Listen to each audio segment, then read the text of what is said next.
There's still no good crit? Or can you hear me?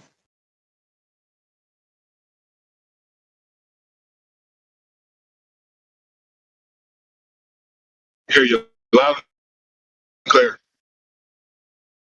Oh, thanks, Ron. Cool.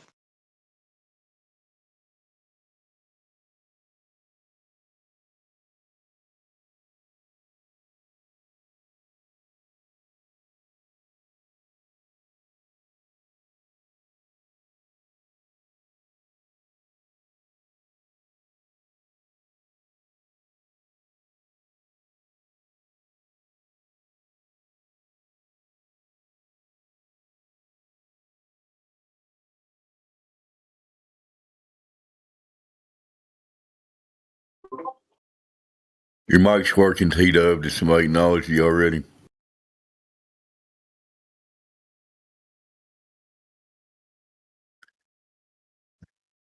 You still there, T-Dub? Thank you, Dave. Yeah. Cheers, mate. Yeah, someone was asking about you yesterday or the day before. Oh, it's nice people think about me. Yeah. They don't need to. Awesome. Still exists, Yeah, whatever this is, right? that's right. Happy New Year's, mate. Yeah. Happy New Year. Now explain why you're antipodal to my position at the moment, if you are. Probably. Wait, antipodal. Well, I don't know that I am, unless you're laying down and I'm laying down. Our feet are facing each other.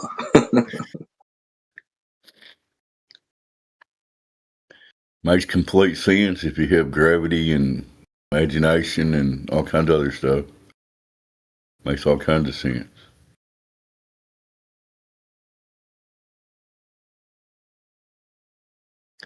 Any new people on here? Anybody thinks they live on a ball? Tell us why.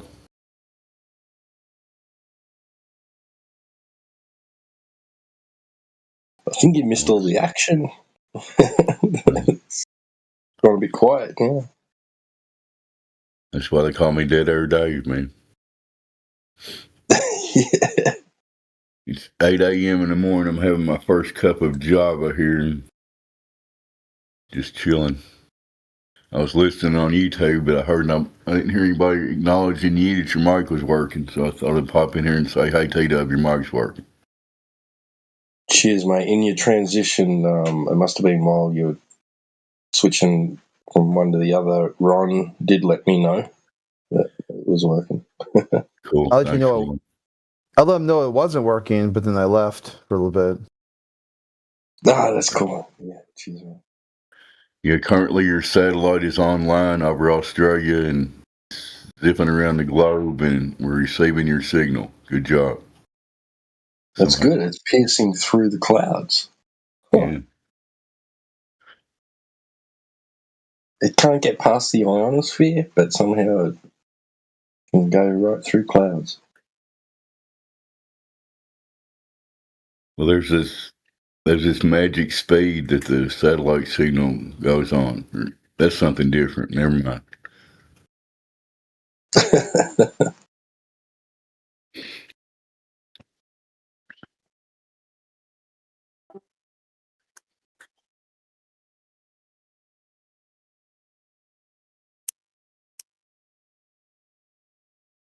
So it's the middle of summertime in Aussie right now, Australia, right?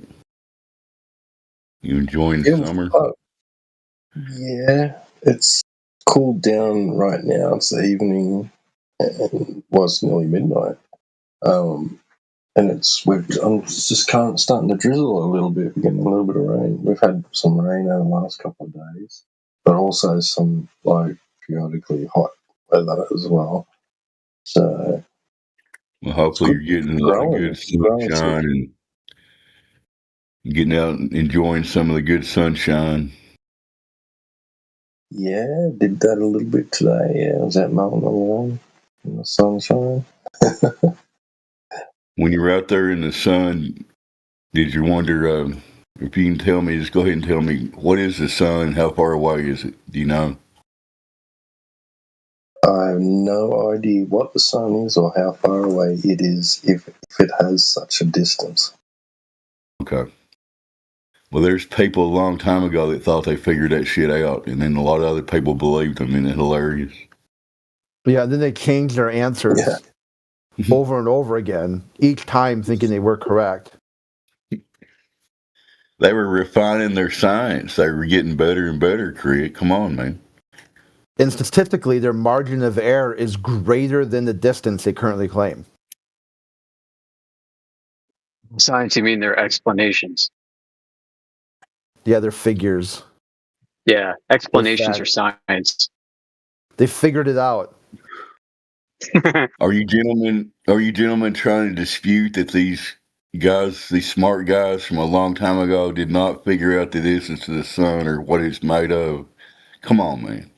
Or just how they all got completely different answers, but they all think they're right. It's kind of like that way that the Flat Earth Hero took down a lot of those globalist wannabe pilots. Like, show me a map where you take like 3 right turns and end up right back where you're at.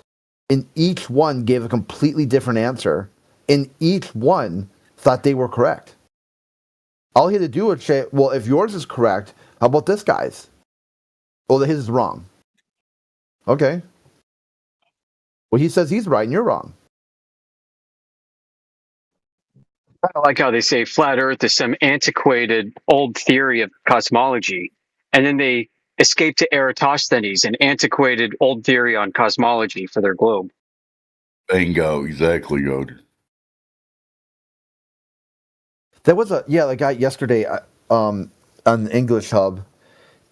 Russell was saying that ideas are more likely to be correct based off the number of people who believe it and the function of time. Because for the last 100 or something That's years, just communism. for the last 100 and something years, you've got a lot of people who think the Earth is a globe. And I'm like, okay, I go, are you going to stand by that? That's your epistemology. That's your logic. That's your worldview. Number of people, function of time. He's like, yeah. So you're a Christian then? He's like, no.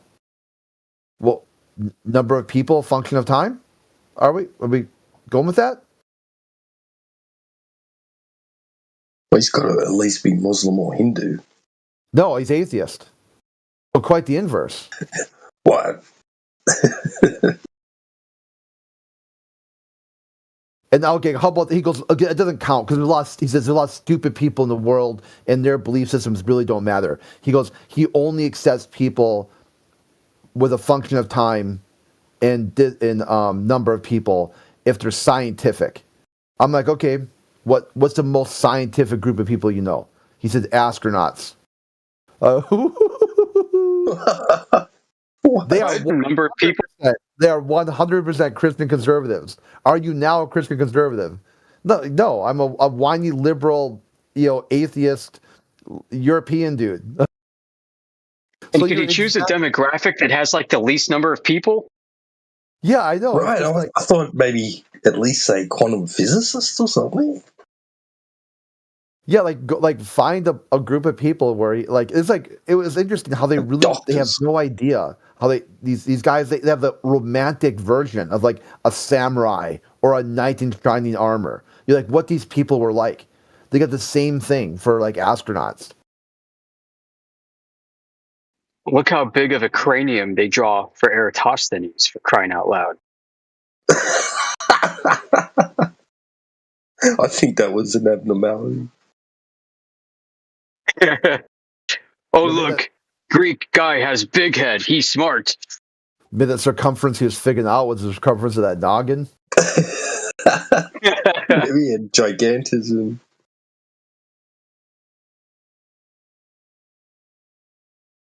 We found the cause of the eclipse, guys. Did you guys ever wonder how Eratosthenes' mom came up with that name and why? I'm just saying. It's a weird name. Maybe it's really common. Eratosthenes.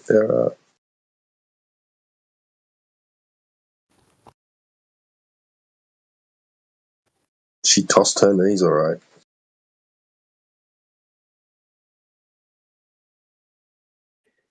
And it was a big mistake, a gigantic error.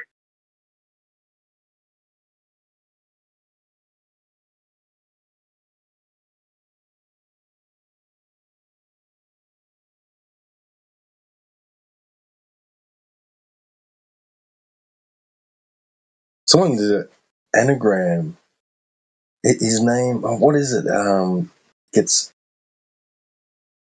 what he can get out of his name, Earth something or other, and it's really ironic. I can't remember it now.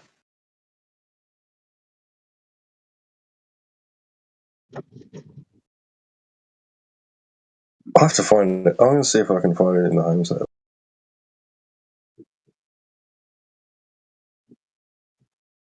I remember seeing that a few years ago on something, but I can't think of it either, Tito. You'll find it.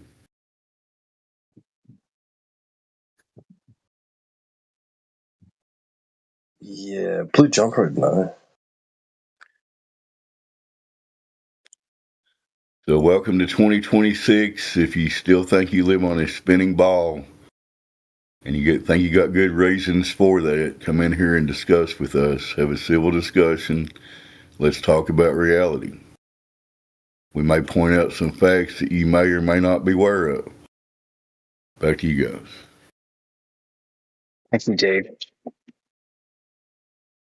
Yeah, there's no better place on Earth to learn about Coriolis and vacuum physics.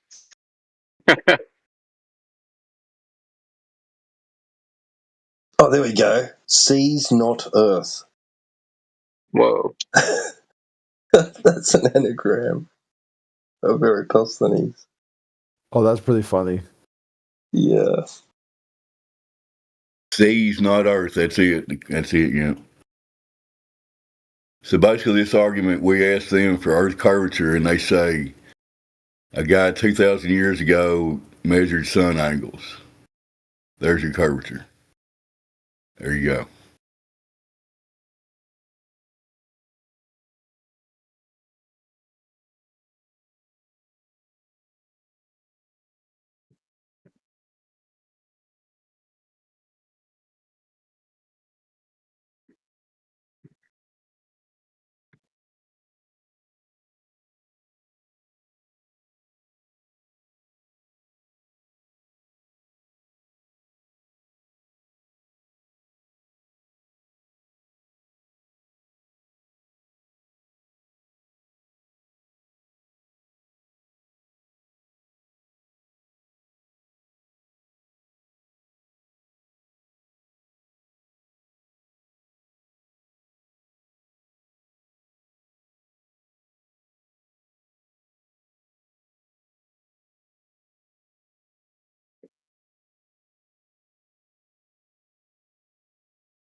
Okay, guys, everybody have a great day on the plane of existence. I mean, get ready to start my day so I can pay for my existence.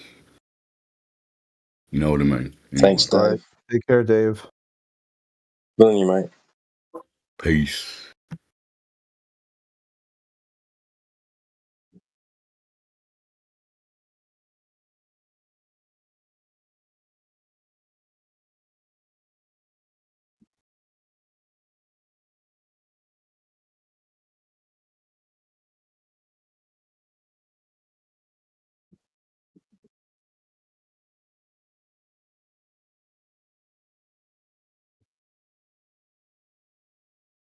Hey, you still got your lava lamp going, Crit?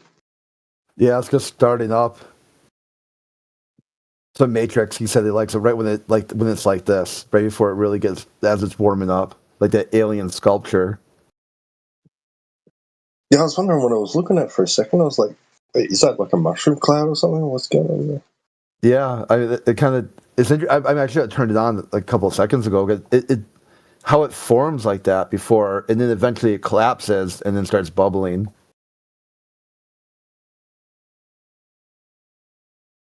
I love this thing. I got it, guys. I think I got it. The rocket guy earlier thought that they were blowing up the gas inside the rocket this whole time.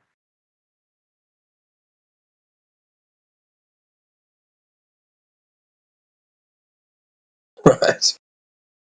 I think that's what these guys were thinking. Ned and Mez, I think they were thinking that they have like a combustion chamber inside the rocket and they're blowing up the gas inside.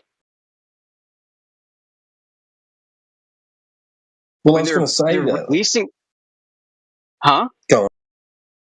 Well, no, I mean, like when you look at what they're designed like, they release the gas out a nozzle, and then the igniter's on the outside, facing the outside of the rocket. Like that's the exit point already, and that's where it's ignited. The gas is being ignited as it is ejecting already. But I think they think that Right. there's like an internal combustion chamber or something, and they have to blow it up, and then they release the blown up pressure out. They think that's how it works. I think so. I think because I'm like,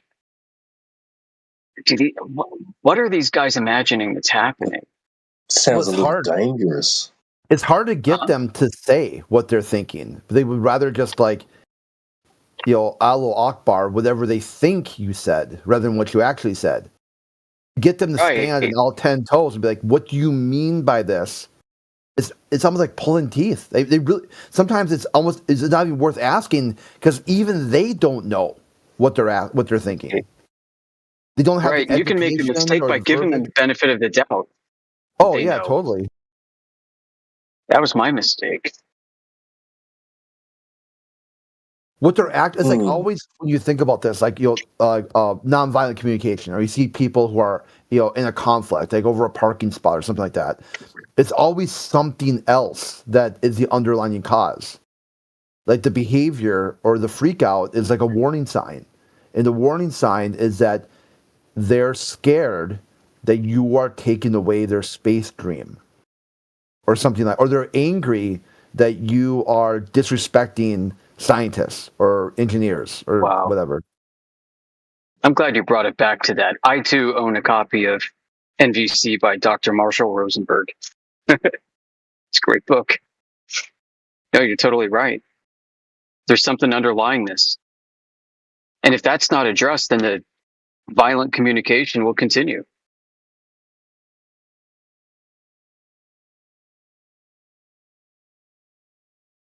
Shoot.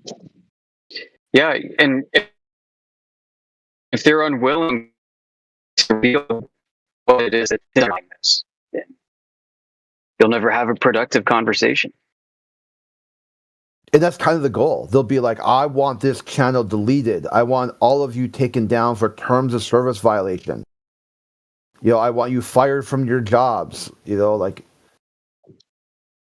And you're like, well, why do you care? Why do you come around then? If you don't want to be part of the conversation, why are you also part of the conversation? And there's another hiccup.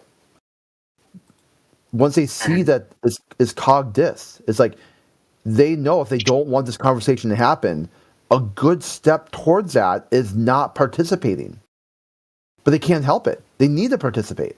But they need to shut it down. But they need to participate. But they need to shut it down. Then once they realize how suffering they are, mentally tormented by their own thoughts and idea, they blame you. That's your fault. No, not even close, dude. For me to have responsibility for blame, I'd have that responsibility, power. I could affect the outcome. If I was in charge of the way you conduct yourself online, you wouldn't do what you're doing. You just have a functionally normal conversation about any topic, not just this one, like all topics. But you see them too. They kind of go from room to room to room, do exactly the same crap. So, never take it personally. It's not that, they have no idea what the problem is or even how to fix it. The last thing there is that's why it's important to be kind to them, even when they don't deserve it, because they are suffering physically, mentally, and spiritually. They're not doing well. So I mean, being mean to them is it's cruel. But at the same time, doesn't mean you get to let them Something to the heart of this. throw crap all over. Just walk in the room and just drop a steaming pile of turd. But at some point, you got to say no, thank you too. And that's really all they're left doing. They can't do anything further than that anyway. So, I mean, what else can you do when you have a worldview that is so obviously contradictory, corrupt by anybody's external means of assessing and validating? But you are absolutely wholly convinced that you are correct and truthful within that corrupted, contradictory worldview. Then it's going to lead to that. That is the essence of cognitive dissonance, isn't it? Yeah, that's really holding two things are direct contradiction and thinking both of them are true.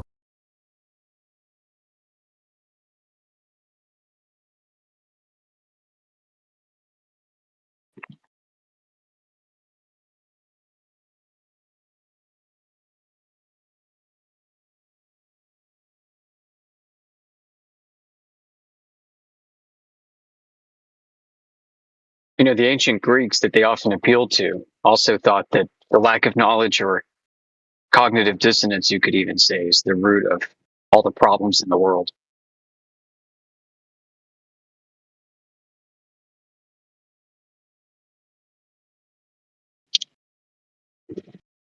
Isn't that ironic?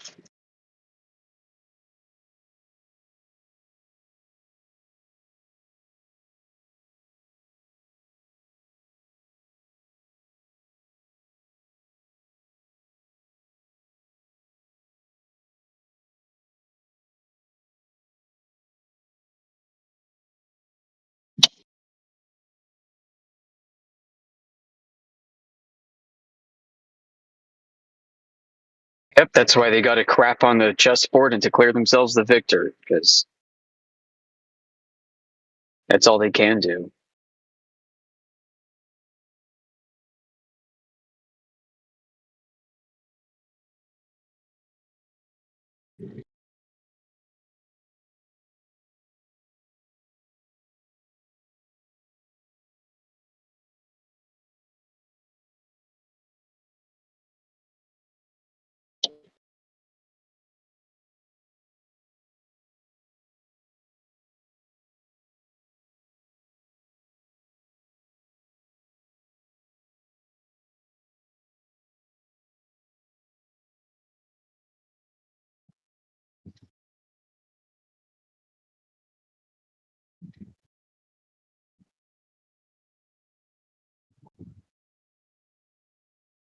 And their cognitive dissonance shields prevents them from reading and onboarding information that you provide. It's like that saying goes, that the problem with the internet is that people don't like to read. The main problem with the internet is people hate to freaking read. Isn't that the truth? It's why memes were invented.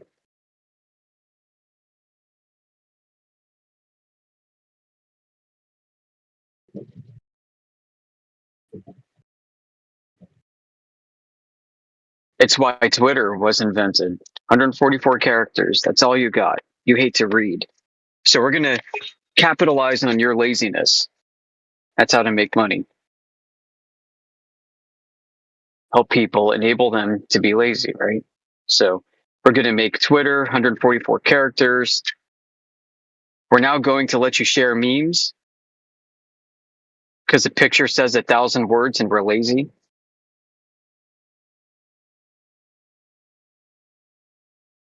I want you to explain this concept to me, but I'm not willing to listen to you for hours.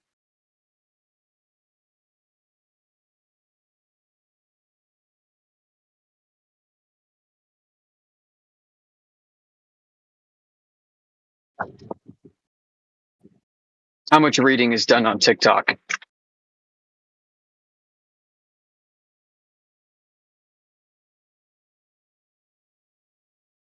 Yeah, it seems to be the case. The problem with the internet is people don't like to read.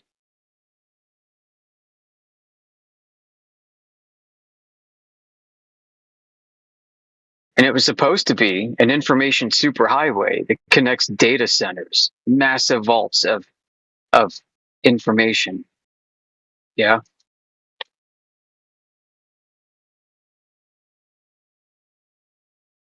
Look what it's become.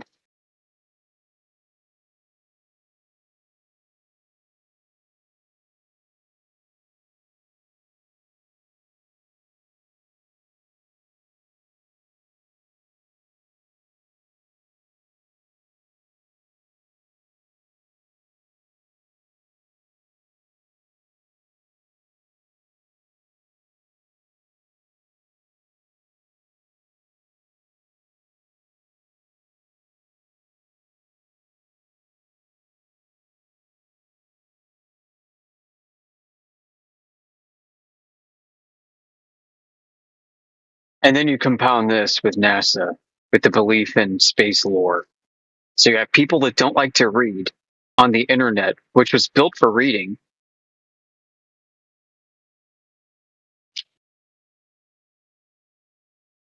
combined with the cognitus of space lore fantasies.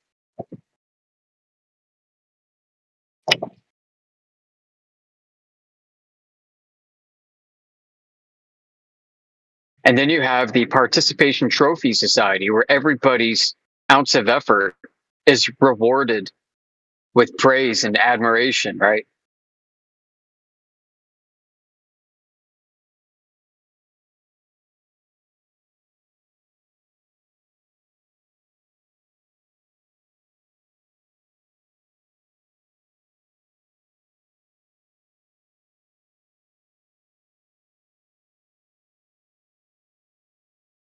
Where people think that showing up to work entitles them to keep the job.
No, it's not just that the flat earthers are pointing out contradictory claims that underlies much of NASA's cosmology, but it's NASA's own claims that contradict themselves that we're pointing out that underlie this cosmology. Like what I was talking about earlier, the special pleas that have to be made for space physics to work. How physics that we can know and test on Earth suddenly gets stood on their head just because you go up really high.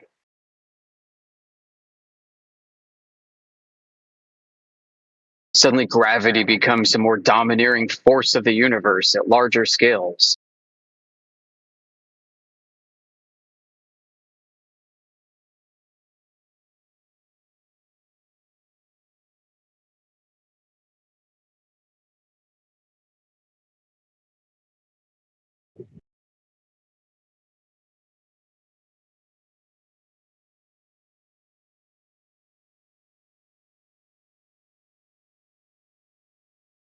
Where the sun is no longer rising in the east, but you are rotating into it.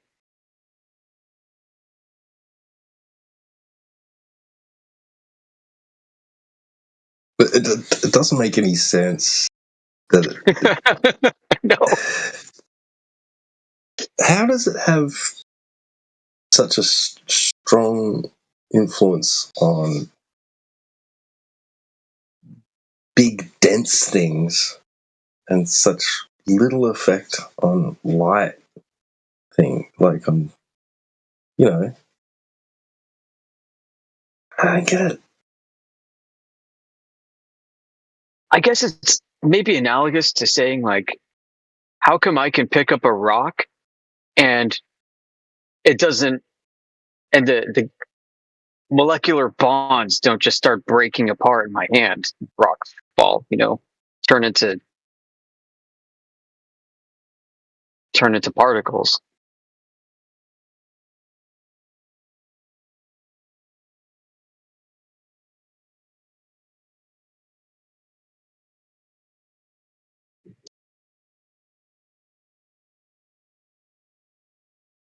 Like, how it's like saying, hey, the reason why we can smash a baseball with a baseball bat and not cause nuclear fusion is because we're operating at a bigger scale, I guess.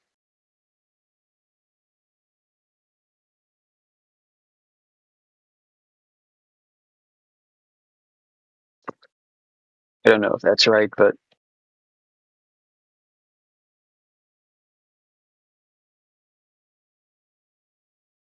I like how they say that on this neutron star, like a spoonful of like honey would weigh 10 tons or something.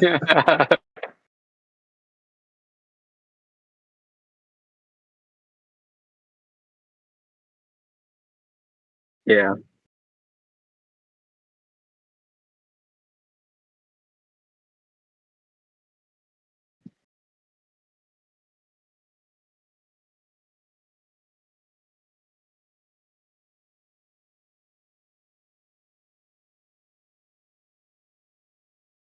Yeah, those scales, right? They're like extrapolations of principles that we do experience at this level. If you ever picked up like an ounce of gold, it's pretty surprising how heavy that little tiny ounce of gold is. It's like the size of, I don't know, 2 or 3 postage stamps.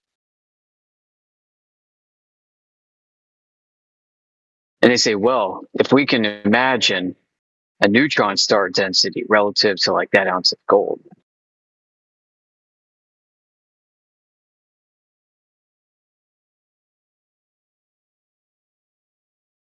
well, how do you get that in the first place? Well, you have to imagine too that neutron stars are formed like this and that they exist like that. You have to grant me this special plea of a cosmic nursery.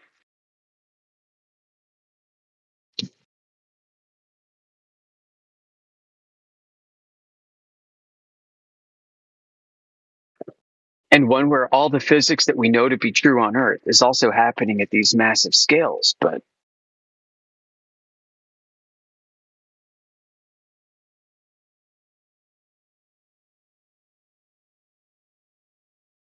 just keep extrapolating and extrapolating until you have no meaning left. Just keep pulling and pulling and pulling until you have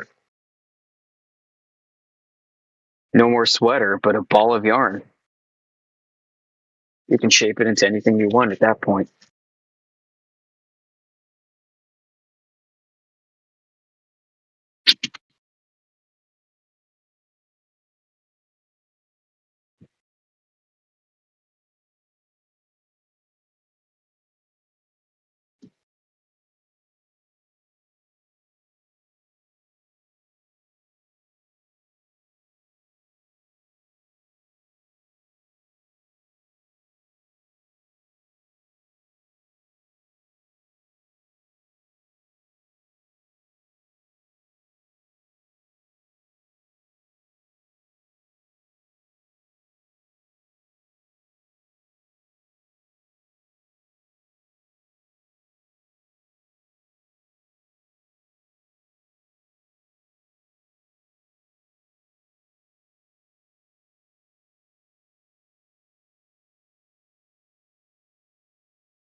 This looks like Indio posted a couple new videos.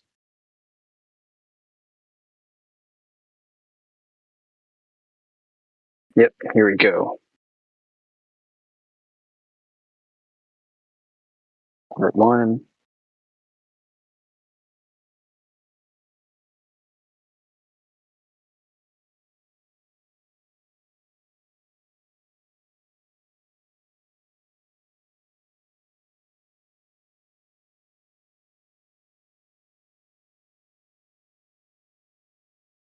Part 2.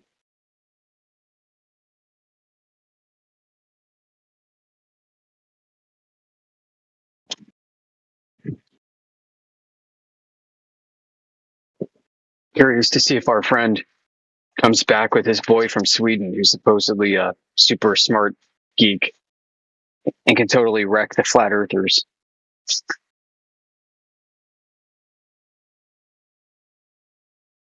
Want to make some predictions? Assuming he does come back, we can make some predictions. How about the first one is he's going to retreat to Eratosthenes in Pictures from Outer Space. What do you think of that?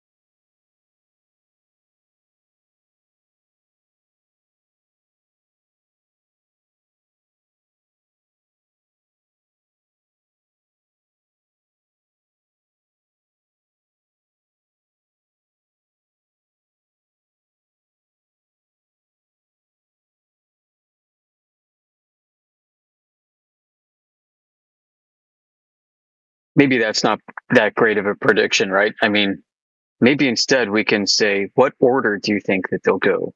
Do you think that they'll go from a retreat to Eratosthenes to Pictures from Space to Why Would They Lie? Or they do Pictures from Space to Eratosthenes to Why Would They Lie?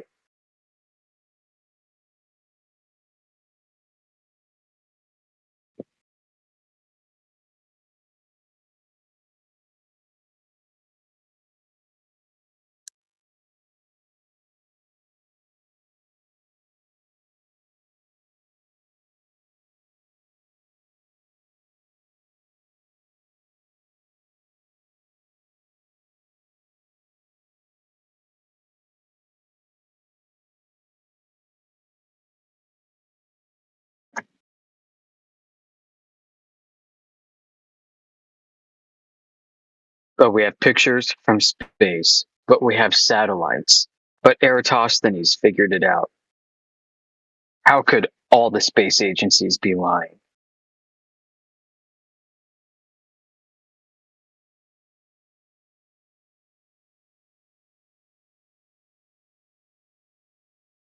Don't airplanes navigate using the globe?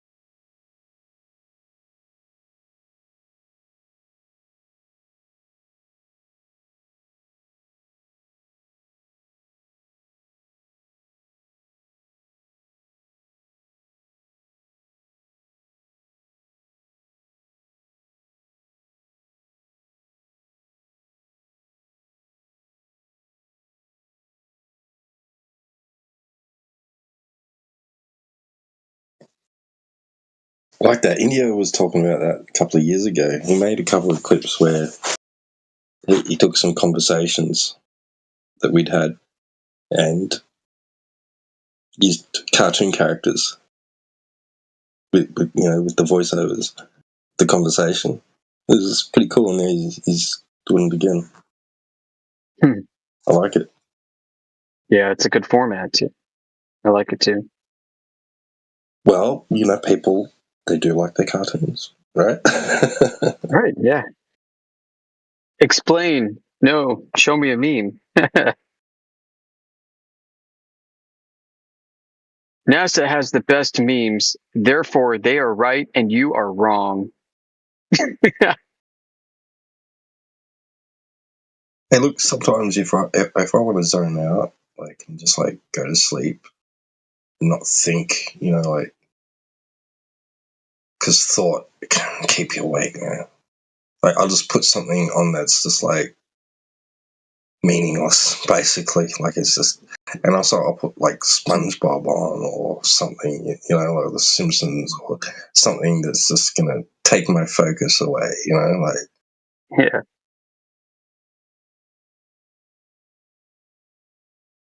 Works for me sometimes. Helps me get to sleep.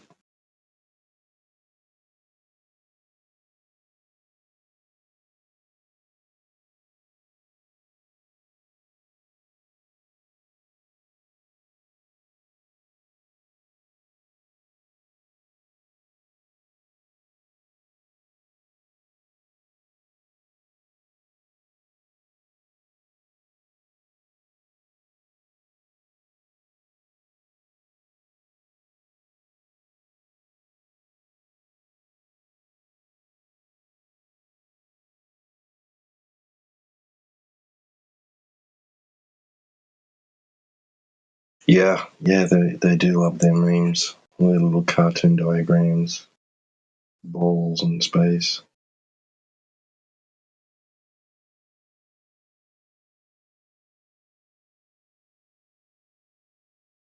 Or even their cartoons of the micro.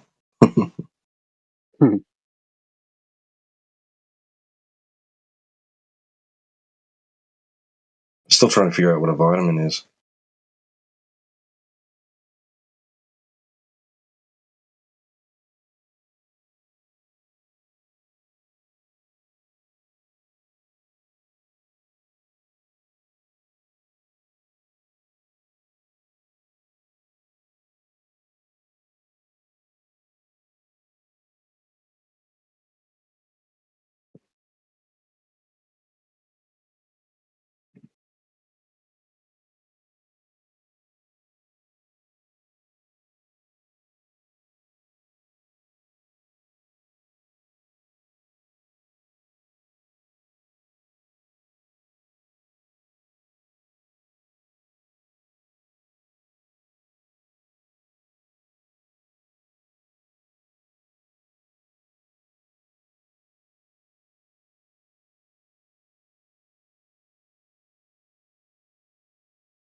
Yeah, Dave was asking me, like jokingly, like asking me what the sun is and how far away is it. And all that.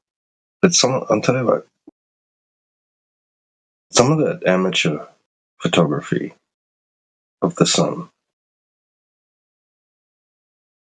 I don't know how real it is, how trustworthy it is, but some of it's really high detailed and it looks like fabric or fur or something, right? Like on the surface, like if it has a surface, whatever it is. Have you seen some of them? Yeah. Crazy. Like, what the heck is it? If that's real.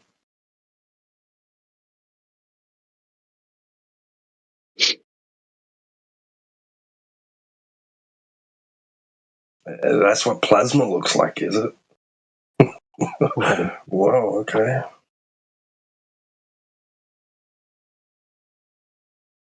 It's funny how they'll show you pictures of the sun, video footage of the sun, taken from, I don't know, is it the Parker and the Discoverer Explorer probes, trying to get a close look at it.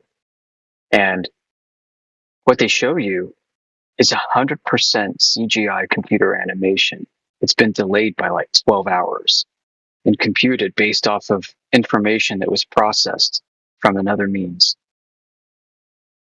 And people believe that they're looking at real footage taken from more or less a conventional camera.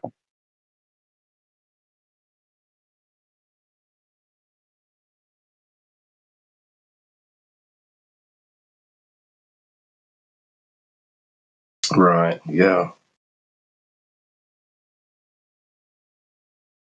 And NASA's not really helping the cause, because then they'll mock up on that image artifacts that makes it look like that you're looking through a camera lens,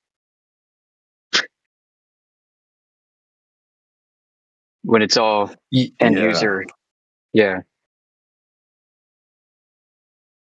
Yeah, and the public have so many people this easily, they're so gullible, and like they'll see those images, the thumbnails of with the headline, scientists discover new exoplanet, right? And it'll show this detailed image of it, not realizing it's an artist's impression. They really think that Kepler and JWS and Hubble are taking these pictures to that extent, to that much detail, right? Right.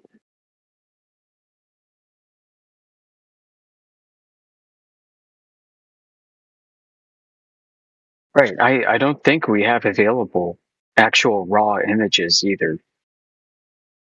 By raw, I mean basically capturing data at the sensor itself.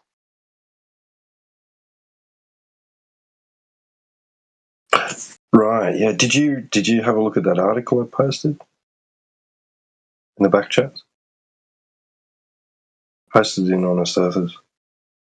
Oh. Oh, wait, hold on. Let me see which one. New tech that's coming out. Oh, yeah, that.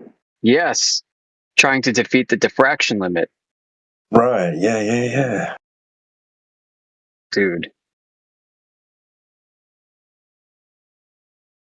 So it's almost like they're saying this is optical but not optical. Wait, what? It's not a lens in the conventional sense, but it's a lens. I don't know.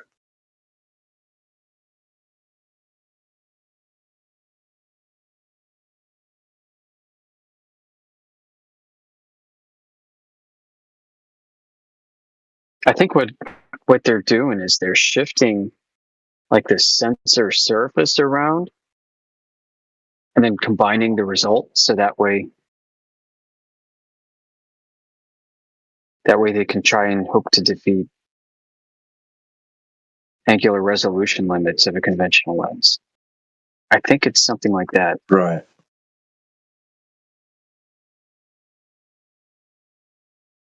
And if it's not, then it's way more complicated than I can hope to understand. No, I think I think from memory, I think that's the gist of it. Yeah. I have to go radio silent now, so I'm going to hang around and listen. Oh, and hopefully, we'll get some new, fresh meat. Yeah. I'm going to have to go silent too soon.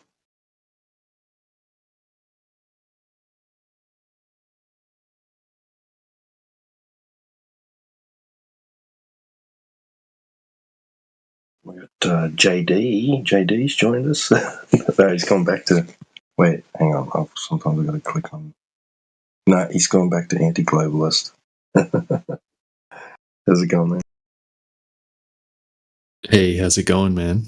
Yeah, I was just looking up some stuff about what you guys were talking about with the images of the sun, and how it probably doesn't look anything like that in any of the original raw images, not even close. And I was just having a look into the process that goes into making those.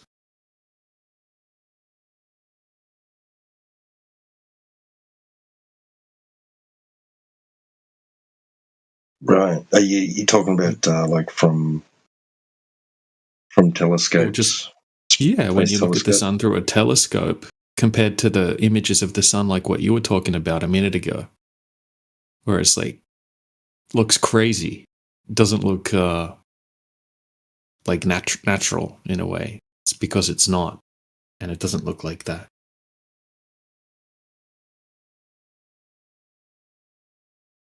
It's what I noticed recently about these space geeks, right? Like from Josh Ingersoll to people that are like hobbyists, astronomers or whatever. They have a telescope and they're right into the software, and they've learnt the editing process where they stack and they stack and they stack and they edit, and they use all these different filters and capture these specific wavelengths and then recolor everything, and until finally they've got like essentially what's kind of like a digital artwork of what they want the sun to look like, or they want people to think the sun looks like, or what they kind of had pictured in their mind. Whereas none of the raw imagery whatsoever looks anything like that at all.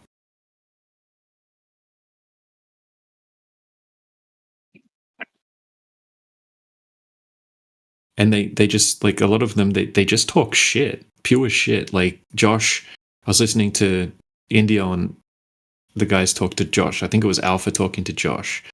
And he was just talking with such confidence. Like he absolutely knew what he was talking about, and bragging about how amazing NASA is and how they wouldn't have been able to do what they did in space if they didn't invent Velcro. And that we're so lucky to have Velcro thanks to NASA. And just the way he was talking about it, and no one in there knew at the time that he was completely wrong, right? No one called him out on it at the time. A few hours later, I looked it up and put it in the side chat, and he was like, "Oh yeah, okay, I was completely wrong about that." Right? Yep, NASA was Velcro was invented way before NASA existed, and they had like a patent to use Velcro or something like that. But they absolutely didn't invent Velcro. But just the way he was talking about it, it was like he knew what he was talking about. And same with a lot of these space geeks. They have no idea what they're talking about. They're just bullshitting, or they're just telling you what they heard on some video, or someone told them, and they're speaking it like it's fact because they've been able to memorize it and regurgitate it. That's like John. Yes, a lot of people do that. Yeah, that's the one. Oh man, that's embarrassing, because he's supposed to be like a space guy. Like he really doesn't know that Velcro was invented like in the early 1900s by like some guy who liked hiking. French guy or German farmer or something. Yeah. He got upset or not upset. Like he had a problem. He's like, every time I come back from the fields, I got these burrs sticking all over my pants. Yeah. He's like, I wonder if I could replicate this, so instead of having, I could keep my pockets closed. Wow, that's embarrassing, dude. Like even that's a practical demonstration of observing nature and applying what you see. He's like, nah, NASA did that, because they went in space and shit floats around, so they had to Velcro it to the crap. I'm going to make a video about it because it has to be exposed, right? I'm going to make a video just pointing out to people how who Josh is, right? What his credentials are. Official website. Yes, one of the most embarrassing things about NASA is that they've effectively have stolen people's life work. Imagine if you're that dude. You're like, I know he's long gone now. Like be like 150 or whatever, but like you're just some farmer. You have a really great idea, and you invent Velcro, and then NASA steals that invention from you and takes credit for it. And people think so. People are like, oh yeah, Tang, like powerless drills. Used to be able to do that. Be like, what do you think NASA developed? Name one thing, and I'll find out who really got it, who really did it. And their name's just been erased from the history books. Yeah, they get credited for a lot of stuff that they weren't responsible for, or had nothing to do with whatsoever. And then they shift the goalposts. Oh, it's spin-off technology. So what does that mean? So somebody else invented it. NASA does a spin-off, and now they get credit for inventing the original thing? Like, dudes, like, seriously. These inventions were done by people with very small means, had like a very good idea and kind of made it happen. Let them keep it. You don't need to take that from them.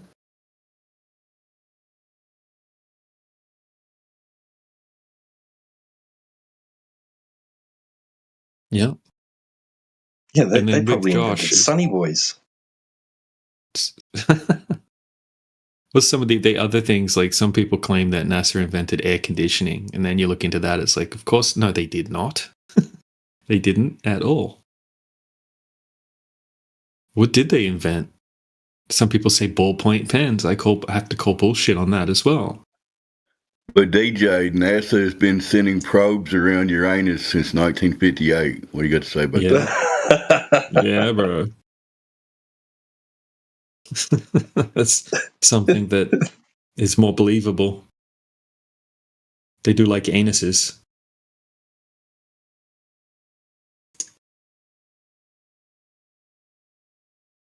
Apparently, they invented some what do we call it? Oxygen cleaner. It's a single oxygen atom cleaner. I don't know, something like that. I'll look it up.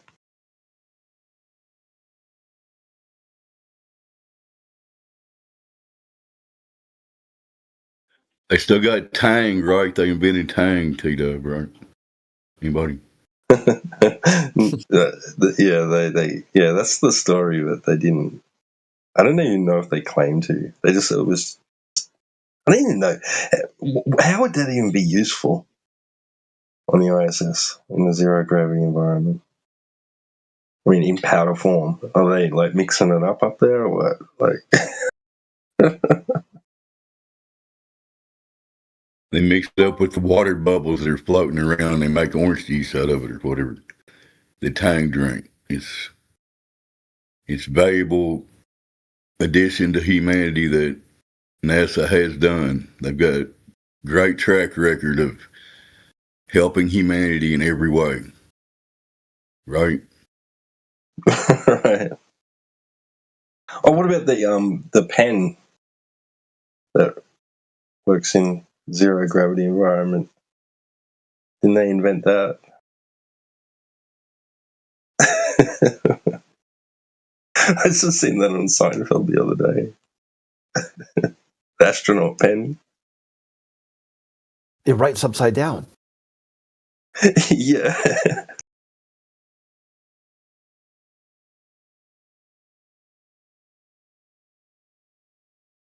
And what was that one blatant propaganda TV show where the guy was actually on the ISS and it looked more real than the ISS guys? What was the name? The Big Bang Theory guy. Oh, yeah. Went up there and Yeah, like- floated around. He was fooling around and whatnot.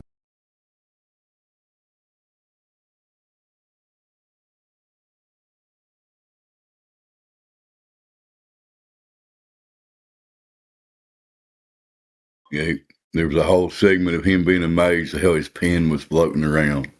He was telling his girlfriend about it. But anyway.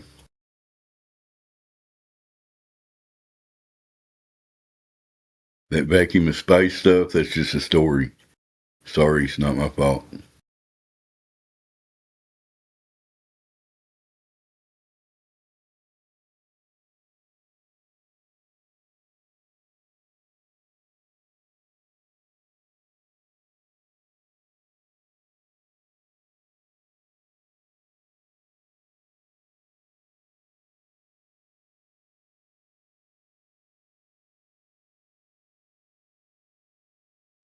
But DJ was making a good point there about these space guys like Josh or whoever think they know what they're talking about and they have no clue what they're talking about. They heard some guy say something in a meeting or blah, blah, blah. Y'all know what I mean. Yeah, exactly. And then as soon as I turned the conversation, I was talking to him yesterday as well. And he was saying all of this technical stuff about space, blah, blah, blah. As soon as I switched the conversation back to curvature and long distance observations, he went straight to, oh, we can't know for sure because of refraction. And then I started getting into refraction with him, and he was just clueless. He didn't have a clue what he was talking about. He had no rebuttal, and as usual, he said, oh, I can't explain it, and I have to go. That's ironic. Exactly. JJ. That's just an example when they start having to address the actual physical reality of the surface of the earth, they can't deal with it. Go ahead, Tito. Thanks, mate. Yeah, no, I was just going to say, OSJJ earlier was presenting that study again about the Dunning-Kruger effect and flat earthers and whatnot. It's projection from that freaking clown. Yeah. That creature. Yeah, that's one of the most bricked creatures in this server. Yeah, he was on and on about Dunning-Kruger yesterday. Yeah. We're like, dude, so... Oh, go ahead. No, you go ahead, Chris. Yeah, so we're like, so Dunning-Kruger affects everyone. He's like, yep. And that affects flat earthers. He's like, yep. It affects you. He's like, nope. I'm paraphrasing, but... Yeah. He's immune. Yeah. He's uniquely immune to Dunning-Kruger because of flat earthers are Dunning-Kruger. But Dunning-Kruger affects everyone, but not him. And then the study thing is... Oh, go ahead. The thing is, like, the same thing like with Josh, with that JJ idiot, is that we can pull up clips from our live streams, for example, where JJ was saying how these satellites shoot lasers back to the Earth, and they're able to calculate the radius of the Earth and map out the Earth using these lasers that are shot from satellites. And then Sporadic looked into it for like 2 minutes. He's like, wait, what the hell? He's like, none of these satellites shoot lasers from them at all. And then he had to backtrack. JJ had to backtrack and say, oh, well, that's not what it... Well, actually, yeah, okay, fine. The lasers, no lasers on the satellites. And then he looked into it, and then all of a sudden he admitted he was wrong, and then read a couple more things about it, and then was instantly an expert again, after just getting shown that he was just completely retarded. So, yeah, just that's Dunning-Kruger. Like, just looks up random shit, has no idea what it means, posts it because he thinks it's from an authority, doesn't even read it, reads a few lines of it, or reads the summary, and then acts like we're stupid and expects us to read the whole thing. Like, it's crazy. Sorry, Creek, go ahead, man. Oh, yeah, I was pretty much going to say exactly what you said. Just a little bit different, that he knows he's right because flat earthers are wrong. Yeah. It's like textbook Dunning-Kruger. Yeah. But he knows that people are wrong are Dunning-Kruger, so he can't be Dunning-Kruger also.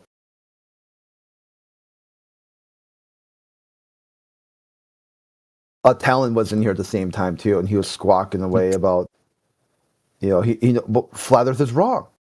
Well, how do you know?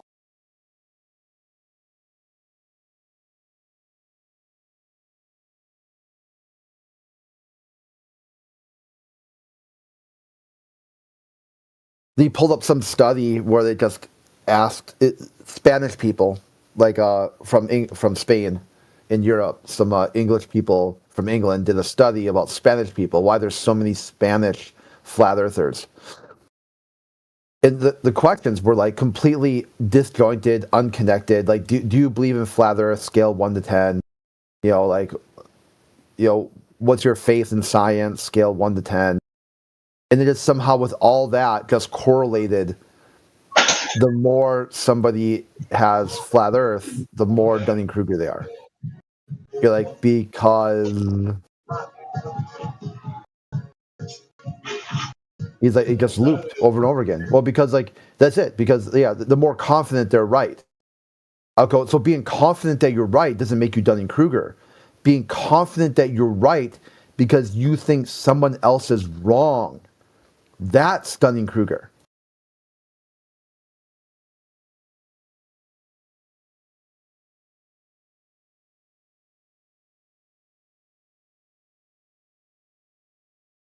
It's like they Dunning-Kruger the Dunning-Kruger effect.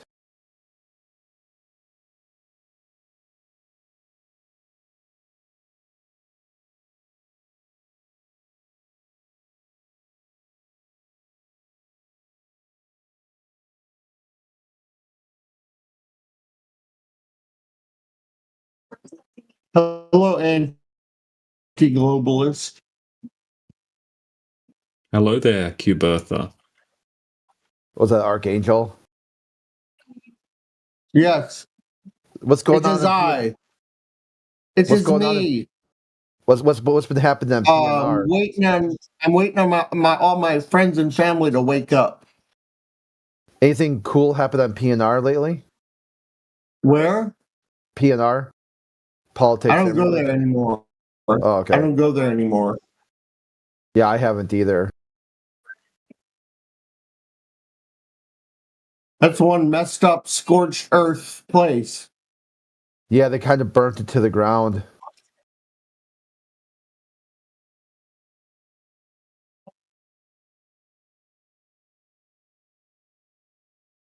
This is the new server. Opposed to a pursuit of regime change, to the violation of federal and international law, and a desire Hey, to we gotta. see We can't play. What do we call it? Protected, copyrighted material on our YouTube channel. So make sure. Is that Archangel? Is it coming through their speakers? Are you playing the news? Yeah, I'm watching Fox News. Yeah, we can't broadcast that because we're also broadcasting on YouTube. Oh, I'm sorry. Yeah, that's copyrighted content.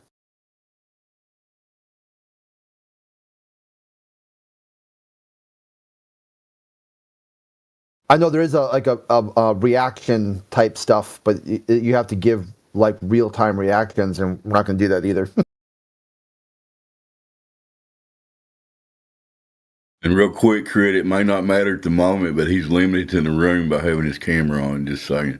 Oh yeah, I got mine on too. I've been watching. If we get close, I was going to turn it off. I just can't get enough of this lava lamp, man.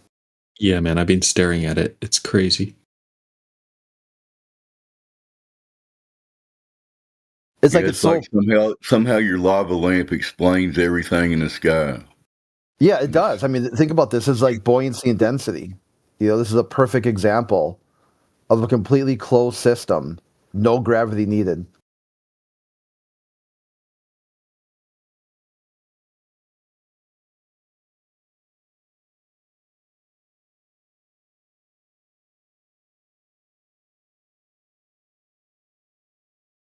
I bet whoever invented the lava lamp is a rich MFer.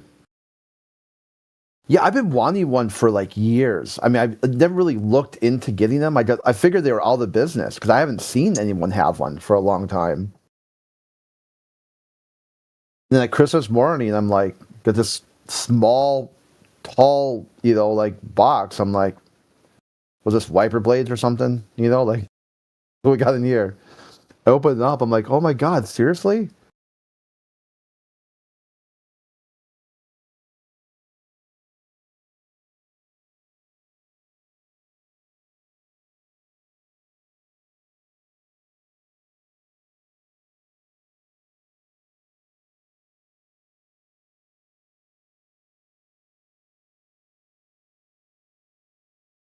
Does anybody know on the panel? Do we know Cinderfella?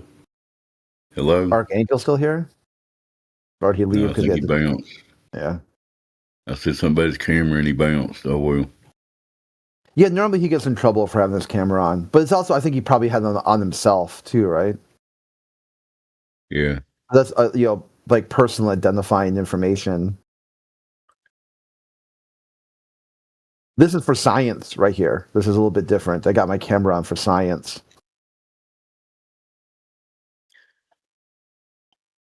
That lava lamp thing is pretty wild, Cree. I mean, what exactly is the light source in there? I guess I could look it up, but yeah, it's one of those like those really big bulbs that are kind of flat on the side. They kind of like floodlighting.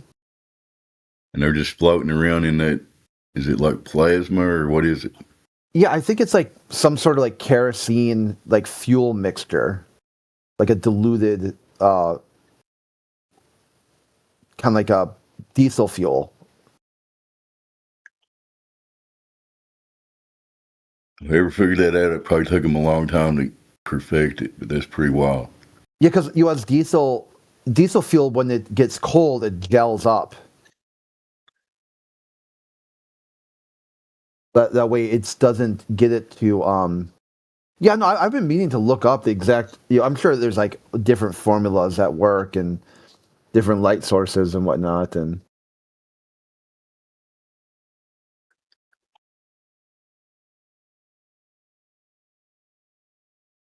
there's like orange and purple is like the perfect color combination too. It's kind of mesmerizing. I got to quit looking at it. Yeah. Anyway, we're here with Wide Open Airwaves. We are deniers of the globe model of our reality because it does not exist in reality. If you think I'm wrong, come in here and talk about it. I think someone just joined a second ago. I heard a beep beep. Welcome to the panel. We've been looking to someone to join to tell us all about why we're wrong or why you think you're right. Hello, Bodo. What say you? He says goodbye by clicking the exit button. My bad. Yeah, I mean, it's good. Get someone to sound off. That's kind of overstepping politeness to somebody joins a voice channel to ask them to say hello, you know. Yeah, how dare you?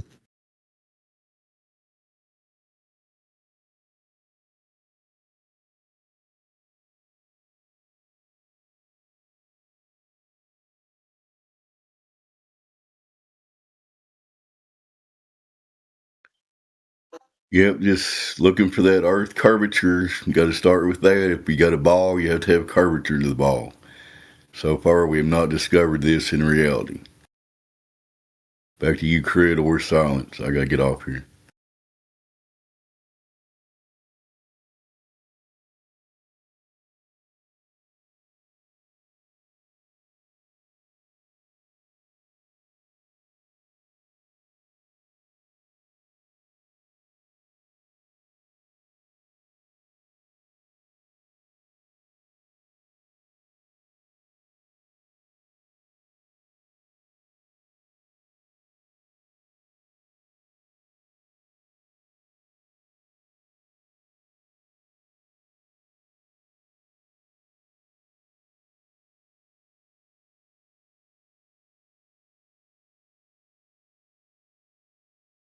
Perfect Storm still freaking out of my DMs. Did he get banned again on an English server? Because it looks like he's off it.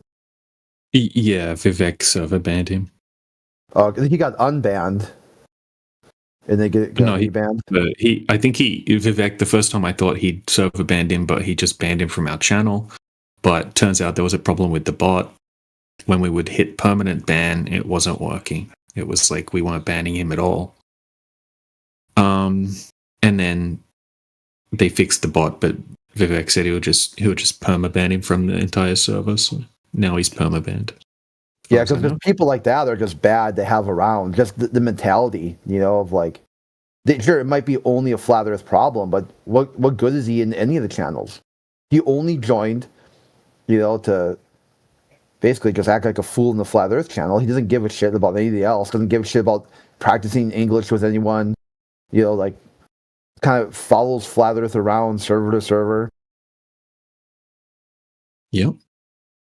Another nut job that gets computer time at the mental institution.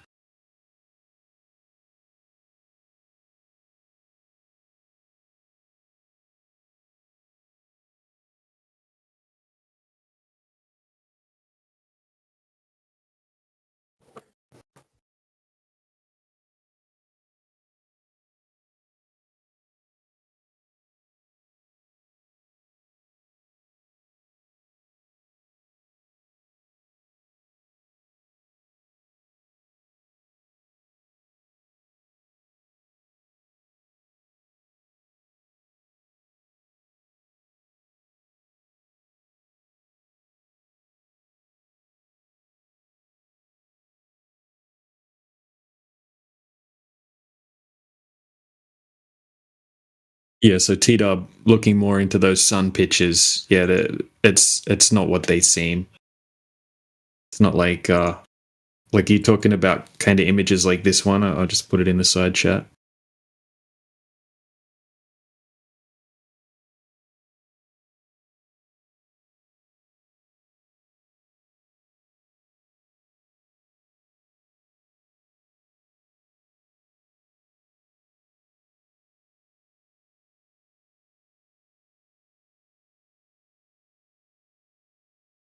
So to make this one, the guy combined over 100,000 images of the sun. And then they go through this crazy editing process.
Yeah, that does not look real, does it? It's super fake. Yeah, Like, yeah. It doesn't look anything like that through No. any raw images whatsoever.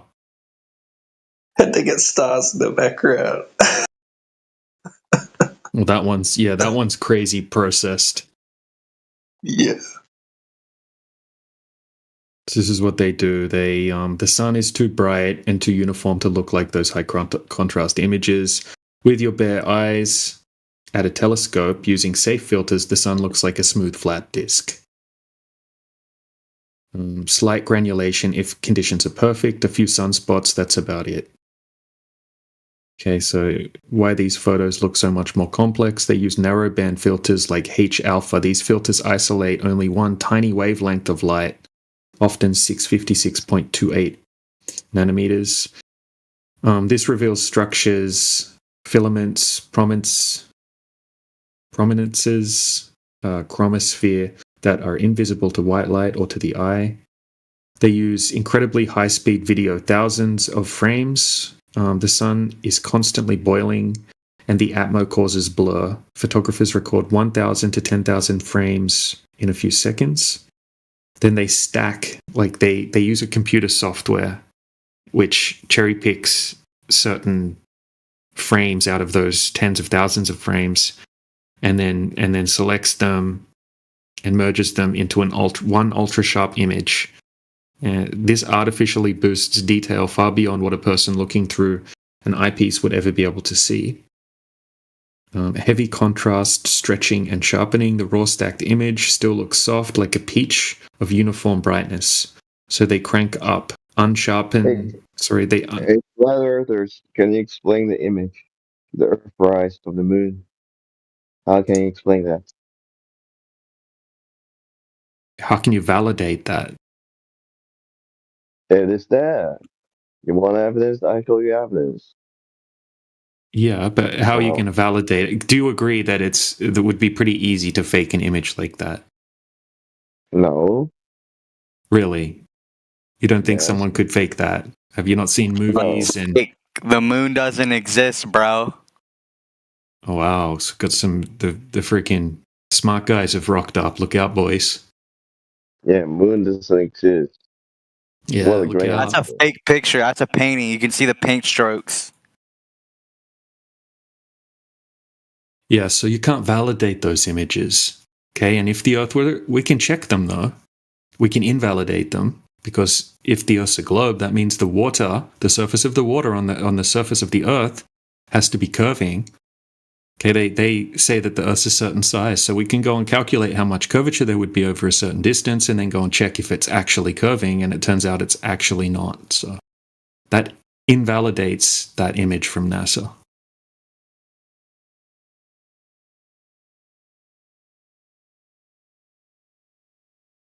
Can you see that the water is curved on the picture I showed you? Yes, and then when we go and check the actual water here, in reality, it's not curved. Okay, so that means that that picture is not matching reality. Okay, because it's very easy, Well, especially when you have millions and millions or billions of dollars worth of funding. Hold on a second. But when you've got unlimited money, essentially, you don't think that they're going to be able to fake images like that. It's not even that good. You could probably do it for yourself just on your computer. You only say they are faking it because you've never been in space before by yourself. That's right. Well, have you? No. I've never, but I've seen pictures. They showed us. Exactly, yeah. So you've seen pictures and you believe the pictures, but you can't verify the pictures. Okay, so you just kind of have a trust. You can't, so you just have to trust it. By NASA. Yeah, you just have to trust NASA. So that's what it's going to come down to. No, I don't trust NASA because when we go and test the Earth in reality, the water is not curving. You're saying all the scientists that's working, you're saying all the scientists that's working in the faculty are lying together? They're composing space shuttle. No, they believe that the Earth's...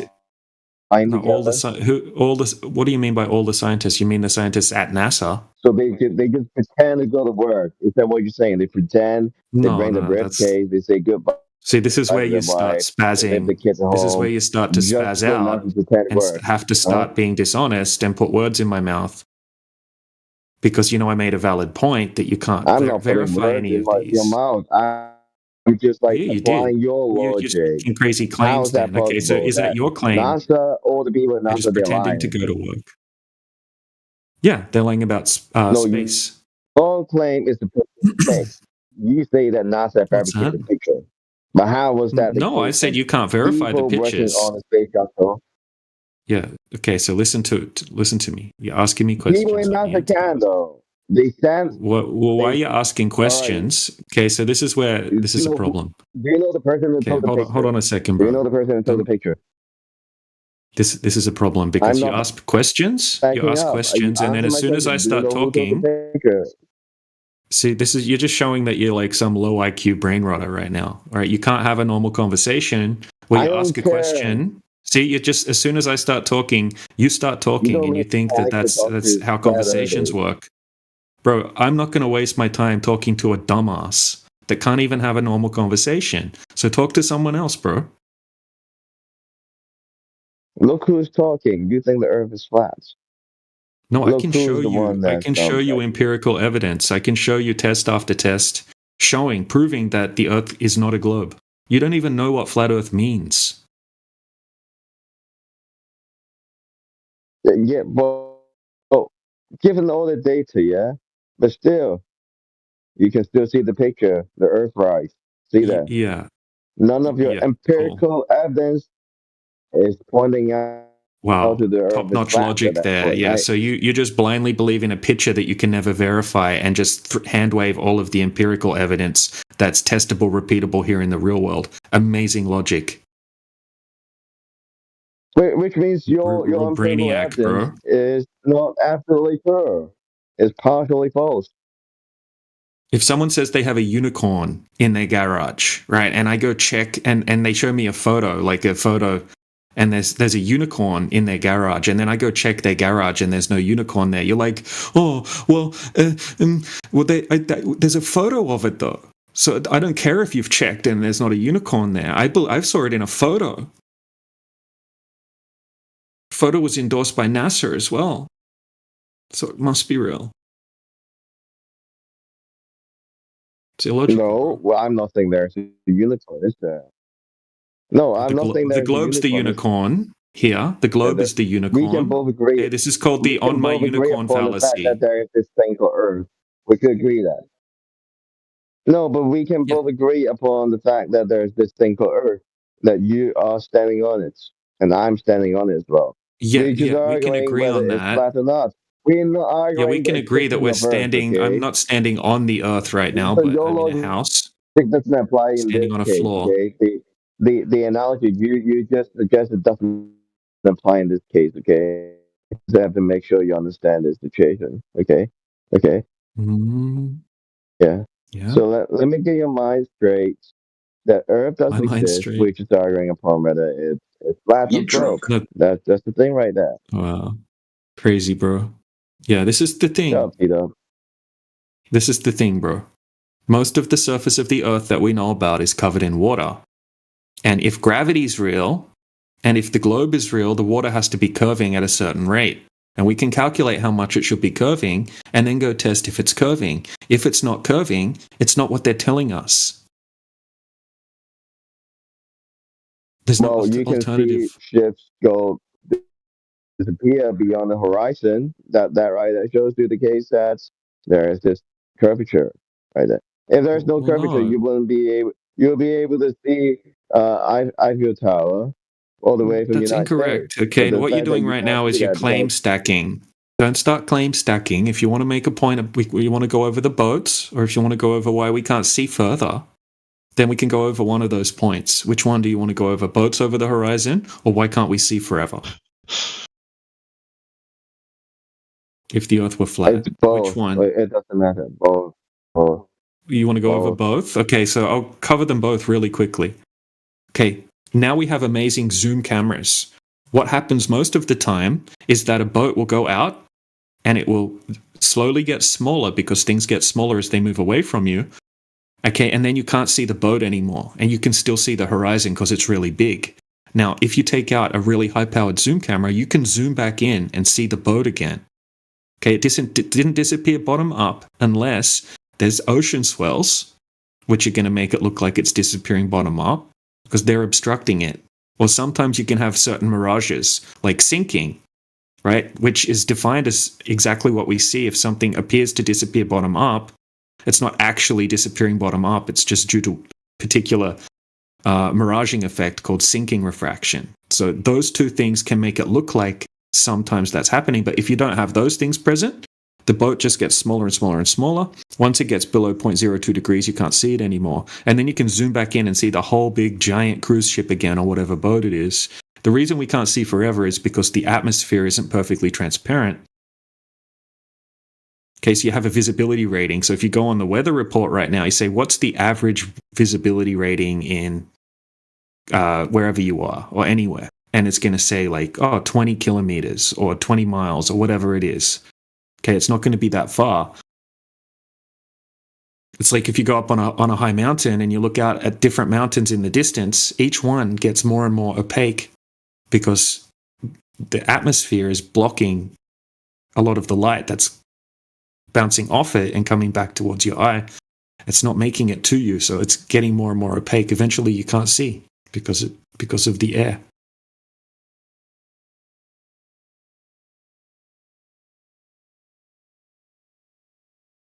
Is that guy gone? Well, all you're saying here is just that the image became more fake, but you are not explaining it's due to the curvature. So we can both agree upon the fact that the image of the ship is disappearing. And you're just like using another explanation saying it disappeared No. not because of curvature, but If it because was of how disappearing the light behind the curvature, then it would be physically blocked by the curvature. Right? Like if you have like a long hallway and it curves away from you and your friend walks down the hallway and goes around the corner of the hallway, you can't zoom back in and see your friend again. Okay, he's gone. The wall yeah, but is we have this blocking. thing called refraction, right? Oh yeah, We have okay. this thing called What's refraction? Yeah, okay. What's refraction? Basically, it's saying that certain image will be on the horizon will be reflected to your eyesight because of how light refracts. Okay, so you just said a minute ago when a boat sails out, it disappears bottom up. Now we've got refraction. Yeah. Okay, have you heard of sinking refraction? Have you heard of sinking refraction? Sinking refraction, yes. Okay, what is it? What happens when you've got sinking refraction? Well, basically, it's saying that when the ship go beyond horizon, the object seems to be go smaller and smaller. Nope. But yeah, you can That's still perspective. see. That's perspective. You can still see the object is right below the horizon, so you can still see certain parts of the object still appears, and because of how refraction works, so how the light band. So it would look like a ship is disappearing bottom up over the horizon, but it's not really. It's just an effect that can happen if you have those particular conditions present. That could be something that you would need to take into account.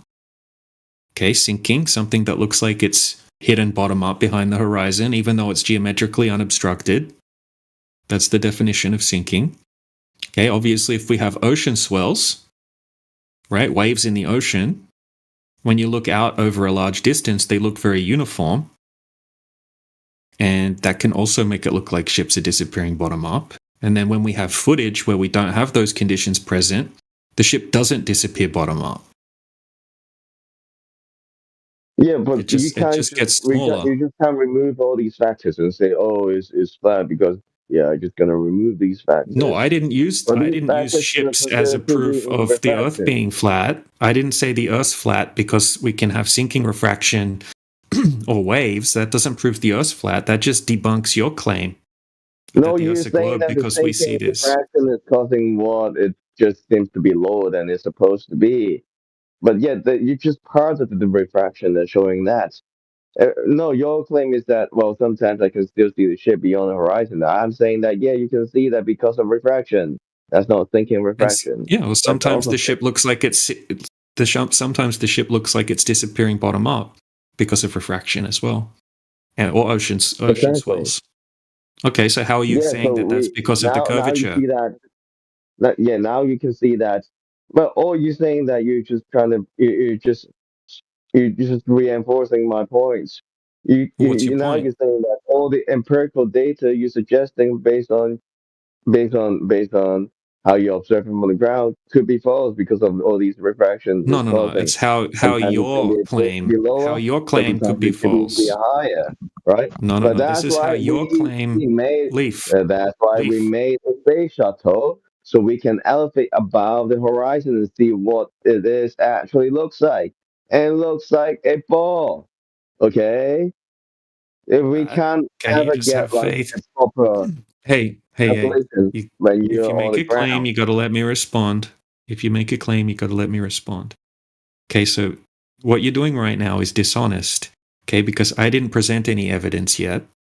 Okay, you said that when you see a boat disappearing bottom up, that proves the Earth's a globe. Now you're agreeing that it could be because of other things. And now you're trying to reverse that debunk onto me. Okay, but I haven't presented anything yet. So we How am can I talk. being dishonest? Okay, so do you agree I'm that, just do you using agree? your point suggesting No, and I then was assuming debunking your my point. position. Bro, listen, I was debunking your claim. You made a claim. I gave you reasons, right? Mainstream Yeah, but reasons, you're not not really flat earth debunking. You're just ideas. suggesting that the empirical data that we What collect empirical data? could be What false empirical because of data? like What all these empirical like data? external factors. Yeah, what Yeah, empirical the data, sinking bro? refraction. Because of like how Okay, do you the agree that difference of the sinking temperature refraction of is the something that, atmosphere can cause what bro, do the you image of the agree? Oh my object God, you're so annoying to appears talk to be to. lower than it's supposed to Why do you be. just keep talking? Okay, so do you agree that sinking refraction is something that happens? Yeah, I said I agree with that. Okay. Okay, do you agree that ocean swells could block the bottom portion of a ship as it goes beyond them?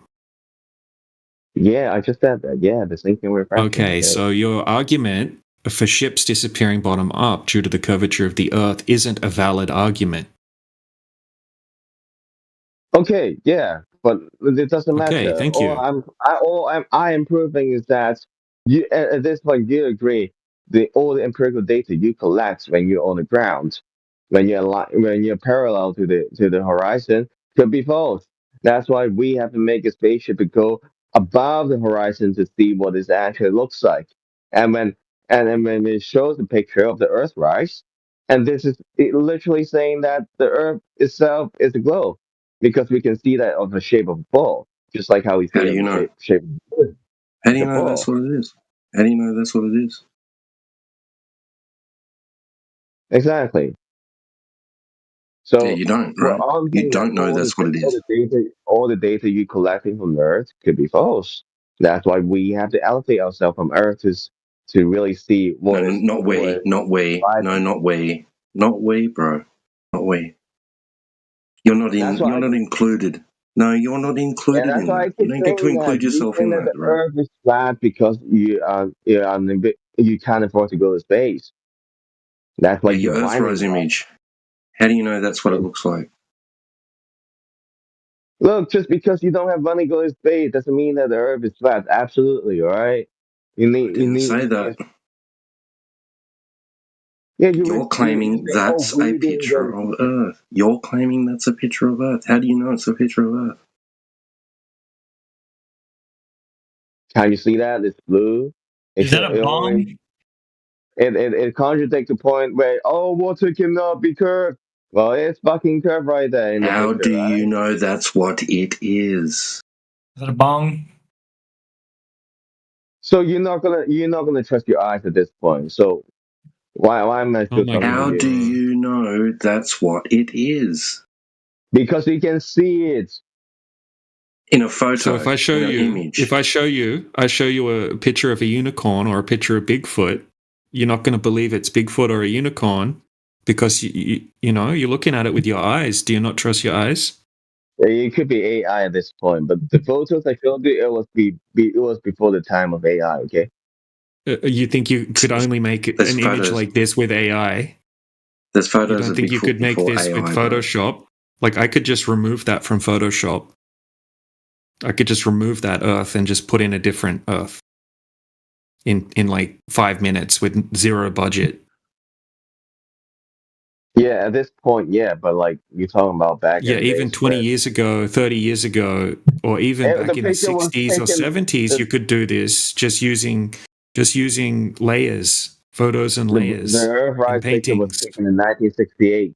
Okay, Yeah, you don't think 1968. have you not heard oh my god, bro. Like have you not It seen the wasn't paintings? 1968. idiot. Photoshop wasn't the thing at that point. Okay. Yeah, so you can make hyper realistic paintings. People have been doing that forever. So realistic that you can't tell that they're not real. My wife has a master's degree in art. I showed her this picture and asked her, do you think you could, if someone had a ball, they could paint it hyper realistic like this and make it look like this? She said, oh yeah, that's easy. Like people can do way more complicated stuff than that. Like they can paint The question people is, and make it look completely real. They do challenges that's where true. they limit the number of tools and colors they can use. Well, yeah. So you're saying that someone can fabricate that evidence, but that you're not saying that. How do you know what it look? How do you know what it is?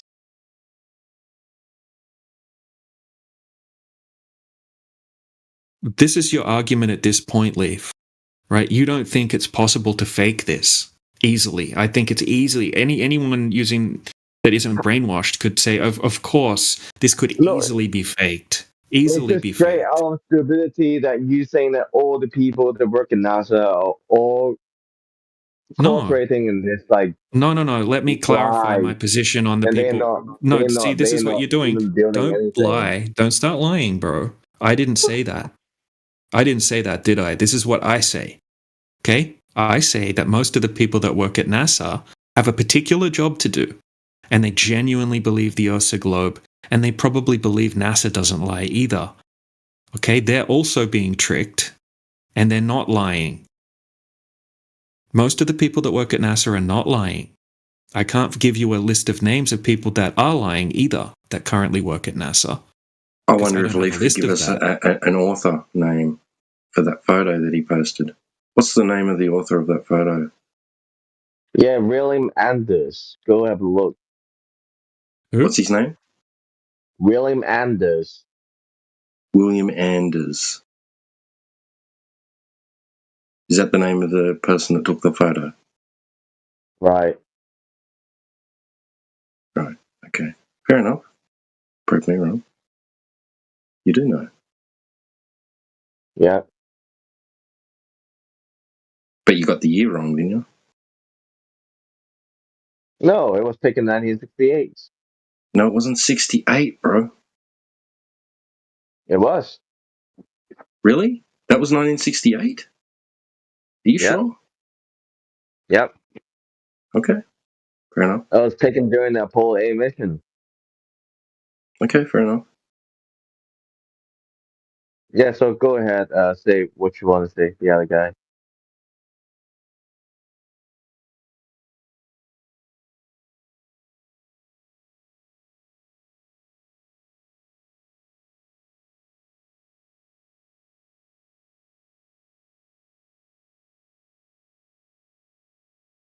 Yeah, so let me rephrase what you're saying. You're saying that all the people that are working in NASA, they're not He's no lying. longer here. They're working on actual things. They're working on actual He's no space longer here. exploration. You're no longer talking with the person that was here before. Yeah, because he hit the fucking wall. He realized how much No, he must have. lied about by you guys. Well, why would you No, he assume must that? have. He must have. So he's saying that nobody lies to NASA. NASA, the faculty itself, is a lie. That's what he's saying. Like, Yeah, it's what's just the problem with that? all the people in NASA are not lying, but they are fabricating a lie. That's what you guys are saying. Okay, And they are fabricating a lie. what would be a problem with that? You cannot ever get space to see the Earth. Okay, hold on, Lee. What would be the problem? What's your counter? What's the problem with that? If someone says yes, government at the highest level, the U.S. federal government at the highest possible level, they are telling lies. You have a problem with that? No, it's not. It's not possible. Let me tell you why. All the people work towards the same goal. on moon landing, and they all see what it happens because of how they use scientific facts in order to produce this shuttle for them to go to the moon. Okay, now you're saying that, well, yeah, they're not lying. They actually do the math and go to the moon. But yeah, NASA lies about everything about we land on the moon. But those people believe that we land on the moon. Those people believe that there is a space between the Earth and Moon, and it's the object of the Moon itself is spherical, and the object of Earth itself is spherical. That can be observed when they're traveling from the Earth to the Moon, right? There is all it is they all proven by people working NASA, all right? But yet you're saying that even though they all witness the facts, and NASA, the top guy in NASA, they lies about it. They lies about all the photos, all the evidence collected during the space missions. You're saying that. Do you know how ridiculous it sounds? Basically, what you're saying, these people, they're working on the truth, but the truth we're being lied about. But lie about the faculty where people are working towards the truth. Do you see how ridiculous it sounds? No, you haven't made an argument for why it's ridiculous yet. I just made it. Your claim, I don't know, it's not your claim, your friends was saying that, yeah, the people in NASA, they're working towards the truth. They're working with scientific facts, producing a shuttle for us to travel from Earth to the moon. You're saying that, right? But the NASA, the faculty as a whole, collect all the data collectively, They are destroyed the data. lying about the reality. They Like, how destroyed does that yeah. make sense? They destroyed the Wait, data. I don't know if you know this. All the telemetry data was destroyed after the Apollo program. They didn't keep any of it. They didn't preserve any of it. So you can't even look at it. You just say, well, you wouldn't even know what you're looking at anyway. Maybe. But why would Well, someone destroy? How about to answer the question? You go to the moon for the betterment of all humanity. For some reason, you don't explain or take questions on. Then you get there and you call it a giant leap forward for all mankind, which you don't explain or take questions on. You get back from there and give these weird coded messages about how it doesn't really mean anything anyway, which you don't explain or take questions on. You then decide to carpet bomb some third world country because you don't like their neighbors, which you can't explain or take questions on. Then finally, at the crescendo of all of it, when you're asked to prove you even went there, you decide to destroy all the technology and all the data so no one can ever reproduce it again. no, they did not destroy them. They did. just decided to They preserve them. destroyed it. They destroyed all the technology.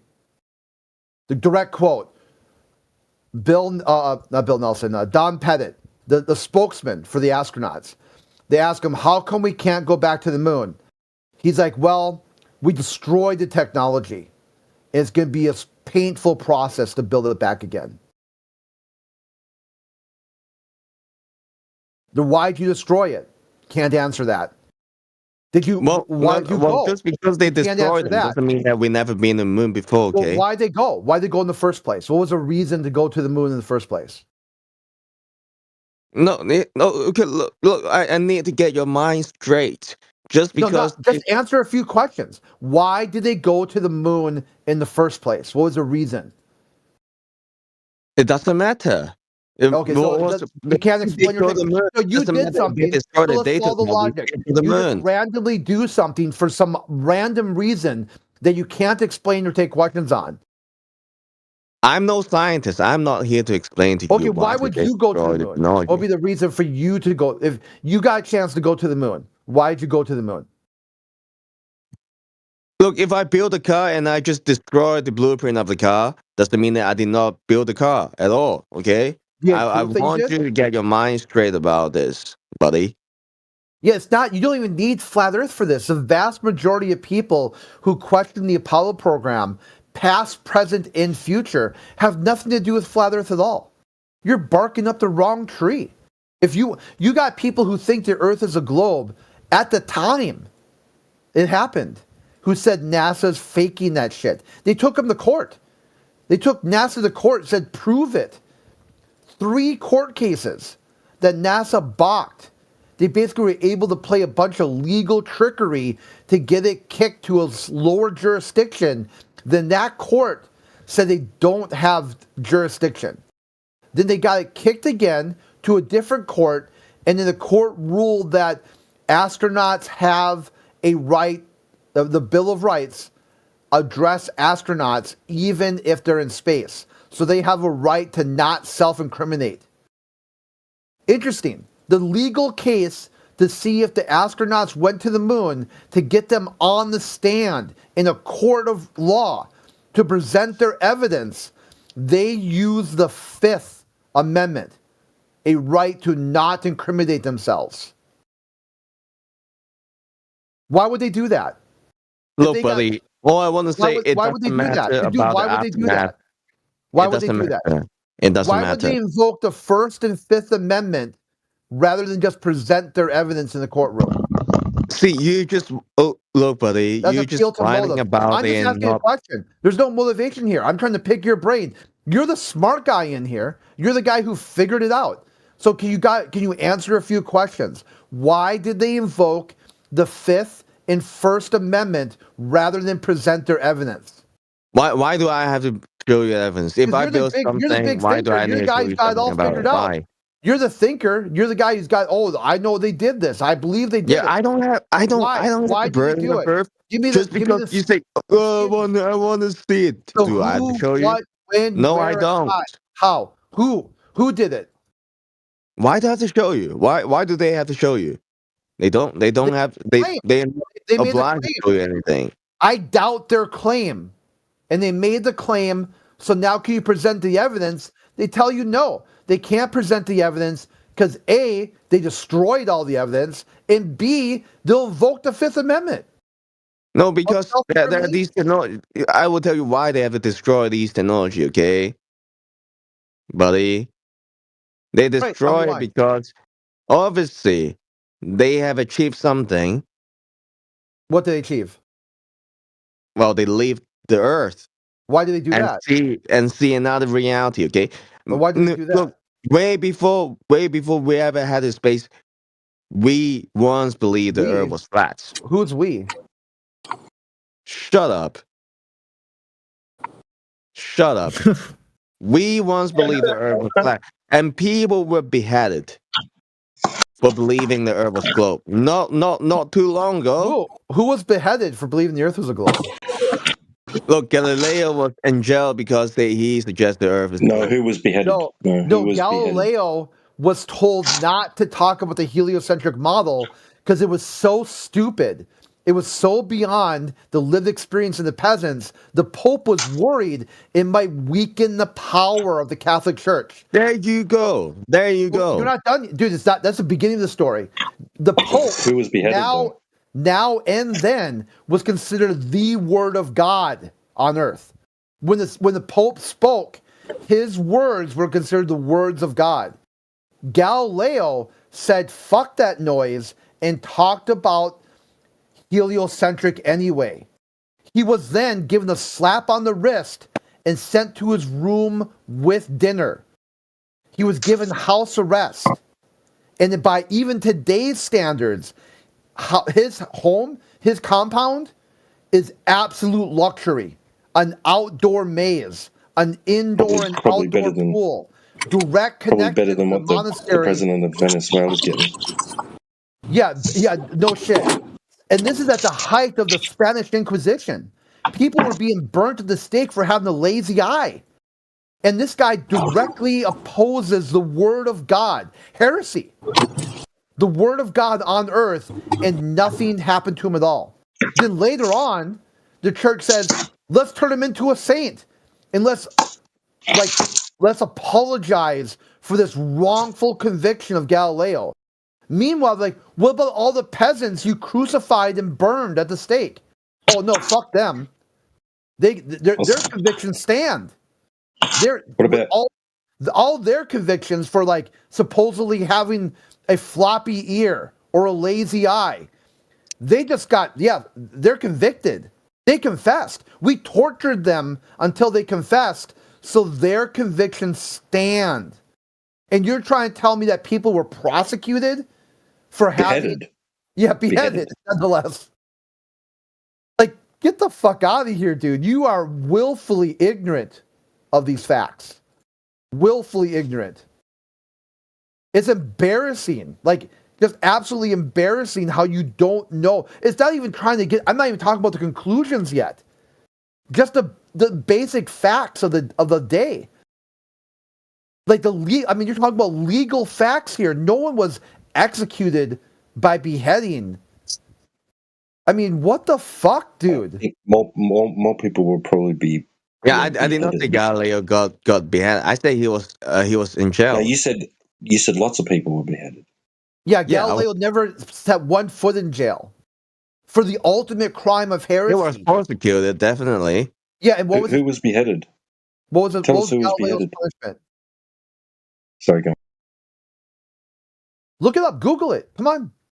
What was his punishment?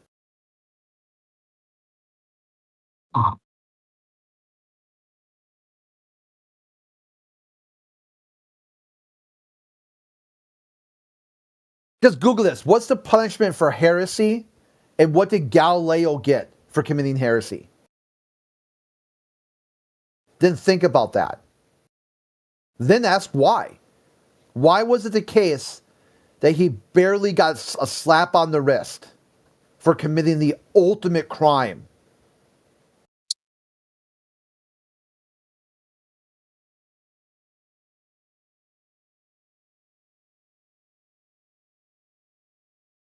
Worse was done to people for standing up for the right to be able to read their own personal Bible.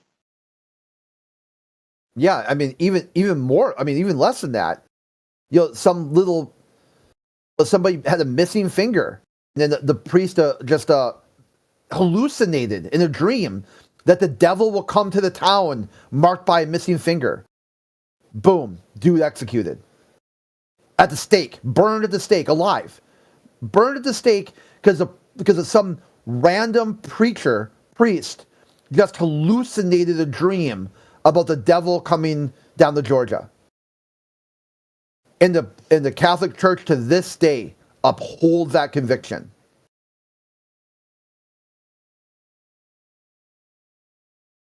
Man, people were getting burnt at the stake at record numbers. It was, I mean, just look up the Spanish Inquisition. Yeah, like, what about Giordano Bruno? Daily for nothing. Giordano Bruno was sentenced by burning to death. Okay, and he is a supporter of heliocentric model as well. So see that. Why was he executed? Why was he executed? Why was he executed? Well, for many reasons. Obviously, when you go against the belief of the church, then you get prosecuted. Simple as that. And just like the charge? One of them.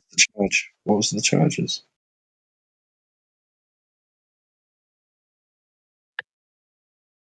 Well, the heresy he believed in reincarnation, practicing magic, in denial of like the Catholic doctrines, like Trinity, So he's NASA. He's basically modern day NASA. Yeah, and you guys are the are the theocratic people that not even close. Nope. Yeah, you guys are you guys not even close. You guys just want to kill off technology just because you don't get the fruits of technology. Yeah, actually, you do get the fruits of technology because you're using Discord right now. You see how ridiculous you guys are. I was the guy who wrote the program, the protocol for internet, wants me on the internet, wants me, people like us, people with different minority groups of people, to have a platform to talk about their ideas. They didn't say, here's Discord, now we'll shut everyone up who doesn't agree with NASA and the US federal government. They said quite the opposite. They want a place where people are allowed to redress their government of grievances.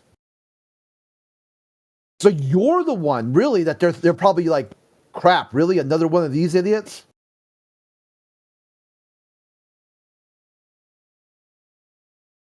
Yeah, I think. Look, you have been trying to backfire me, but I've been staying on my throne the whole time. You guys just failed. Shut up. You guys just failed. You guys just failed to make me concede here.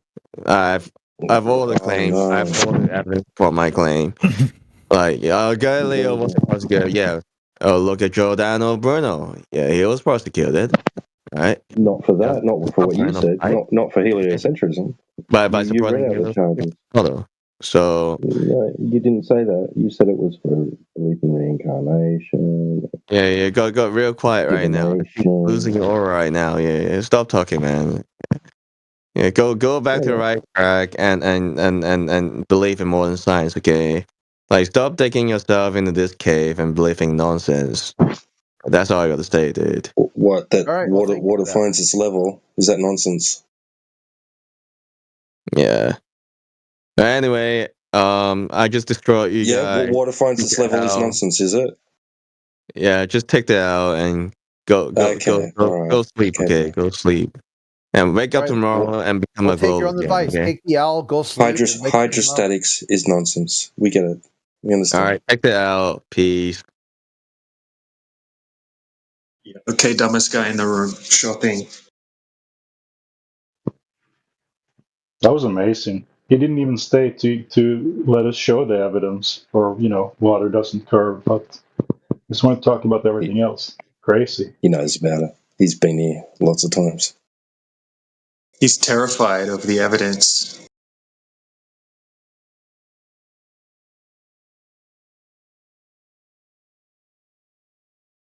And then he declares himself the winner and leaves. It was entertaining. Good combo, everyone. Stop playing truth. Yeah, when you disconnect. Yeah, another good clip. Another good clip. Exposing how ridiculous the globe earthers are. When you left, he did started crowing about how he chased you off the channel, and really, dude, how do you know that? How do you know he just didn't disconnect? How do you know he's not switching devices? I just went to the kitchen. I just went to the kitchen so I could start cooking some food. That's all. Yeah, and he's like, "Oh, I defeated this one. This guy was so embarrassed. He's left the call." And like, really? Classic.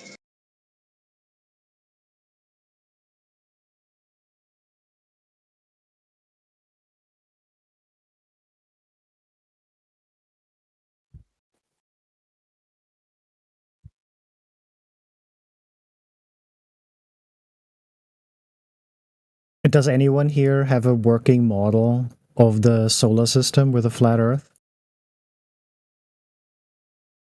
No, you're funny, bro. You're funny. You mean like an Ori, something like that, or like a astrolabe? Like what type of? No, I mean like an Ori. Yes, do you know what an Ori is? Not be bad. Do you know what an Ori or an astrolabe is? It's like a mechanical model of the solar system. Oh, the way the sky moves, yeah. Do you deny those? Do you think they're incorrect? Like they're broken? No, I'm asking for a model that shows how the sun moves around, illuminates places on a flat Earth. Yeah, so an Ori or an astrolabe would be probably the two things you'd be looking for. Or you got Stonehenge, that'd be probably another good one too. You ever heard of Stonehenge? Stone, you mean the rocks? Yeah, do you know where that's at? Or in Ireland? Or in Scotland? Fuck.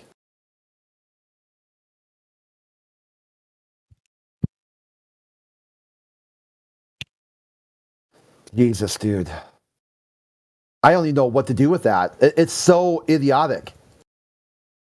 Okay, so you asked me for the geographic location of Stonehenge, and because I didn't know off the bat, you are lost now? Or? No, I just don't know how to unpack things that are common. Like, my point of view is common knowledge, just basic common knowledge.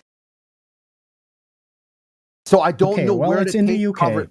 I'm not saying fuck because of you. I was saying because I don't think I have the skill set to be able to talk to somebody who thinks Stonehenge is like, well, Ireland. Like, I'm like, what the actual fuck is going on right now? What is it? I had to go check to make sure that I'm not in some sort of shifted upside down planar dimensions or something like that. You're like, I got to pinch myself or spin the top or something. Like, did I just like morph into an alternate reality? It reminds me of that TV show, Are You Smarter Than a Fifth Grader? It's like, hey, little Billy, do you know what the Druids were? Yes, Mr. Cena. Do you know what model they built to track the way the sun moves across the Salisbury Plain? Yes, Mr. Cena. Do you know where Salisbury is located? That's near London, Mr. Cena.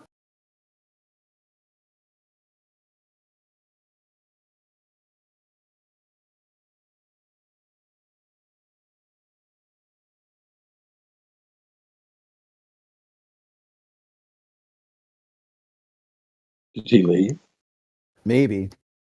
No, I'm here. I'm just like, I don't really see a reason to respond to a rant about me not knowing exactly where Stonehenge is. It's not about you not knowing it. It's about you coming in here with a completely idiotic question, asking about models and math. A working model is an idiotic question when you're... Yeah, you should know these things already. I know it on a global Earth. I'm asking if you have one for flat Earth. A sundial. There you go, a sundial. Sundial. Sundial is not a working model for the solar system. Elevation profiles.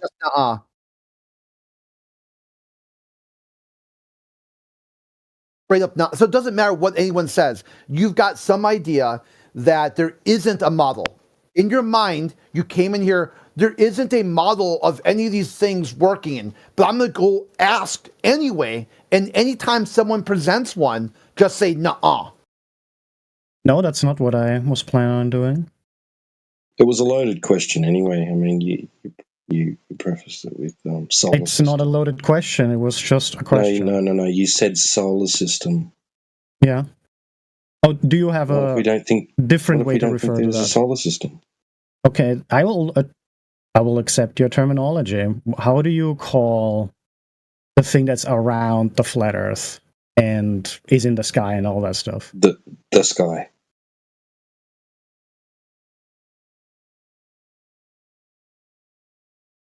So you go outside and you look up to the sky and you see the sun, you see the moon. Okay, do you have a working model for the sky that explains the different illuminations, like the day and night cycle? It's not our intent.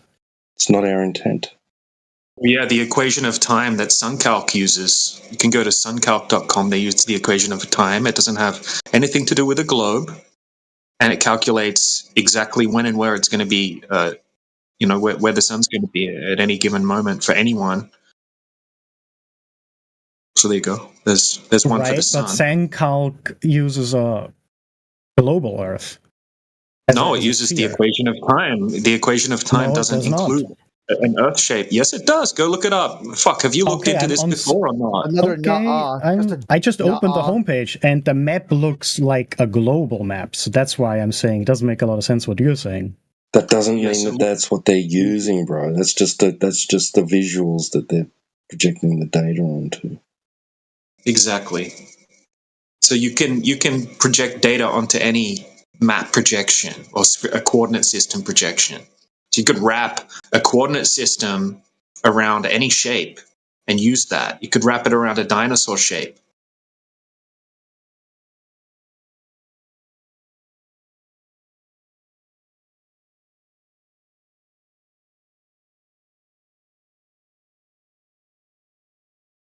Do you have a model for the Earth? For the Earth that we live on? Did he go? Is that going to go on? No, I'm still here. I'm looking at the evidence you've given me.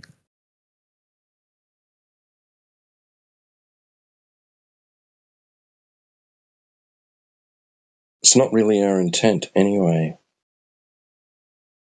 It's not what we're doing. That's okay. I mean, you can say no. We don't want to give it to you. Or we don't care about that.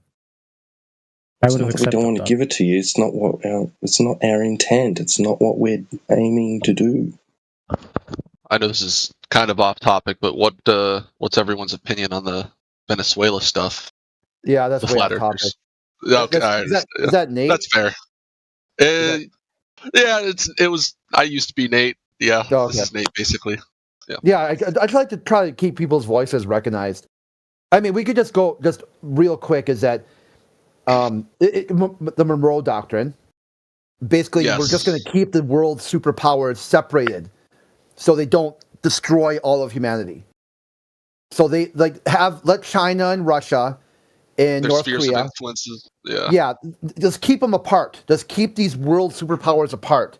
So the Western Hemisphere can have their Monroe Doctrine. We'll have our Monroe Doctrine. And that way, these psychopathic, deranged crackhead freaks, these space-age cultures, are not going to cross paths and cause the complete destruction of all life in the known universe.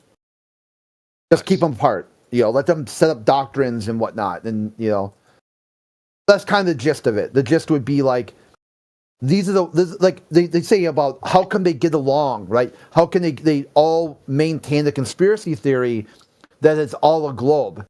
Well, they really don't. They don't get along. They hate each other. But they seem to get along just fine in Antarctica, in low Earth orbit. Venezuela can't get along, like everywhere else. They hate each other. Like as soon as they pulled the guy, I'm drawing a blank on his name. Maduro. Maduro, yeah. Nicolas Maduro, yeah. Yeah. North Korea shot a bunch of rockets across Japan into the ocean. North Korea is a space-age culture. Supposedly they launched a probe to monitor sun activity or something like that. So because some world leader in the Western Hemisphere gets scooped up for some crimes, that he surrendered. He surrendered to face his day in court. He negotiated a surrender. So the space-age culture known as North Korea decided to threaten Japan, which had nothing to do with it whatsoever. I mean, this is the mentality you're dealing with when you're dealing with these space-age cultures. Just watch what they do. I mean, I guess I disagree on the whole, because I'm a glober and you're a flat earther. But I agree for the most part on the whole spheres of influence and people. The United States wants their own little backyard with Russia and China having their. And yeah, totally. It's like kind of the same way you could figure that out. Like here in this Discord server, there's people who don't get along with each other. So what do you do to solve it? Have them have their own spaces, and if people want to engage with them, they can. If they don't want to, then they don't. Because that's why this is because it's a small, sad world with small, sad people doing small, sad things for small, sad reasons. Now, Globe Earth, they told us it's going to be quite the opposite. There's going to be a giant leap forward for all mankind. A new renaissance. It never happened. It's the same set of conditions today, the same set of conditions tomorrow, the same set of conditions in the future. And getting worse is that the nuclear body, the Nuclear Regulatory Committee, is going to meet here just in a couple of weeks again. I guarantee you, they're going to roll the clock ever closer to midnight, the doomsday clock. So rather than this event being something about, let each superpower maintain their own hemisphere, this is going to be a showcase that we're 1 second closer to mutually assured destruction.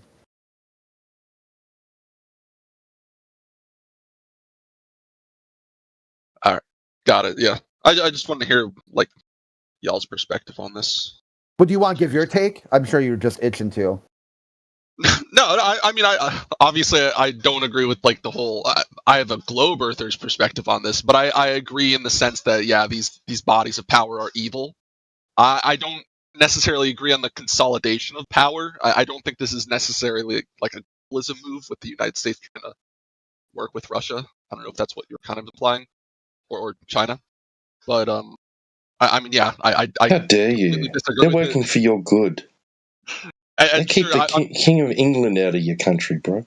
Yeah, it is fucked. I don't want big countries stepping on smaller countries, being the bully of the playground. Despite being an American, as you can probably tell. Somebody's got to do it. You know, I'm all here for world peace, but I do not think this is world peace. But I don't want to take this off topic in here either. I know. No, I mean, it's a good way to talk about it because you get to see what these people in power actually do. Yeah, no, I agree. These people are demons in the metaphorical sense. These people are pretty evil. Quite the So when are you leaving America then? Or are you Canadian? I'm an American. Leaving America. So when are you leaving?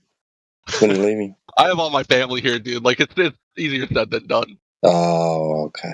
Yeah, I would leave America in an instant, but I wouldn't want to because I'd be subject to American foreign policy. Yeah, plus, I mean, I wouldn't want to go to, like, I want to go to another English-speaking country, but I wouldn't want to go to, like, the UK or something. Australia, but that would probably be tough to get into right now. There. Worse than America, though? America's a great country compared to a lot of other countries, but, like, So what are you complaining about? I don't agree with what we're doing. That's what I'm complaining about. I feel like we agree on all this. I just like complaining about our own politics. I'm an American. What do you expect?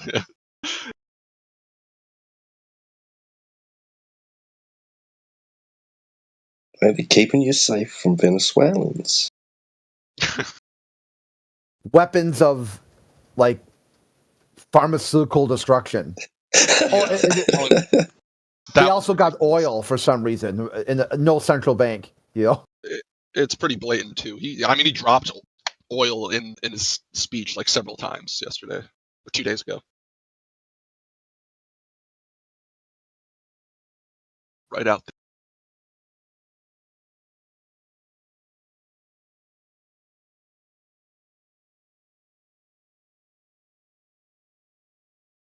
So I know you guys don't care. Oh, go ahead. We could probably get back. I know you guys don't care about it, but since anti-globalist, you brought it up. Are you interested in talking about your thing? Because I've thought about it, and I have a few questions. The SunCalc homepage. Yeah, what do you want to talk about? I'm kind of cooking at the same time, so if I can pay a bit of attention. Okay, then it's fine. Then I'll let you cook. That's good. Well, what did you want to say? Well, yeah.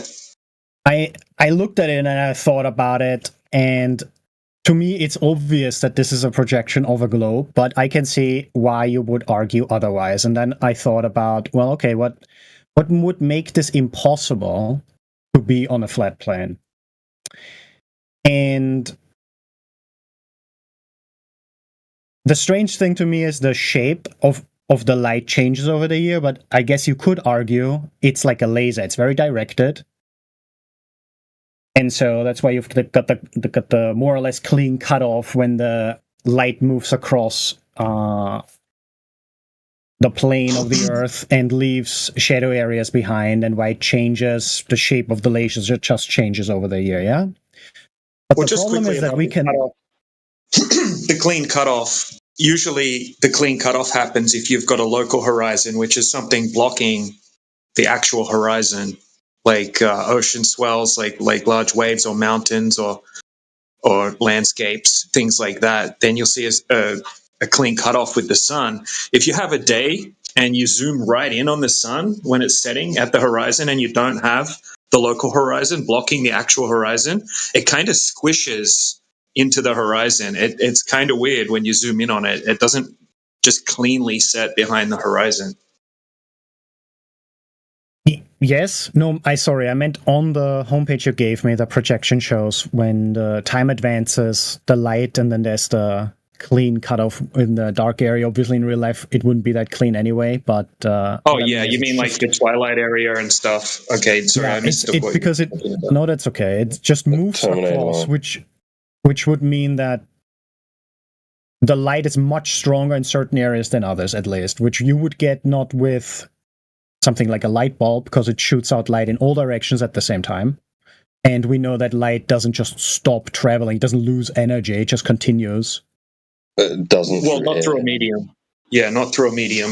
Through a medium, it will slowly diminish. It will actually, it will reduce in intensity as it moves away from the light source due to the inverse square law. And as it's pushing through the air, right, it's going to be scattered, and it's going to, atmospheric extinction is going to take place, and it's going to reduce, right? So that's what we see. Like when we see the sun moving away in the afternoon, it slowly gets dimmer and dimmer.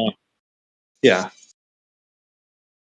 Yeah, even the globe admits I think the diagram's a little bit misleading in a way, because it doesn't show the gradient of the extinction of the light, if you know what I mean. Yeah.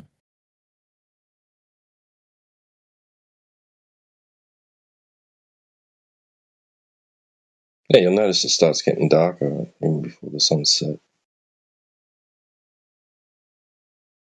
You know what's interesting? I don't have it on me at the moment, and I'm not claiming this is like the flat Earth model or anything like that. But if someone gets a flat map, like a flat surface, let's just not even use a map, just a flat surface, and they put like a glass dome over the top, and they can get a light source, and they can move that light source, and what gets lit inside that dome matches up with exactly what you see in the sun calc, like in the sun calc. I forget exactly which side it's on, but it shows which parts of the Earth are illuminated, like during the day and as the sun moves around once per day.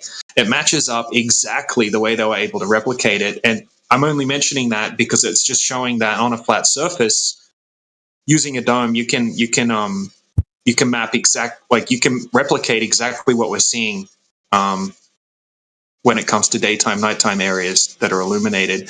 Just the only point I'm making with that is just showing that there are other ways to explain things rather than alternative. Yeah, there are alternative options out there to explain certain things that we see in the sky. But I would just stick to actually like empirically testing the surface of the Earth rather than making assumptions about the sky. We don't have a God's eye perspective of it anyway, do we? We can only describe what we see from the local observer. Exactly. I think everyone could agree to this, that if you can measure the floor flat, it doesn't matter what's going on the ceiling. It doesn't matter what happens above the floor. If you can measure it flat consistently and not find any curvature, nothing that happens above that floor is going to change that the floor is not curving.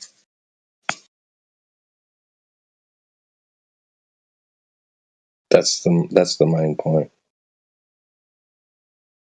That's why I said earlier, it's not our intent. We're not attempting to present to the world a cosmological model,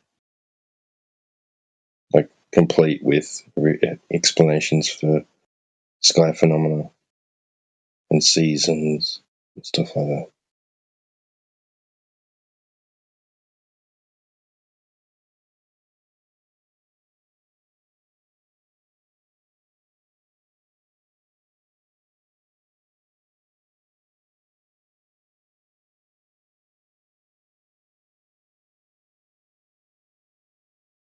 We're pointing out a major fundamental flaw in the so-called globe model, air quotes. Is that, like DJ said, the surface doesn't have any curvature. So what do you do with that?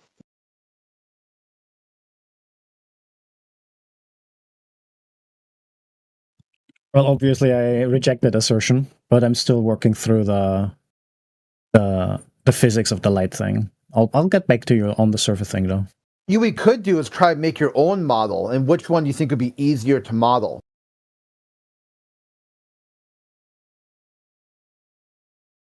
It's kind of hard. for me not to default to the globe because I think everything makes sense with it. Like which part? Like literally everything makes sense with the globe. Like what? Okay, if everything picked something, one thing. Day and night cycle. Day and night cycle. You see the Horizon sun line. move over a stationary Earth. Gravity. Okay, just pick Just one everything. thing. Let's follow one topic to a full Okay. conclusion. Day and night cycle obviously was explained for thousands of years before anyone suggested it was a giant ball of gas burning in a vacuum 93 million miles away. You have none of those data points. If someone just plucked you off of this Earth and put you on a completely different Earth, you would be able to, or planet or whatever, you wouldn't have any clue how to figure out where the sun is. It could put you in a completely new simulation showing a flat stationary Earth with a sun moving over the top of it, and you wouldn't be able to tell the difference.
Yeah, Amish or Yolder got some good stuff here. The Terminator line, Rayleigh's criteria, scattering.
Okay. So sadly, our cooking friend is gone. But for the YouTube channel, the explanation why the shape of the day-night cycle on SunCalc looks like a bowl, and that means it cannot be a flat plane, is because light stretches out in a circle around its source, in a sphere. And so the shape on a flat plane simply wouldn't be a bowl. It would be a circle. But I'd like to engage with your thought experiment, Crit. The one where you take me and you plot me up from wherever we are now, sphere or plane, and you plot me into a place that is for one reason or another, a plane. Yeah, like say a planetarium. You just put you in a planetarium, and you're going to describe how the planetarium isn't a flat surface with a domed ceiling. It's actually a giant lava ball, a water-covered lava ball in the vacuum of space.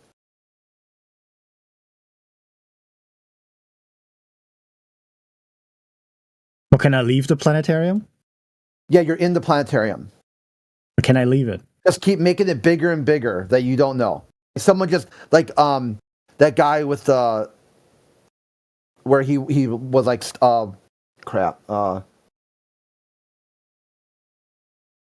the show where they watched him go about his life, and then he realized that the horizon was just a painted wall. Truman Show. There we go. Okay. Yeah, the Truman Show. Yeah. Yeah. So someone just hits you with like a fentanyl blow dart. Boom. And you wake up and you're in the planetarium. I was willing to grant you much more. I was willing to grant you like a planet-sized flat plane. No, just a planetarium. So a bunch of scientists said, "Hey, what we'll do here is perfectly project the sky in a building, an installation model, a flat stationary installation model that people can walk around in and use to do celestial navigation."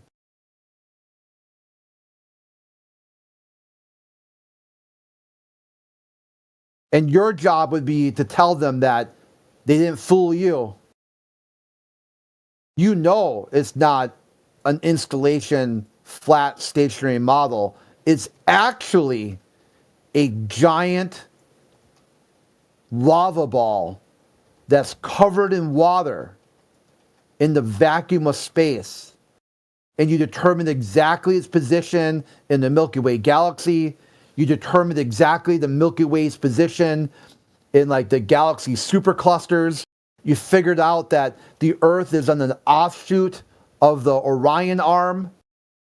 And then they say, "Oh no, you're in the flat stationary installation." All that stuff you just hallucinated. Well, I don't think I could do all these things. It would straight up be hallucination if I'm actually in a flat plane, because I think you need to be able to move around in 3D, like you need to have an up and down on a planet to see different perspectives to do these kinds of where am I located in relation to other things.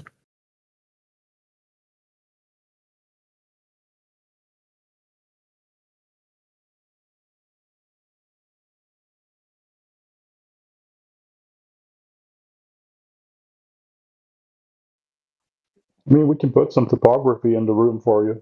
Put some mountains there on the flat plane you're on, inside of that thing. And you can go up and down. Yeah, but if I'm stationary, like in one place, I can only look at one. Like I can't even do the North Star thing that we do here on Earth, where when you're in the northern hemisphere, you see the North Star, right? And then you go far enough into the southern hemisphere, suddenly you don't see the North Star anymore.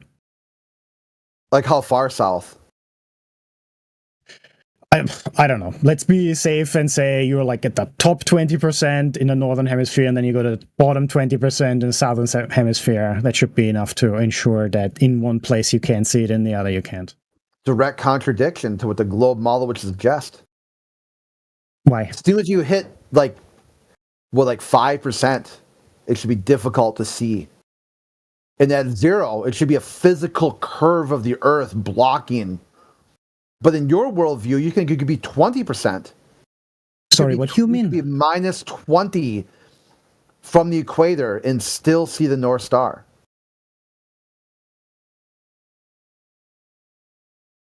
I mean, I can see the North Star, and I'm in Europe, and I'm far away from the equator. Yeah, and you're saying that you could go all the way to the equator, then pass the equator, and still see the North Star. No, I'm saying the exact opposite. Maybe I phrased it poorly. What I meant, the northern hemisphere, north of the center line, I can see it, and if I go south of the center line far enough, I can't see it anymore.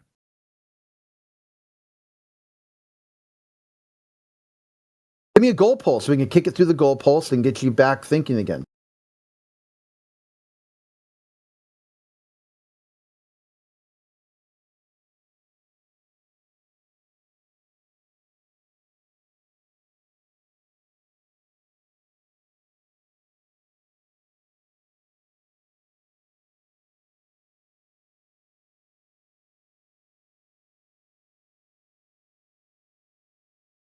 Sorry, that sentence doesn't make any sense to me. Let's set up a goalpost. How far south can you see the North Star? At what point is it no longer visible?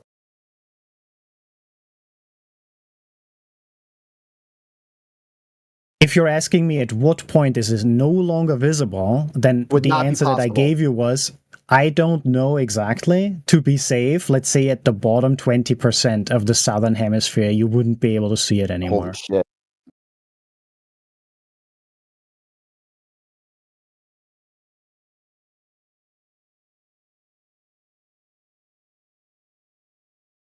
The bottom, you know what that means, right? The bottom 20%. I know what it means. The Arctic Circle. Sure.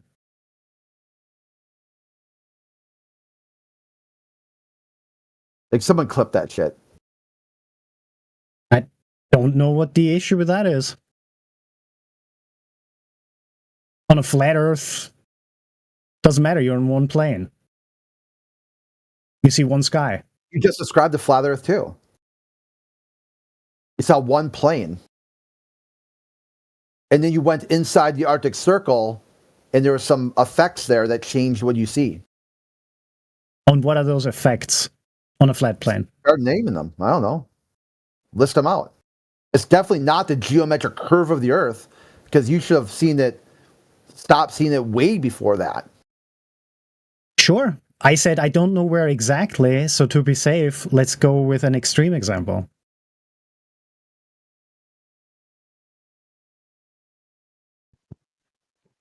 Do lights on a road seem like they're sinking down the farther away from them you are? You ever noticed that phenomena? Perspective? If you back away on a long straight road and there are street lights, the lights at the very end of that street, do they look like they're lower down than the ones that's right next to you? I'm not dodging this, but it's hard for me to relate because I'm from Europe and I don't drive with the car at night on long straight roads a lot. We got a lot of hills here where I live, and I take public transport anyway. Because you can. I'm trying to, but I'm not sure in what direction they would bend. I've not seen this. Have you ever seen an airplane go above you and it disappears into the distance, but it looks like it's actually flying into the ground? Yes, I think I can imagine that, yeah. Right. So, I mean, you know that with distance, things that are actually at the same elevation, they just look like they're going down, right? But they're not actually going down. So True, yeah, because they vanish behind the horizon line because the Earth is curved. No, it's not because the Earth is curved. That road can be completely, level and flat, and those street lights are not going to look like they're going down anyway. So we can do this over water. But look, the North Star or Polaris, it will look like it's sinking the further away you go. And after a while, when you get to the equator or so, what you call the equator, it's going to look like it's right on the horizon, and then it's going to disappear. Not because it's actually lowered. It's at the same elevation. You just move. And this is how we people see. It's called non-Euclidean vision. If you look into it.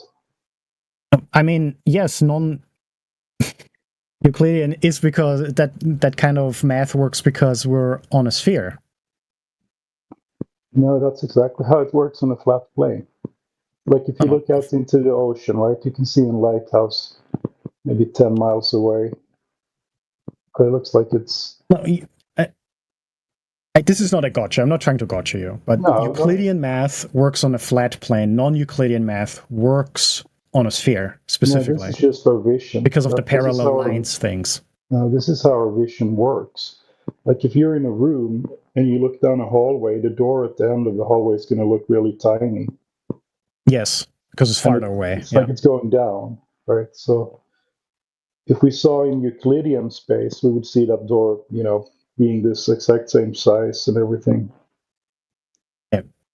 Yeah. Maybe we're talking about different things. That would be my bad. Yeah, maybe. Anyway, look, let me ask you a question. I want you to look at the side chat in a second. I'm just going to switch to voice activated because I have push to talk now, so I can't switch. Just give me a second. Of course.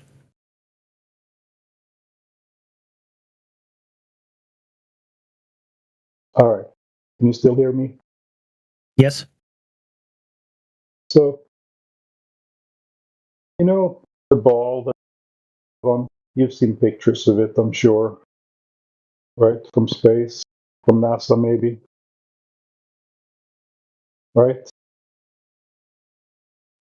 Sorry, from space, NASA maybe? Yeah, have you seen pictures of a ball of the Earth? Oh, yes, I have, yeah. Yeah. Do they look... On the picture I'm posting, are you watching chat? I'm watching chat. Yeah, just focus on the picture there. Don't worry about the numbers. But does that kind of look like something you've seen before? People maybe told you this is where you live. This is Earth. Something similar to this, yeah. Yeah. So you notice all the blue stuff? You know what that is? Claimed to be? Water? Yeah, it's water. And there's something peculiar about this. Water, it curves around that ball, right? It curves. It's not flat in the picture. Yeah.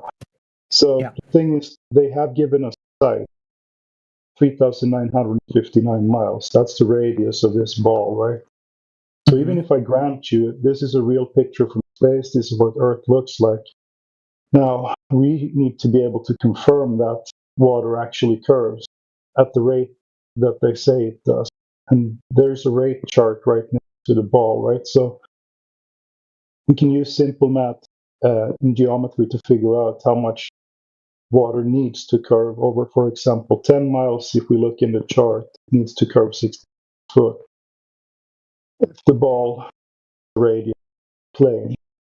Problem is that take a laser and place it a foot or two over ground on one side of the 10-mile wide lake. It should end up 66 foot in the air on the other side. But in fact, it hits the target at 1 foot on the other side as well, right? So that means that water does not curve. Or if you take a friend with to that lake, bring a good zoom camera, you can probably zoom into him on the other side or see his features at least, right? But unless he's 66 foot tall, should not be able to do that. So this is the reason why we're all flat. We have measured drop over distance over water, and Earth is said to have 71% covered by water. So okay, at minimum, we can say that Earth cannot be a ball. Water is curving. We don't know the shape. We don't make a shape claim. We only make a claim to the surface property. You understand? Okay, very good. I'm not gonna drop the R word, but I would ask you if you are in possession of a video that shows somebody seeing a light or being able to see an object on a hot day over a flat surface like a salt flat. I would love to see a video like that. I think there might be some salt flat videos. We have specular reflection.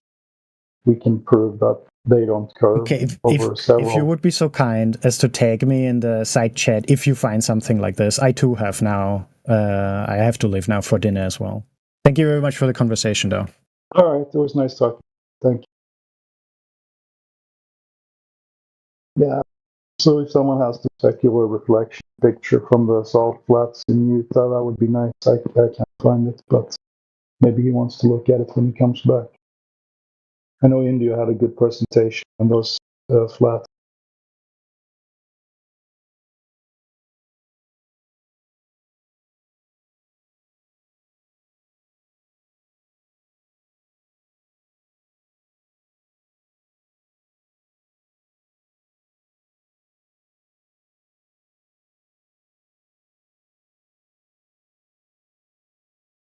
Oh, is that it? Yeah, there you go. That's a good example. I didn't even have time to present the laser test that we actually have done. So if he comes back, maybe he's going to listen to this on YouTube, but I'll paste it for the YouTube listeners anyway. Here's a 21-mile observation that I like.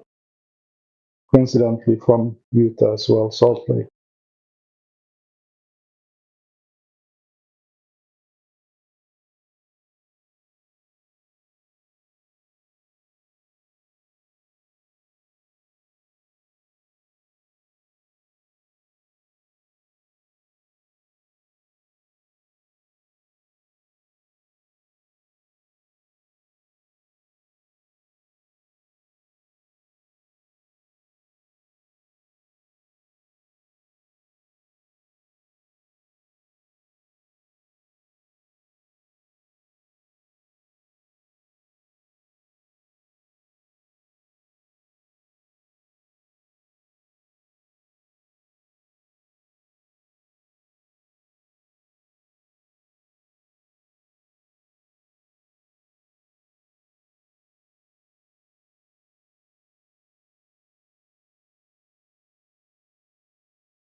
little dude peter out?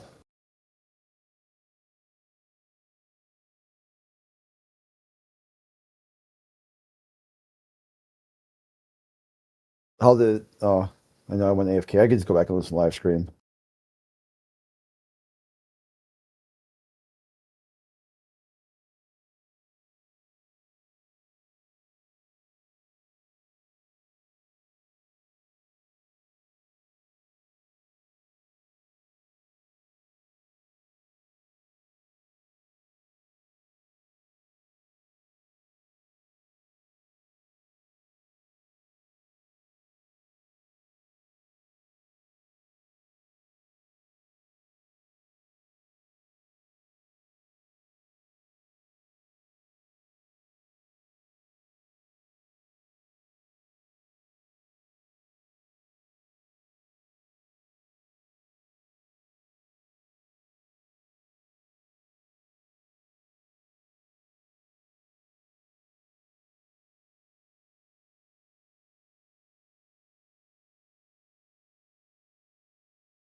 watching 24/7 Flat Earth Discord live.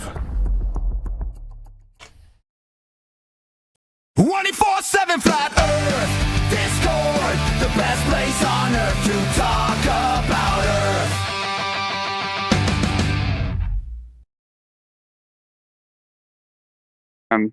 The distance problem. You're trying to talk about attitude. You said, what if the plane's not accelerating? I know because what you you're said the asking. accelerometers could tell you like how far the plane is going. Yeah. Well, why don't you go give an example of that? Because if the plane is in motion, right, the accelerometers are giving a reading as to the force the plane is experiencing. What if the plane's flying at a constant rate of speed? Is it accelerating? Yeah, or what about headwinds and tailwinds? They're all part of the adjustment. The adjustment, yeah. Can you be any more, bland with your descriptions? Well, okay, tell me, what are you asking? For like the 10th time, I'm asking you how the plane knows how far it's traveled. You said we have all these systems to determine the distance that these planes travel over water. And I'm like, great. Why don't you give us a method? And, and what I'm hearing is anything but. Like in a car, we have rotational speed of the wheel, right? Yeah. How do you measure speed in a plane?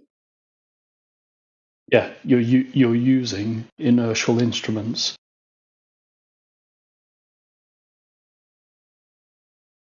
Okay, so you're moving at a constant rate of speed, and it's as if you're not moving at all. Now what? Yeah, and the accelerometer is reading that the plane is moving at a consistent velocity. Like, so what? So 0.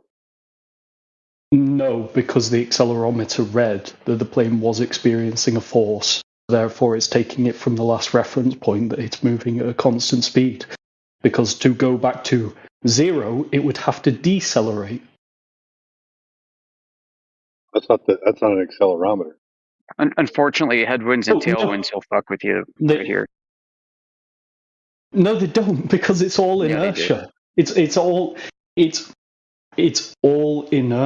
It is all going to affect the readings from the accelerometer. If you're supposedly flying at 500 miles an hour and you get a headwind of 200 miles an hour, how fast are you?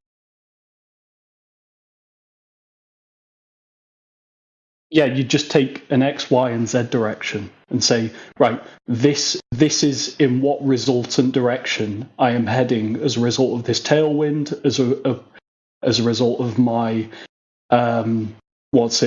inclination or declination. Am I dropping altitude? Am I increasing in altitude? How fast am I going? What I asked. Well, then you're asking random gibberish. Oh, you don't know you don't even know what I asked. Just a simple math problem, bro. And I've just told you have got 3 axes of movement, haven't you? Okay, so you're not going up in altitude, you're not going down in altitude, and you're not turning, you're moving in a linear path, and you're supposed to be going 500 miles an hour because you're at full throttle, but you have a 200 mile an hour headwind. How fast are you going? You can work it out. I'm not solving a math problem here for you. Like, yeah, you just use some trigonometry to determine a resultant speed. Like this isn't 200. Sorry. Well, so we just say 300 then, whatever. There you go. Right? Is this productive? Like, what's your point?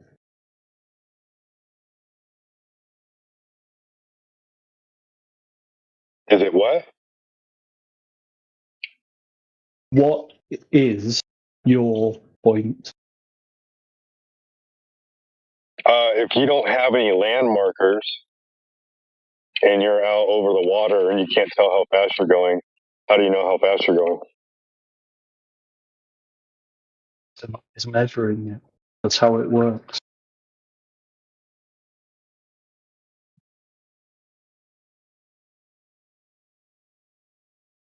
Are you questioning the fact of whether it's measuring it?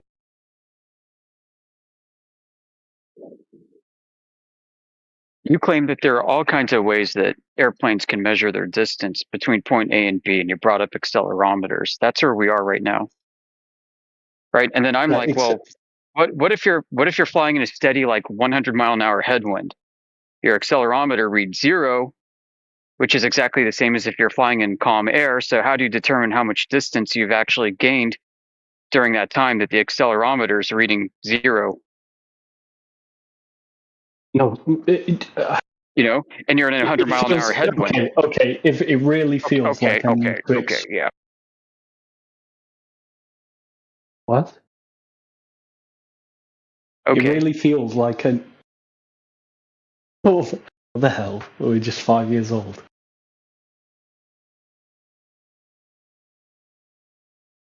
Are you gonna let me just respond?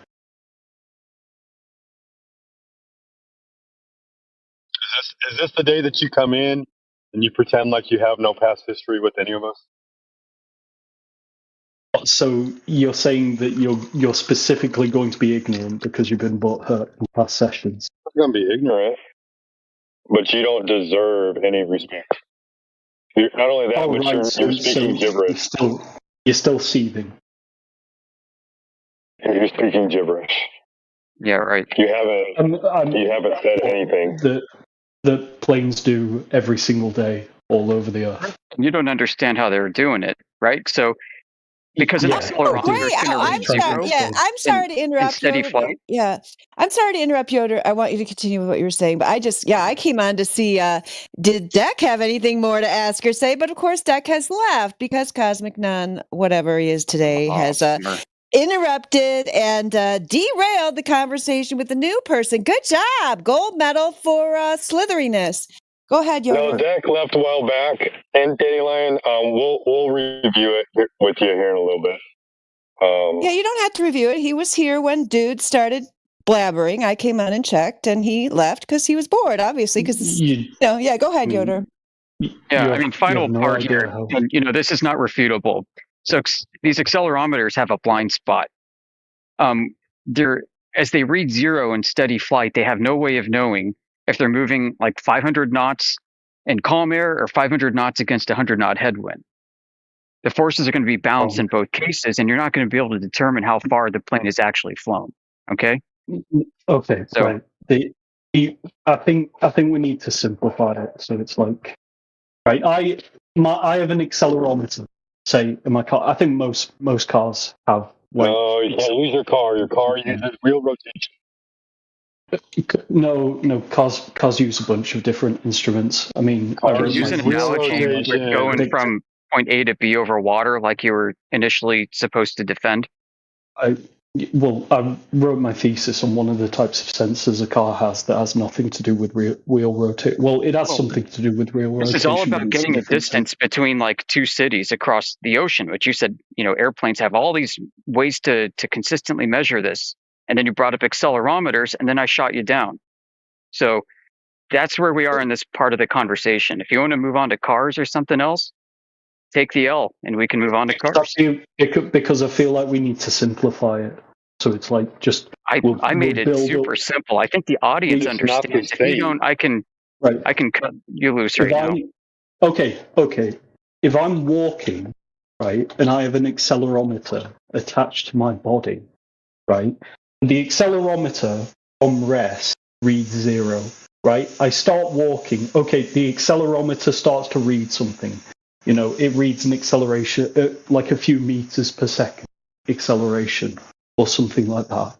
It then goes back down to 0 again, right? It reads 0. Sure. We made this right. But from the accelerometer's point of view, what is the logical conclusion of what I am doing while it's still reading 0?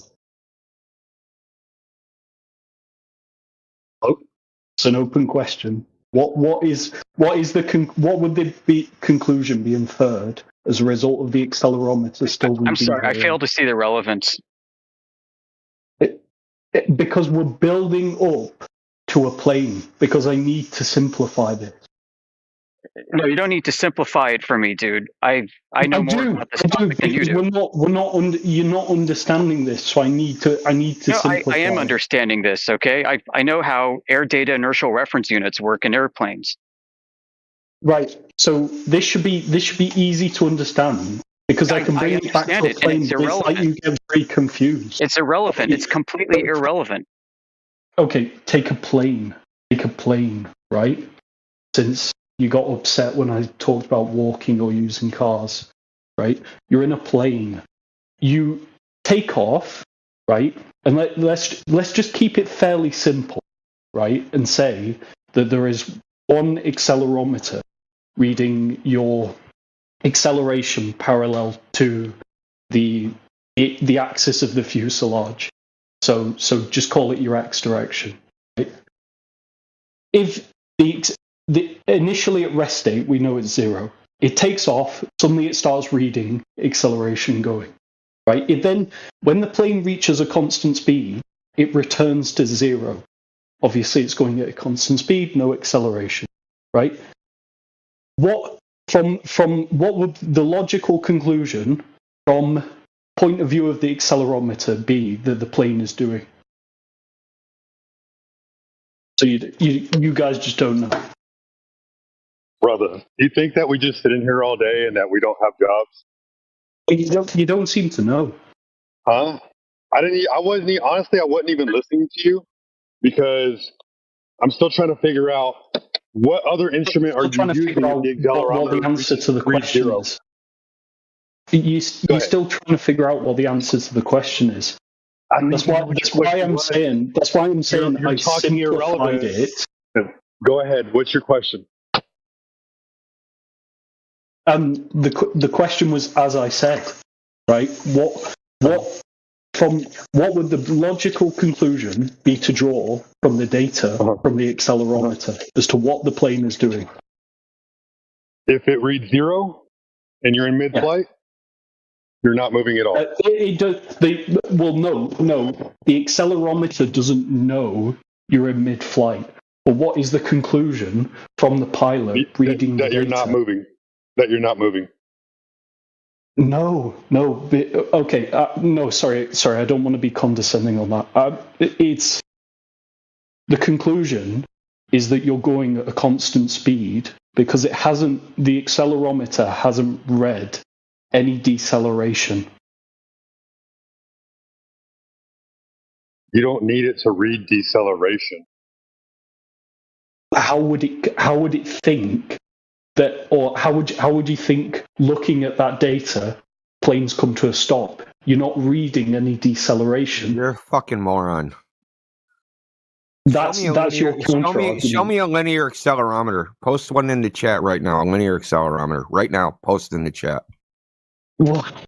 A linear accelerometer. Post one in the chat.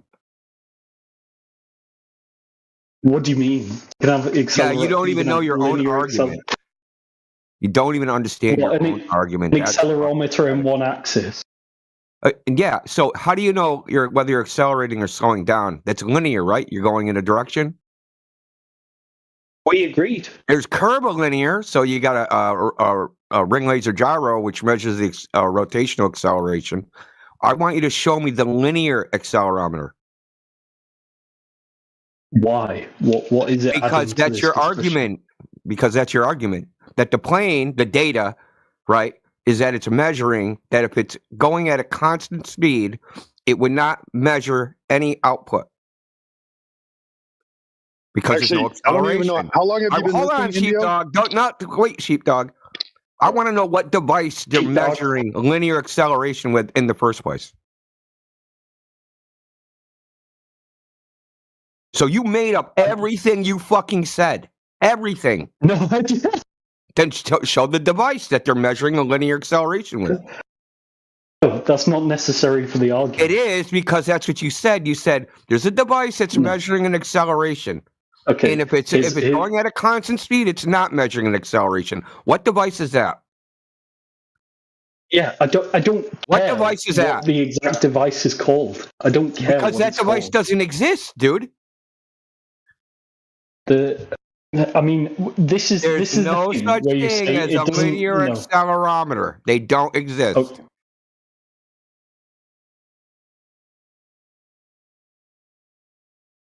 So you've been bluffing and bullshitting and saying, I'm not going to be condescending. You're talking out your asshole the whole time.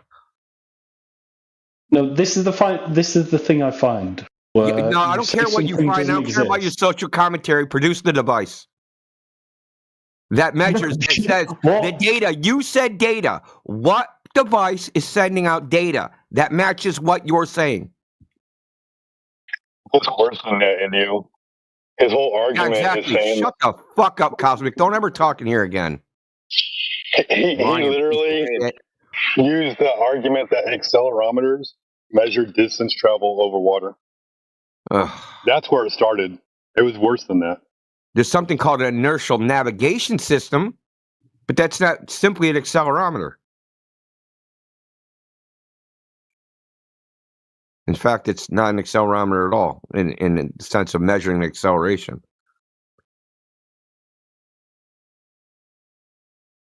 Anyway, that's all I wanted to say, Indio. I wasn't trying to interrupt you. Yeah. I know. I just didn't want to let this dude off the hook. I'm already irritated because I just happened to click on, because I got the live stream in the background. I click on mute, and I hear freaking Dandelion spurging about this clown running interference.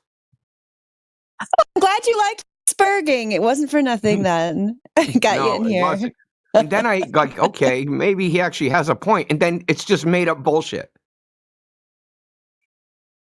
Well, he came in here, right, with this little sad puppy dog voice, I'm trying to be good, guys. And then it's like, don't act like you don't have a fucking... Then he's like, you guys can't answer my question. Of course we can't answer your question. Your made-up fucking device that belongs to the state of the sleigh.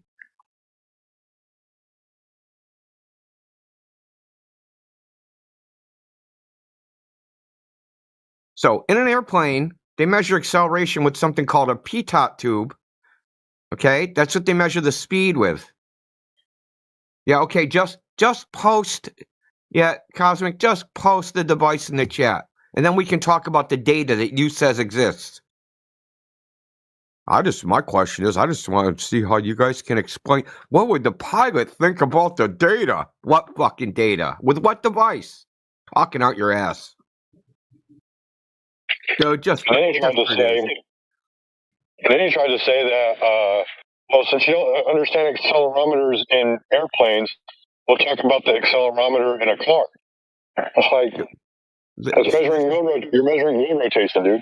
This is the problem, Sheepdog, is this person interacts with reality through a phone. So the little phone is like the window to his freaking made-up reality. It's like, phone, man. It's got an accelerometer. If I drop my phone, man, it'll tell me its orientation. That must be what the plane's doing. Yoder tried to explain it to him. I heard him. But he's too dumb.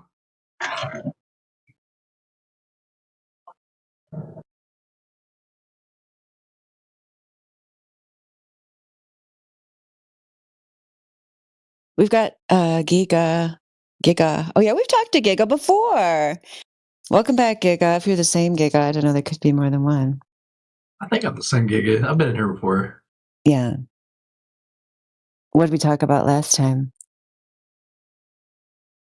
I think we talked about lasers and like a lake or something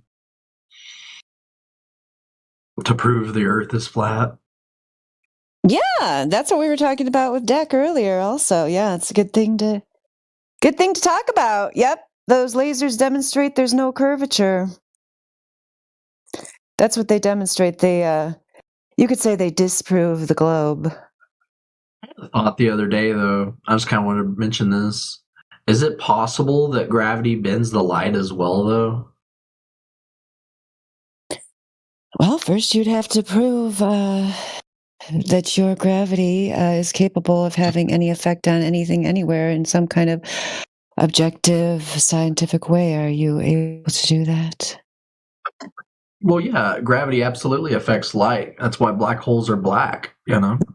Oh, so you've got some proof of black holes for us. Yeah, post the verify. Post the verifiable, testable, repeatable scientific evidence with the experiment, with the testable hypothesis, the independent and dependent variable that can be manipulated. So how are you manipulating the independent variable in the case of black holes and light, as you claim?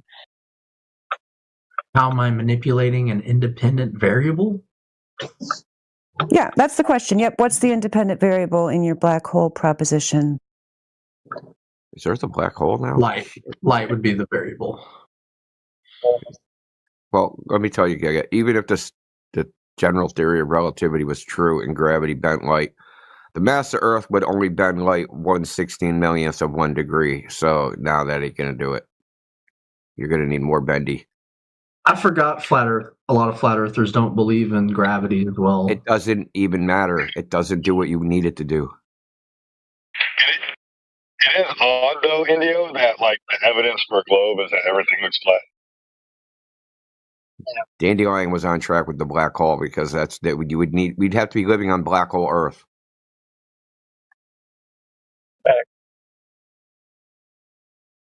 It would kind of mean too if light was bent by gravity that the stars in the sky aren't even where we're looking, you know? I already say that anyway. Since people have shot lasers across the Earth horizontally and got the same elevation at both ends of the laser light, that means that the light is curving at the exact rate that the Earth is curving. Are you saying that the Earth appears to be flat because the light is being bent into a flat view? No, so the issue is with a laser beam, you're able to view a laser beam much further away than supposedly if the Earth is flat, right? Or sorry, if the Earth is curved, right? Backwards. Perhaps all I'm theorizing is that gravity bends the light coming from the laser, allowing it to go further. That would mean you'd be able to see the laser at its location of start. You wouldn't be able to see the starting point from the laser, but you'd be able to see the light bend around the Earth. Okay, Maybe that's so what people you're are seeing. viewing the laser light. The laser light looks straight, right? Now, the Earth is curving, right? Now, the laser light that looks flat is going across the curved Earth, and it's curving at the exact same rate as the Earth. So now you're viewing a straight light you're viewing a curved light as straight. So are you viewing the curved Earth and it looks flat because of it? Because regular light is not as intense as laser light, and the laser light looks straight as it curves at the exact same rate as the Earth does. Because the elevation on both sides of the beam across the large body of water or a large area of land, it's at the same altitude.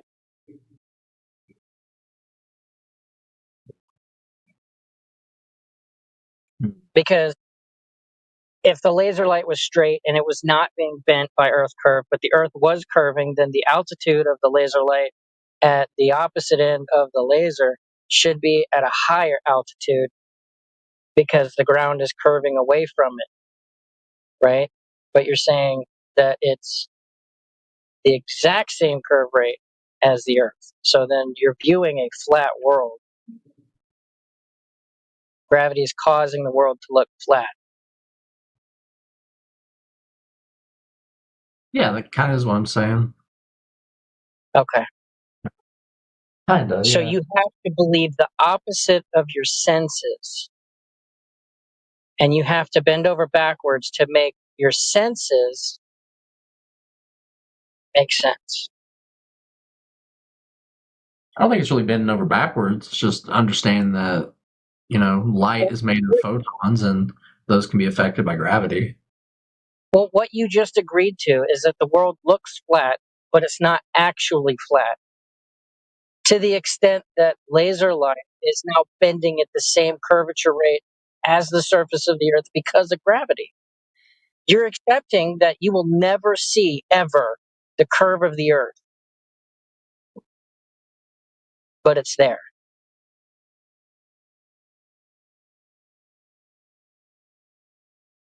Yeah, I'd really like to do some of these laser tests myself. Do it. Scrutinize it as to your heart's content. Do you know the rate of curvature or the distance to the horizon? Or how to calculate the distance to the horizon with the radius value that they've given you? No, I remember it's like so many inches per mile or something. I don't remember exactly. Like what? The distance to the horizon with a radius value of 3,959 miles is 1.2 times the square root of the observation height in feet. So if you're 1 foot above the water and you look out in front of you with the radius value they've given you, the horizon where things disappear should be at 1.2 miles. If you're at 6 feet, it should be about 3 miles. If you're at 30,000 feet, because you want to be in a plane, that's about 218 miles. If you're at 44,000 feet, that's 250 something miles. Well, you kind of got to do the laser tests at sea level for them to be valid, you know? Yeah, because I mean, the sea level is the basis for all horizontal, altitude reference, right? Sea level being 0 on that baseline, and any altitude above that being, Have you ever been on the ocean in the ship? Yes, I've been on a boat. It sure looks flat out there, doesn't it? Yeah, and at certain times of the day, if the sky and the ocean match the same color, you don't even see a horizon line. Well, hey, Giga, I'm going to tag you in a video that I'm putting in the chat for you to watch.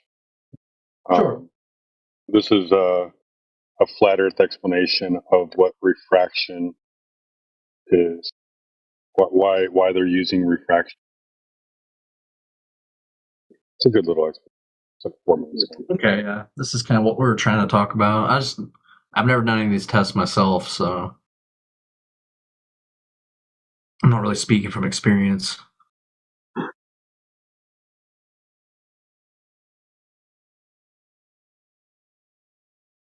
No, that's fair. It's odd that, you're not speaking from experience on the test and you're not speaking experience on the globe.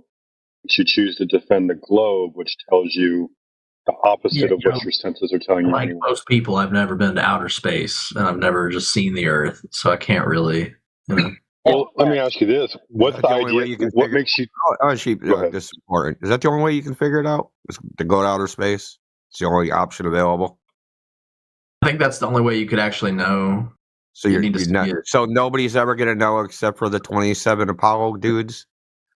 Everybody else just has to believe in them. The space station and people that's been. Well, to space. They can't see. Well, hold on. They only see 3% of the Earth, so we can't rely on them. Well, they could see that many of the continents are on the back of the Earth. They only see 3% of the Earth from the elevation of the space station. 3%.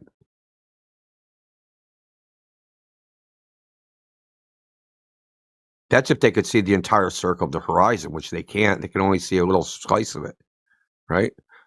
So we can't rely on them. They don't see the Earth as a globe. So the 27 Apollo astronauts, that's it. We're putting all our chips on and what they fucking say. That's not the good bet. I wouldn't take that bet, bro.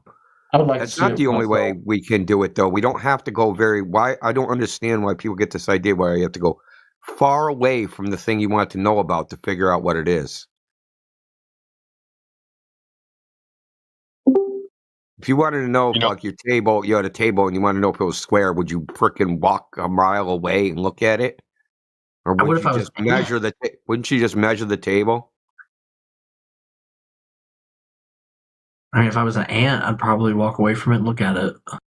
If you were an ant, but you can measure it. So you're an ant with a tape measure. Right. Or a laser. I That's don't the have thing tape about the measure that laser can test, measure the because whole they're world, though. measurements of the surface of the Earth. Because we can just measure the laser height. And the Earth should be curving away from the laser. Right? If the Earth's a ball, it curves away from the laser. And that the laser and the Earth should get further and further apart with distance. I gotta add this real quick, Indio. Yeah, go ahead, Sheik. Giga. The idea that you could become an astronaut and go do the things that they say astronauts go do, right? First of all, you'd have to be selected for a pilot program in like the Air Force or the Navy. And then from there, you'd have to be selected to go into astronaut. And then from there, you'd have to be selected to go on a mission. So there's a lot of selection processes that go on. Most people don't even make it to the astronaut training part. Yeah, because you'd have to be really dumb. You have to be really dumb to be an astronaut, right? That's what I've observed. Look at Don Pettit. Most people aren't dumb enough to be astronauts. I totally agree. They wouldn't pass the first initial intelligence tests because they would score too high. Hey, dude, you know what you should do? And this happened recently. This happened on December 1st. There's a guy named Danny Jones, and he has a YouTube channel. And there was a debate between an Apollo astronaut and Bart Sibrel, who made a documentary called Astronauts Gone Wild, where he would ask the astronauts to swear on the Bible that they went to the moon. And instead of doing that, they either ran or took a swing at him. Most of them ran. Only one person took a swing at him. So anyway, the point is that Bart Sibrel and a guy that says, I went to the moon. You should go watch that. And go tell me if that guy, you think that guy actually went to the moon. Based upon his responses. Because he brings up something that they said that like you couldn't go to the moon with one rocket. So they said it at the time. They've said it even now. They're still saying it. They're saying that in order to go to the moon, you need like 15 rockets. Because you need a rocket you need to put your rocket in orbit, and then you need cargo ships basically to bring fuel up for that rocket to go from the Earth to the moon. And this is what they've been saying when they actually do the math. This is what the math says that they have to do.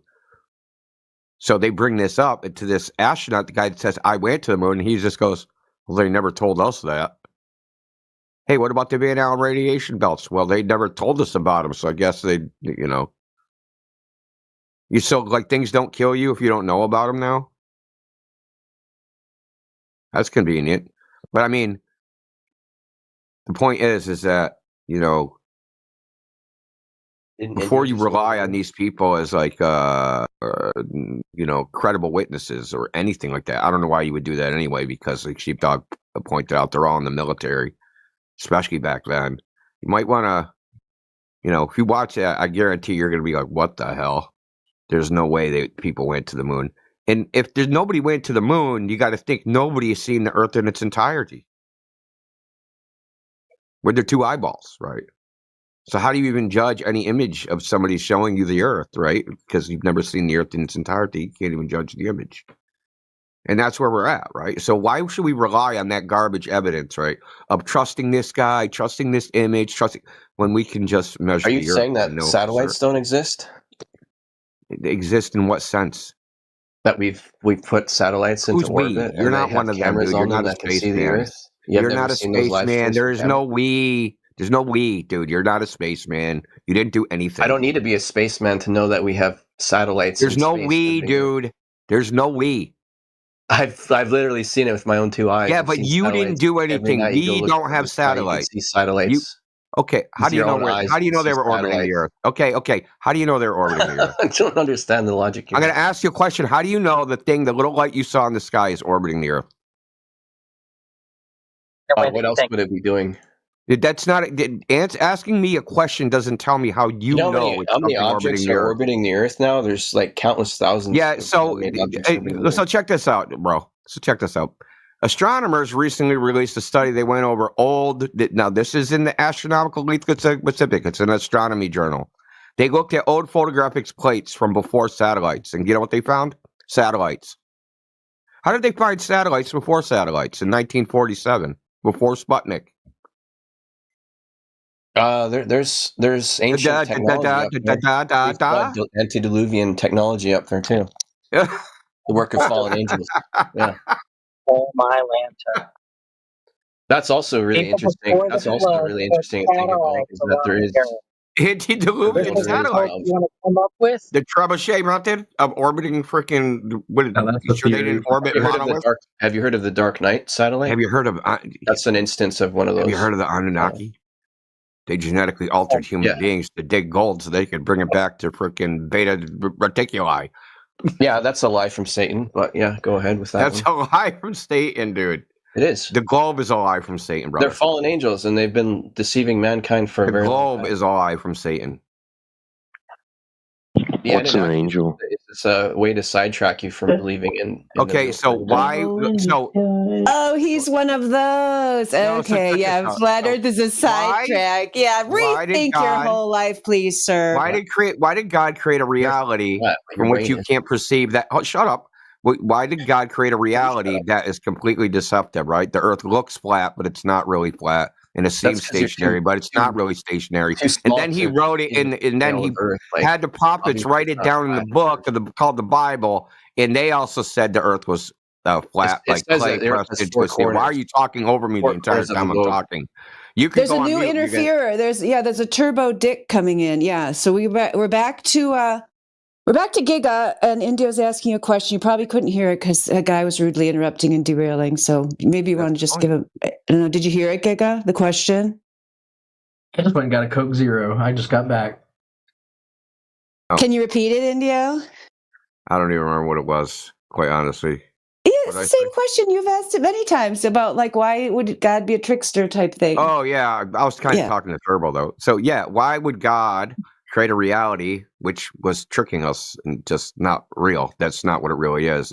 Oh, was Turbo the guy who claimed that flat Earth was a trick? Yeah. I'm sorry, I got confused. My bad. I don't know who muted Turbo, but you can unmute him if you want. I didn't know that you were asking him that. He doesn't need me. He just talked over me. He just talked through me anyway. So okay. I thought Turbo was saying that the globe model is a trick. He said Satan. He said we made satellites, and then he started talking about the Black Knight, because the thing that he thinks is satellites that he saw in the sky. Like I don't know if you heard this. They really about like a month ago, an astronomical journal said they went over photographic plates before there were satellites, and they saw satellites, which don't make sense, right? If they're man-made artificial satellites put in the orbiting the Earth. I've never believed in the round Earth more than when I saw a satellite train being deployed. Like, what do you mean by man-made / artificial? So you think that those? So you think that you saw a bunch of Starlink satellites? So you saw a refrigerator from 250 miles away? Damn. You got good eyes, bro. I sure did. They were bright in the sky. Because they say if you saw 5 lights in the sky, that's a satellite train? Because that's what they said on TV? Like, serious? Well, there weren't stars. There's a lot of things with these satellite things is that upon further inspection, what they say is possible actually isn't possible. It can't possibly be what they say it is. It can't be a freaking refrigerator 250 miles away that you can see.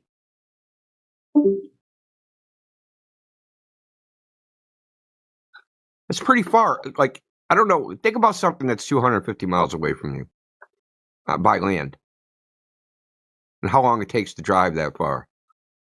And now imagine there's a refrigerator in that place, and you think you can see it? Well, like, all I like could see was refrigerators in like Philadelphia. That'd be like seeing a refrigerator in Philadelphia from Boston. It was just a bright light. Yeah, it was just a bright light, and that's all they are. Like, that's all people see. They see a bright light. It changes the city. You have no idea how high they are, how fast they are, if they're orbiting or not orbiting. That's why when people say "we," it tweaks me, because they don't have nothing to do with any of that shit. They saw a light and adopt a story and adopted a belief in a story, and now somehow it's their story too. This is like it's like your football team winning the Super Bowl. You're like, we won the Super Bowl. No, you had nothing to do with it. You're just a freaking person looking at the TV that's somehow identified with some sports team. And that's what it is. They're just identified. Oh, I'm part of the spaceman. No, they're not spacemen. You're not a spaceman. There's no we in any of this shit.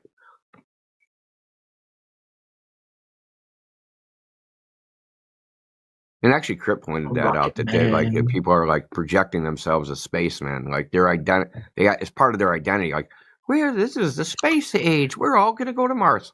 No one's going to fucking Mars. And I just told you, really, dude, I really highly recommend go watch that Danny Jones video. Okay. So they have. Okay, so there's a guy from a YouTube channel called Smarter Every Day. His dad works for NASA. This guy grew up with being around NASA people his entire life. Okay. He did the calculation on going to the moon. 15 rockets, dude. Werner Braun said 3 rockets, all bigger than the Empire State Building. Elon Musk has said something like 15 starships to go to the moon.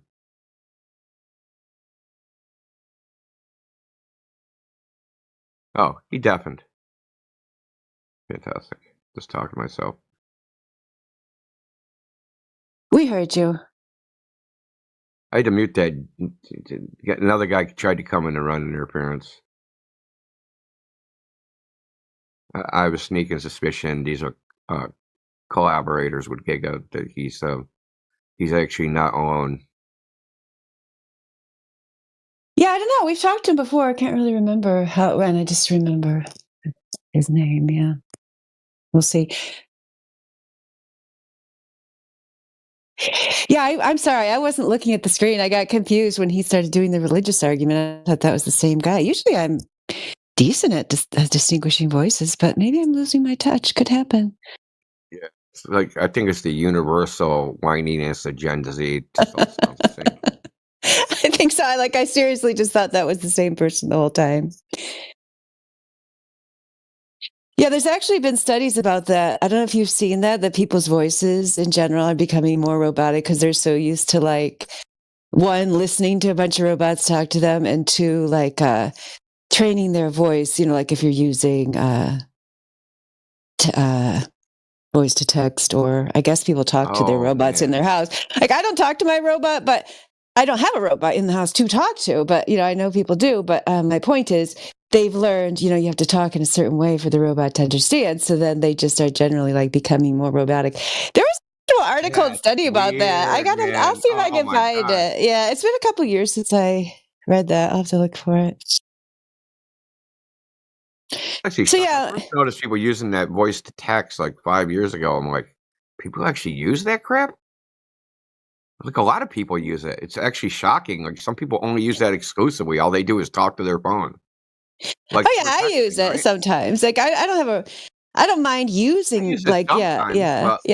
There's some people that's all the only way they interact with their phone is like talking to it. Oh, like, yeah, I know what you're saying. Yeah. I mean, we had Teddy Ruxpin, man. We didn't have that.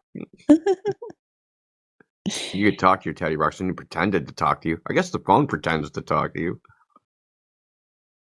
Yeah, people's imaginary friends. Yeah, talk back now. Yeah, it's a new world. And it's always listening, right? So you're going to stub your toe. My toe. And they're like, rub some alcohol on it. Use a Band-Aid made by Band-Aid brand. $3.99 down at the local Walmart. We get an advertisement for your wound. I think I just gave him an idea. Shit. Add it to your list of ideas. Yeah, they're going to work it into, like, people ask ChatGPT for this information, and they're just going to work in advertisements. Did you see that OpenAI, which makes ChatGPT, is now partnered with Disney? I did not know that. You're going to be able to make Disney, like, AI generated content using the actual Disney characters, and it won't be like copyright infringement. Now, Disney owns shitloads of, like, intellectual property. They own the entire Star Wars franchise. They own all their, like, Disney cartoon animated characters, but they own a lot of other stuff too. like the intellectual property rights. So get ready for some Disney freaking pornography because people are obviously going to twist it, and it's going to be unstoppable. Which Ray Bradbury story was it where it opens on him like wandering? The main character is like wandering through the streets, but like he's the only one outside because everyone else is just like glued to their screens inside. I can't remember. When it came out, it was like unusual, right? That was like a futuristic view, right? Yeah. Which one is that? Is that Fahrenheit 451? I don't think it is. I think it's a different one. No, Yeah. It's not Fahrenheit 451. That's the book burner guy. Or the fireman. Great fire. Yeah. Cheating into books. I can't remember the one you're talking about. Yeah, I haven't read it since then. Giga is back. Were you asking Giga a question? Hi, Giga. Give me a chance to see if he's alive in there. Yeah.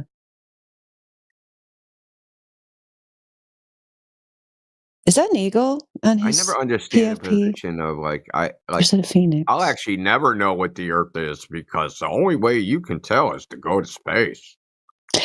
And those guys are so like shady and like, you know what I mean? Like, yeah, they should be forced to like actually watch those guys talk. Like you said, like the guy who's in the interview, he sounded like a clueless person who had no idea what was going on. You know what I mean? Like, yeah, this is your hero that's telling you what your world is like. The one in the interview we were talking about. We should post that link for him. Did you post the link? Yeah. No, but I'm going to do it now. Yeah, because everybody who's relying on the so-called astronauts to give them their worldview should totally be forced to like listen to some of these guys actually speak and say, oh, does he sound like a real sharp, trustworthy dude there? Yeah. So you're going to just put your life in his hands. Yeah.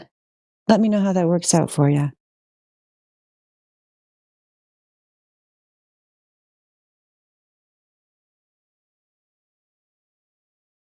Old dude says it's called The Pedestrian. I never would have remembered that's what it's called. I think it was like maybe it was in like a short story anthology or something.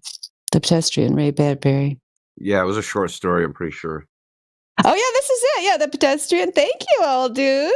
It's a 1951 Ray Bradbury short story about Leonard Mead, a man who enjoys solitary evening walks in a dystopian future where everyone else stays indoors, mesmerized by television, making his behavior seem deviant and suspicious to the automated police. Totally. Yeah, this is our life now.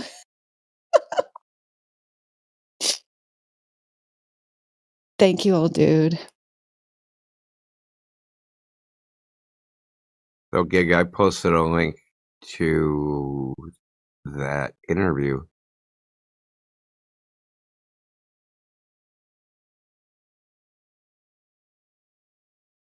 Yeah, this should be eye-opening to anybody.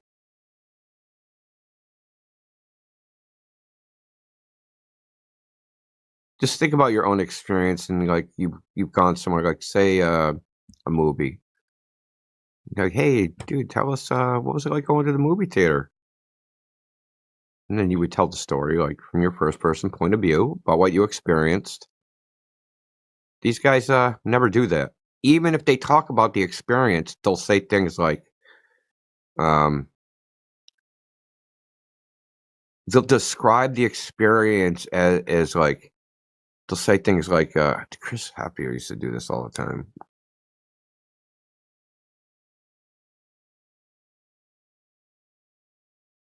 Earth from that vantage point, you see, or they don't even say you. They say the expanse is wide and broad, and it will leave quite the impression. They don't even say like none of it is like in the first person. They talk about it as if they're reading like from like a generalized universal experience, not from a personal experience, which is very strange. Because if you actually did that in real life, you'd be freaking blown away. Yeah, for sure. And yeah, because that is, their role as they either see it or have come to just embrace it so wholeheartedly they don't even realize it is their role is to define the worldview of a generation. And that guy, that's what he seemed like in that interview. He was so clueless, like he was not ever used to having any kind of real-time pushback at all. You know what I mean? Like he'd never personally talked to anyone who like didn't believe his story. It was very odd. Like, well, he talked to Bart. Even Bart was like, "I called you 10 years ago." Like, so he's talked to this guy before. They're not strangers. That is weird. I didn't know that. That I guess I missed that part. That's really interesting that he's even talked to him before, but he acted like, you're not just accepting this fairy tale as true. Like, what? I can't even believe it. He seemed like that was just out of his realm of experience. You're just supposed to believe the story because I thought everybody was under a spell here, guys. What happened? Wasn't he in his house whenever he told him to get out? I don't know if it was that one. Maybe. I don't know if it was that guy. I don't think it was this guy. So that guy, I think that dude was. This guy went on one of the last. It's supposed he went on like the last one or the second to last one. 18 or I don't freaking know. But it's very. I mean, all you got to do is watch it. You can know instantly this guy's just like he's acting. He's just like playing a role. It's easy to tell. And like they didn't give him an extensive script. And this is what I was talking to Dandelion and a couple others about this. It's like, so it was a psyop on the American public and the world. Who maintains the psyop? Like, what happens when all these people die off? Who keeps it going? Did they like pass the torch to some other people? Keep this moon hoax going, guys. I know you weren't even alive when we started it, but it's your duty to keep the moon hoax going.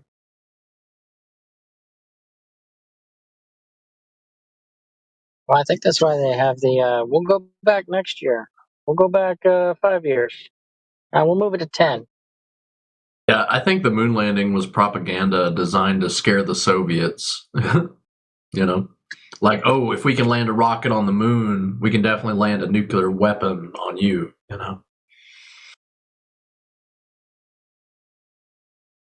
think the Soviets and the United States are just both bullshit, quite honestly. And that they just want to control their domestic populations. And they have a lot of, every nation has that one thing in common. They do not want the rabble to grab their torches and pitchforks and take over. So you keep them distracted with bullshit. Bread and circus. We're great. We have a space program. We're just, I mean, there's other things to this. I mean, I wish Yoder didn't leave because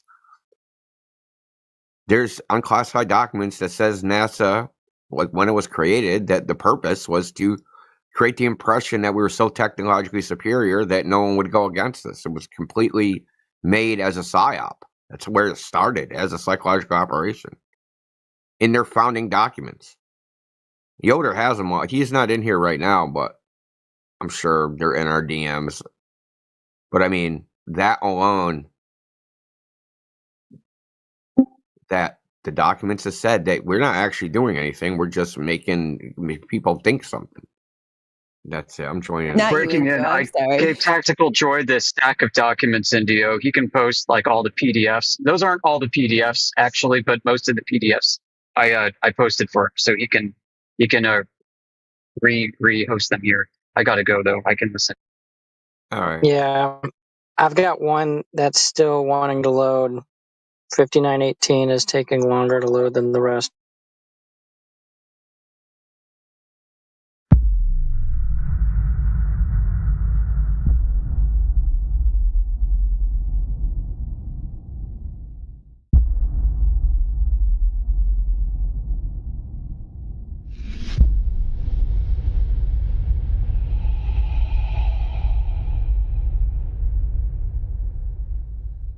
Yeah. Water is the globe killer, really. I mean, it has to be curving at a specific rate. Like any large body of water anywhere on the Earth would have to be curving at pretty much a specific exact rate over distance. Okay, so 10 miles is going to have approximately 66 foot of curvature if the Earth's a globe. And it's just not there. So I get your question when you're talking about they have an explanation for a whole bunch of questions that people have because they're making a specific shape claim. But flat earthers could just make up some shape, right? And that would be more ridiculous than being honest and saying nobody knows that, right? Nobody that we can verify has ever just kept going south to see what happens. You probably know about the Antarctic Treaty as well, right? You can't just keep going south and work out exactly what happens. It's dangerous, and it's also illegal to do it freely. And if you get the permission to do that, then there's a whole bunch of crazy rules that come along with having that permit, which basically make it near impossible. Now, you would think that someone would have just kept going south, right, and circumnavigated the globe and come back around to where they started again, if it was a globe, right, considering countless people have done east to west circumnavigations, which would work just fine on a flat or a globe Earth. But not knowing the shape of the Earth, it's not saying that it's not a shape or that it's infinite or anything like that, right? It's just being honest and sticking with empirical evidence. Now, we can easily debunk the globe because we've got thousands of long-distance observations, laser tests, and things like that, which you've seen obviously some of. But explanations don't mean anything if you can't back them up with empirical evidence. Surely you agree with that. Right, and I think the evidence for going around the globe is fairly, inconsistent because there's way less documented going around north to south than there is east to west and stuff, Yeah, there isn't any. There isn't even any claimed proper, like no one's ever done a great circle north to south. The only ones that have been claimed have been ones like One More Orbit in 2018 or 2019, where they went down from the north down to the south, and then they turned around and went back up again. That, and then they got given the, circumnavigation.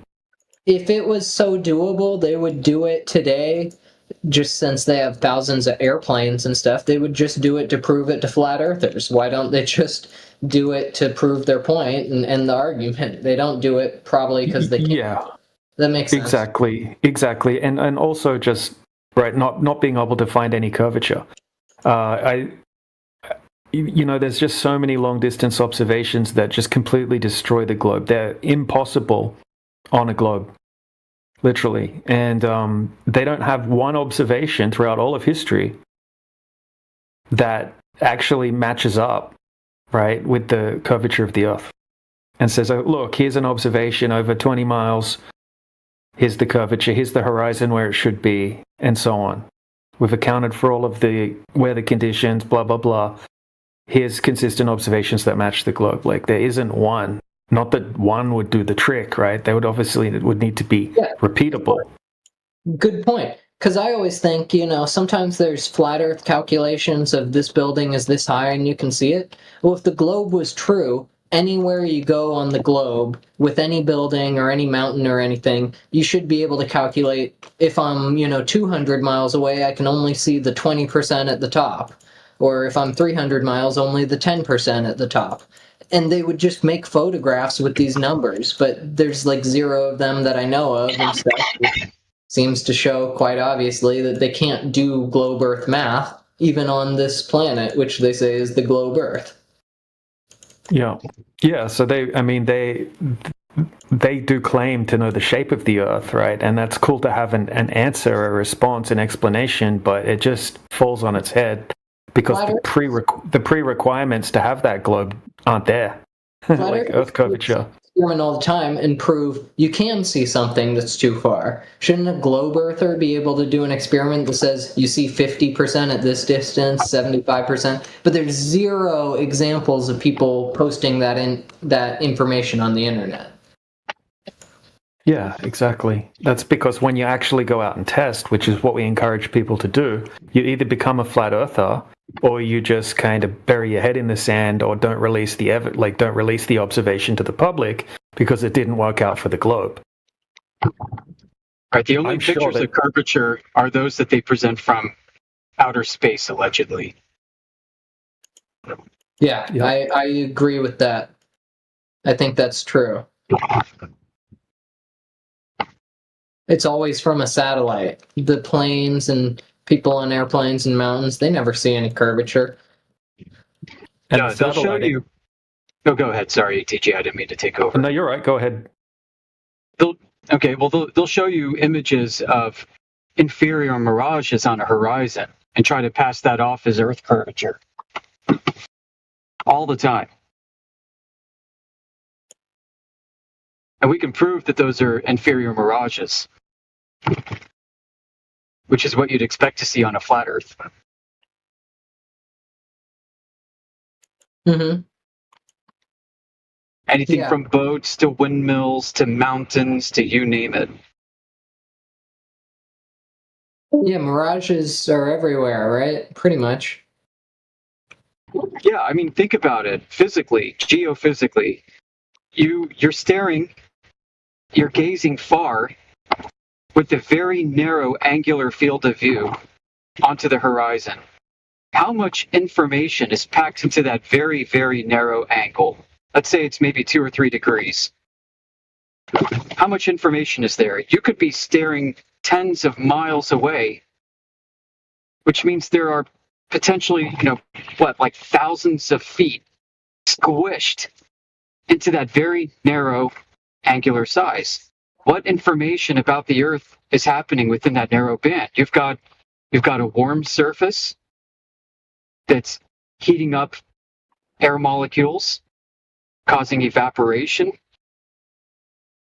You've got water vapor that could be condensing if it's getting cold.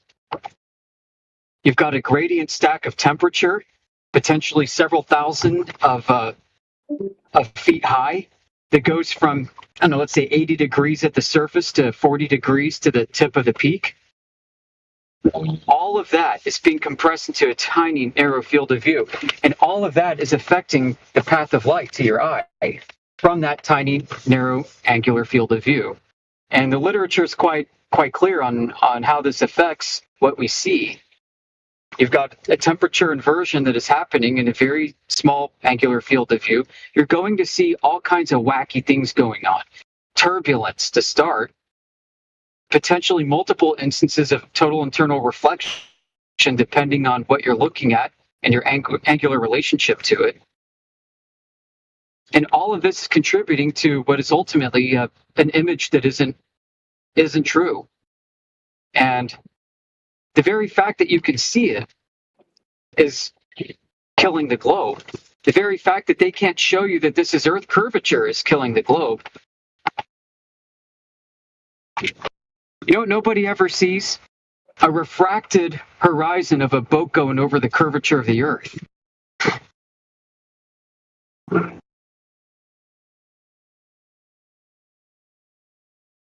Nobody ever sees a mirage. Maybe a superior mirage of a boat going over a curve, or an inferior mirage, or Fata Morgana of a boat going over the curve. Nobody's showing that.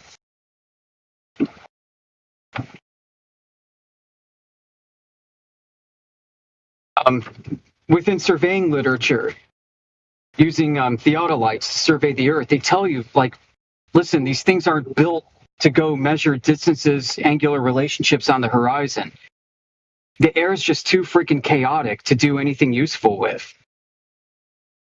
You're supposed to use incremental steps, leapfrogging. Try telling Jessica at the live that. Yeah, I know. Their own manuals. I got this thing from Harvard, from their geophysics department or whatever it's called, on surveying techniques that outlines this exact process and says you're supposed to use a graduated scale. You're supposed to basically take surveying rods and survey the distance to each of those rods from each of those rods going out, so that you have an incremental measurement and not this entire measurement without that incremental scale. in order to increase your accuracy. So our argument is and always has been that the horizon and the effects that go on is optical and subject to meteorological effects, geophysical effects that cause distortions, and the globers hijack this and say that's proof of Earth curvature. We say, well, okay, if you got Earth curvature, show the Earth curvature plus the known meteorological distortions, optical distortions that we see on the horizon, because both must be present, and they can't do it. And some of my favorite observations are done with infrared, which just cuts through much of this distortion, the vast majority of it. You can see through the haze. You can see light from where it actually originated instead of the altered path that it takes. Isn't it supposed to be backwards, Yoder? Isn't it supposed to be backwards on infrared? Like you're supposed to see less instead of more? Because of the wavelength of light that... Yeah, on a globe, you should be able to... It should be limited by the curvature of the Earth. Your distance, right? Because they claim that without infrared, we're seeing a shorter wavelength of light, which is subject to greater optical distortion, which allows us to see further. So if you pop on infrared in the glober's mindset, maybe you should be able to see less. Maybe your vision's now being obstructed by the Earth curvature. But that's not what happens. We see way further in infrared instead of shorter. It's insane. And everybody knows, right? Like, listen, if you're doing a measurement, or if you've got like a military weapon capability, or you're doing some kind of communication with optics, you want to use longer wavelengths. You want to use infrared because it just doesn't give a shit about what's in the way. So yeah, I'm still waiting for Globies to show us infrared long distance observations of beautiful Earth curvature that should be popping out in all of its glory, and it's never been done. Instead, we have hundreds of examples of the opposite. Okay, you got me. That makes sense. Yeah. Infrared seeing further and further. If the normal doesn't see it, infrared should see it. If infrared doesn't see it, there's probably better systems. Where is the curvature of the Earth in any sort of photograph, photography, or video? Yeah, it's never present. One of my favorite discoveries I found this about 2 years ago. Good point. There's NATO. There's a NATO contract called NATO Sapphire. Sapphire contract was funded by the U.S. Department of Navy, and this was for NATO's benefit, where they had two teams of military surveyors come out, one from Germany, one from the Netherlands, to the Chesapeake Bay, which is kind of like outside Baltimore, Washington, D.C. And what they wanted to do is they wanted to examine the optical distortion that takes place just above the surface of the water so that they could develop better models to develop better predictable paths of light that propagates just over the surface of water. I can only imagine what this might be for, like, maybe satellite communications with submarines or something, or who knows what. But anyway, they wanted to study what's called the marine layer. And so these military surveyors went out and they took infrared cameras, infrared theodolites, and infrared flashlights. And on one side of the Chesapeake Bay, they set up a tripod purposefully to be just behind the curvature of the Earth. And they called this their control. And then they had a tower. It almost looks like a ranger tower, like you'd see in an observation tower in a national forest. And they mounted lights going up this at various heights. And they set up their theodolites to measure the distance. And then they set up an infrared camera to record everything, daytime, nighttime, 24/7. They said in their report back to the government that the situation was cursed because the control light that they set behind the curvature of the Earth was visible in conditions that presented no reason for there to be any refractive effects whatsoever. They could see the damn light behind the curvature of the Earth in infrared. And they couldn't make it go away. And this is fucking up all of their mathematical models. They said in their own paper that in order to account for the curvature of the Earth, they had to artificially inflate the difference of temperature between the water and the air just above it by 1 order of magnitude, by a factor of 10. The real measured differential between the air and the water was 0.1 degrees Celsius. It was really cold. It's like the dead of winter. But they had to say it was 1 degree Celsius. They had to move the decimal over one place in order to make the model work. They had to backfit the data, the observation, into a model, dude. And this happens over and over and over again. You can go into our search bar on our server and type in Sapphire, SAPPHIRE, and probably find my posts on this stuff. I've got all the PDFs, I've got screen caps and everything else. And it's just illustrative of what's going on. You know, people say, why would they lie? I don't really know if lying is the right word. These people aren't like secret flat earthers trying to deceive people into the globe when they go out and do this. These are people who just believe in the globe and they're like, what the hell's going on? Well, I guess we don't fully understand the nature of Earth and we can just backfit our data into a model and call it a day.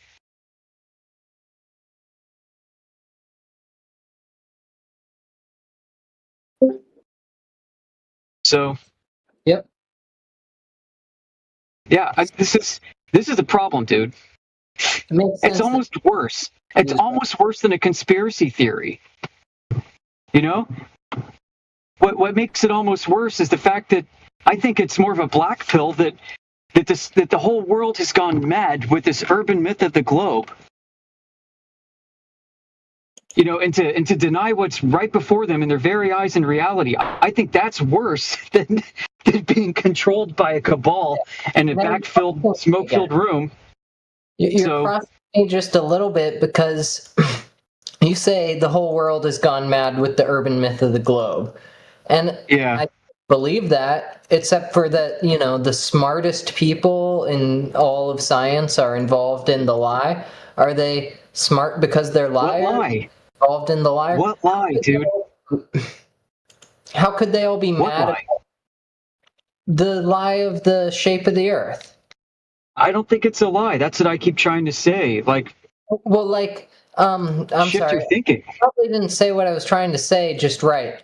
So, you think the whole world has gone mad and they believe this urban myth, but yeah, surely some people are smart enough to know whether it's true or false and are easily likely passing off the false story as true because it gives them some benefit. Like NASA, for example. Yeah, well, some people at NASA probably know. Planets, they'll pay us to go to the other planets. You know, you're talking to some of those people right now. Okay. Those people you're talking to in this chat right now. The people who believe. Took the words right out of my mouth. People who believe. The people who realized something was effed up and didn't speak up about it and just took their paycheck and went home. Okay. I believe that. I think people can just go with the lie, whether or not they know it's a lie, just because they think this is easier. I'm not going to harass people about it. And other people might care about truth and stuff. Yeah, but so what about those guys? I mean, we only care for those who like actually want to come forth and have a discussion about it. Like, I mean, of course the world's filled with those types of people, but you have to be one to stand against that. Like, I mean, right. You know, you can't really fault their character too much because they're surrounded. Okay, there's one part of them that feels maybe a little bit scared for speaking up, and another part of them that has tried to be humble, adopt a tone of humility. An entire industry of people who think otherwise. Maybe I'm the one that's wrong. I mean, to me, that is a positive character trait. And it keeps people from speaking out, unfortunately.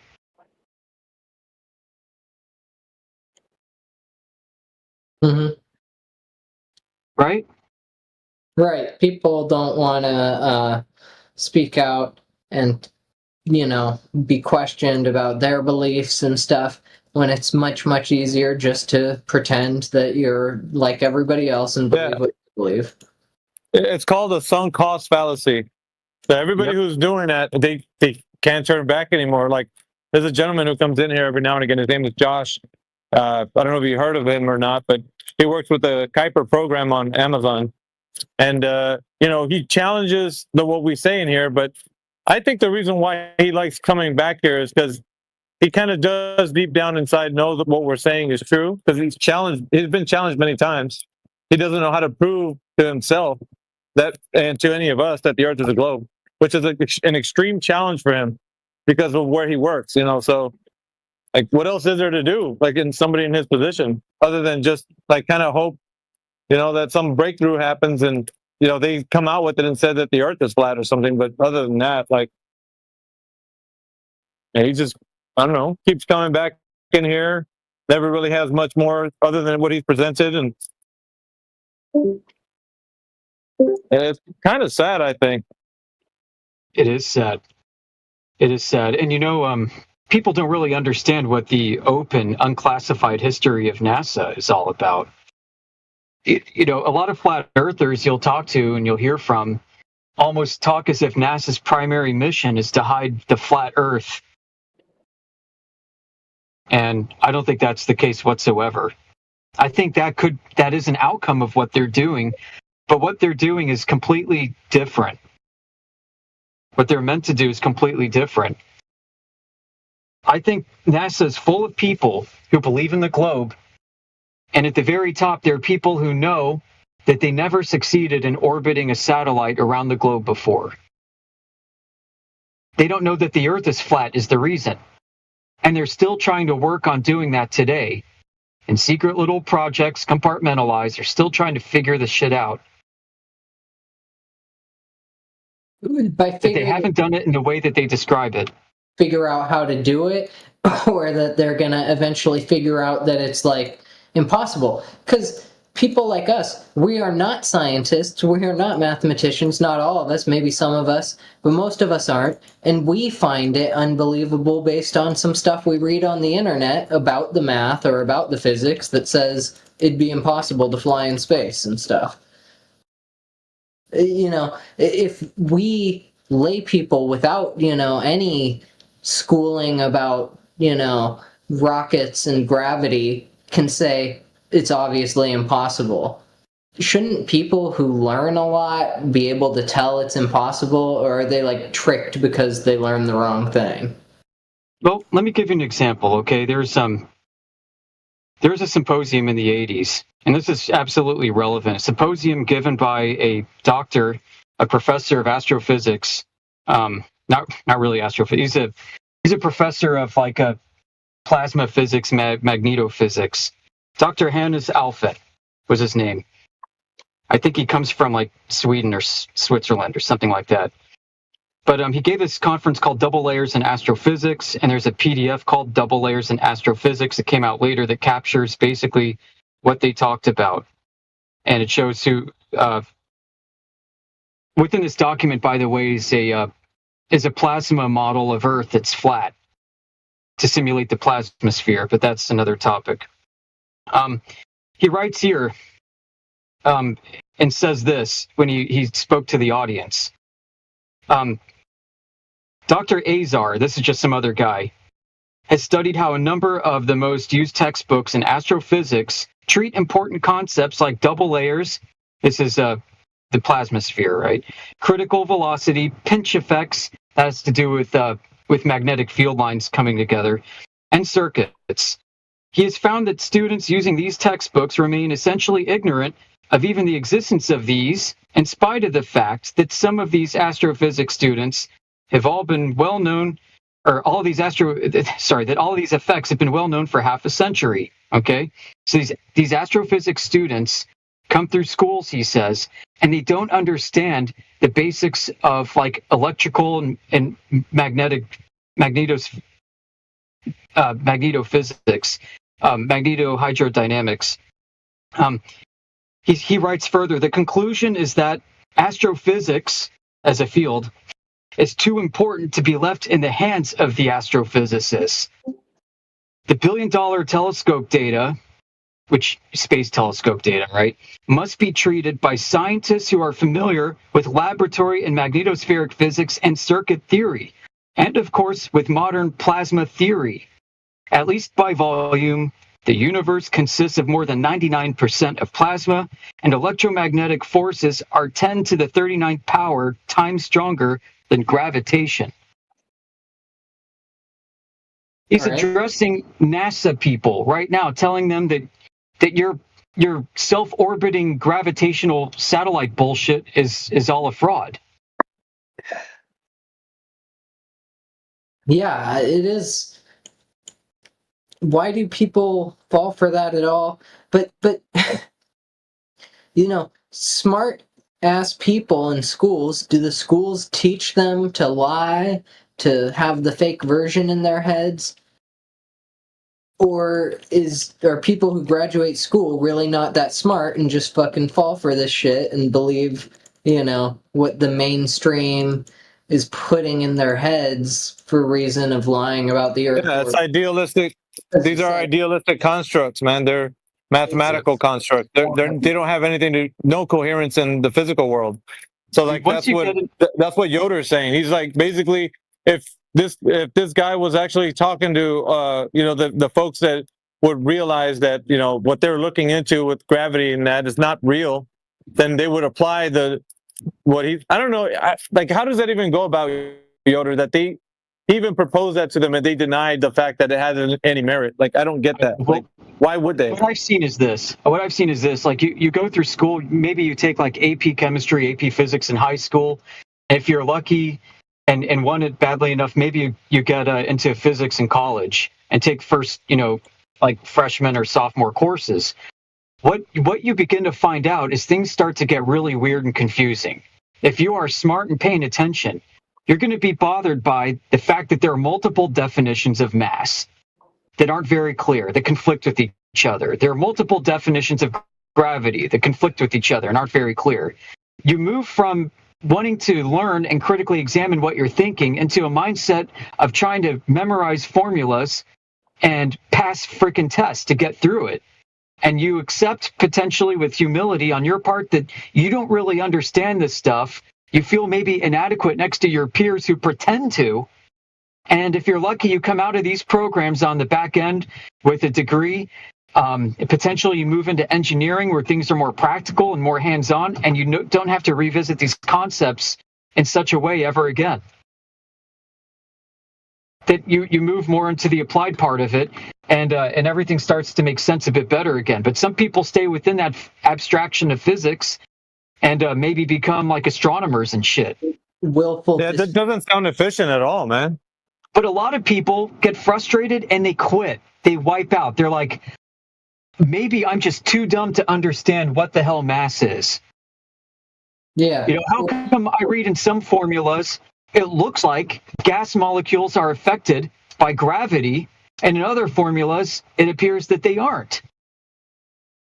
Why does it seem that gravity can violate entropy in some cases, but in other cases it doesn't? And so people have these questions. Students debate with each other. And some people just get mad frustrated, say, you know what, fuck this, I'll go into computer science or something. Mm-hmm.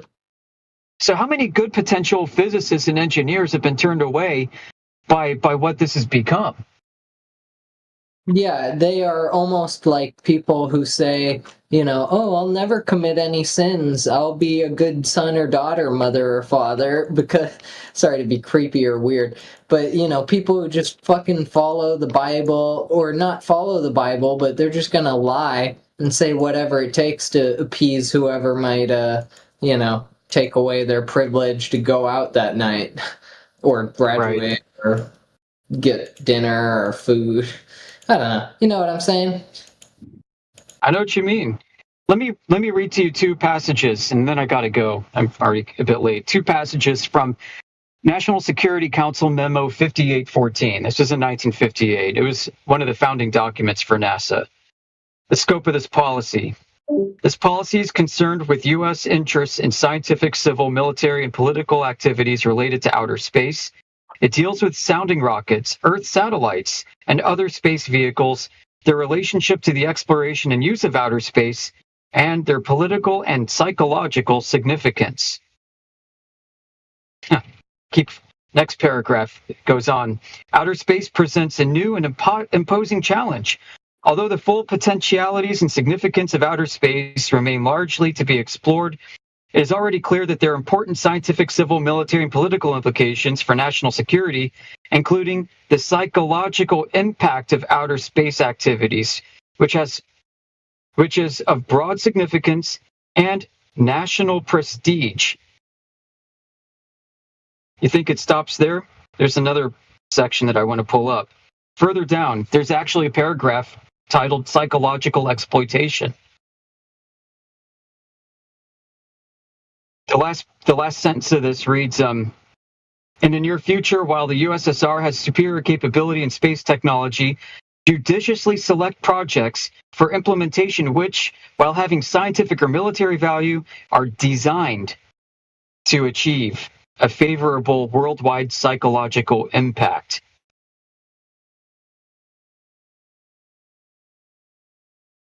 Next, on reconnaissance satellites, further down. In anticipation of the availability of reconnaissance satellites, which had been invented yet, seek urgently a political framework which will place the use of U.S. reconnaissance satellites in a political and psychological context most favorable to the United States. This is NASA documents? Yeah, NSC 5814. Well, it's National Security Council, not NASA, but yeah, close enough. No, this is before NASA was founded. Includes, I got a suite of other documents where, the first panel that met together was headed by frickin' CIA staff officers. This was organized under the President's Psychological Operations Board that was formed after World War II. That's what NASA flowed out of. It's all about projecting power, technology, and capabilities that put the U.S. in the most favorable light. Do whatever it takes. And you can read between the lines. I got to step out, so I'll talk to you later. Use that word to step back from saying we'll do it for real. If it's psychological, then it just has to be what they believe, not something we really did. Counterintelligence.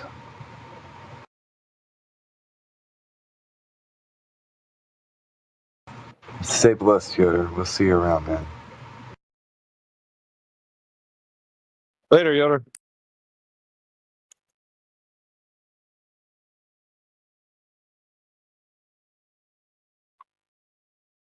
Yeah, just to go back to what you were saying earlier, Shine, about why don't some highly educated people, or the vast majority of so-called highly educated people, know about this. It's because they quite often get their degrees from learning textbooks, right? Repeating, memorizing, regurgitating information that they were taught at university by their professors and from their textbooks. Not necessarily questioning the core fundamentals of their textbooks, right? So they already thought the Earth was a globe, reinforced from a young age, all the way through university. And now all of a sudden they're studying some hyper-specific topic related to a specific subject. They're just going to go deep into that. They're not going to go to their professor and say, oh, how do we really know that the Earth's a globe in the first place? Who actually went and measured that? Right? That's not something that's going to come up. That's probably nothing that they're even going to think about. And when they come in here occasionally, or when we do encounter them, they don't really know these questions any better than most people. They're not that good at answering the specific questions that are related to this topic for the most part.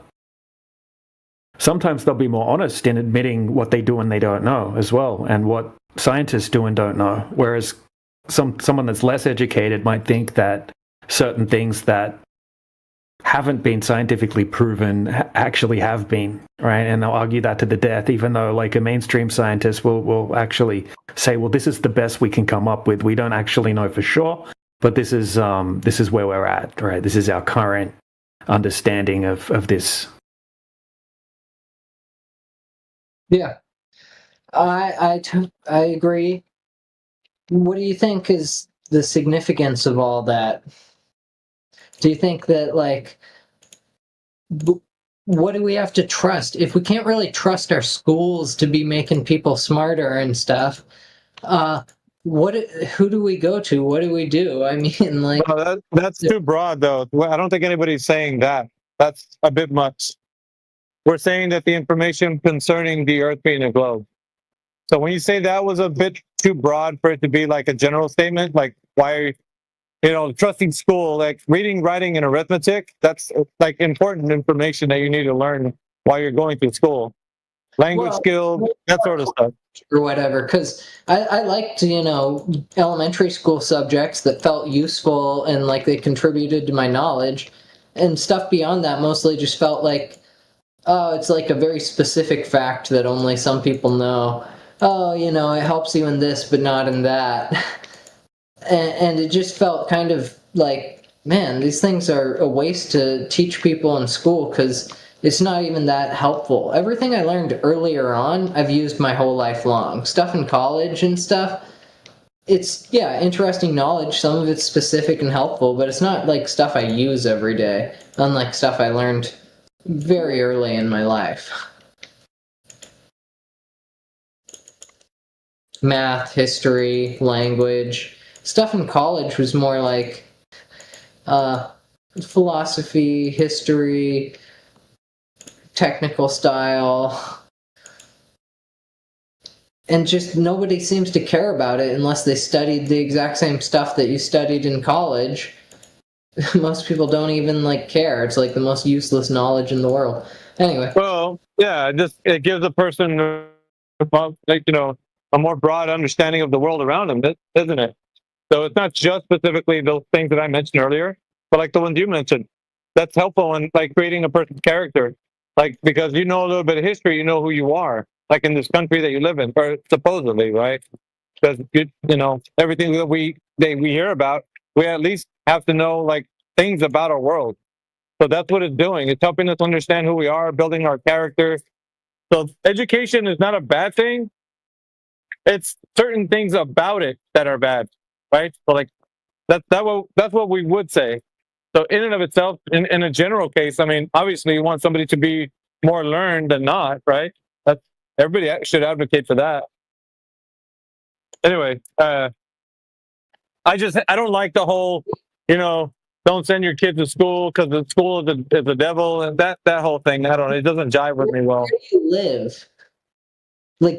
Is where you live somewhere where the government might have conceivably rigged all schools to discriminate against truthers or something like that? Because I live in California. It feels like, Democrats run the whole state. They probably also rig your experience in college and stuff, and the teachers are part of it, and the administration. Yeah, I mean, I hear you. I know what you're saying, but politics graduate. I mean, but that's why people that are capable can disagree with that, right? Are you from somewhere else? This world that we live in the U.S.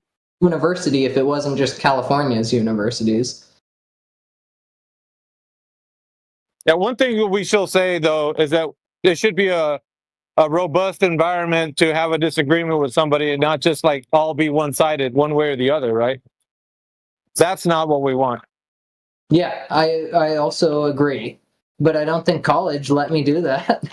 I feel like college was super unfair. Did you go to college somewhere where it was super fair? No, I never went, but I know people who have, and their experience is kind of like what you're saying too. I think it's more like the general case that everybody feels like, well, what are you studying for, right? But other subjects, that they study for, it's I don't know, it's not. It's really just one-sided, one way to think, and evolution and the cosmos and all that's being taught to you just kind of like a standard model. You don't get to freely think about it for yourself. It's a curriculum. I don't know if you care to learn what I learned in college, because a lot of it, especially in science, was BS stuff, in my opinion. It wasn't shown through any experiments, was taught through packets and textbooks and stuff. and the students didn't get to ask a lot of questions. When it came to other classes, there was more questions and stuff, but no, not a lot of questions in history and science. I guess you just have to take what they say for it. It was very disappointing, and I thought it was less informative than high school. You got to treat the education system like the welfare system, okay? It's just because they're giving it to you doesn't mean it's right, doesn't mean it's good for you. You have to, life's not fair. You have to get out there and do it yourself and take care of yourself. And if you just assume that the welfare system is going to teach you the right things and give you the food whenever you need it, then it's not going to work out well for you. Yeah, I mean, we had to learn about, red shifts, blue shifts, planetary history, elements in space. This was all in a required course. It wasn't one I didn't pass or anything. No, I didn't pass, other courses, but science, labs, I could do it, especially when I was in my first few years of college. But I just felt like the information was kind of BS. It was just all in the packet. We did a couple of experiments to prove a couple things, but it's not like we were about to prove the red shifting of stars or, gravitational pathways of planets in the class. So it's not like it proved astronomy to me or anything. Just a couple of scientific facts, and then a couple of scientific, made up facts, and then they pack it into a course and say, everybody has to take this and stuff. And of course, you probably learned the fake scientific facts even earlier in other schools and stuff. I don't know, no one was questioning the system. No one was saying, how could that be true? They all just said, yeah, this is what we're learning. Sounds true enough. Okay, we'll go with it.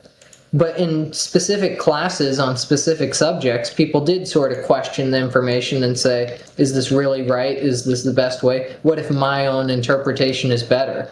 It just didn't happen a lot in science labs or classes about, macro topics like the whole universe or all of history or anything.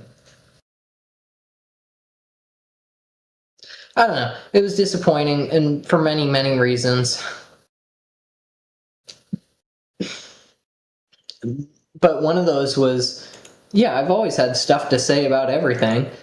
And people in high school and elementary school cared. In college, everyone said, shut up, you're ruining it by talking. It was like, we can't do anything we want anymore. We can't take this where we want. I thought this was supposed to be like the land of intellectual freedom or in a university to discuss higher ideals. But it was like worse than high school. It's like, oh, you really got to shut up about this or that. Oh, you can get in real trouble instead of just high school trouble and stuff. It's like they were just threatening us with ruining our lives and trying to ruin our lives. Maybe it's different if you don't go to college in America or California or anything like that. I don't know what college is like for other people, but for me, it felt like a big trap for people who thought they might have important things to contribute to the world. A way to find them early and stop them from becoming all that special or anything. And it takes kids away from their parents and stuff. It's got to be one of the worst things. If kicking out your kid at 18 was good, some parents do this. Their kids, do drugs or drink. They're like, we're not providing for you anymore. Well, college just isn't that different. It's like, you're still our kid, but have fun doing everything on your own for 5 years when you're just out of high school. It wasn't that fun. It was hard. Anyway, what are you guys all thinking about? I was going to say, I have a different perspective. Once I left college.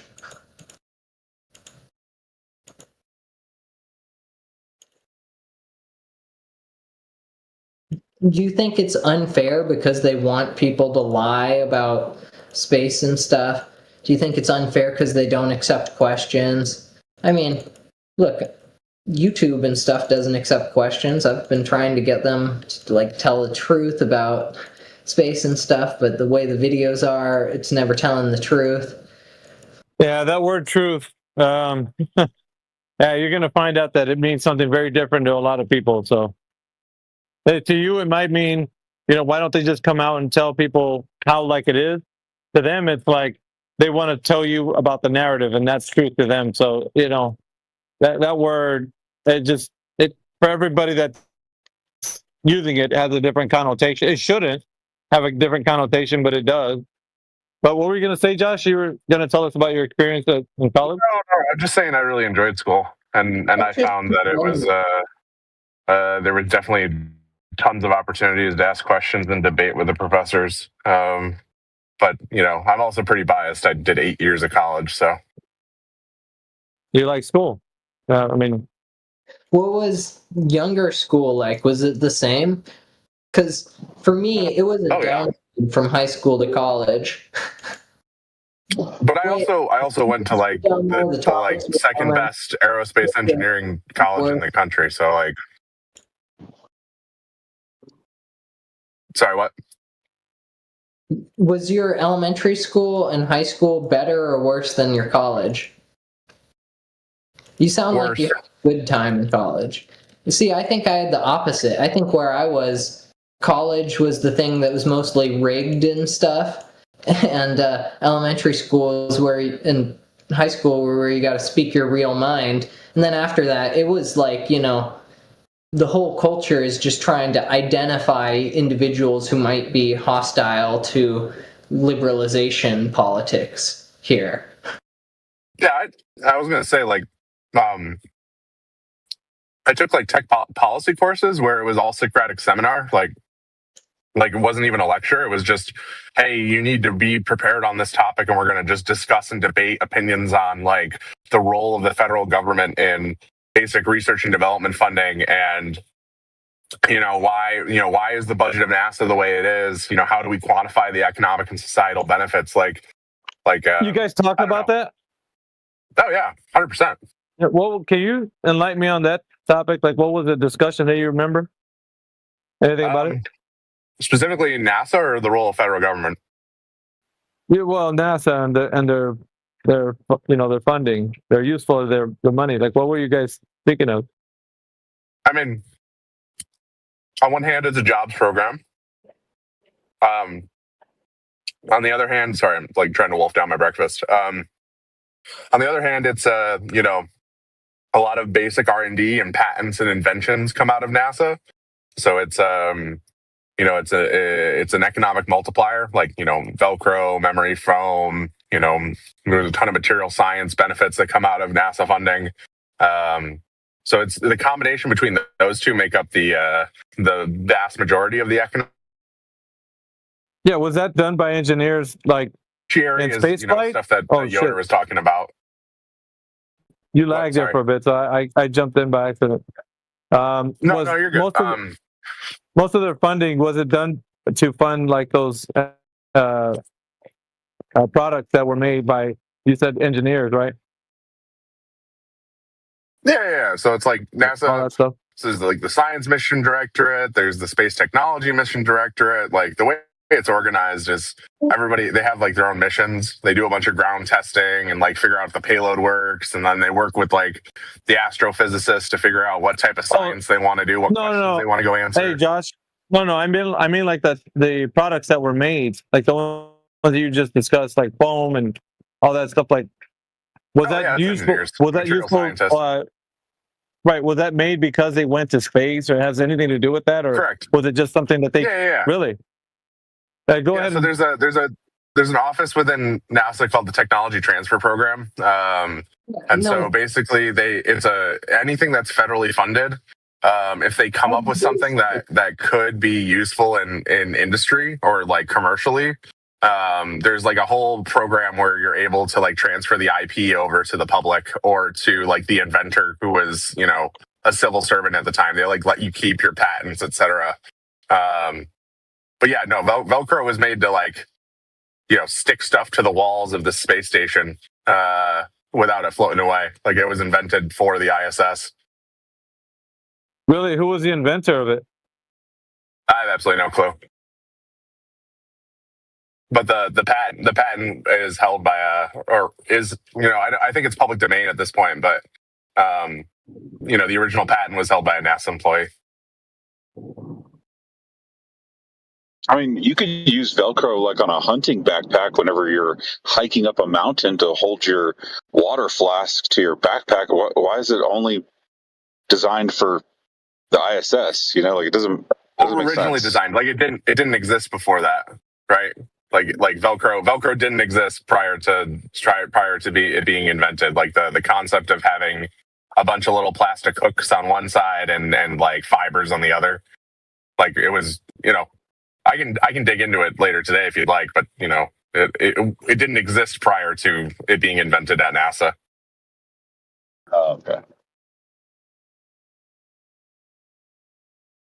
But yeah, no, college is great. I dove in head first and really, really got into the nuts and bolts.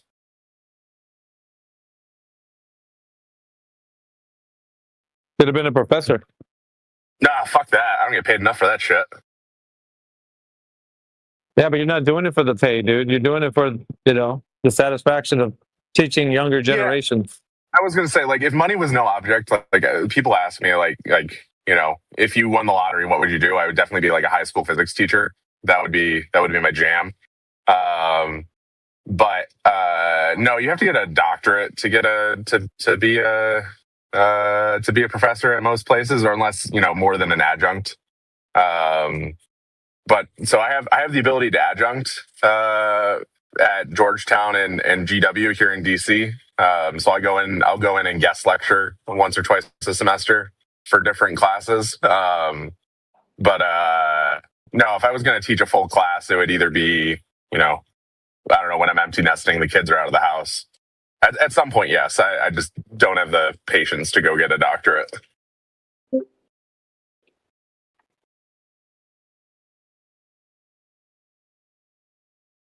Like I just got master like a bunch of different master's degrees. I didn't stick around for a PhD. So you have a bunch of master's degrees. How many do you have exactly? Teach the flat Earth in a class, anyways. It would be against the rules.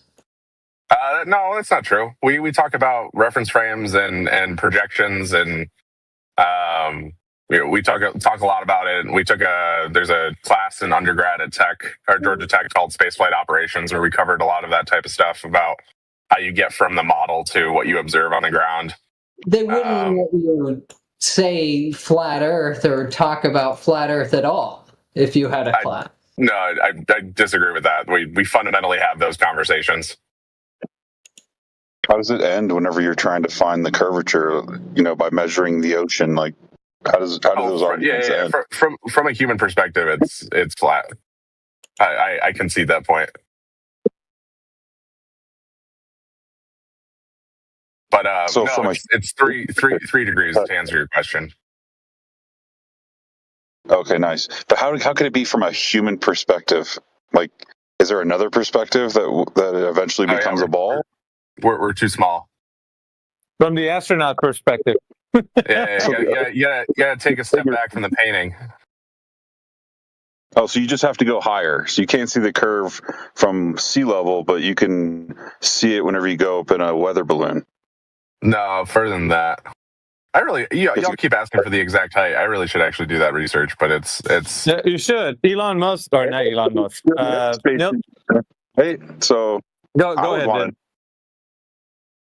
I mean, he said he was an aerospace engineer. I mean, I thought that they would know that, like, right off the top of their head. Like, boom, boom, boom, here it is.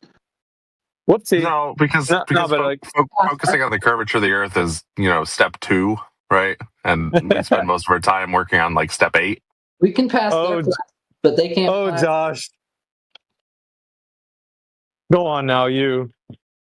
But no, I'm just saying, I haven't done the research. You got to be a special person to get the job. Oh, we talked about that in nepotism in here, and like who you know, etc. Like, I told AV I applied for a job in my life. Look, if I was in John, I would feel the same way, because he spent so much time and money on his education, which is fine, and he probably is going to have a great job and all that. But for somebody to try to crush his all of his investment into this by saying, where is it curving? I mean, yeah, I would probably be doing the same thing. I mean, that's why these professors flip out and have like a spasm or a heart attack whenever these kids are like, where's the curve? You know, because their whole life they've put into this education, into their job and their tenure. I mean, that's the whole thing. That's why the world works the way it is they compartmentalize us. It's all a part of the system. You can't say it any better than that, Dib. Yep. Yeah. Go ahead. No, I mean, the man's making bread, right? We know that. Josh is making bread, but outside of that, he's got to live with the fact that even if he does know that the Earth is flat, and whatever we present here can't be proven that the Earth is a globe, he still has to go to work in the job that he's doing, no matter what. Like, because he's committed, right? He's given a lot of time and effort into this that he's no turning back now, right? He can't turn this ship around, bro. He's on a one-way direction. That's it. There's no turning back. So he's going to have to do his hardest to keep the same, facade going for as long as he can. I mean, if I really wanted to do self-preservation, I wouldn't be having this conversation with y'all. Yeah, well, dude, that's all mental, Josh. That's all mental, bro. Like, yeah, you would. You're doing it right now because you know that if there was some reason that you couldn't be able to do it, like you couldn't live with yourself, bro, because you've invested so much. You're doing everything you can right now to show yourself that there's a reason to believe the Earth is a globe. Do you find it weird that I don't, crash out nearly as much, or well, like the other when you first came in here, you did. I guarantee it, bro. I gotta establish some boundaries. Dude, you're a weird one. Out. Make sure you know what you're doing. Yeah, and all that jazz. But like, for as long as I've known you, like because you've been here a while, I think you would relish the fact that if somebody would come in here and give us the what's for sure. If some PhD or some other academic came in here and stood like side by side with you, I mean, you would be like eating popcorn, dude, because like you don't have that right now. You're the guy, essentially.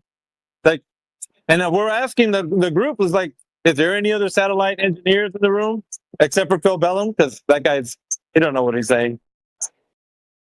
But yeah, I've seen like NASA's chief scientists get into these rooms. Like I've conceded the point that there's nobody. I don't think there's anybody on planet Earth that could satiate y'all's questions. So I don't think there is like a person that could pop in here and like, oh man, they're gonna dunk on these people. Like no, I don't think that exists. Thank you. Well, that's what I'm waiting for. I'm hoping somebody comes in here and does that one day. Because I want to hear some.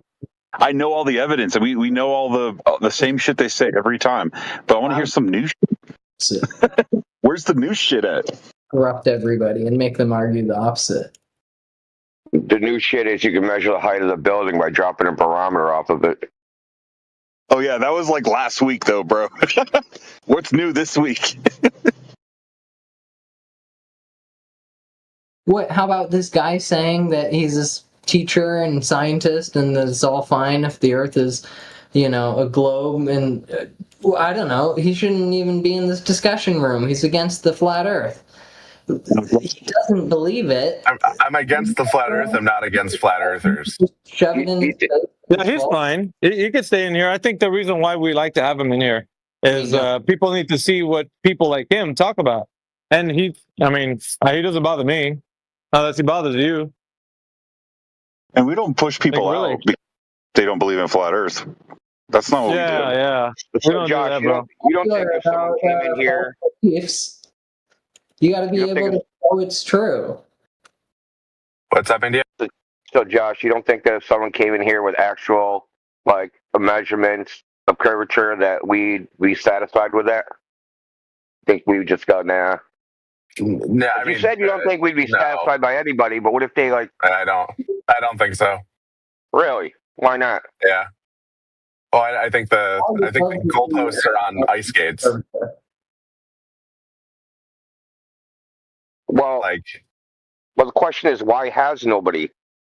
I mean, I remember like 6-7 years ago, a guy came in here. Nobody gives a shit. He's got to do a simple ass laser test. So we actually had a guy. We had a guy, a Goldberger. He's like, one of my professors and one of his associate professors are going to go out, and they were going to do it in somewhere in Oregon or Washington State, and they were going to go do the laser test. And the weekend they did it, well, they've never come back with anything. So we've come over this time and time again, where someone says they're going to go do it, and they either did it and didn't get the result they want and disappear and vanish, or they just don't do it. So, talk is cheap, as they say. You can say nothing would satisfy us, and no one's done anything. All they ever do is point to a screen and look, trust the screen. That's it. That's all we ever get. I mean, they took a whole crew to Antarctica, and y'all are hyper fixated on a vape. So like, no, who's you? The royal you. Apologies. Okay. You're freaking y'all. What the hell? First of all, this dude Duffy was told well before he ever did anything that this type of test is not dispositive of anything. Well before. Remember, everybody, it's the ground that we're looking at, not the. Yeah, I mean, you look at my ex dialogue with him. I said, how would this prove a glow? How would this falsify flat Earth? You know what he said? He said because the Earth has to be symmetrical. What? It doesn't even make sense, dude. Why would it have to be symmetrical? like I said, I'd be hard pressed. Like I would like if you wanted to be satiated, I would love a very hard definition of exactly what you want, and then like I need this to be assumed away. How do you not know after all this time? No, I understand. It's just it's. How do you not know after all this time you've been in here? We say it all the time. Measurements of drop. Double talk. Measurements of drop over distance. Really simple. It's really simple, Josh. It's not complicated. Yeah, drop over distance assumes Cartesian space, right? What do you mean? What does that mean? That X, Y as opposed to R, rho, and phi, or theta, phi. It's just your human. Your beef is where you're not using polar coordinates. Are you crazy? Like, have you lost your marble? Thesis. It's just that drop over distance assumes that quote unquote drop is relative to the local flat plane that you're standing on, right? Whereas, on a globe, it would be an arc length, not a x over y down. No, we're talking drop from the tangent, dude. The freaking curve that curves down. Yeah, that's exactly what I'm saying. Like a ruler on a bowling ball. Right? The bottom of that ruler and the surface of the ball get farther apart. That's what we're talking about. That would prove 100% one way or another. But it's not possible to have a straight ruler while you're standing on the ball. Why not? Is that y'all claim you measure 1,000th of a proton radius? Why can't you do that? I'm just saying there's because it's wait repeat. Was that CERN? Were you talking about LIGO? Like a particle accelerator? LIGO. LIGO claims they measure 1,000th of a proton radius. Yeah, it's in a vacuum tube, right? So a laser test, long distance observation, all that is light traveling through a medium, so you can't get it perfectly straight. So that's why I say the only way you can measure is by taking a step back and going up. Well, so check this out. I mean, there's going to be a distance where the curvature of the beam, even if there is some, is going to be so different from what the surface of the ball would be, is that you don't need to be that precise. Unless you're positing that you can have a beam whose ray just like goes completely in a circle back around.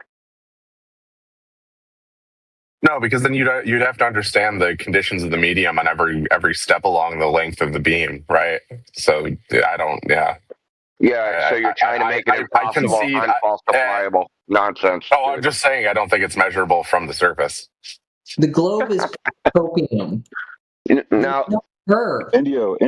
You're really close to what he just said. It's not measurable. No, he said this before you joined. He said it's the human perspective is where you can't see the curve. Like you have to go into outer space. A flat rectangle. All the Earth is flat, like it's a giant flat circle, but that makes sense under your feet and stuff. As you go up, you see in a circle, not a rectangle. The whole Earth is flat. Josh, you sound like the Pope. Only the Pope knows the true word of God. Only the Pope can interpret the Bible. Whoa. That's assuming the Catholics are right. Jesus Christ. You're just assuming I'm Catholic? No, I'm just saying. To that, No, it's an analogous argument where we can't do it. We have to trust some other authority to do it. I think you're atheist, isn't it? No. I'm 100% agnostic. I think atheists are dumb. He's 100% certain that he's uncertain. 100%. 100%. I'm not uncertain. I'm certain in my uncertainty. Yeah, we really. This is how does that circle jerk work? I mean, certain. I'm 100% certain that nobody has the right answer. Really? How are you certain of that? I haven't had any first-hand evidence of anything greater than humans. Therefore, all religions must have been creations of humans, and therefore they're infallible because no humans know the context of their. Yeah, where did the first thought? Let's put it this way. Where did the first thought come from? A human. Fly that to NASA. Yeah. Were they the Were they the originators of the thought? Yeah, it's infallible. Yeah, but I'm saying prove it. No, prove it. No, wait a minute. Wait. No. Prove that the first thought was from a human, like that they came from them. I have no idea. I don't know. How could you? Yeah, exactly. That's the. Yeah, I mean, your uncertainty, dude. Your uncertainty goes all the way back to the place where you think you were certain on something.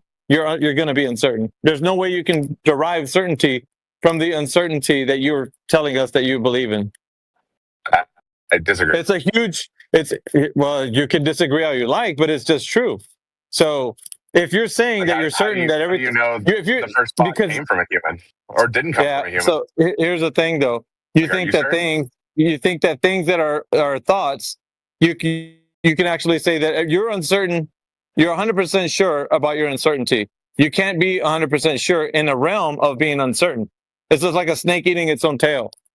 So there's no way you can. Definition of faith, isn't it? Right, deriving certainty from the uncertain. Yeah, but how can you be sure, being uncertain, that you're certain? You just said you can't have a flat ruler on a curved Earth. How do you know the Earth's curved? I mean, it's a circle jerk. Yeah. It's a big circle jerk. Okay. Well, hold on. But I'm trying to get him. Josh said he's seen no evidence. Right. Do you accept anything other than material world things as evidence? I don't believe in the metaphysical, no. So there you go. You will never accept anything that is not material as evidence when we're talking about things that are immaterial. So even if you had something immaterial as evidence, you wouldn't accept it. So you basically set up something impossible to do.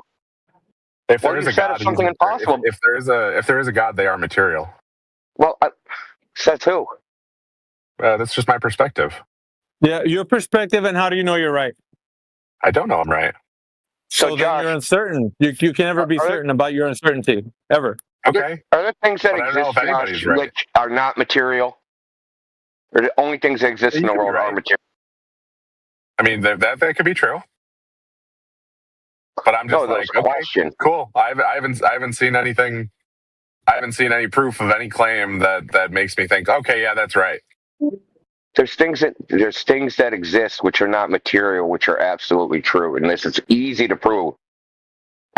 All abstract ideas, such as math, logic, truth, things like that. Those things, those exist, but they're not in the material world. I can prove they exist. I can prove the law of identity exists. It's simple. Yeah, because it don't exist in the material world, though. So you just jettison logic, reason, mathematics. Socially acceptable immaterial things, like I can vibe with that, but I understand the social context of their creation, right? You think the law of identity is a social construct? Because you're communicating it to other monkey brains that I observe the same laws of logic that you do. They're independent of human beings. They still exist independent of a human mind. Have you ever demonstrated to someone who doesn't have a human mind? Like, I don't like. What do you how do you know that's true? You don't know any of that. Josh, I didn't say brain, I said mind. And the very fact you're referencing a mind. You just believe in the higher concept, the spirit, the thing that occupies that idea of belief. But those things aren't proven on any sort of physical level. Hey, you gotta believe. No, but they don't exist either. Why would you believe in them if there's literally no like physical proof? Yeah. Okay. I'm just here because not everything. Don't be a dick. Don't be a dick. Like, lift others up around you, and then you're good. You don't need anything else. It's physical yes, stuff. that's the question. It's physical stuff. Oh, yes, that's the question. How do you know if it exists? It's not in the material world. We can know things through purely through reason. The rules every time. So, and you don't see it. Not. Hey, man, you're completely talking over Indio. Like social cues. Not reality. Well, I mean, let's just put the handbrake on this because fuck the metaphysics, right? So. Oh yeah, no, it's all good. Back to curvature. I mean, so your claim is that it's immeasurable. That's impossible to measure. Lord. No, let's get back to that, dude, because you said that we wouldn't accept anything, and you're claiming that it's not that we wouldn't accept it for some other reasons, simply because it's immeasurable. Or you're saying even if it was measurable, we wouldn't even accept a measurement. Which one? I mean, you can go look at the Porchart train, like power. Power lines over and down in Louisiana. Exactly right. Like, no, hold on. Goalposts, right? What was measured? The fact that they're all the same height moving over water and they look like they curve outside of just straight vanishing point perspective. And Josh, have you looked closely at those images? So at the end of the power line one, it's an inferior mirage. You can clearly see it's an inferior mirage because it splits in half and there's a mirror image of the tallest tower that's at the end. Okay, and then if you go and look up Lake Pontchartrain data on what the water temperature versus air temperature is, they have 2 temperature inversions a day. So they got buoys in Lake Pontchartrain that measure the wet water and wet air temperature every 6 minutes. So on that day where he took that photo, there is a temperature inversion. You know why I know that? Because I have the data. I have the historical data for that day because I know the exact date he took the image. And now we can have this discussion because it's putting through a medium. The light's going through a medium. Therefore, I think that's why we're measuring. We're not just looking at it. That's why we're measuring. We're not just simply looking at it and making it a subjective opinion about it. Why is this guy just talking?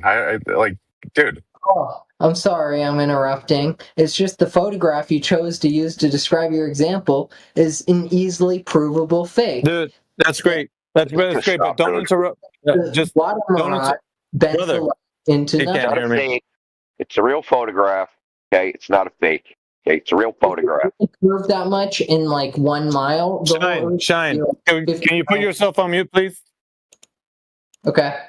Okay. So Lake Pontchartrain has 2 temperature inversions a day. The water and air temperature are very close to each other, and they flip back and forth. Because Lake Pontchartrain is very shallow. It's something like 11 feet deep. So people have taken plenty of video and photos of it not looking like this. So why don't you think about it for a second? 30,000 cars go over that bridge every single day. If you could see Earth Curve there, right, at that location, they would have set up a tourist shop right at the end of the bridge. Come to Lake Pontchartrain and see Earth Curve. No one's ever done that because this is a rare temperature. I don't think people give a shit about y'all. Like they think that even admitting that there's people give a shit about money. People give a shit about money. And if you could see the curvature of the Earth at Lake Pontchartrain, there'd be a tourist shop right at the end of the bridge, so you could go there and see the curve of the Earth. I mean, that's assuming that there's enough, like the social benefit or the economic benefit would be worth the social ostracization of of catering to flat earthers. No, they would have done this years ago, bro. It had nothing to do with flat Earth. People would just do it just because it's a novelty. Okay, that's why they would do it. But the fact of the matter is, Lake Pontchartrain has been thoroughly studied. In fact, on one side of Lake Pontchartrain versus the other side, they have actually different climates. The USGS studied this area. It is literally the worst place in the world to do an observation. The worst. You literally could not pick a worse place. Okay. Which is why, like the one of the bridge, that it looks like the hump that's in the middle, that they're coming straight down at like a 80-degree angle, like they're falling off a cliff. The bridge don't look like that. I don't want to know why you would pick that place. I really don't. Well, yeah, it's just from a globe perspective, that's an easy win, and obviously there's more nuance there. It's called grasping at straws. Do you want me to post all the data? Because I got graphs of all the data of Lake Pontchartrain. No, I get it. I understand. Graphed out for 45 days. I got a graph for that day, right? I got a graph specifically for that day showing the temperature inversion. And I have computer simulations of atmospheric refraction from the 80s that show that exact same phenomenon. That a flat surface that they used, and they simulated a temperature inversion, and it makes that flat surface look curved. And I have someone doing it for real with sugar water in a fish tank with a camera at one end and a background on the other end of the fish tank. This is on Action Labs, of it making the exact same visual effect. So this is an Earth curve, okay? Period. Yeah, exactly. It's traveling through a medium. Like that's what I'm saying. Weird? Like from a human perspective, I don't think there's anything conclusive that could be used to prove. Like I think there's too many variables to have it discussed unless there's. Wait a minute. Wait a minute. Did you say that it looks flat? Didn't you say it looks flat earlier? You said that earlier. You say it looks. Well, why are you showing Indio this picture where it looks like it's curving? That goes against what you said earlier. He thought we forgot. I'm saying that it's traveling through a medium. We didn't forget. No, I'm saying, does it look flat or does it look curved? Does it look flat or does it look curved, Josh? You need to pick a lane. I'm saying it looks curved, but obviously there's more nuances there because the light's traveling through a medium. Okay, so your earlier statement that it looks flat was not true then. No, I'm saying for the vast majority of things, like the human perspective, the Earth is flat. I still stand by that. So then why are you standing by this? I'm saying from a glober perspective, from someone who says that. What are you going to do? What is the difference between a glober and a human? What I'm saying it's low. You said from the human. You said from the human. You said from the human perspective, it looks flat, but from a glober perspective, it's curved. What the fuck is that? The human's just out there looking around with no preconceived notions of what they're looking for. A glober is looking for. So that's the difference. That's the difference. Yeah. That's what you asked me for. So you would put that Lake Pontchartrain image in front of a human, and a human would be like, "Oh, I'm not looking for a curve, but there it is." Does this dude just say that globers aren't humans? I don't know. He said this. I'm just following his logic right now. Yeah, no, okay. I digress. I apologize. I'm saying from the royal you, the human race, like you walk around, looking around, and it looks flat. But you said earlier. Yeah, there you go. See, he said it again. So it looks flat, but then when you look at the Lake Pontchartrain image, you're like, oh, it looks curved. Right? It does, and that's due to the. Okay, so are you going to pick a lane? Indio just pointed towards. Are you going to pick a lane, whether it looks flat or curved? One is my own personal opinion, and one is not. Like, I God, bro! There's nuance here, and. So okay, when you're telling us from the picture that you're looking at, is it from your perspective or someone else's? From my perspective, it looks curved because I know the Earth is a globe. Okay, so it looks curved. So now you're choosing curved. Personal perspective. From my personal perspective, I'm saying from a human no such thing, brother. So when it looks flat, when does that happen? From your perspective, when does that happen? When does that occur? I mean, almost everywhere else. Okay.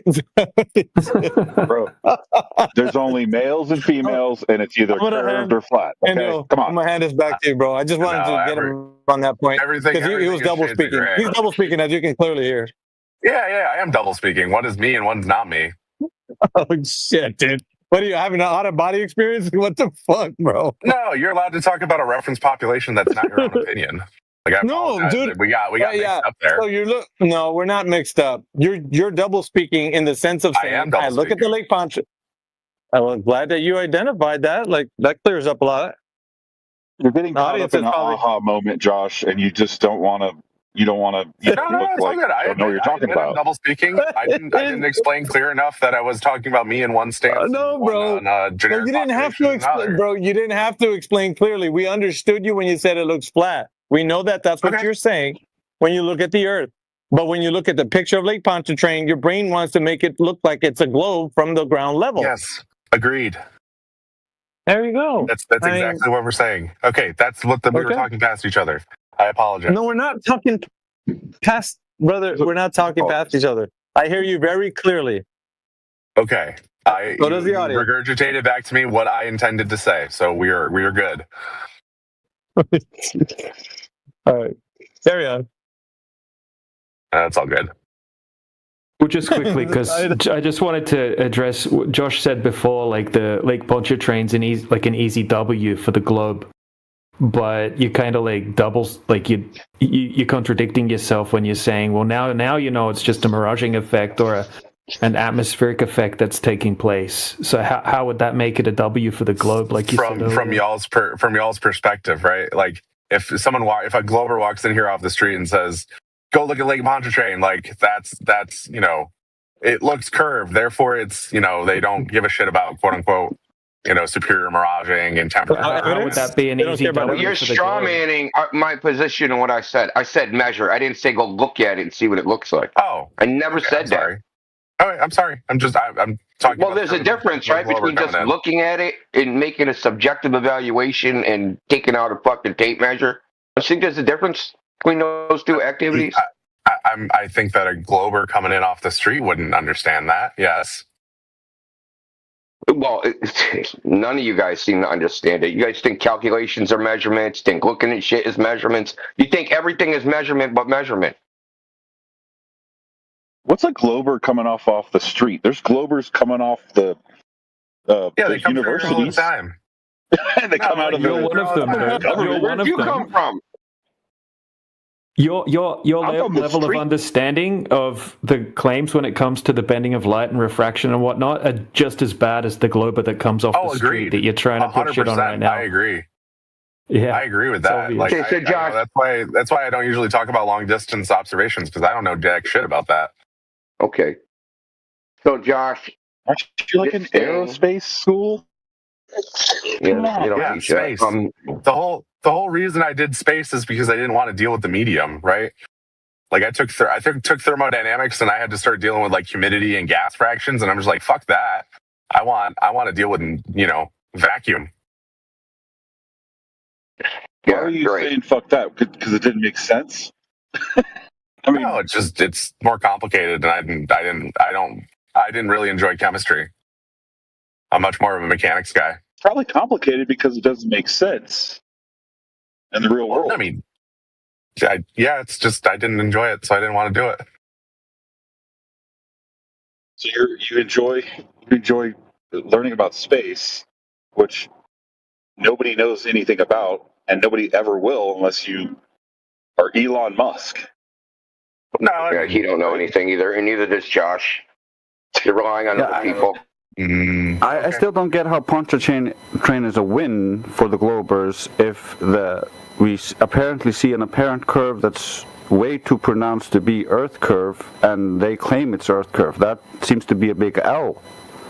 Yeah. Holy smoke, it's Drake, it's a win What's up, for bro? the Globers off the streets. We're off the streets, son. Buckle up. Oh, geez, come on. Y'all see Grace is here, buckle up. Walking in, and they say, y'all are stupid. Grace is here. We're going to have to let him talk to Josh for a little bit, see if he can... break me, man. Yeah, no, I asked you, tell me, how is it a win? Well, it's like easily digestible information, right? It's a meme. You mean it's wrong information being parroted incorrectly, and how is that a win?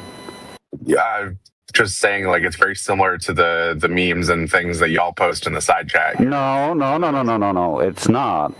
So do not try to jump away from the actual thing here. You're trying to justify your position, not trying to strawman it with something else. Like you might have seen a meme that's not indicative of our position as a whole, because we're not a collective like you.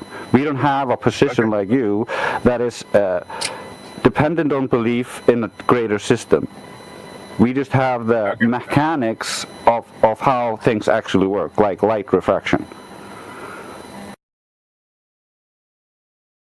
Okay, I apologize. So Josh, what it sounds like to me is that you're like, well, we have a meme like punch chain that looks like Earth curve, so it's a W, because even though that's not actually Earth curve, people continue to believe it's Earth curve, and all we want is for people to keep believing the Earth is a goal. Is that your goal? Believe it no matter what, even if it's based. Do you want people to believe it, even if that belief is based upon bullshit? I mean, you can invert that for many of the memes that are posited by flat Earth. Don't say what about you, dude. No, I'm talking about you. Yeah, you're also misframing. Like when we post, for instance, a meme, I posted, for instance, a picture of Lake Pontchartrain with no refraction, so the pylons are completely straight and you can see the shore on the other side. So that is an image that contradicts the other image. So now you have to start to think about your claim, which is that in your first image, that curve you see is Earth's curve. That's all it's meant to do. The difference between the images, or what you call memes, is that the claims that are being presented with them. Do you see the difference? Even the straight picture still has refraction. The light is still moving through a medium, and it's refracting. Yeah, bro, that's not how. Constant temperature as a function of altitude and distance. Bro. There's always going to be some slight variations, but refraction is not. If there's no optical density difference in the medium between the targets, or if it's normalized, there's virtually zero refraction. Yeah, that's not possible. That's not possible. Yeah, it can be normalized. Yes, it can be. I disagree. Yeah, you can, but that doesn't change anything. Bro, where did you get that idea? Fluid dynamics, man. Every single molecule in a volume, like there's no such thing as a uniform temperature and pressure in a fluid. I'm not saying it's uniform. It's the atmosphere is anisotropic and inhomogeneous. The problem is when you have the light traveling from one point to another point, and those differences balance out, the light is not going to be refracting up or down by much at all. So it's going to reach the other end. All is not zero.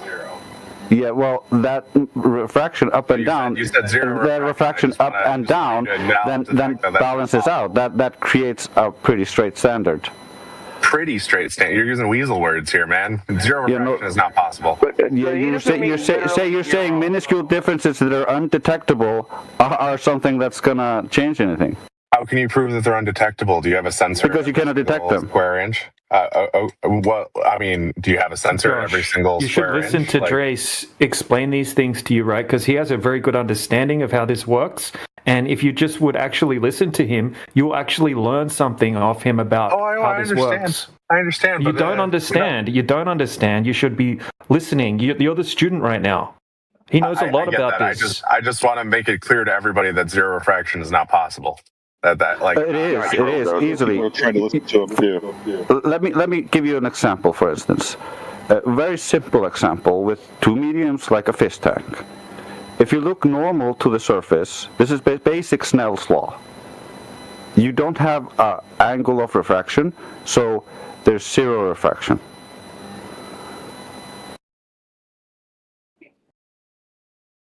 Yeah, but it's not basic Snell's law.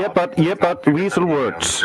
It's saying you need to deal with differential Snell's law here, not basic Snell's law. No, it's Fermat's principle, actually. And the thing is, when you try to assume modern ways of dealing with refraction in the air is mostly modeling and assuming those models are consistent. And so you keep switching your models until what you see matches the model. But that does not infer that the paths are like that, but that one model appears to match that vision or view. So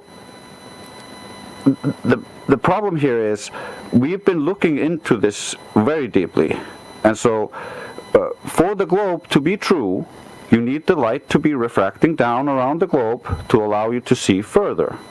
So we have thousands of instances where we can see way too far for the globe, and so in those instances the only excuse the globe has is that light must be bending around the globe to allow us to see further. Okay, so we go and test that. Now, in infrared cameras work on infrared, and infrared refracts less than visible light, and so we should always see the horizon closer in images when we see too far in infrared. So if we see too far in visible light, and we should also see too far in infrared, but just less far because it refracts less, if the conditions of the globe are true and light is refracting. However, when we look in infrared versus visible light, we see further in infrared. So, and when we look at the conditions of the day and we measure, for instance, the temperature, humidity, and pressure on both sides, and or over a frozen lake, we find pretty normalized conditions at times, and at those times we can see straight across. When there's more refraction, we see less. So that is contrary to what is required for the globe to be true.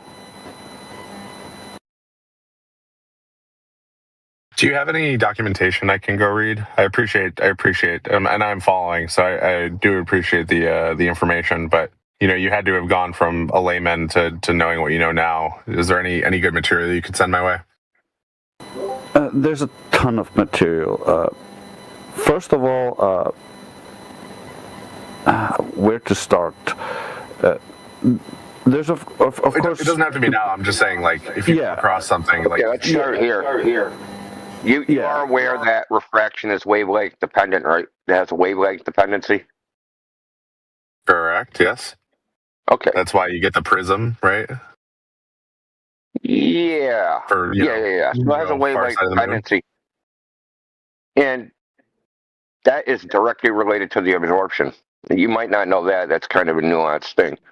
And it's well known that infrared, that's why we use it for, tracking, planes, missiles, people, etc., because it's absorbed less. So the refractive index, the how much infrared light will be refracted as you go toward that end of the wavelength, right? So it's lesser like ultraviolet and blue, and then it's more for ultraviolet and blue, that end of the spectrum, and less at the redder end of the spectrum. There's an optical window in infrared. In fact, the point is that it's easy to just go, hey, if there's less refraction. So what they claim is the more refraction there is, the more something is lifted up, right? The more the ray curves around the surface of the Earth. So in infrared, right? If it's curving less than the horizon, that was a brilliant argument, Trace. I've never heard that before. The horizon should actually appear closer than what it would be in a more refracted day, when it's actually the opposite. And there's one I actually know about, the San Jacinto infrared, where the horizon is 5 miles too far, at least 5 miles, probably more. And it's easy to know where it is because of where it was taken, the features that the picture was taken of, where the camera was. You just simply know that the horizon's more than 20 miles, and the horizon, according to the globe map, is supposed to be 5 miles. Well, he also has the same in visible light, and you can't even see the shoreline because of the horizon. Well, the horizon should be farther if it's being refracted more in the visible light than it is in the infrared light. And what Trey said, it's the opposite. Yeah, the same would also be true with. It's like how basic do you want it? You know what I mean? Like, That's up to you. The same would also be true with you look at anything at a distance, and if it's too far to be seen, and you can still see colors, all of those colors should be shifting based on the refractive difference between those wavelengths. And so we don't see any evidence of the light being actually refracted when we see too far.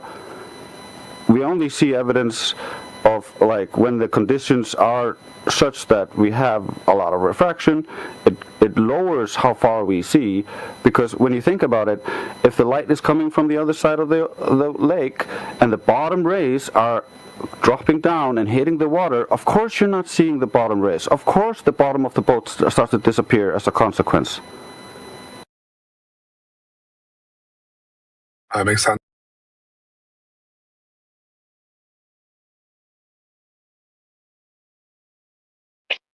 And then there's the other thing. Yeah, I was going to say anything in text would love to read. And then there's dispersion, right? You mentioned it with the prism, right? The rainbow. You should have dispersion in a camera. They would call it chromatic aberration, right? You should have dispersion if you had a high refractive condition out there in the environment. But no one's ever observed this, where you see a blue mountain peak, and at the bottom of the mountain it's reddish. Right, this difference in color because the light rays get spread out. We do observe this astronomically, though. We do observe this with planets. They actually make chromatic correctors, right? Astronomical chromatic correctors that have a mirror in it that you merge the red and blue image together. So we do see this. It's nothing like it's not there. It's just not there in any terrestrial sense. Ever. Never. None of the 200 plus mile ones.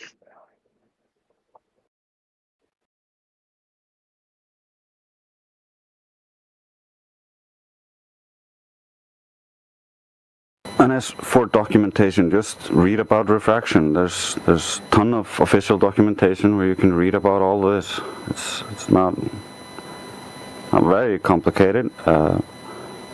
And if you want to see people inadvertently testing this, most of the world record long distance photographs are taken in infrared because they see further.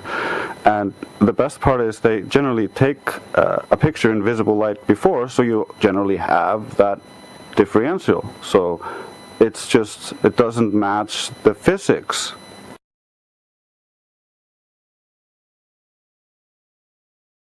Sorry, I'm reading through the side chat.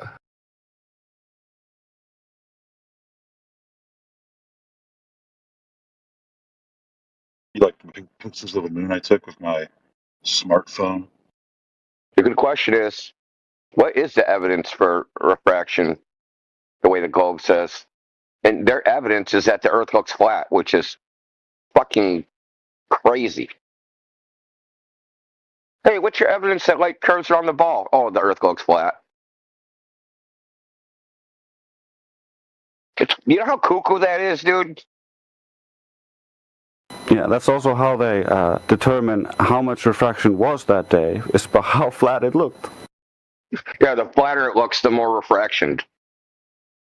But Josh, this has to be your position. Well, I mean, your position is, trust me, bro, but I mean, everybody else's position that why these long distance observations and measurements don't mean anything. You guys have to try and take a big dump on them and try to convince everybody that they don't mean anything.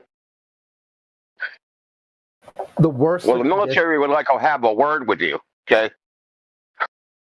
Yeah, in their worldview, the worse seeing of the conditions, the better the observation. Yep.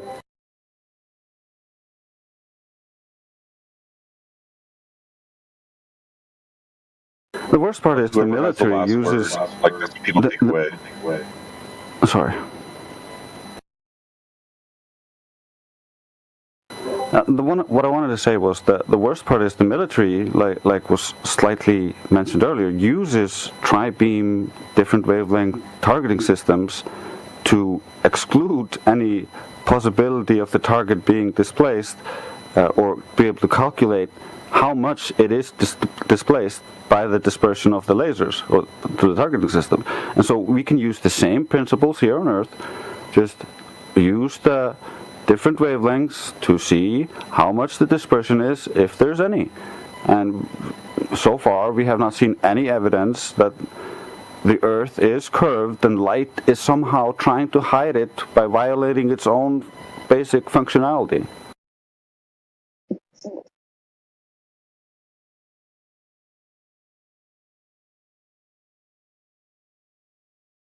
You solve the whole paradox by simply saying it's an optical effect, not a physical effect. The whole thing's solved. That easy.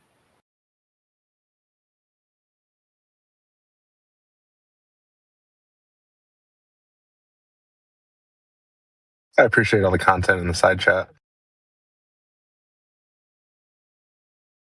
Here's a little point.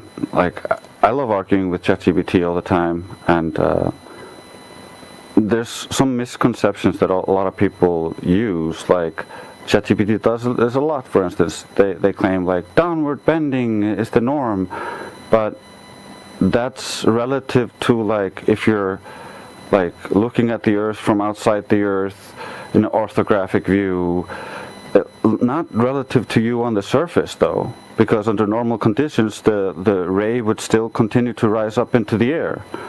That's just the physics of it. So they're quite literally screwed.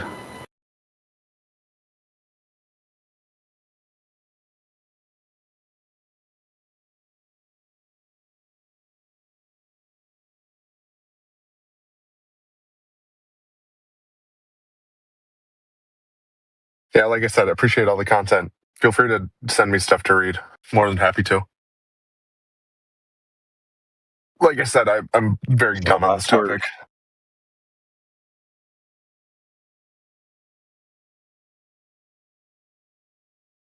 So I sent Jay Tolan Media.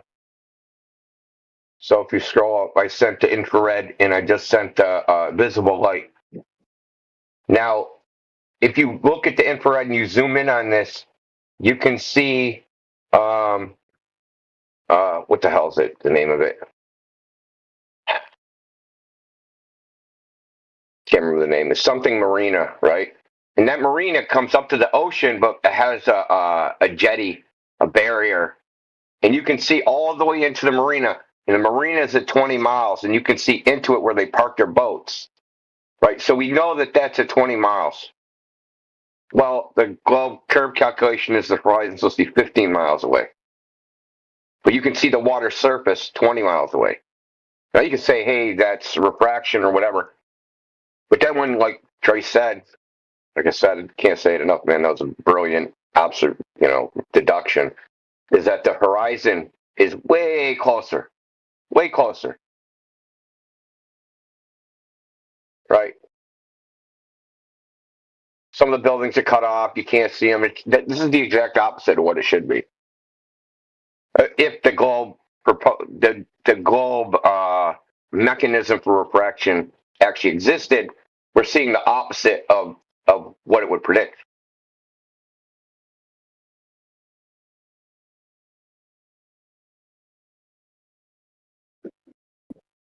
Yeah, I was gonna say I need to look into the.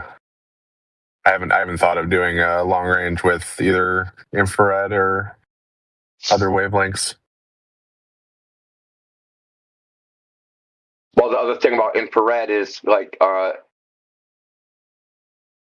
it penetrates through haze and water vapor, right? Particulates in the air. It isn't affected really by infrared as much. And what I've come to find out, because I've borrowed a multispectral camera and I got an infrared filter, is that consumer cameras, their infrared filter doesn't really have a high activation. So the actual optimal window is something like 1200 nanometer or 1500 nanometer. But your consumer cameras aren't sensitive. Well, it's not that they're not sensitive enough. It's that the material they make the sensor out of has like an upper threshold to like because the radiation has to activate the electrons on the sensor, and in this particular, the elements they use for consumer sensors, there isn't enough. It's not powerful enough. The sources aren't bright enough. But you can do like 930 nanometer with a long exposure, or you just buy one specifically made for that purpose. But they also have what they call shortwave infrared. But those cameras are like thousands of dollars, like tens of thousands of dollars.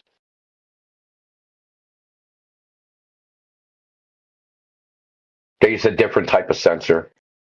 They're like 1500 nanometer. I was gonna say I got my phone and that's about it.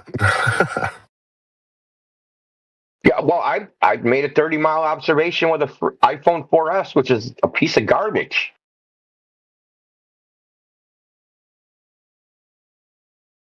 "30 miles from 15 feet above sea level, I watched a ship sail from 6 miles away, tracked with marinetraffic.com, which tracks, well, at this particular location, they use a radar station out of Gloucester, Massachusetts. And I watched the boat for 3.5 hours sail out to sea, never disappearing, never any of that. I mean, it got smaller and smaller, it was tiny. And then to verify I was seeing what I seen, I went on top of a parking garage, which is like 100 feet above the sea level, and could obviously see it more clearly. But even from that 100-foot elevation, I should not have seen it.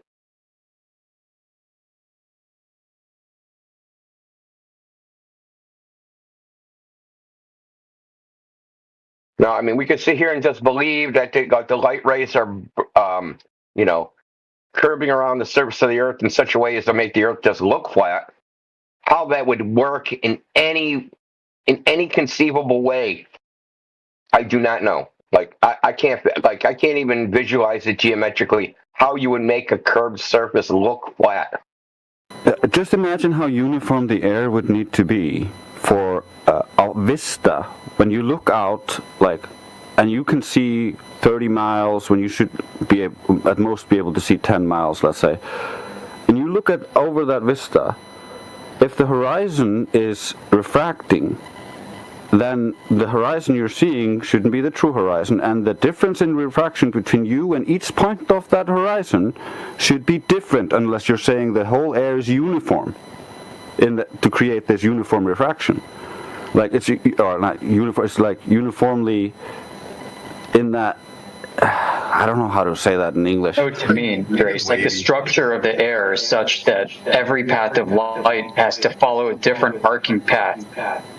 Exactly. It somehow would have to match magically to create a perfectly flat line. What should be happening in those cases, if that was happening, is that the whole horizon should fluctuate like a wavy line depending on the conditions between you and that point. I think that's what we do see, though, right? Like at very, very long distances, like even on days. No, we don't see. We don't see a massive difference in the horizon. It's not like an S-like curve. When you put a ruler to the horizon is straight. But if you zoom way in, you see kind of like these miraging effects and waves up and down, and as a function of time, right? Because you can see waves in the ocean. Yeah. Yeah, and smearing of distant objects. It's a medium. Yeah, there's shimmering effects in the right geometry. Yeah, shimmering effects are also a consequence of turbulence. Oh, and turbulence is exactly what we're talking about here at this point. Yeah, but that's slight variations in the straightforward, and the propagation is still going to be relatively straightforward. It's not deviations that could allow you to see extra 10 miles. And those extra 10 miles would be variant due to the differences. So you would be able to see 10 miles over there, 5 over there, 3 over there, depending on the conditions. But when we look, we see 10 miles too far there, 10 miles over there, all around us. Well, no, I think it does change, but it's and this is once again me shooting from the hip, but my gut's telling me that it's 9.98 miles in that direction, 10.02 miles in that direction. Like it does change as a function of azimuth and time, but it's not, Well, how could the horizon look flat?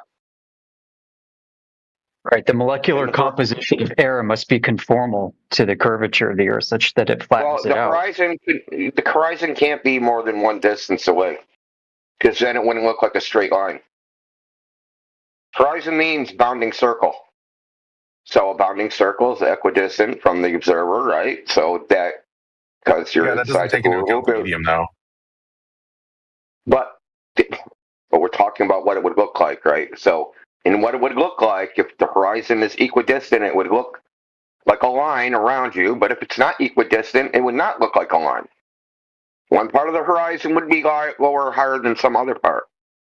A lot lower, farther away. No, it would just be a tiny little bit, and it might be imperceptible to the eye. Is what I'm trying to say. Like, I don't know. We just went over. You're seeing over 10 miles of what you shouldn't be seeing. So that should be extra 10 miles of extra stuff added on top of the horizon, being bent above the axial horizon to create an illusion. That's what the Globers believe. They believe they're seeing illusions. Okay, and so. Depending on the conditions between them and the illusion. And so that illusion would shift. Yeah, shift, but like the magnitude of the shift. Like I'm just saying the dynamic portion of this might be... Yeah, the magnitude of the shift would be dependent on the conditions. And problem is, the Globers do not have the conditions to even create the bending down in the first place. I can agree with that.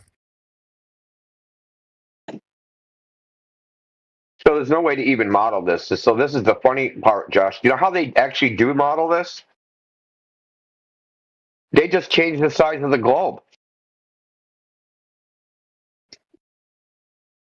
Oh, I thought you were talking about like computational fluid dynamics. Like, No, I'm talking about when they model molecules. No, that's not even remotely how they model it. What they do is they'll say there's X amount of refraction, right? That means, like, what they'll do is they'll take the curvature of the radius of a right, because they're assuming a spherically symmetrical atmosphere. The standard is like 7.6R. So they multiply 7.6 times the radius, and they make the globe bigger. And then they do all the straight ray calculations. They don't calculate curved rays. There's no way. Like, think about this, Josh. I have a vertical sensor. It's a flat plane inside the camera. That's what I'm trying to project the image onto. Now I have this curved surface, and there's a horizon which I can't see past. And as that curve gets further and further away, it follows an exponential function. Now I need to map all the rays to my vertical sensor, right, off this surface in such a way as to make that curved surface look like a flat surface on the sensor. Right, so each point of distance further, it's more and more and more and more curvature that I have to curve the ray. Like nobody could even. There's no computation that could even do this. You might be able to do it by trial and error or something. It depends on how granular you want to get, right? Like CFD simulations could do that. To unfurl the ball. You know how you like unroll a scroll? It's like a scroll. You unroll a rolled up piece of paper. That's kind of what you're doing when you unroll you have to unroll the globe so that it looks flat.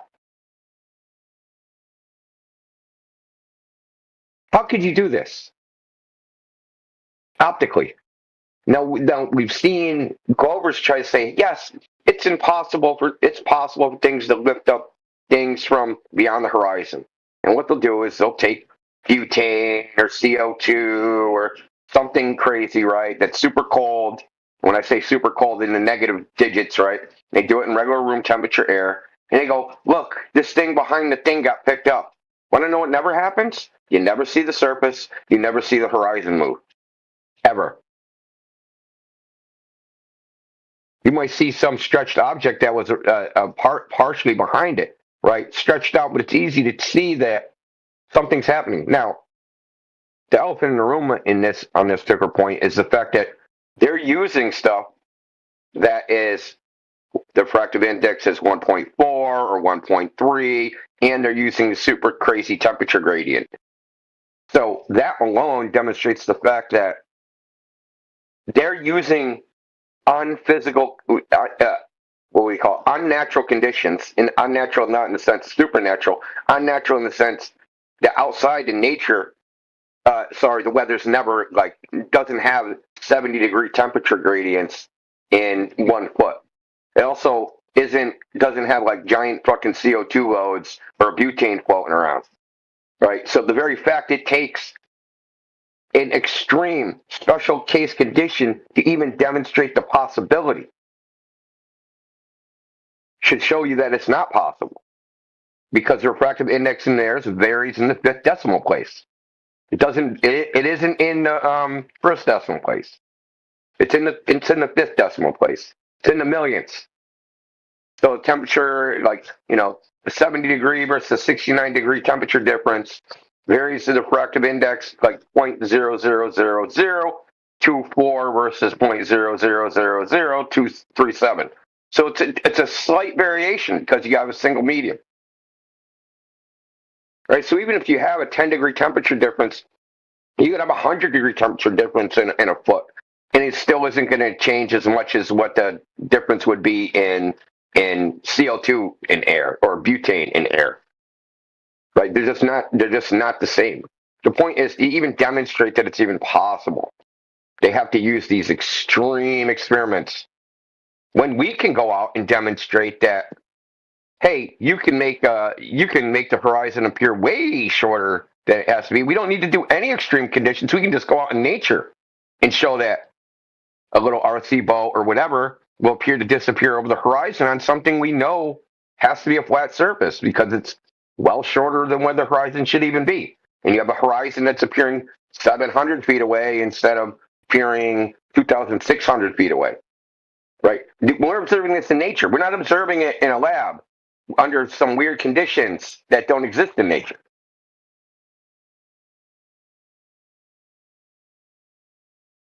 So this is really the position of both sides. One side says, yes, X is happening. Well, can you demonstrate that in the lab? Oh, sure, I can demonstrate in the lab. Give me some butane and some CO2. We'll make the butane negative 40 degrees Celsius, and we'll make the CO2 negative 60 degrees Celsius, right? Something that don't exist in nature. Negative 60 degrees Celsius next to 70-degree air don't exist in nature. I'm sorry. But we can just go out and go, hey, there's a nice freaking smooth lake. There's no ripples on it. Let's just take a camera, set it real low, and sail this RC boat away. And we can observe our contention. We don't need to do anything special. Yeah, we just test what we're told. Like, we're told to believe all this stuff, and then we go test it. Like, we have hundreds of laser tests over frozen lakes at all conditions of the day. The globe just isn't there, and it's just not enough to just hand wave away all of the data that comes from the world itself and just go with the preconceived notions, because that's what we were all taught. That's the easy way out. It's kind of like when we saw New York City skyline across that water, and people will be like, "Oh, that's an illusion. That's a hologram. That's a mirage." But then Rob Skipa just went on a boat, took his camera out, saw it at one start of the water, and just kept the camera on it the entire time and sailed to the other side. It didn't warp. It didn't change. It wasn't a mirage. We were just told to believe that. No one tested it. I don't really care what shape the Earth is in the end. I just care about the truth.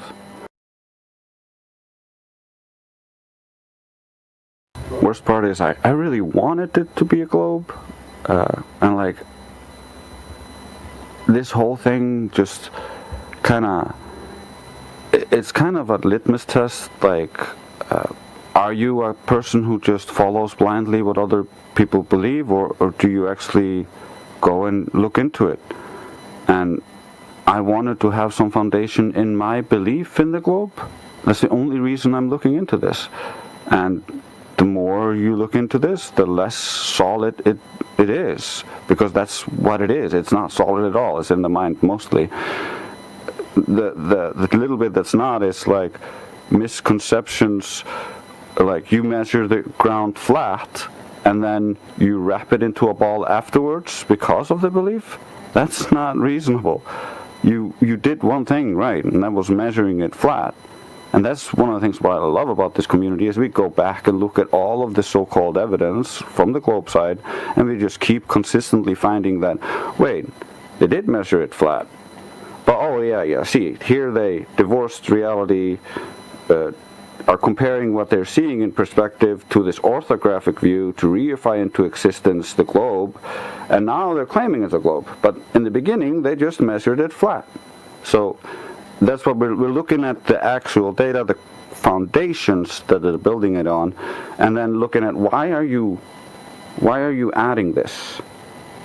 And when there's no reasonable reason for adding it, we can reasonably conclude that this is coming from some preconceived idea that it must be a globe.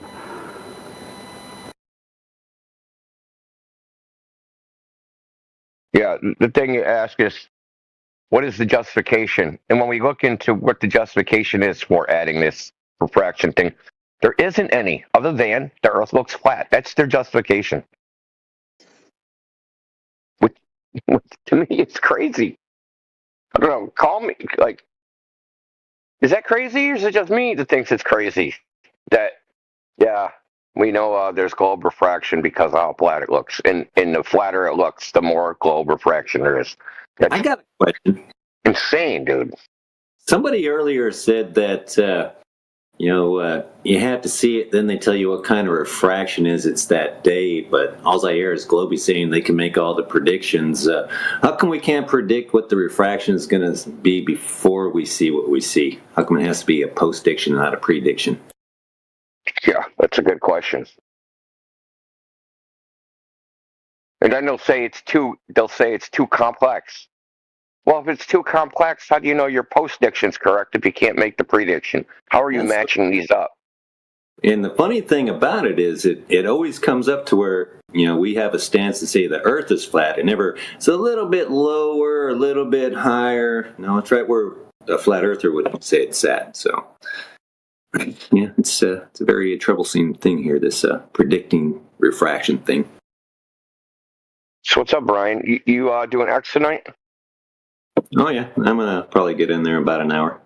Kind of just tooling right now, getting some stuff down. I was listening to the conversation.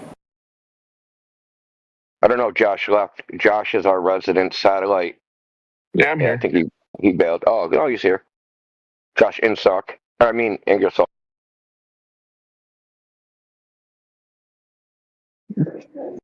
Did you hear my question on predicting the refraction for tomorrow?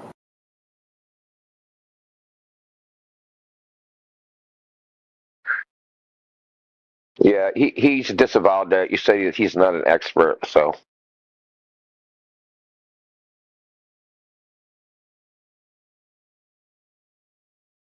It's a good question, though, right?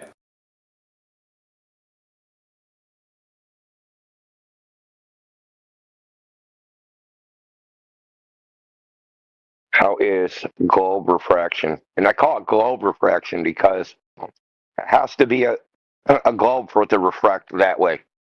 Can't be anything else, right? You have to have a curved atmosphere that curves light.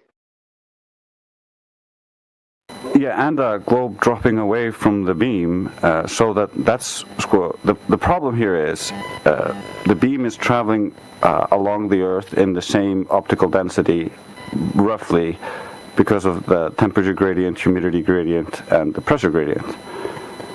However, in the globe view, they claim atmospheric refraction exists because the Earth is dropping away from the beam. So the beam is going up into less dense medium, and so it will bend away from the normal.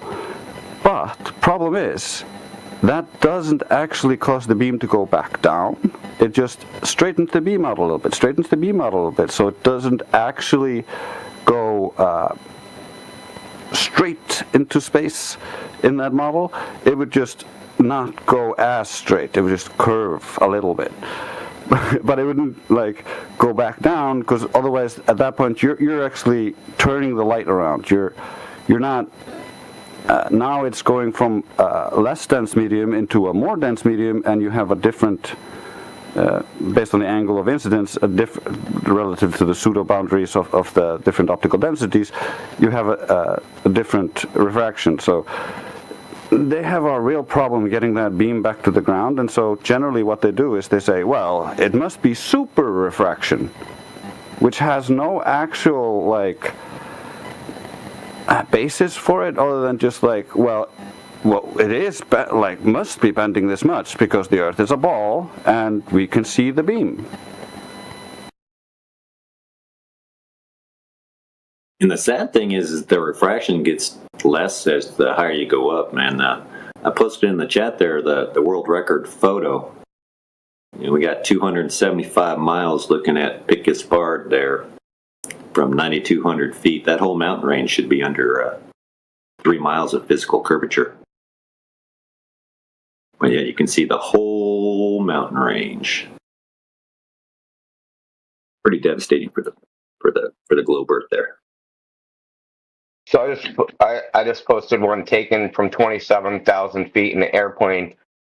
Those mountains are 500 miles. They're between 450 and 500 miles from the camera. Okay, so they should be 9 miles under the curve of the Earth, under the horizon. Can you post videos in there? Yeah. In the chat? Yeah. I think I got one.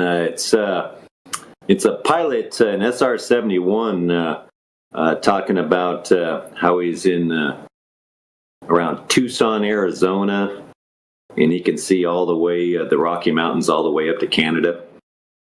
You can see the coastline to LA, which just completely destroys. And this guy's the SR-71. Their max height is like 82,000 feet. 85,000 feet, something like that. I don't know if he was up that high, but he was up pretty high. Let's see if I can find it. Does anybody have a picture of the weather balloon camera that is showing the sun and how it's making like a hot spot of light on the ocean, and then you can see like the moon far off to the left in the same picture?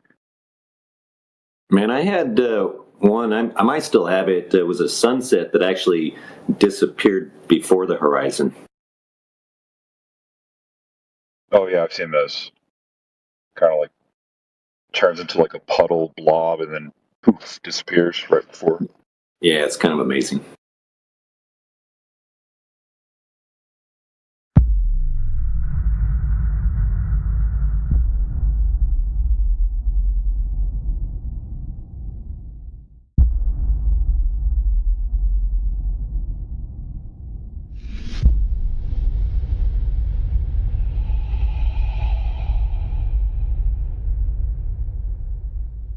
All right. I have a question. What about like when boats go over the horizon and like their bottoms disappear first?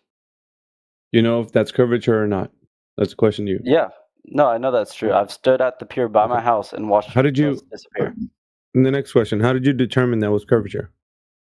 Well, how far away was it too? Where you stood on the pier? How far away was stood at it? the end of the pier. The boats always go over at the same place, right? Say again? The boats always go over the curve at the same spot when you're on the pier, right? Yeah. How far away is that spot from where I you're don't know. standing? I don't know how many miles. It's so we can't even argue the point. You don't know what you're talking about yet. I mean, I'd have to search up how far the human eye can No. see. The point was, how did you determine that it was going over the curve? And so Radwin's question was of distance. So the distance, if you understood what distance it was disappearing at, it would have been consistent with the geometric shape of the Earth being. You said it happens at the same spot every time, and I want to know what. So you should have taken all those times that you've gone there, the hundreds and thousands of times that you've gone and done this. You should have marked where they go over on a map, and then bring that in as proof. Well, I only joined because I was trying to give a good debate on why they disappear and stuff. Well, they Okay, don't. yeah. So that's the thing, though. First of all, your main problem is they don't. They do. They appear to do that sometimes, because of inferior mirages and shit. But it's not a consistent observation. That's why when Professor Triangle asked you, does it happen at the same time? We know that it does, or at the same place. We already know that that does not happen. Period. And the fact that we know that it doesn't happen, and you're trying to figure out if it does or does not, and that's the most important part you should think about, because you were confident enough to say that the ship's going over the curve, but now upon this revelation, you can't tell us how any data that you can. So you think like the sun and like the moon and stuff? Ryder, hold on. I know you want to hold on, brother. You want to move on to the next point. You understand that at this point, you said that you were confident enough to tell us that you know the ship is going over the horizon, as in the curve of the Earth. I see it with my eyes. I know, but you weren't able to determine how it actually is the curve. Well, because I don't know the specifics of it. Okay, so then that means you don't know if it's going over the curve. That's the most important part about this. What you've done is you've made an observation. Let's assume you actually made it, but I doubt it. I think you're full of shit. Okay, but that being not, yeah, you are. Okay. When you said you saw it at the same place every time, I knew you're lying. Okay, I believed you right up until that point. So anyway, the point is that you make an observation, the ship disappears bottom up, and you say to yourself, that can only happen on a curved surface. So it must be happening on a curved surface. You're wrong. That's the thing. Why do you think your evaluation is wrong, because we can demonstrate it happening on flat surfaces. The exact same visual observation, where it appears to disappear bottom up and sink into the horizon, as if it's going over a curve. But we know the surface is flat. That we're doing these experiments on. So what do you think? Where do you think it goes? Where do I think it goes? Away. What does that matter? I thought you were supposed to prove the fact that it's going over the curve. That's determining whether or not you know that it's a globe. This is you're asking him questions, brother. Let me. Can I share my screen if I pull up a video or no? I mean, you can just put the video link. I mean, what are you going to show? Well, I'm going to pull up a video on YouTube of a boat and show you that it happened. No. We have pictures of when it doesn't happen. Yeah, and then we're going to post videos of it not happening. Doesn't happen. So now what do? Two of us have it not happening. You are only one person that has it happening. We're the majority, so it doesn't actually happen. Sense.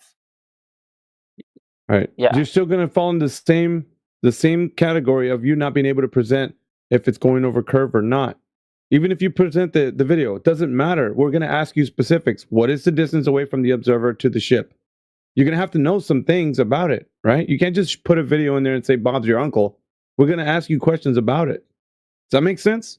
Yeah, okay, yeah, I understand. Okay. I understand what you're trying to say. All right, so we're going to want to know if what you're presenting is going to be evidence of the Earth being a globe. Like, how can you determine that? So if you can't determine that, then why are you going to present it? If you can, then go ahead. But if you can't, then don't. We want the affirmation that you can tell us that you know the Earth is a globe. All right, so next time you want me to build up the background info before I go and tell you, is what you're saying. That would help. That would help, because if you're going to tell us about how you know that the claim that you're presenting of something that is what you think is true, we're going to ask you relevant information about it, and you should be able to tell us. Otherwise, it's just you. I know it's true because I see it in my brain, but like observer height, observer height, distance to the horizon. If you can get that distance to the object, that type shit. Yeah, all that's important. So real quick, I'll just say something here. I did some research while you guys were talking, and oh, I'm sure ChatGPT is not research, dude. No, buddy, I didn't ChatGPT. Don't worry about that. Okay. But it's I'm just gonna delete stop seeing the boat. ChatGPT. I'm just gonna delete your stuff, dude. Buddy, I didn't post any ChatGPT. I don't know what the fuck you're talking about. Said if. What are you talking about? Finish your statement, dude. Just Finish your statement. I'm saying, if you're standing on shore, you will watch a boat disappear bottom up from 3 to 3.5 miles. Oh, you looked it up. Yeah, you looked it up. What's the fucking big deal, buddy? What's the big deal? Look, bro, by the ocean, I've never seen that. Why not? All right. I feel like that's not true because there's I got a photograph. I'll post in a chat of a ship 30. I'll post a chat of a ship 30 miles away on the horizon, 30-mile away horizon from 15 feet above sea level. Yeah, I can see an island 30 miles away from my house. Welcome to flat Earth. No, that's because but when it goes beyond that, that's when it starts to disappear. You shouldn't be seeing any island from 30 miles away. He lives on a 1.5 million radius mile Earth. You know what the drop is in 30 miles? How much of an object would be hidden at 30 miles away? It depends how big it is. It's a big island, so I can see it from far away. But we can make a prediction on how much should be missing. How much would be missing at 30 miles? Just take a guess. Like, you want a percentage or what? No, like say we have a 1,000-foot building. How much of that building's missing at 30 miles away? How much of the building can we still see? Is sticking up from behind the curve of the Earth. I'll probably see maybe 70% of it. Like, I won't see the bottom. What does that mean? We don't want a percentage. We want feet. I'll see probably 500 feet of it. Okay, well that's pretty close. You would see it's 470. Yeah, about 500 feet. And would you see the top half or no? Yeah, you'd see the top half, right? Because the bottom half disappeared because it started curving. No, it's not because of curve. It's because you don't understand how light works. That's what it's because of.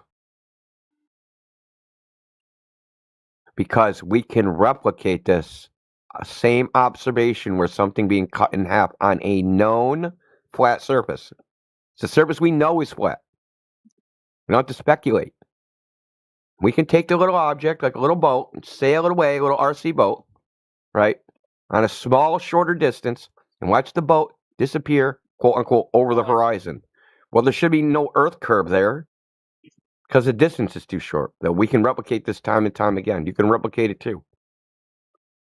So you're drawing a conclusion based upon a faulty premise that if your premise is this can only happen on a globe Earth, this can't happen on a flat Earth, so it must be a globe. That premise is wrong. Okay, I have a question. How do you see the Earth like when you look at it from space? Hold on. Just a disk? If it's all look flat? at it from where? Outer space. No, we don't think Earth is a disk. There is no outer space. That's all fantasy land shit. You don't. Oh my god. I love it. Oh my god. I love it. I love oh my god. I said heresy. I said heretic. He said there's no outer space. I love how you did that. No, you're fucking stupid. There's no space either. Okay, so where does the sun go? What about the moon? What do you mean? Where does it go? When you don't see it anywhere? Around. Where does listen, dude? This is what you sound like. Where'd the sun go? What about the moon? How come the stars are up in the sky? What about clouds? Why do they roll around? What's going on? My life it's just so confusing now. No, I'm saying like the sun comes up and it goes around, and then the moon comes up and it goes around. Like they take arcs, dude. It doesn't go around. Okay, where does it go? And you just kind of debunk yourself because we see the sun move and the moon move, but you think you're spinning. I'm saying where is you think you're moving? Space? Where is the sun? It moves away from where you are. In the sky. And then where it's in the sky. It moves away from where you are to be over some other place. So the world just never ends? What do you mean world just never ends? Because obviously it keeps on. If you're saying it keeps on going, so where does it keep on going to? Well, if I'm in North America, it'll go to Asia. Really, flat Earth in 2025, guys? Look, does sun take a circular path over the Earth? Oh, I'm not trying to challenge. No. Wait. No, hold on. I want him to answer my question. I am here to destroy you, flat Earthers. Okay, you're here to get muted, apparently. Oh my god, these guys are baby. Preston, you're gonna be muted next. So we're sick of your frickin' peanut gallery comments and fix your mic. Nobody can hear you. Shut up, how about you're Indian? Okay, so you want to be banned. You're a fantastic writer. So, go ahead. Things like circumnavigation, right? Is that a circle? Can you explain that? And I'm not that smart, but can you? Circumnavigation's like circling around the Earth. Okay. Circumnavigation was like sailing around the Earth that proved it's a globe, right? Okay. Okay. Circumnavigation just means navigating in a circle. Can you navigate in a circle on a flat Earth, on a flat surface? I don't think so. Can you draw a circle on a flat surface? Oh yeah. Yeah. Okay. So circumnavigation is just the name of going in a circle around a central point. And the central point we've chosen, at least in the north, is Polaris. So as long as you keep Polaris on your left, you'll go in a circle. The same way as if you like tied a rope around a pole and stretched it out and walked. You think you're walking straight, but you're just walking in a circle. Okay. It's really simple. And this is, hold on. Okay. This is what the sun is doing. Okay? It's just going in a circle. When it gets too far away from you, it gets dark where you are. Now, this isn't a great analogy, but think of it like you have a big, giant fucking warehouse and one light bulb. I understand. Think about you have one warehouse and a giant warehouse and a light bulb. The sun is not a light bulb. That light, shut up, Twanger. I'm going to ban you if you don't shut up. Mute up. Okay, hold on. I'm gonna find it. You're saying it goes like this. Look at the chat. I just sent a GIF so you can see if it loads.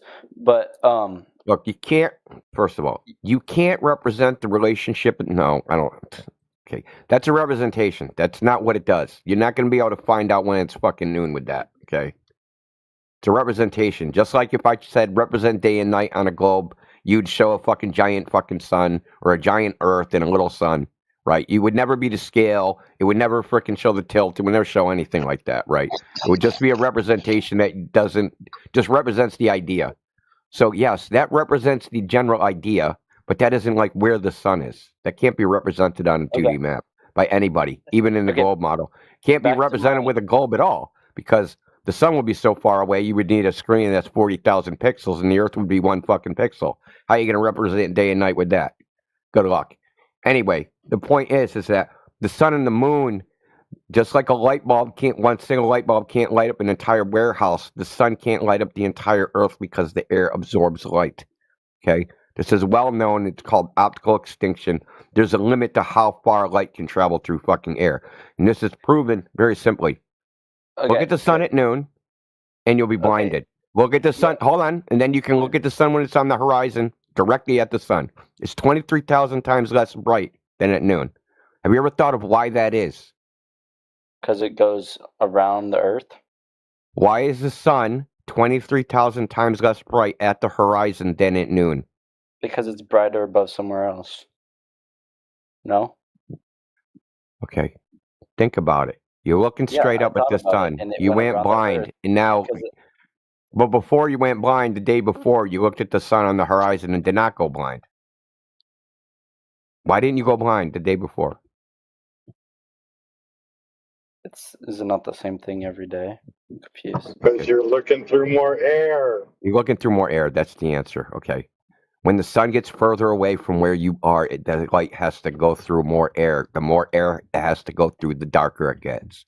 That's why we have twilight, right? We have civil twilight, nautical twilight. Just listen for a second. Well, hold on. Just let me finish this, and you can talk all you want. So this is what, and you got off the boats thing, which I didn't forget about. I was trying to go back to it.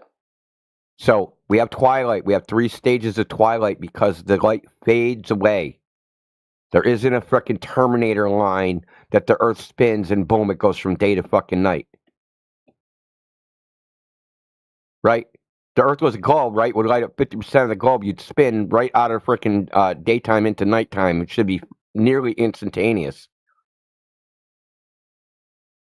But anyway, back to ships over the horizon. I myself have filmed the boat going from 6 miles out to 30 miles.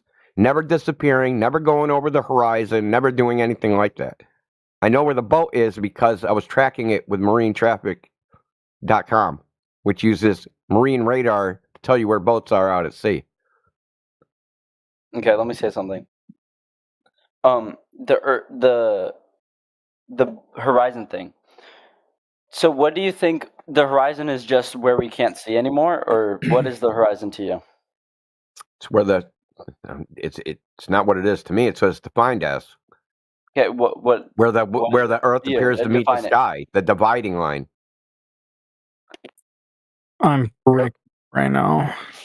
Everything converges into the horizon, into the vanishing point. And then with the point on where does the Earth end? Does it have an ending, or does it just keep on going?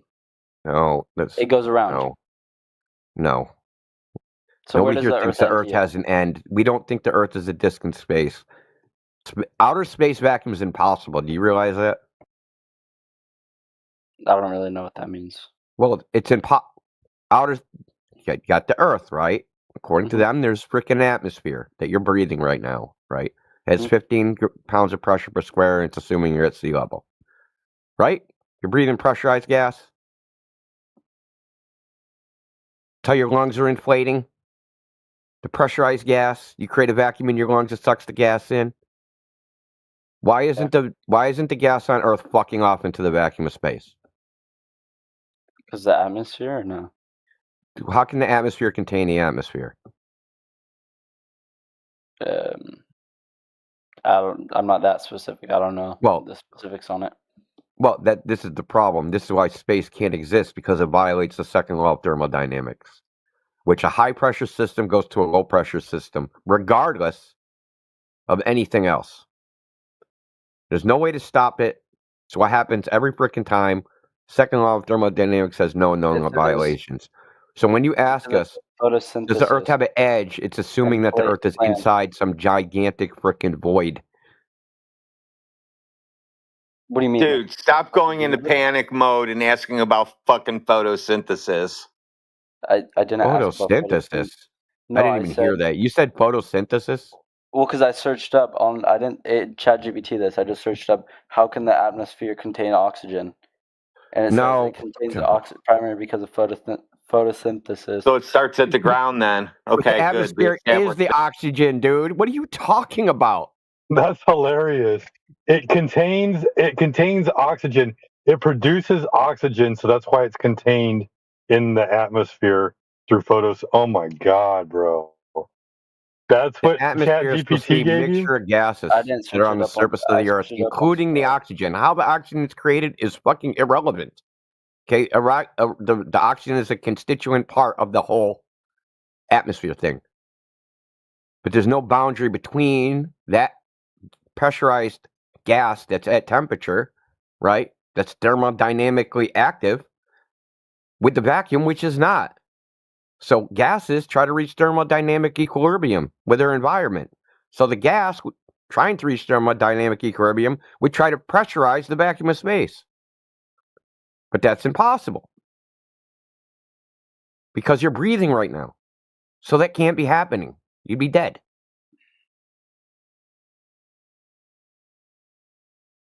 So you have a choice here.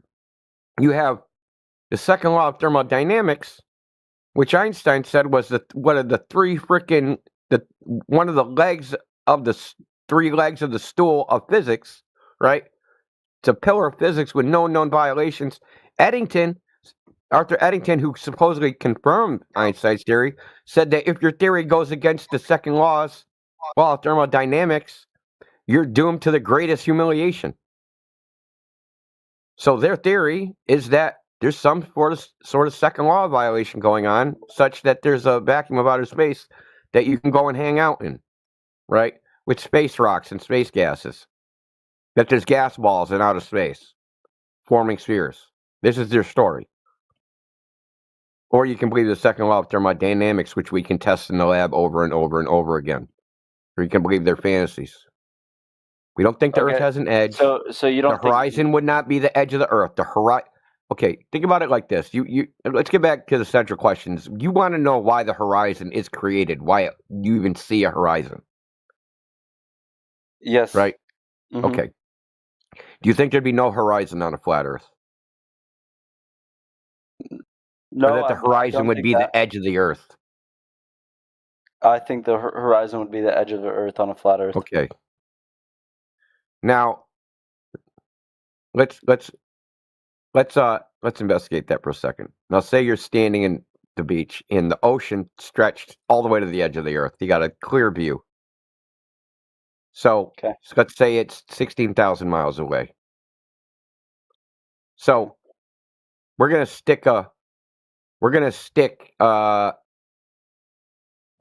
pour some dye in the water 50 miles away. Would you be able to see the surface of the water 50 miles away? Even with a camera, telescope, use whatever you want. The surface of the water. Yeah. Say again. Yeah, would you be able to see the surface of the water 50 miles away? This red-dyed water. Actually, yeah, probably. Think of the angle. That's the hint. Think of the angle that you'd be viewing the surface at. You probably very shallow angle, right? Your line of sight would be nearly parallel to the surface. How would you ever see it? I don't think you would. Yeah, that's right. That's way before the edge of the earth, right? That's only 50 miles away. The horizon is created by the shallow angle that you're looking at the surface. And coincidentally, and this is an odd coincidence, is that where they say the globe horizon is, if you do the calculation, 1.22 miles times the square root of the observer's height in feet, for a 6-foot observer, that puts the horizon at 3.24 miles away. Okay? If we calculate it based upon the angular resolution of the human eye, the minimum angle that you can see where the horizon should be, it's 3.25 miles away. It's fucking nearly the identical place. Ain't that a weird coincidence? When I say angular resolution, right, if you have 2 points of light, so we see in angles, we don't see like in millimeters or feet, right? That would be crazy. It would make construction super easy because we wouldn't need tape measures. But we need tape measures because we only see in angles. So when I say angular resolution, you have a separation angle, what you can make out. So if I took 2 light bulbs, think about it like this. If you have a car's got 2 headlights, right? But if the car's far enough away, those 2 headlights look like 1 headlight. Angle resolution is the angle between the 2 lights where you can differentiate those 2 headlights being separate lights. Okay? This is the same way when you're looking at a very shallow angle. The angle between where the water is and the end of the earth, say, is so small there's no way you could resolve it. It would just appear as a line in your vision. Right? This is what creates the horizon, the shallow angle that you're looking at the surface. Because you're looking at a planar surface. Right? And like you do this every day. So you should know this intuitively. When you go look at a screen, you don't look at it from the side, do you? No. You put your face at 90 degrees right from it, right? Because that's how you can see the whole thing. But if you rotated it and looked at it from the side, there would be some angle where you couldn't see the screen at all because you'd be looking parallel to the screen surface. When you're a little teeny dude on the surface of fucking the ocean, you're looking at a very shallow angle across the surface. And when that angle becomes too far where you can't resolve water past it because the angle's too small, that's where the horizon starts. And where that appears to be is based upon meteorological conditions. It's not based upon geometry. That's why they call it the apparent line. Because, Ryder, that's why when you were asked, was the horizon in the same spot, that was a shit test. We know already that the horizon moves around from day to day, even hour to hour. You could go out today, and then the next day, the horizon would, one day it'd be 6 miles away. You go out the next day, it's 3 miles away. You go out the next day, it's 30 miles away. It changes based upon the meteorological conditions, how clear the air is, whether there's inferior mirages, how much dust or opacity in the air. There's all sorts of factors that determine where the horizon looks like it is. So do you think that, like, why do you think I got the idea of it being a sphere? Like, you think the government just someone told you that in school? But when I search it up, it's the same thing. What about NASA? Because you learned when you were 7 years old, and the teacher told you that it was too big to see the curve and too big to feel it move. Ryder, would you have figured it out as a sphere if nobody told you? On your own? Probably not. No. Yeah. And I've asked many people by now. I think I've asked 50 or 60. I've asked them the same question, and everybody says the same thing. No, they would have never figured it out on their own. So the idea was given to you. You accepted the idea. Wait, why do you think you go to bottom first? Would you go to if NASA offered you to go to space? Would you go? Would I go? Okay. Yes. Yeah. I'm not going on. No, I'm not going on a rocket, bro. I'm not being a Roman candle. Yeah, you'll be dead. Nobody goes in a rocket. What about ever? No one's ever gone in a rocket, dude. If NASA makes you go to sets up a wardrobe where you can go into fucking Narnia, and we go in the wardrobe, no, I won't. Okay. Okay. What about I when just you look told you and laid out why space can't exist, and you just like, but they said it exists, and they'll promise to give you a ride there. Yeah, right. Get in the trunk, man. It's safer there. What about when you look out of a plane window and it's curved? It's not. It is. No, it's not. Just stop, bro. It is. No. Look, No, dude, you're correct. The plane window is curved. You're right. Yeah, the plane window's curved. If you had a ball, Ryder, real simple. If you had a ball that was 6 feet tall, how high would a plane be off the surface of that ball? How high is the plane flying? Like there's Let's just many say cruising variables that you speed, can enter. 45,000 feet. How high? I don't know if you. How high would the plane be off the surface of that ball? 6 feet tall ball. How high is the plane? 40,000 feet. Okay, so it'd probably be 39,900. Like how many inches That's like above 8 the miles. surface of the ball? That's dude? 8 miles. 8 Tell me miles. how high? Millimeters, inches, whatever units you want. How high would it be off the surface of the ball? So 10 miles above an 8,000 mile diameter ball is equivalent to how far above a 6-foot ball? I already know the answer to this. I know the answer. It's 1/100th of a millimeter. There's 1/100th of an inch. Sorry. You can't see curve from an airplane. All this, even So do you think like NASA's a scam and stuff? can't, then? dude. Like that's not real. So, right, there's a famous video of Neil deGrasse Tyson talking about the Red Bull jump, which is a skydive from 128,000 feet, way higher than an airplane. Okay, you can go on his Twitter right now. Neil deGrasse Tyson. There's also a talk where he talks and says, you can't see the curvature of the Earth from 128,000 feet. Okay, even the ISS, where you think that is 255 miles, that's only 3% of the Earth that they would see. If they could see the entire circle of the horizon, but they're only going to see a sliver of that, right? Based on their field of view. Now, let's say they have a 90-degree field of view. Okay, they're going to see like one half of 1% of the surface of the Earth. You can't see curve in that small amount of section of a sphere. So when you say you can see curve from a plane, you're talking thousands of the Earth's surface. Thousands.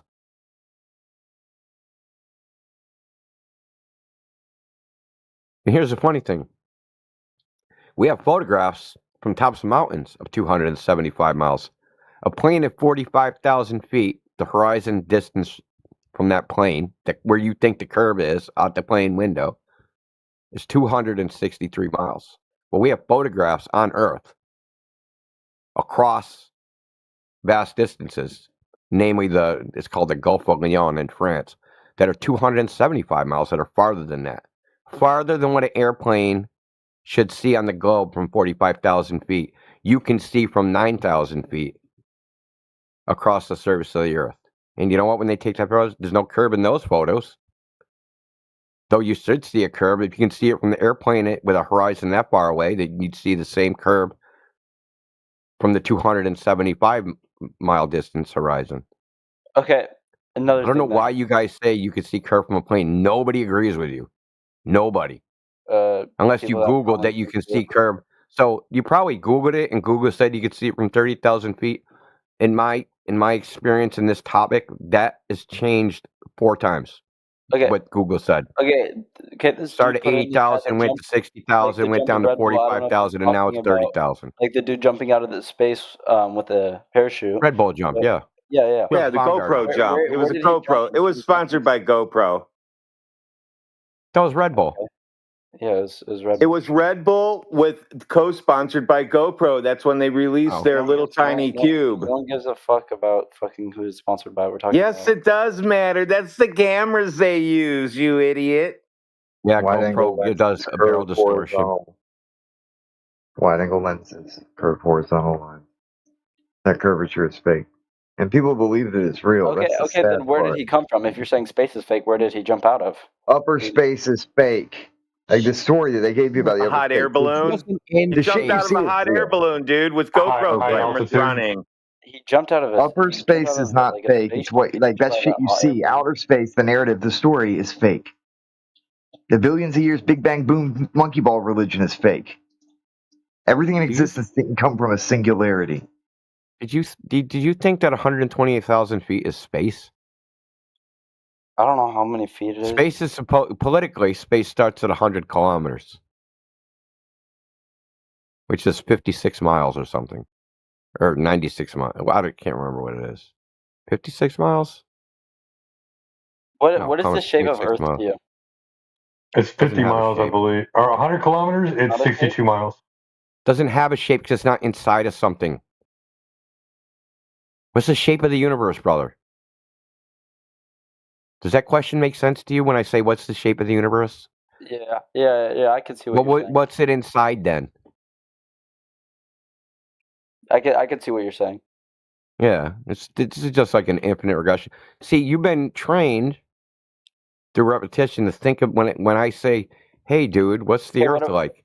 Hold on. This is very important. This is very important. That's why I'm bringing it up. Right, You've been trained because you think about the Earth in a certain way. You think about it as if you're in some third-person shooter outside the Earth, viewing it. And when you ask questions about it, that's how you're thinking about it, is if you're outside of everything. Where's the edge, man? Like what does it look like? Where is it in the cosmos? Like, where is this object? Right? You don't experience the Earth that way.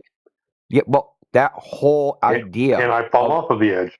Yeah, Ryder. That whole idea of possibility that you can be outside the Earth looking back at it with some God's eye view is horseshit. Your brain has been infected. That view is not possible by you or anybody else. Okay? There is no God's eye view. You are in a first-person shooter, brother. You're not in a third-person shooter. There is no top-down. There is only inside-out. You understand?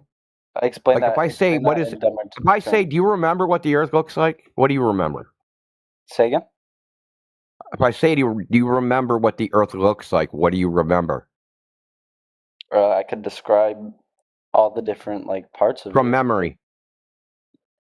Not from imagination, from memory.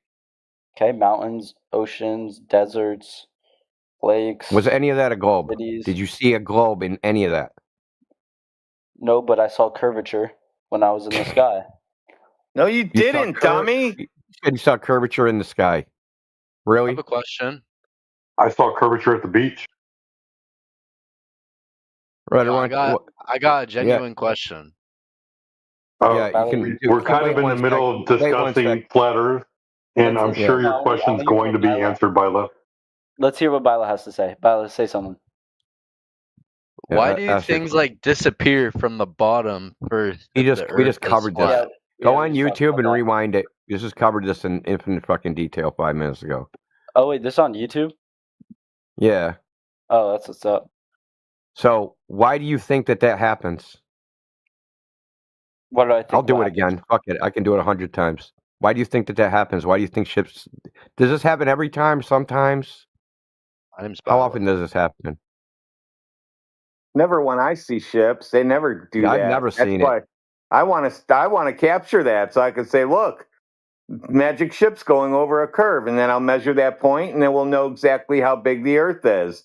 But then the next day when I go, it'll be at a totally different place, and that means the Earth got bigger or smaller. Yeah. Last time I was at Revere Beach, I couldn't see past maybe 6 miles. By the time I was there before, I could see 30 miles. So how is that possible? How come the horizon was 6 miles one day and 30 miles some other day? When's the last time, Bilo, that you actually went to the beach and watched a ship go over the horizon? Not watched it on a video, but actually gone and watched it yourself. Yesterday. Yesterday. Where? Newport Beach. Newport, Rhode Island? No, California. California. What was the water temperature? I'd say it's probably like 70. 64. What was the air temperature? Like 70. 75. I'm gonna fact check you, dude. Are you making shit up? What kind of boat was it? I think it was like a Boeing. A Boeing boat? Or an airplane? Okay. He doesn't have the smartest. Yeah, your buddy got caught lying. He tried to mask foist fell the off, lie that you dude. did. So would you think you'd get a buddy and try to like double down on your lie? I didn't. You've never seen this. That's the fucked up thing. Is that neither one of you two have seen this? I've seen it. No, you haven't. You're what a kind of liar. boat was it? What Yes, kind of I boat did. was it, Ryder? Conversation? What kind of boat was it, Ryder? It was. I've seen it multiple times. I've seen it with. What kind of boat was it, Ryder? Don't try to think of the answer. I don't know the specific It was names, white. but I've seen like cargo ships. Was I've it seen a sailboat? Was it a cargo ship? Was it an oil tanker? Was it a freaking pleasure I've seen vessel? cargo Was it a ships, yacht? cargo ships, and I've seen sailboats. You've seen cargo ships and sailboats disappear over the horizon. Yes. We have? Okay. How far away were they? And bro, I don't know how many fucking miles, but I know. So, Ryder, when I show you this happening on a flat surface, what are you going to say about that? Ryder, you don't live in California. How would you see that? You're on mute. You, Bila. No. Ryder, when I show you this happening on a flat surface, then what are you going to say? Because I'm going to post it in the chat Okay. in 5 seconds. All right. I'll watch this. I'll see. Let's see, Okay. and you can see my live reaction. Hey, you want to know something crazy? The visibility index yesterday was 10 miles from Newport Beach. Why is that crazy? Crazy for them, not for. Oh. What was the water and air temperature? Water temperature was 65, air temperature 72. Jesus. Ooh, that would have been a You lying decent. sacks of shit, dude. You would have got some good shots with that temperature. If you saw that, you saw an inferior mirage. Okay, Bilo was talking out of his ass. He did not see that yesterday. Of course he didn't. And if he did, it was an inferior mirage. He didn't because see when you have- anything. He when you didn't have see a huge, anything. when you have a huge water to air temperature differential Are you like are you that, gonna put you'll it in get the chat inferior. or? Yeah, hold on. Oh, okay. You guys got a lot of YouTube subscribers, or What does that matter? I'm just out of curiosity. I don't know. I don't check, dude. It's not important to us. 1.5K. Nice. 26 are watching. That's for one stream you're looking at. 26 Yeah, no, but I'm saying you have 1.5K subscribers. That's just for that one guy streaming. We have multiple streams, dude. You realize that subscriber count doesn't mean a goddamn thing, that there's people with 1 million subs and they do a live stream and get 800 people watching it. Okay. Which You know one is that's it? Do I true. click- Do I India? Yeah. Yeah, hold on. All right. I posted, am I in the right server? I'm about to click on it. So, yeah. So, God damn it.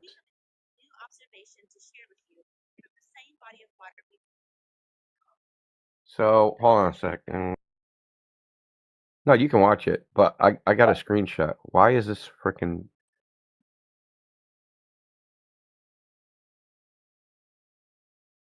Discord's acting freaking flaky, man.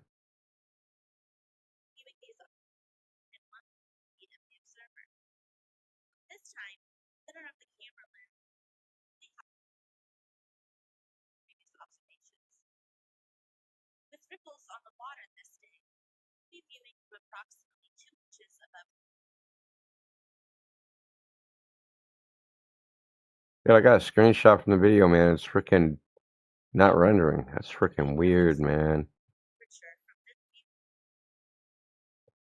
I'll use this too. Why not?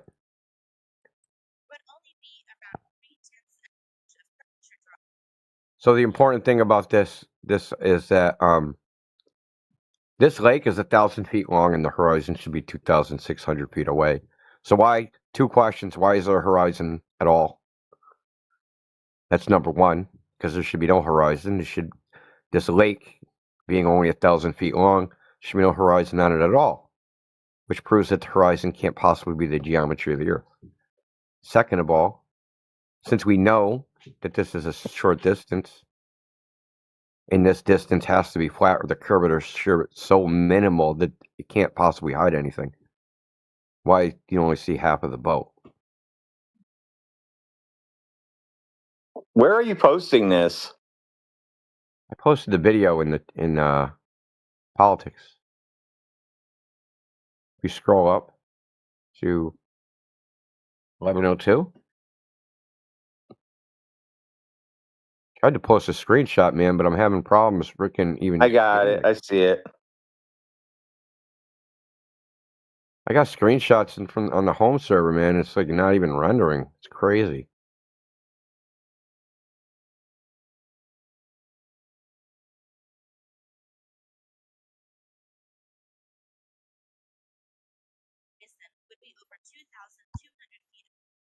So here's another one. So this is National Geographic, right? So National Geographic did this test in their video called Round Earth versus Flat Earth.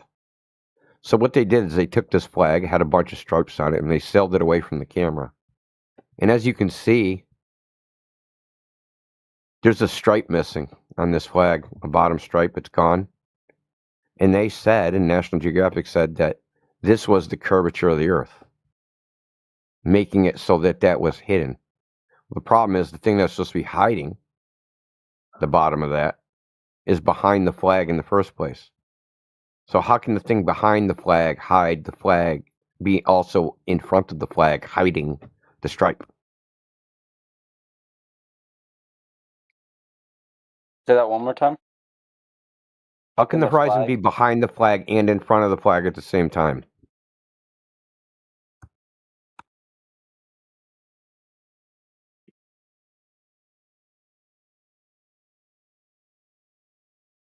So I'm going to post another image so you can see the whole thing. Could you post it without those lines in it? Oh yeah, perfect. Yeah, so up in the top right, that's the original flag. They sailed it away, and you can easily find this if you go on YouTube, type in National Geographic Flat Earth versus Round Earth. This video will come up. And in that video, she point blank said, she's like, why can't you see the bottom stripe? And the guy goes, because it's blocked by the curvature of the Earth. Even though this is what they're showing on the screen.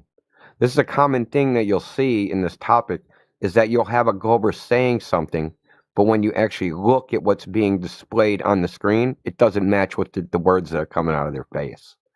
Okay, so this can't possibly be blocked by the curvature of the Earth, because that would be blocked by the horizon, which is obviously behind the flag.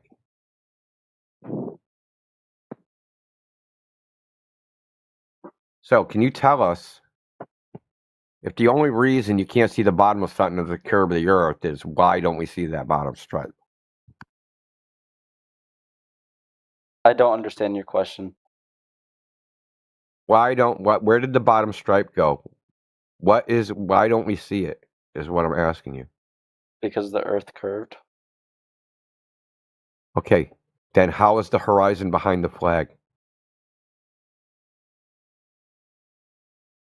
I think it's the thing that's supposed to be blocking the bottom stripe is beyond the flag itself.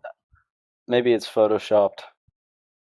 It's a screenshot from a video. You can go watch the video, and it's National Geographic. I'm about to watch it. I actually just pulled it up. So, do you know how many minutes into it is, or no? Here's a zoom in. So obviously the horizon's behind the flag.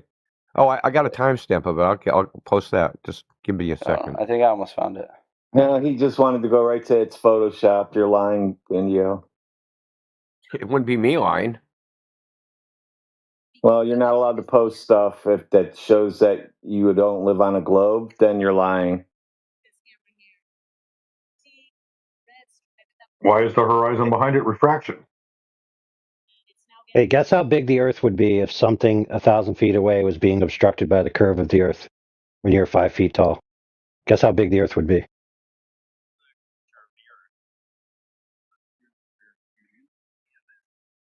Anybody? In the Nat Geo video, she just goes, "Why is it happening?" And he goes, "It's because of the curvature of the Earth." Yeah, but that can't be true.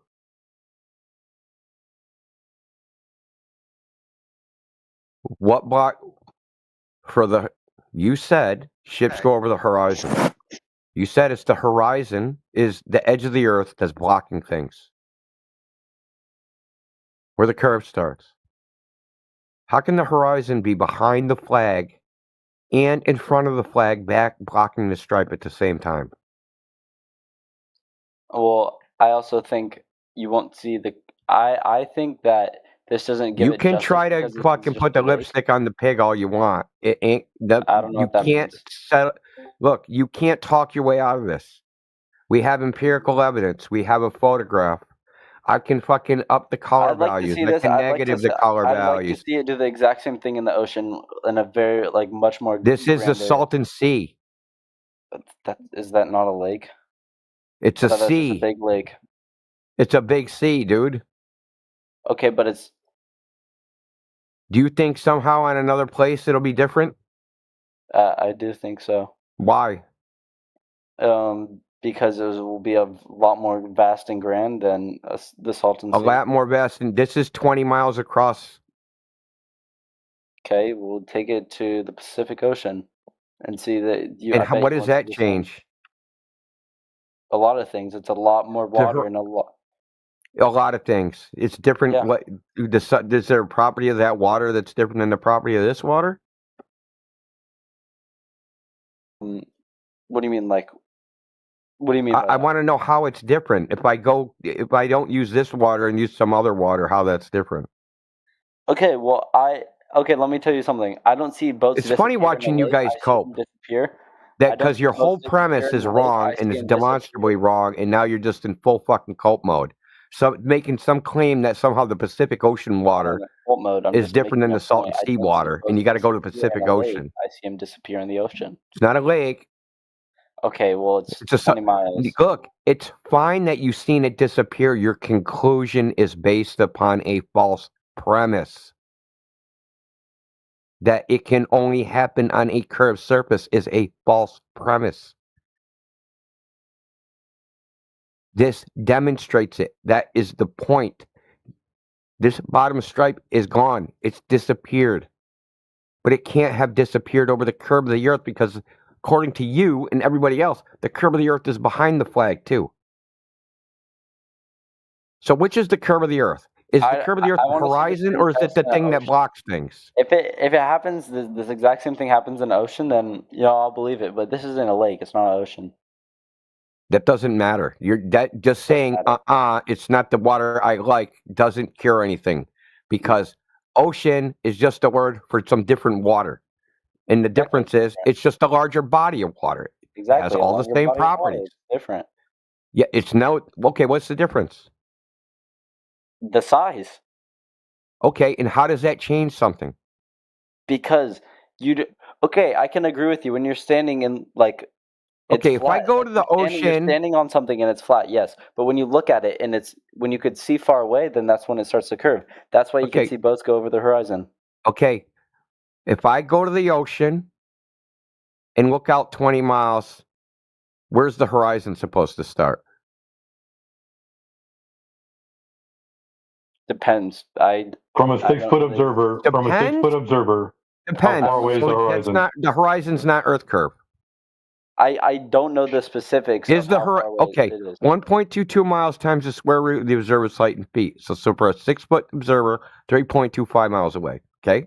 Now, if I go to the Salton Sea, which is 20 miles across, and I'm 6 feet tall, and go, how far is the horizon away? Is it a different value or is it the same value? I still don't understand what you're saying. Is it a different value at the Salton Sea, the horizon distance?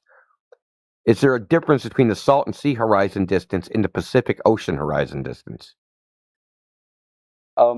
Yes, I think so. And why would that be? Is it a different globe?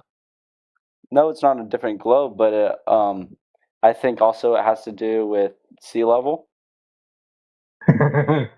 Hence the sea, right? Okay. So sea level. What is the horizon distance calculated from?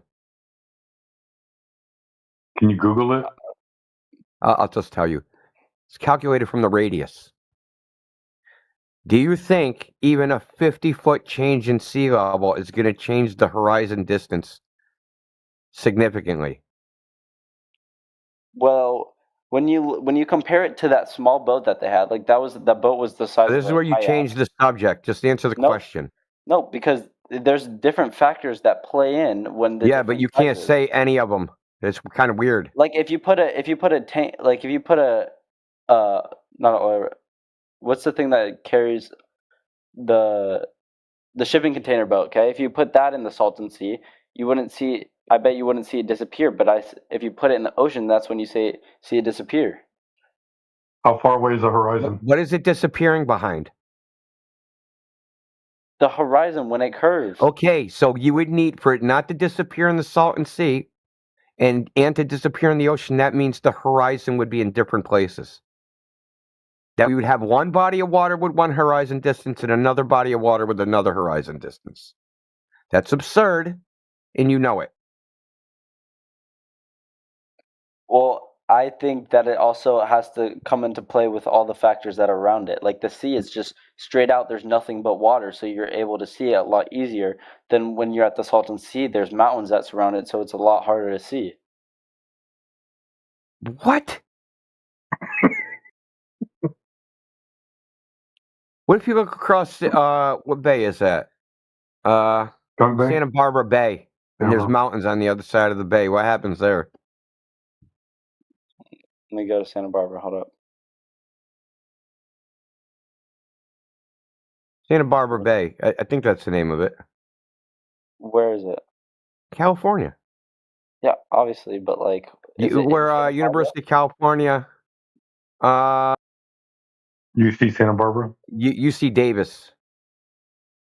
Right? You can go up in the parking lot there and you can look across the water and there's mountains behind anything. There's a little Air Force or naval radar station.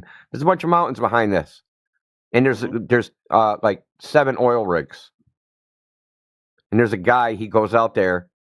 He's got something like 400 videos. He goes out there 2 or 3 times a week, puts his camera in the exact same spot 2 times a week, going on 3 years now, and does a horizontal pan across the horizon. And the horizon is always way too far. Way farther than what the globe predicts. Okay? The fact of the matter is, the globe makes concrete predictions about where the horizon should be. If you're saying that the horizon is the thing blocking boats and that it's the geometric part of the earth that blocks them, okay, and not some optical effect, as soon as you say that, as soon as the horizon moves and appears in a different fucking place, you cannot make that claim anymore. Because that would imply that the earth is changing size.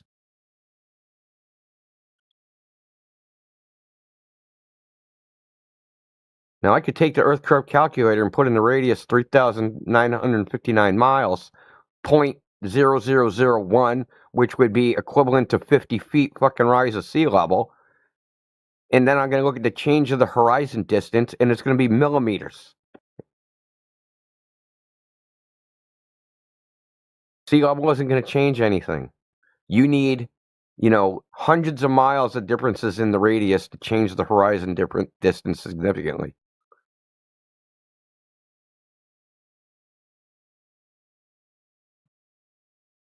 Like I said, you started with a false premise, okay?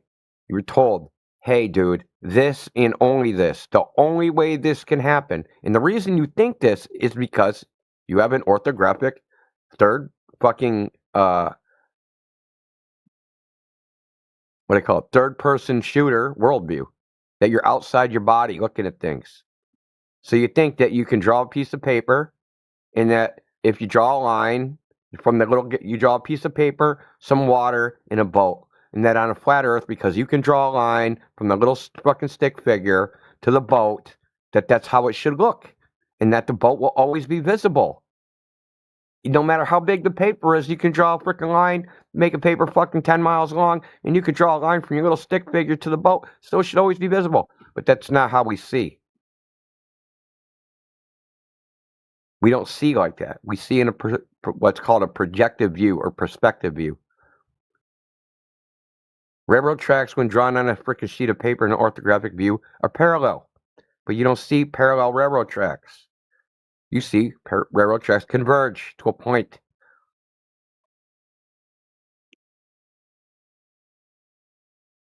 Okay, I don't think you're going to change my mind. So this is how you have to evaluate what quote unquote should be seen.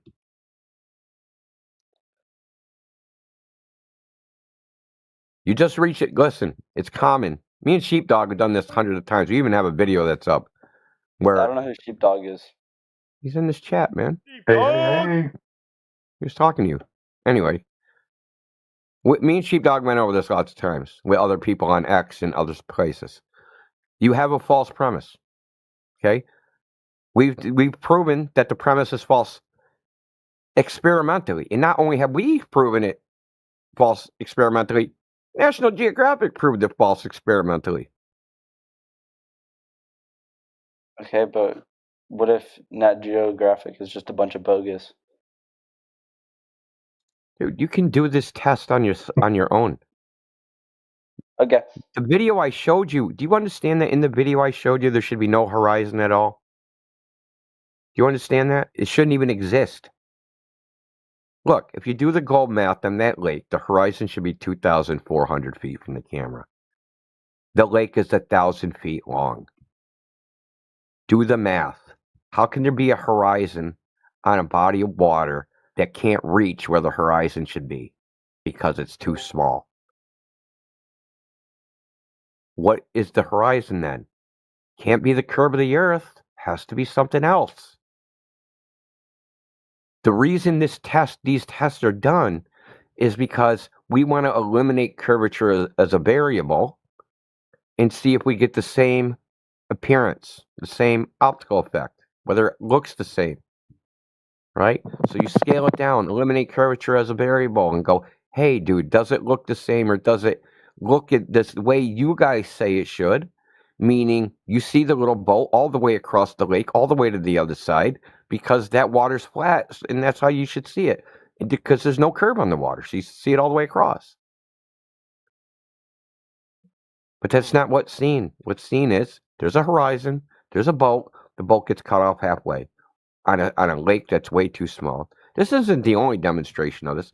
There's a Russian guy that demonstrated it in 20 meters with a light. There's other people that have demonstrated. Frickin' AI's got a demonstration of it. And stars, but you can do it yourself. You don't even have to believe us. You're not going to change my mind on this, and I'm not going to change yours. But what about stars? You were saying how they're an illusion. What does that mean? Like, what do you mean by that? It's a green. Who said an illusion? You. I said, what about stars? I didn't use the word illusion, dude. One of your homies did. Yeah, one of your friends did. Someone in here said illusion. So one of my friends. How do you know we're friends? I don't know. All you flat earthers. We said you can't go to space. We said the idea of flat space. earthers, dude. Are you crazy? You lost your marbles? Yes. Space. No, seriously, you crazy? You lost your marbles? Are you friends with all Globers? What's up? Who are you talking to? You. What'd I say? That's crazy. You said, I'm friends with somebody. One of your friends said that. What? You did I say that? Your friend. Preston, turn up your mic or something, bro. I can barely hear you. You gotta turn me up, dude. My mic's fucked up. Oh, okay. I'm sorry, man. My mic's a little bit broken. Okay. So, Ryder, this isn't about change. I don't care if you change your mind or not. I showed you the empirical evidence. You have no reputation for any of it. You have no counter evidence. That are dumb as rocks that said stars are an illusion. Flat earthers. No one claims stars an illusion. You can see stars. Someone said that in the video. As soon as I started talking, someone goes, "Stars are an illusion." Who? Preston said it? Nope. No, I would never say that. Nope, I promise you, I would never say that. Who said that, Ryder? Was it a Fortnite? Like 5 minutes. You know there's trolls coming in and out of here saying random. I can go back in the stream. You're not in this I just combo. have to go back one to I joined and started talking, do you have a timestamp on when I joined and started talking? Because I can go back in the stream and look at it. No, you can do it yourself. I'm not doing the work for you, dude. It's your claim. Right. Why would I go find the evidence for your claim for you? Well, I was just seeing if you knew. Yeah, but why would I go find the evidence for your claim for you? That's not the evidence when I joined. NDO. What, G? No, I guess not. Oh, I'm Ryder. just going to ask a question. Hold on, G. I want to cover this thing he said. You think he's going to get by? I'm not going to change your mind, and you're not going to change my mind. You've shown me nothing. I showed you empirical evidence. Science is based upon empiricism, not theory. You were asked multiple times, how did you substantiate what you're seeing is caused by the curvature of the Earth? And you don't have anything substantial, any measurements or anything like that to validate whether it is the curvature of the Earth. You just have an opinion about how it should look. Okay, it's subjective. You say, hey, man, it should look like this on a curved Earth, and it should look like this on a flat Earth. But wait, why do you just interrupt me, dude? You think, Preston, I'm going to ban you, okay? That's your only fucking warning. Your heckling shit is getting annoying. I laughed because you made me laugh. Chill out, dude. Jeez, well, man. Mute up, bro. I thought I was on mute. Mute up. I'm sorry. Mute up, or I'll mute you. mute you. Be so aggressive. Yo, be aggressive. If a big booty Latino throws some yams in a circle, don't that mean we ought to circle? Yeah, but you're almost funny. So y'all trying to fucking run interference, this shit ain't gonna work. We're way too hip on that shit. So Ryder, yeah, hip. So Ryder, you said what I was saying was your evaluation is based upon you think it should look like this or look like that. I demonstrated empirically that evaluation is factually wrong. It's not my opinion that it's wrong. It's Ryder. It's factually wrong because I demonstrated it. It's factually wrong. Nope, your videos are AI. You can say whatever you want. Why not go out and test it for yourself? So it's really funny how they were made before AI could make videos like that. That's really weird. How did that happen? How did what happen? These videos were made like almost half a decade ago. Well, the government doesn't tell you certain things. Oh, so they're government AI videos to convince Ryder the Earth is flat. Exactly. I live in a simulation. Nothing's real. That's not possible. That is possible. Okay, so you don't understand Gödel's incompleteness theorem, how that's not possible. Man, you can't live in a computer simulation, Ryder, because of Gödel's incompleteness theorem. It's impossible. Could you explain what that is? Okay, Gödel's incompleteness theorem says that any mathematical system cannot both be consistent and complete. So, because a computer simulation involves mathematics, that means that system itself will have contradictions. There are no contradictions in nature. The police will control you. There's no contradictions in nature, so it can't be a mathematical system driving it. Preston's not 14 and doesn't live in his parents' basement. Yeah, so just go on fucking mute because you stopped listening. See, you're like, it amazes me how cope you guys just go into this fucking crazy cope and off the rails. You know, I did want to ask him a question though. Go ahead, I'll mute him. Okay. Hey, Ryder. Oh, fucking, we're fighting over it. Hey, Ryder. Who's talking? Can you just say your name? I just Sheepdog. A-N-G? Sheepdog down at the bottom, dude. Oh, Sheepdog. Yeah. So you said something about the stars. You're gonna say what about the stars, right? Oh, I was saying if space doesn't exist, where does it end, and where do stars because someone said that stars are an illusion. So. Well, I don't think anybody said stars are an illusion, but let me ask you this, okay?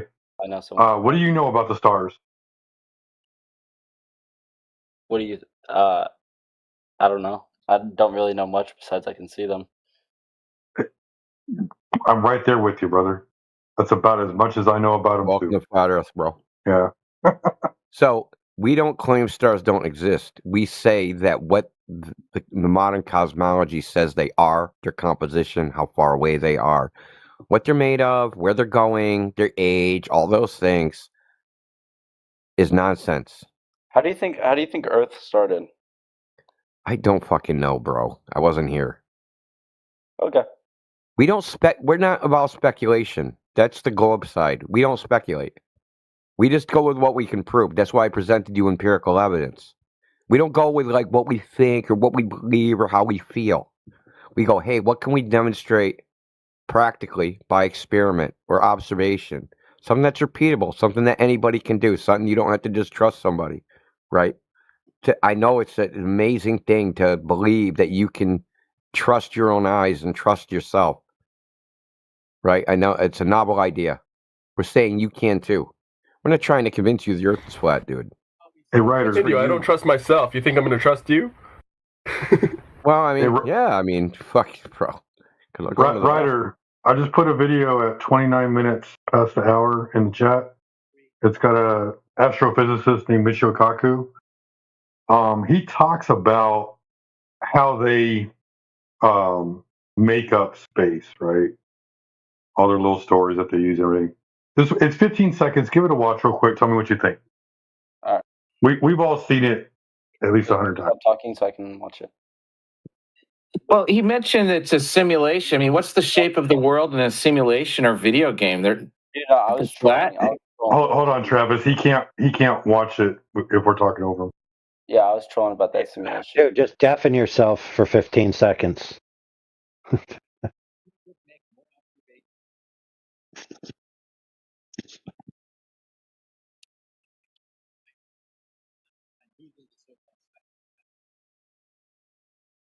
Science, we always say that you make observational theory, you make more observations, and it's a very, very tedious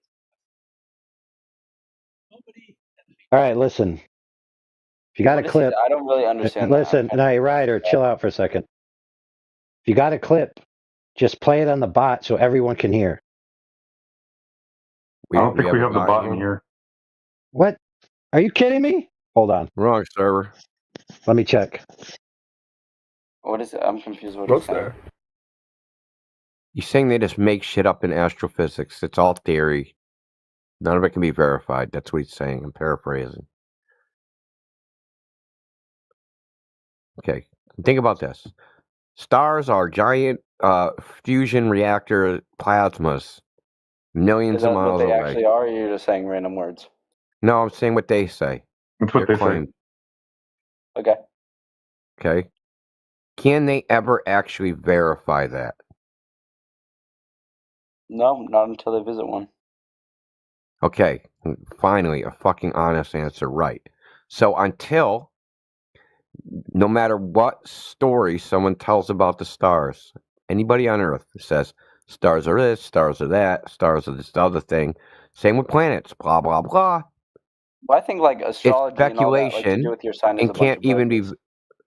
My point was it's speculation and can't even be verified within their own paradigm.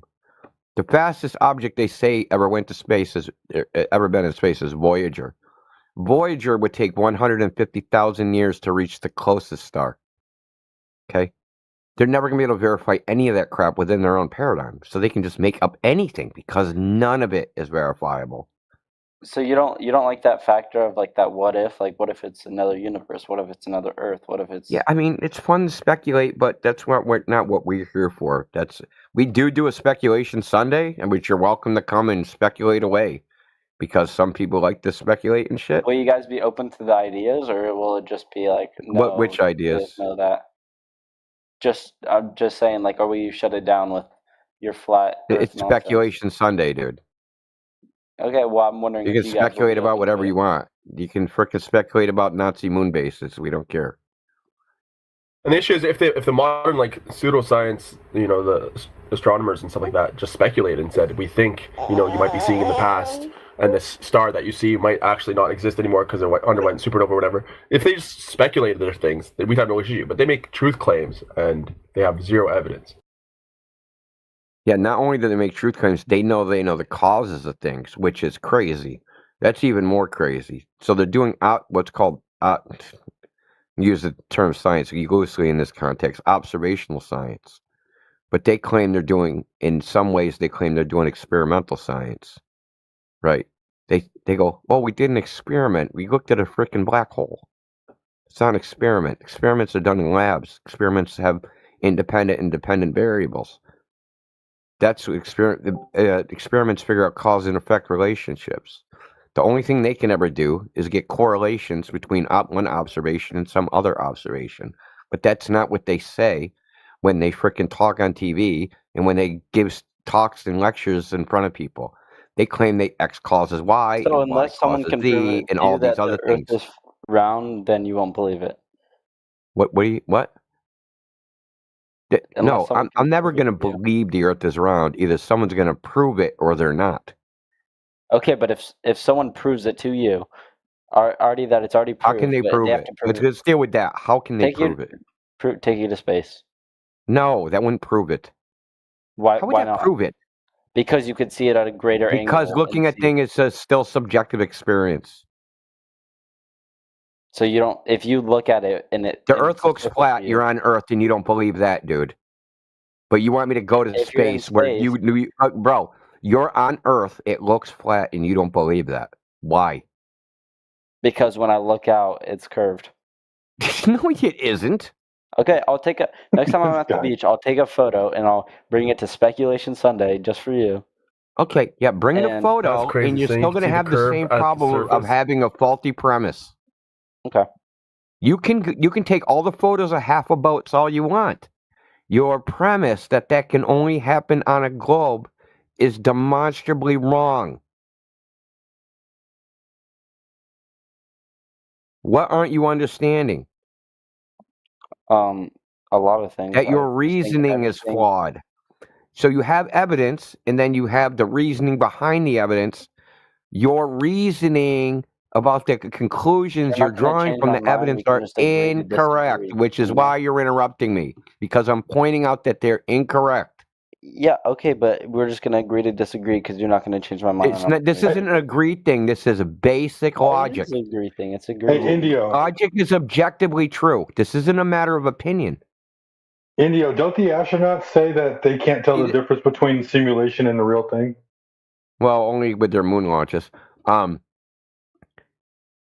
So there are things that are subjective and there are things that are objective. I'm talking about objective things.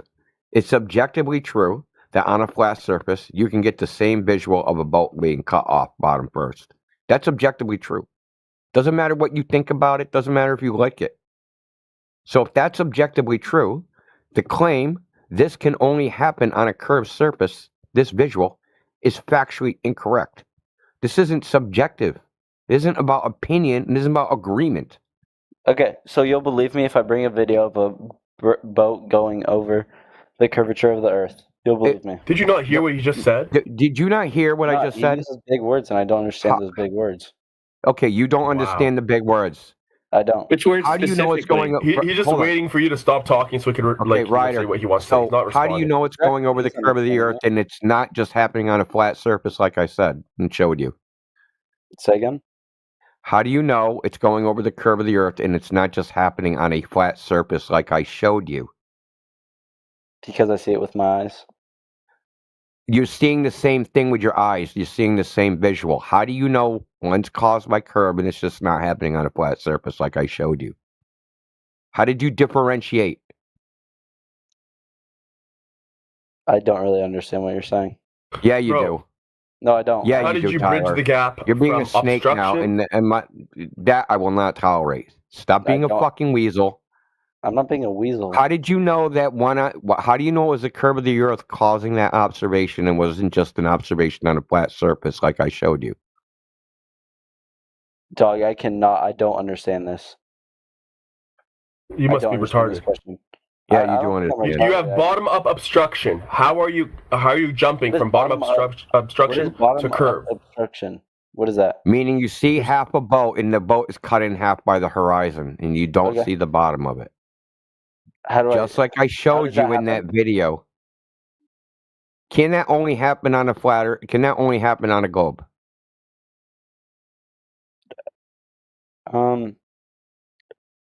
Yeah.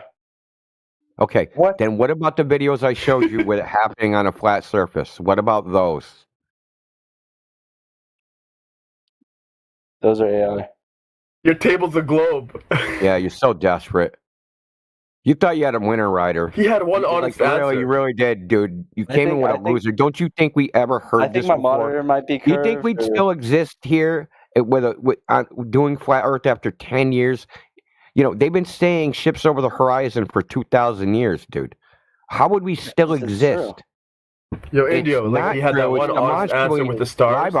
Rybar, it's already been demonstrably shown that it's not true. Yeah, it is true though. Okay, Yeah, so the the one videos answer I with showed the their stars, I thought so we were, now I'm like, going to getting post somewhere. photographs that I took of a ship 30 miles away when the horizon should be 6 miles away, and that ship should be 420 feet under the horizon. Now I'm going to show that. Then what are you going to say about that? Why isn't that ship under the horizon? Well, like you said, different. Why isn't that ship under the horizon? What? Different visibility. Oh, so it's not the geometric curve of the Earth blocking the boat. No, it's a visual is, but, effect. like, It how is, far but you it's can see not. depends So on how what far is it? it Is it will- visual or is it geometric? Which one is it? I think it's both. It's both. I How can know you it's tell both. which one it is? Because on a foggy day you can't see like a mile, but on a No, I'm clear not day, you talking can. about opacity of the air. I'm talking about where the horizon is. So say a ship sails away and one day it's cut off by a horizon 3 miles away and goes over the horizon. And then the next day, the horizon's 6 miles away and it's cut off. And then the next day at 30 miles away, the whole ship is visible. And it's sitting on the horizon. Okay, this conversation is going to go nowhere with my answer. Yeah, that's right, dude. You can You're cooked.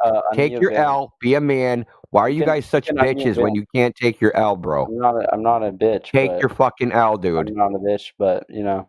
You know, you are. Take your L, be a man. Take your L, be a man. Stop just saying, oh, it was AI before AI fucking existed somehow.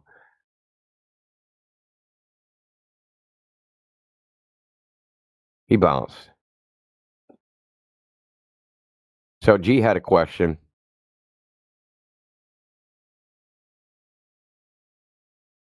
So what was your burning question, G? Oh, I was just saying, I was in a Fortnite game, and I was in like a boat. And when I got to the edge, Yeah, it was almost important.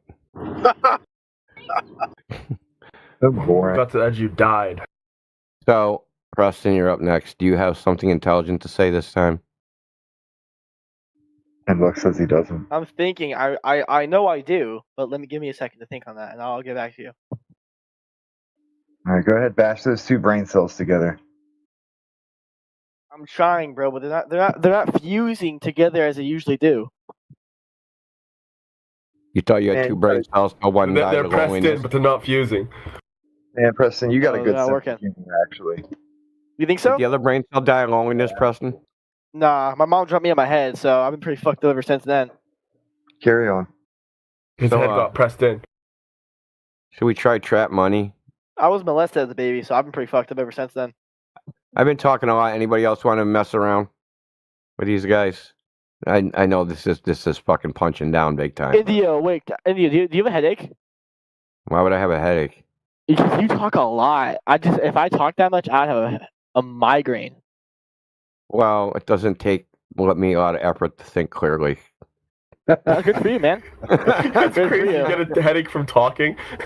Not talking, but talking as much as Yeah, he is. thinking clearly. A lot of people To you, we're stupid people because we believe in something. So I'll be like, oh, No. stupid people are giving me a headache. You're stupid because you don't know why you believe it. I know why I believe it. Preston, I'll help you out with the question. You're brainwashed.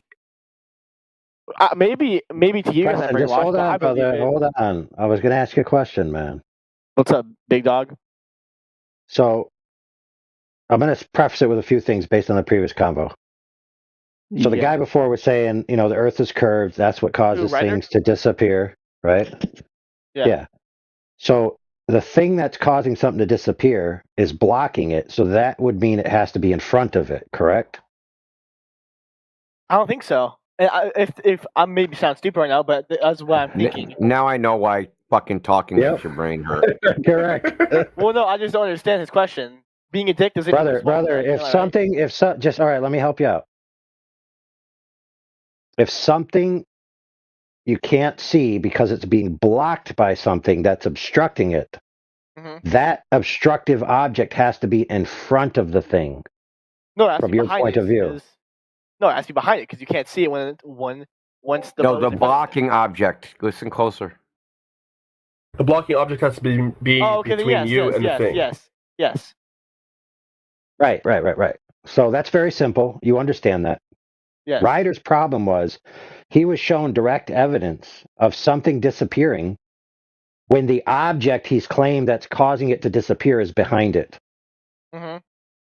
Right? So that doesn't make any sense. So Ryder was being disingenuous. He wasn't accepting reality. Maybe you're right. I wasn't here for that part. I was using the bathroom, I guess. But there we go.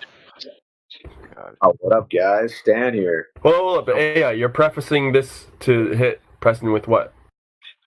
Well, or is that let's get back to Preston. I said he knows why he believes the Earth is a globe. Can you inform us why? I mean, why I'm not you going to have believe any striking evidence that's going to change your mind. It's just No, I'm not asking you to change your mind. I just want to know why you. Why would you preface it with changing my mind? Why don't you just tell us why you believe it? Well, I've been here for a little bit now, 2 hours now, and I can tell that your mind's not going to be changed. That's why I preface it. I'm not. Why would you try to change my mind? Because it's a debate. We're here to debate. Just present just present your evidence, Why don't and maybe you if it's just good, tell then us we'll. why You don't need to be. You don't need to get angry. Have you watched the plot, Preston? You said, "Hey, you think we're dumb," and I said, "Hey, I think you're dumb because you don't know why you believe what you believe." And you said, "Yes, I do." The name calling. Why are you interrupting me, please, dude? Because you're mad. Relax. I'm not. I'm not You need mad. to relax, Shut dude. up, You're not gonna piss me off. So you need to stop being. Preston. One more time. You said, "Hey, we think you're dumb," and I said, "No, I think you're dumb because you don't know why you believe what you believe." And you said, "Yes, I do." And now I'm asking you, why is that? Okay, you want to know why? I grew up in California, okay, by the beach. When I look out over the beach, I see a horizon. That's why I've always thought this. Maybe I'm wrong, but all the evidence that you guys have given me does not prove that you guys are right in any way. So you think the Earth is a globe because there's a horizon? Yeah, that's how I see Okay. it. Oh my God. Would there be a horizon on a flat Earth? Huh? No. No. It'd be fucking Okay. flat. So Because when you look out, hold on, Preston, slow down. We're gonna walk through this step by Preston. Slow down. We're gonna walk through this. Slow down. We're gonna walk through this step by step. You said there'd be no horizon on a flat Earth. Yeah. The horizon is what divides the Earth from the sky. So if there's no horizon, you wouldn't see sky and Earth at the same time. Shut up. Listen closer. You shut the fuck up. I'm trying to tell you something. Listen. Oh my God, this guy's a fucking retard. Dude, will you let me finish? You're trying to interrupt the point. No, you're trying to interrupt me, and I keep talking, then you interrupt me. Dude, I haven't even made my point yet. Because your point's fucking stupid. I'm trying to tell you what I'm saying. How would you know it's stupid when I haven't finished it, Preston? I've been hearing you talk about this entire fucking time. Preston. I won't get an headache. I do this all day. Preston, if you would see 100% sky or 100% ground for there to be no horizon, because the horizon is what divides the sky from the ground. So which one is the flat Earth? 100% sky or 100% ground? I wasn't listening. What were you saying? I was reading the chat. Which one's the flat Earth? 100% sky or 100% ground? Which one's the flat Earth? Yeah, you said there's no horizon on a flat Earth. Stop yelling, though. Stan, shut the fuck up. Which one is the flat Earth? You said no horizon on a flat Earth. I don't know the difference between those two. You said there's no horizon on a flat Earth, correct? I don't think so. I don't think there would be. Okay, so that would mean it's either 100% sky you see or 100% ground, because the horizon divides them, where you see them both at the same time. So you couldn't see them both at the same time, otherwise there'd be a horizon. Repeat to me what I just said to you. Fuck all that. Listen to what I'm about to say. Okay, you're banned. That's tough. That's the first time I ever heard someone say, "I'm a globe earther because the beach, because of the horizon."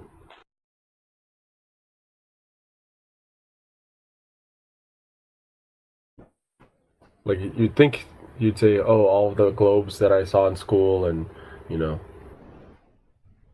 maps and stuff like that," but no. Okay, Stan, you want to chime in? Chime in. What's next? All right, I'm the wrong retard. I mean, I believe in flat Earth, but you give us a bad rep, dude. Oh, really? Yeah. What part did I do that gave us a bad rep? I mean, look at the way you're talking. Like, relax. Yeah. What's wrong with that? Calm down. That's what I'm saying. Like, relax. Oh, tone policing ain't gonna work here, dude. I mean, you're clearly just like out of your clearly, but you can't say anything very specific. What was said? That's weird. I wasn't paying attention. Why can't you say anything with any specificity? Just making general accusations. How about you put some meat on that bone? Are you hearing yourself right now? Relax. Yeah, I hear you. I hear myself perfectly good. Just take a breath, man. Calm down. I'm squeezing your head and just shit's coming out. Dude, I would rape you. You know that? Indio. You just said he would rape me and thinks that's funny. Yeah, this idiot is sick. No, I was laughing first off the crap coming out from squeezing his head, and then his response is just it's hilarious. You ever heard that before? If I wanted any shit from you, I'd squeeze your head. Gyroscope proves the Earth is a globe. How? How, Chad?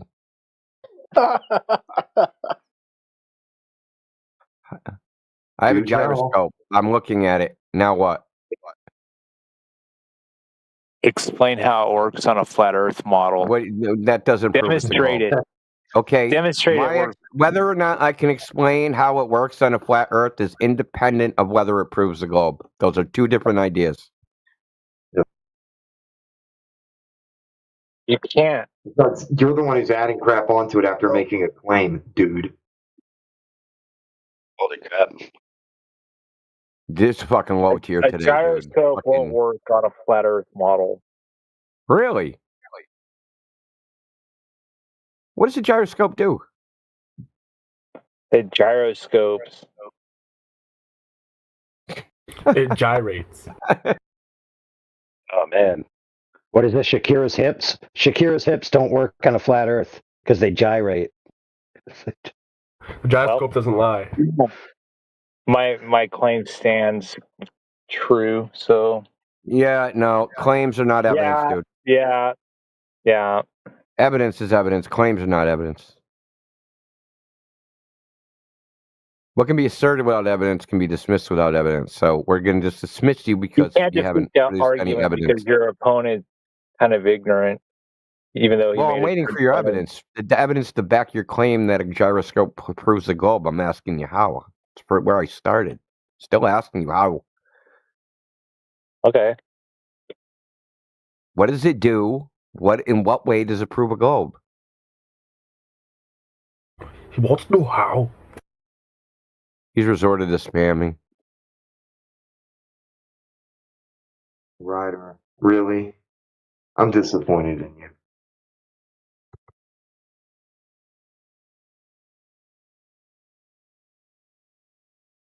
Gyroscope keeps its axis pointing in the same direction. As Earth turns, the gyroscope slowly appears to drift because the ground under it is rotating.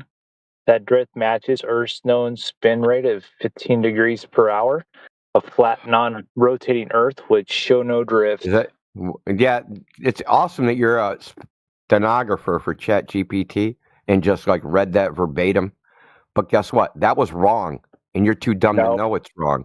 And so the Earth rate rotation is supposed to be 15 degrees times the sine of the latitude, and you'd only get 15 degrees at the poles. Okay? So, Chad, stop relying on a fucking probability matrix that you've anthropomorphized into some thinking fucking rational being called ChatGPT or Grok or whatever.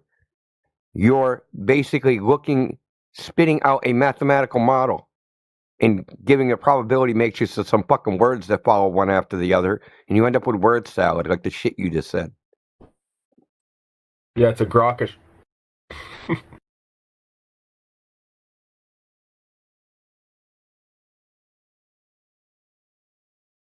Look inside chat. Read.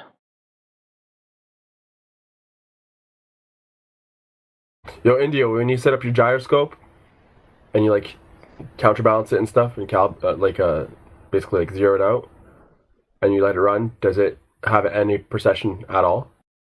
Any drift? Yeah, dude. Hold on a second. Remember when I said claims are not evidence? See, you just you made the claim. You're just repeating this person's claim. I'm looking at the link. I don't see any data in there. Chad, there's no data. Chad, there's no data. You're just trolling. That's all you're doing. Chad, now you're in full cult You don't mode. understand. Mute him. You're in full Mute him because cult he's mode. telling the truth. Mute him. No, because you're basically just making an assertion without evidence. So your claim, your evidence for your claim was somebody else's claim. He ran away. A douchebag. Fuck, dude, this is pathetic. Now, Ryder, that dude is not a flat earther, dude. Why do you think he's a flat earther? Ryder. Oh, I was unmuted. Oh, because he was in. Why did you think he's a flat earther? He was in your chat. So what? Why do you think he's a flat earther? He's new to this server. So am I. He was in your chat saying. You don't have a little new thing next to your name like he does. This is my first time here. Not you, him. He has a new thing next to his name? You don't see the little frickin' flower thing? I'm new here. Say hi. I didn't know that. You don't have that. Well, this is my first time here, so. Yeah, that's horseshit, dude. On God, I can put my hand on a Bible and do that. Member since February 19th, 2024. Did you forget that it's in your profile when you joined the server? That's a Discord thing, not a. They have two of them. They have Discord member and server member. They're right next to each other. It said I joined this server in 2019. No, 2024, bro. Learn to listen. February. November 13th, 2025. My friend sent me the link to this server tonight, and I joined it tonight. Okay, so why do you think he's a flat earther? Because he's in your chat. So what? So are you? Are you a flat earther? Nobody's arguing with me, so that'd probably be the opposite of what I think, right? No? I've never seen that guy before in my entire life. How was I supposed to know that? Dude, read what he's posting. Yeah, he posted that after the fact that I found the Dude, I'm just scrolling up. I can't believe you people think you know anything and you don't know the sky is an illusion. The sun is a farce. It's so obvious. You can't figure out that this dude is trolling. No, because I didn't. Maybe he thought force instead of farce. The sun's a force. Are you serious, Ryder? Shut up. This is probably your fucking friend. No, it's not. On God, it's not. I don't know who it is. On God. You don't even believe in God, Ryder. I do believe in God. Okay. So why would you lie? Who are you to tell me what I do and don't over the believe in? horizon? You know lying's a sin, right? Who are you to tell me what I do and don't believe in? Look, bro. No, I'm not telling what you do and don't believe in. Well, if you actually believed in God, you wouldn't be fucking lying in this chat. I'm not lying. Oh, you really think that was AI video? No, obviously not. I'm trolling when I say that.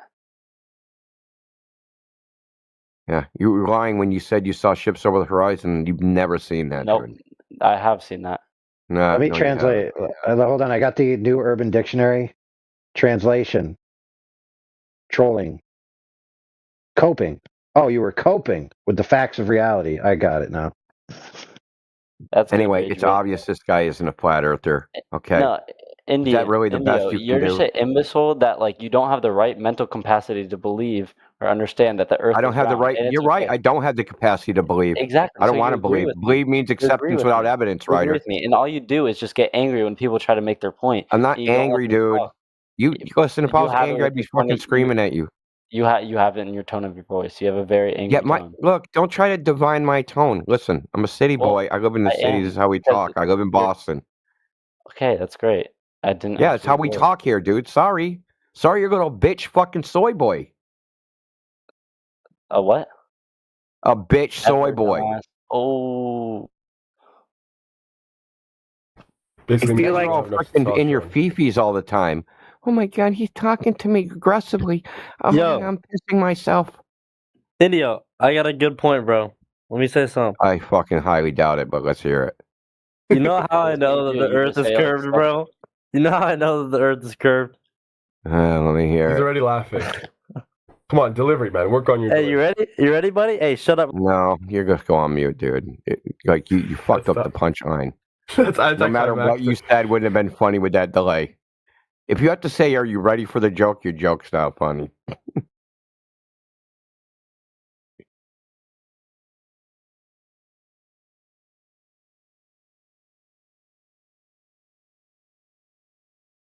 Give him another chance in a couple of minutes. Practice your delivery while you're on mute. No.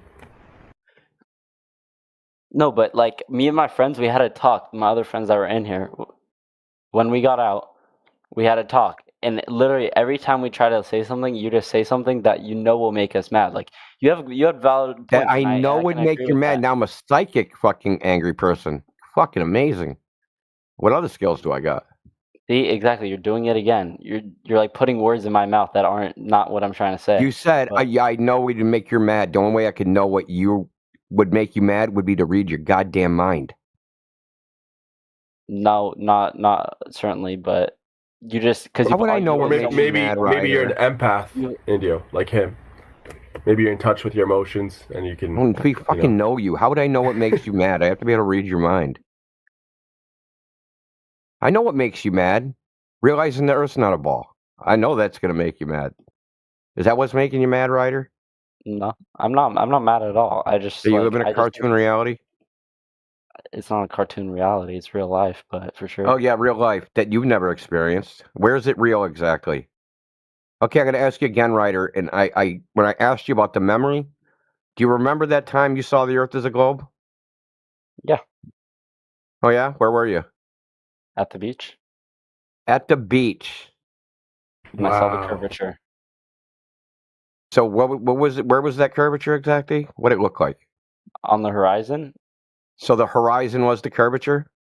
Yeah, you could see the curvature on the horizon. So the horizon is the curvature, or the horizon's curving? The horizon curves. Left to right, right to That's left. crazy. Which way does it curve in? Both sides. It's curving. You could see it curving. So if that was true, then the horizon wouldn't be equidistant from you. Once again, how could it be equidistant from you? Because horizon, the actual I'm not going to argue with original you. word means Go back bounding circle. Like, we're literally just going to keep on. So this is another thing, which I know that you don't believe in God because now you're just being a lying schmuck. No, I'm not being a lying schmuck. Yeah, you are, dude. No, I'm not, dude. Yo, Ryder, what's the word for something that's perpendicular? Curvature. No one claims that they see left to right curvature from the surface of the Earth. It's the dumbest shit I ever heard. Ryder, what's the word for something that's perpendicular to vertical? Horizontal. Okay, so horizontal, pertaining to the horizon. Why do you think they named this straight line, perpendicular to vertical, something that's pertaining to the horizon?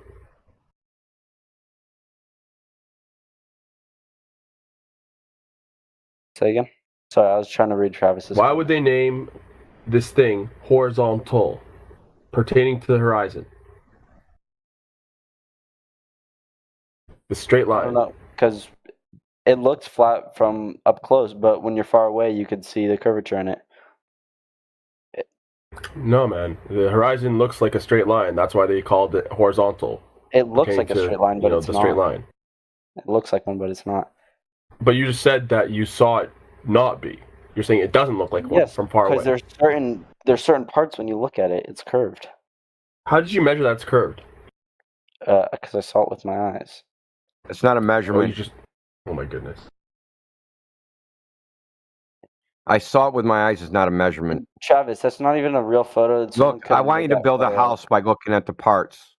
Is tell your go get a carpentry job. Say, hey, I don't need the tape measure. I measure by looking at it. No, that's not how it works. Yeah, I know that's not how it works. So you didn't measure it by looking at it. Okay, well, building a house and looking at the horizon is completely different. In what way? Because you have to have specifics when building a house so it doesn't fall over. So we want specifics on how you know the horizon's curved. my eyes. So for the record, before you said that you saw the I see ship the being point that obstructed. you're trying to make, but well, we know you're just making shit up because it's well known that the human vision can only see in 5 degrees. Your central vision you can focus on. So that if you're at sea level, you're seeing about a section that's like 400 I'm above feet. sea level when I'm That section would be equivalent to 0.001 degrees of curvature. There's no way you could ever see left to right curvature from the surface. Why are you interrupting me? There's no way mathematically you can ever see curvature from the surface of the Earth. And if you did see it, Ryder, it goes in one ear and it goes out the other because I don't understand what you say. Like the 0.001, whatever you just said, I don't know what that means. Okay. You're making shit up, and it's really easy to determine you're making shit up because we can do basic mathematics to show what you're saying is fucking impossible. All right. At first you're saying it's like telling us you're 50 feet fucking tall. I'm not 50 feet tall. I know, but when you're saying you're seeing the curve of the horizon, you claiming you're 50 feet tall is more likely than you seeing curve of the horizon. That's not true. Yeah, it is true. No, it's not. How is it true? Because if you're looking at the ocean, central vision of the human being is only 5 degrees. So you have to say, hey, man, when I look at the horizon, it's 3 miles away. How much? Why are you interrupting? You asked the question. Yeah, but no, you asked me if I wanted to hear it, but now you're just saying all this nonsense with all these numbers that I don't understand. Like if I understand, you don't understand 3 miles. No, but the decimals that you're saying I don't understand. What are you talking about? 5 degrees. You only see 5 degrees. Now think of the sun, right? Multiply the sun times 10. That width of the sun, that's your central vision. Okay? That's how wide you can see until you're into your peripheral vision. It's the only thing you can focus on is 5 degrees. Do you understand? How did they find that out? Testing with charts, fucking lines, grids, shit like that. You got proof for that? You want papers from like the fucking 18th century? Yep. You're being attention obtuse now. You're right. Before you were saying that the ship was, blocked from the bottom. It's obstructed from the bottom. That's proof of it being a globe, right? Now you're saying that you see the horizon. You don't even need the ship anymore. You just see the curve on the horizon. Do you have a photo of either of them? Actually, I don't need a photo with firmware. Like I've seen bottom obstruction, but do you have a photo of the surface of the horizon curving? You just said you need bottom up obstruction. No, forget that. Do you have a photo of you seeing a curved horizon? No, but I can go take one next time I'm at the beach. Yeah, cool. Do that and good. Come back.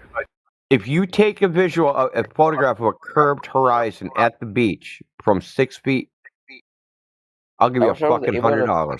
I'll give you $100, dude. Will you also believe that the Earth is? I'll give you $100, dude.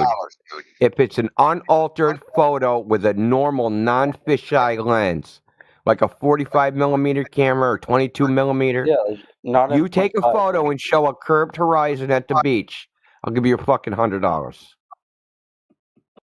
Okay. How do you want to pay me? Doesn't matter. Get the photo. You can't. You're trying to tell me you're going to take a photograph that can't be taken. I don't know who you think you're kidding, dude, or fooling. You're not fooling anybody on YouTube. You're not fooling anybody in here. You're full of shit. All right, that's what you think. I'm full of shit. Why does horizon mean bounding circle?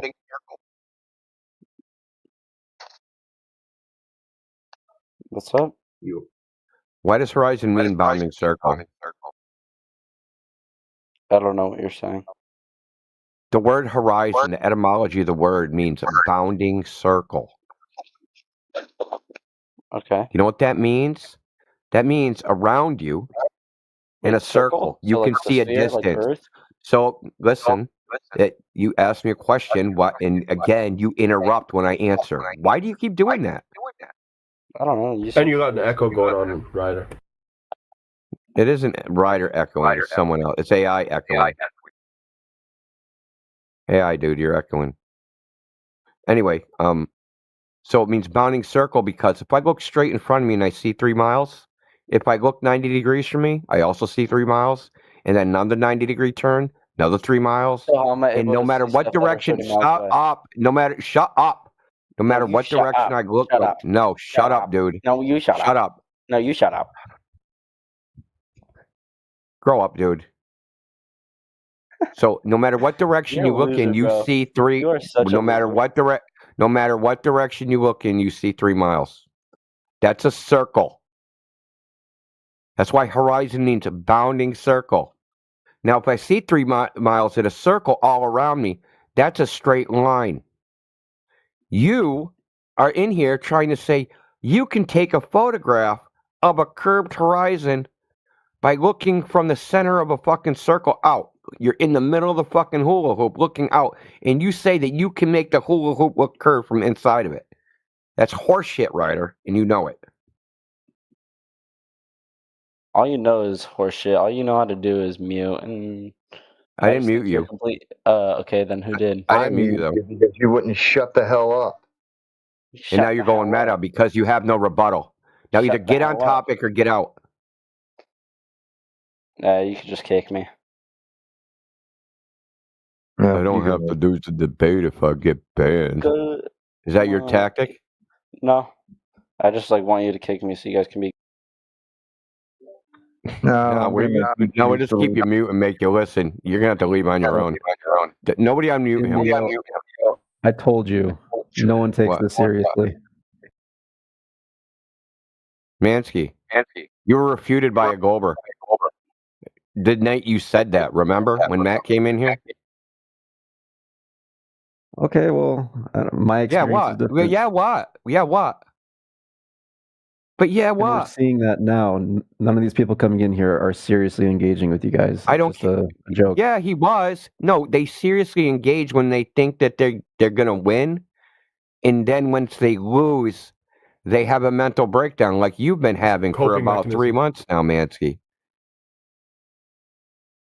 I'm breaking down constantly. People don't enjoy the game when they're losing. They do what all children do.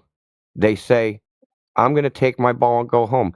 Did you hear the other guy that tried to not only blow up the brain in the jar, he tried to set fire to it all, and then he tried to set fire to the fire. Okay?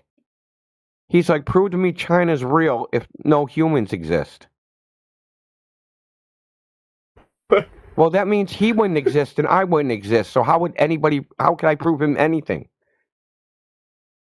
This is where you guys go. You go to absurdity. It's not trolling. It's a fucking cope. It's not taking us seriously. It's a mental fucking refuge. So you don't have to deal with it.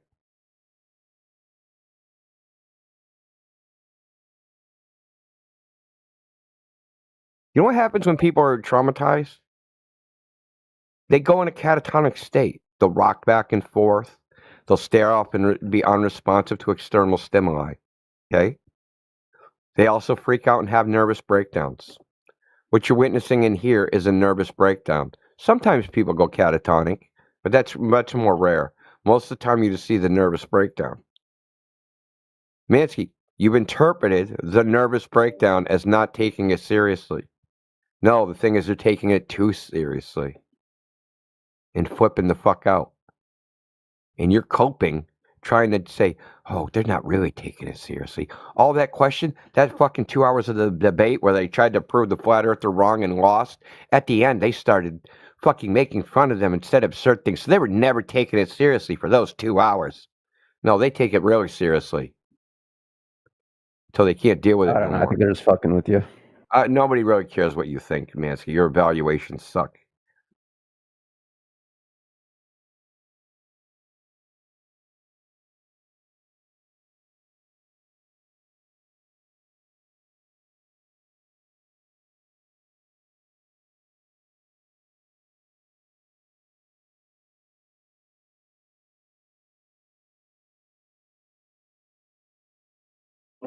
This is like fucking when Jerry Maguire quits the job.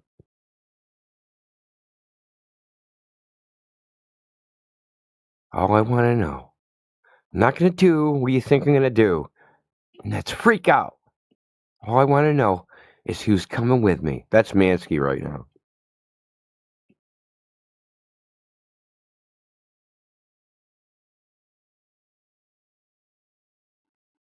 It's so weird that some of them are so afraid of getting caught up in a gotcha moment that they can't answer a simple yes or no question.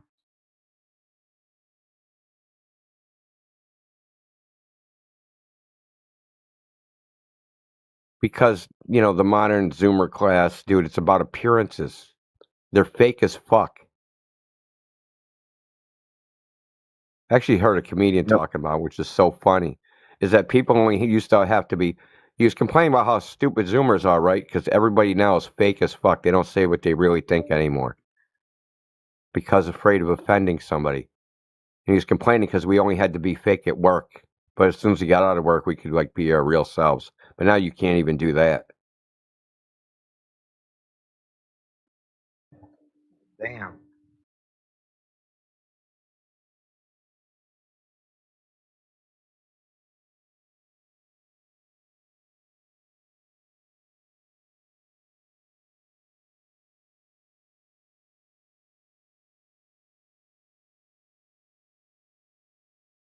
Ryan's in the house. What's up, Ryan? Long time no see or hear.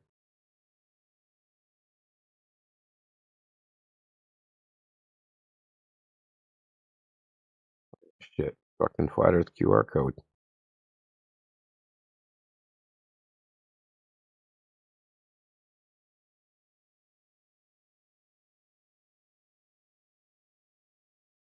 Dude, man, how many hours of gameplay is that shit, AI?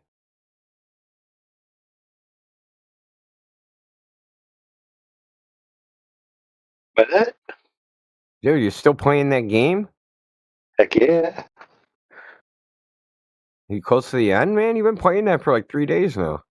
Looky here. Guess you only played. I'm on the bridge. I'm on the bridge. Oh shit! You're about to fight. Already blew up. Yeah, I already blew up the whole station. Good job. Nice. I gotta download that game, dude. The graphics look fucking fat, dude. Dude, this game is an awesome experience. I forgot what you said the name was. System Shock. You know what? Do you know why I'm not downloading this? Is because I want the other one to be better than this one, because it was originally. But it seems like this remaster is way better. Yeah, they really put all their love into this. Maybe they'll remaster the remaster and do it with this engine. Well, what they did for this game is they actually did a Kickstarter. They got like a 1.5 million to get started. Oh, yep. Dude, I need to do a Kickstarter as a freaking mod up System Shock 2. But that game's way more complex as far as like the, you know. Yeah, the scope of it. Stuff. I'm a globetard. Welcome there. You proud of it? Of course. Why? Because space is wheel, Earth is not flat. I'm a How do you know any of that? Almost every country, if not every country, acknowledges that Earth is a globe. Yeah, I'm asking how you know it, not how you think everybody else knows it. I think it'd be a really hard lie to pull off. Yeah, that doesn't tell me how you know it. That's my You thinking. keep making statements about other people, though. That's my thinking. Is that you evaluated other people, and that's how you know the Earth is a That's globe? generally how science works, is you evaluate. By science works by evaluating other people.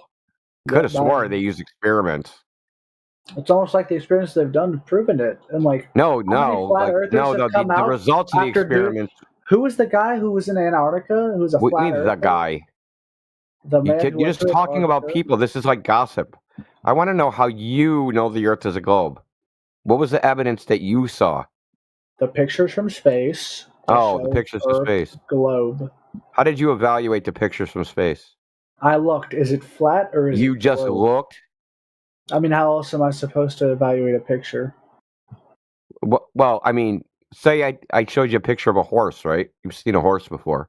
Mm-hmm. Yeah, so you could evaluate whether that's actually a picture of a horse. Yeah. So how did you evaluate a picture of the Earth being a ball? You can see it. What'd you use as a reference? Well, what do you mean? It doesn't know. The reference, like you said, hey, here's a picture. I grabbed a rubber ball and I looked and I said, "Oh, this looks like a ball." So that's what the blue marble looks like. It looks like a rubber ball that you held in your hand. Yep, big version. It doesn't look anything like that. Big version. Why? Okay, no, it doesn't. Not even remotely like that. How did you prove the Earth was flat? Let me ask you that. By measuring it. By measuring? Let me look at this. A guy in Antarctica. This guy in Antarctica who's a flat earther, and he proved himself wrong that the Earth isn't flat. No, he didn't prove anything, and it's not even possible to prove fucking the shape of the Earth by looking at the sun. It's not even possible logically. Logically. Yeah, logically. You can't prove the thing by looking at something that's not the thing, dude. You can't prove what your house is made out of by looking at your neighbor's house, right? Interesting. Is it really? Is it that deep? It is. So go to your neighbor's house, and if it's made of brick, go, my house is now made of brick because my neighbor's house is made of brick. Can you Makes just no turn me sense. into a flat earther already, please? No, we're not trying to change your mind. You know, we were just trying to give you information that you actually don't know the Earth is a globe. You believe it because you were told it. You never would even have figured it out on your own. If nobody told you, the idea would have never even come into your head at all. So can you prove to me that Earth is flat then? Like, that's what I'm here for. Yeah, we can just measure the surface and show that the surface of water is not curving. And since the surface of the Earth is mostly water, that water has to curve for the Earth to be a ball. You can't how have come when I go on a boat and I look at Why don't you repeat to me what I just said? Water no curve. It can't. Yeah, it can't curve. that it has to curve for the Earth to be a ball, right? So when I go to the ocean and on a boat, I guess so. When I go on the ocean, I guess so. When I go to the ocean and I'm on a boat, and I can only see so far because the water eventually disappear.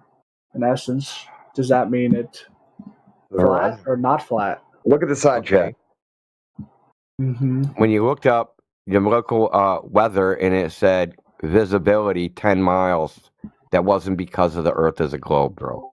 They didn't do the globe calculation to see how far you could see. Interesting. Visibility is related to the opacity of the air. The technical term is called optical extinction. This is well known. You can just type in visibility meteorology, go to the wiki page, and fucking read about it. Interesting. So, but that gets away from the measurement.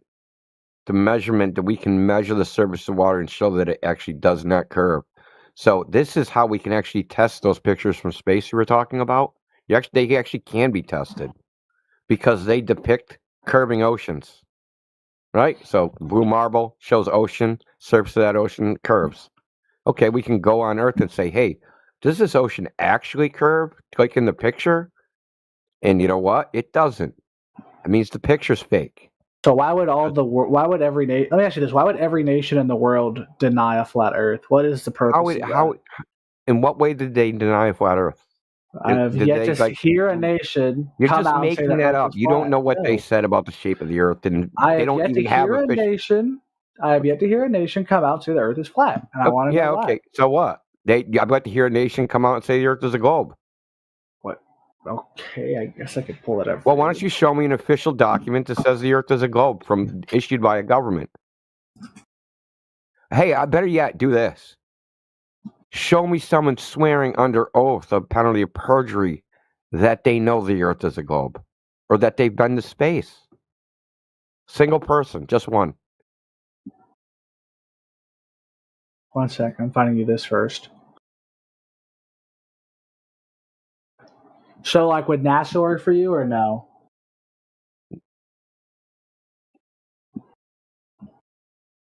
NASA does not represent the United States government. They're an agency of the United States government, and in fact, it gets even better. United States No, government. so it would be something that was passed by Congress or a presidential declaration.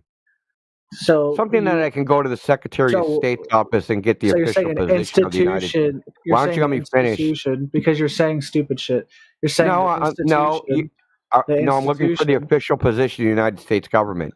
So you think an institution of the United States wouldn't hold an official? Some agencies of the United States say all sorts of things. Yes or no? I'm looking for the official position in the United States. Sub agencies of the United States. Institution funded by the U.S. government, because it's part of the U.S. government, makes a claim. You're saying that the United States does not support. What is the purpose of NASA? Yes or no? Yes or no? Answer the question. No. Yes or no. The answer is no. Yeah, you're stupid. Okay, I'm going to tell you something, and you're going to hate this. So there was an executive order that Trump signed. Shut up. There was an executive order that Trump signed. Shut up, dude. There was an executive order that Trump signed that made NASA's primary mission intelligence, counterintelligence, and national security issues. So it's working with Space Force? So it's working with Space Force? Not Space Force. Intelligence, counterintelligence, and national security issues. That means they're no longer a space agency. Their primary purpose is not space.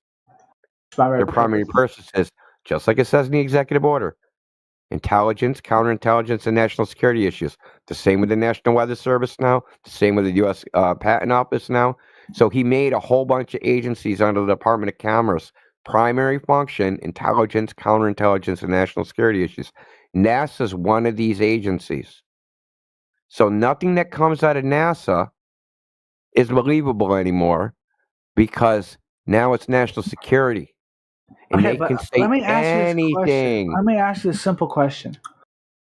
Yeah, let me ask you a question why you're not going to address anything I said. When I'm on the ocean, right? And I'm on a boat, and I see another boat in the distance, far, far away. How come the boat eventually disappears? Let me ask you that. We just covered this. Visibility. Visibility. Yeah, meteorological visibility. It's a thing. What is that? Explain to me, my dear kitten. The meteorological conditions limit or restrict visibility. Okay? So you can look up your local weather. You got a weather app on your phone? Look it up. Look at the visibility. So today it'll be one thing, tomorrow it'll be another thing, the next day it'll be another thing. So what they do is they measure the number of particles, the humidity, the clarity of the air, the temperature, all those things determine how far light travels through air, right?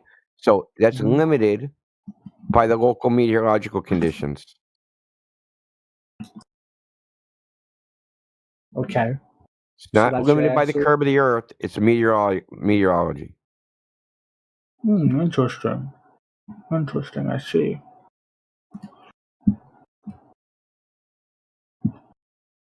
So I, for one, have seen a ship sail from 6 miles away out to 30 miles on a particularly good visibility day. I've never seen that. Well, do you live by the ocean? Yeah. Which ocean? Pacific. So you're on the Pacific. What's the longest amount of time you've watched a boat? Probably about 45 minutes. You know you can track them with marinetraffic.com radar? I am not. Tell you where the boat actually is. Mm-hmm. I didn't know that. So this is what I did. And 30 miles away, I could still see the boat from 15 feet above sea level. The Goldberg says that ship should have been 420 feet under the curve of the earth. I know. I saw it disappear. Yeah, no, you didn't. I did. No, you didn't. I know when you guys are lying. You would have started with that. With that? I would have started You would have started with that. You wouldn't have started with a fucking sociological argument. No, I just like to hear dumb people. Well, how far away did it disappear? Yeah, we want to know. I don't know how many miles. What kind of ship was it? It was a smaller fishing vessel. A smaller fishing vessel. Mm-hmm. You know the ones when you go out and you want to go fish, but you don't own your own boat, so you pay someone to take you out? What beach were you at? Well, I'm not going to give you all this information. Hello? Every time. You're not gonna dox yourself? Why would you dox yourself? You guys just look, like, you sound retarded. You sound right now. You're not gonna dox yourself? Yeah. Like, are you fucking stupid? Nobody cares where you like.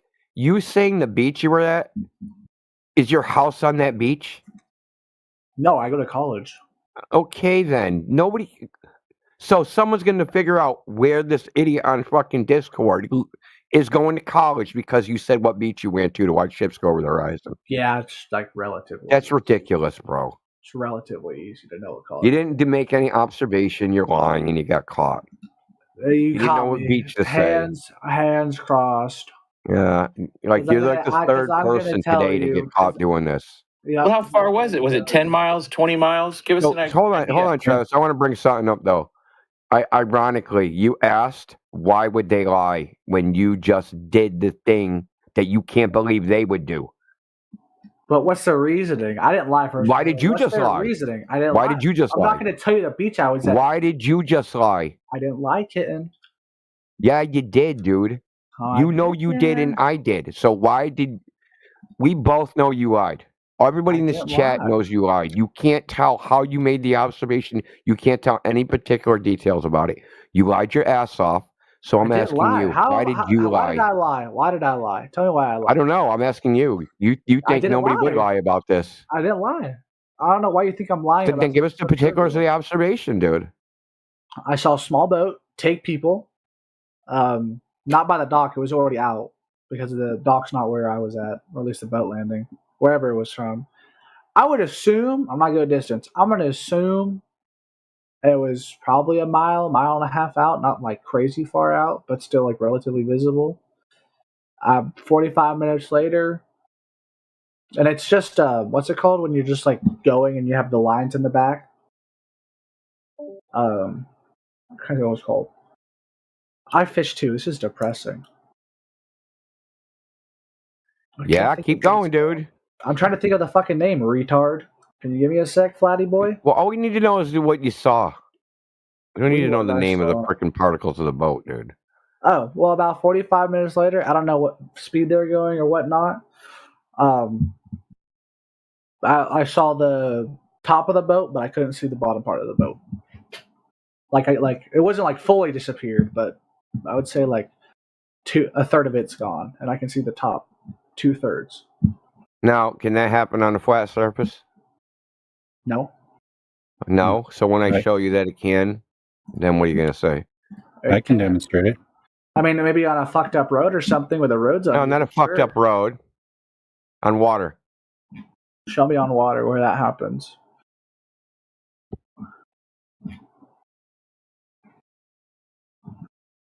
I still haven't got to the point to where you told me why every government's lying. You are. I still don't believe you. Railroad again. This is what I said. I said I still don't believe you, bro.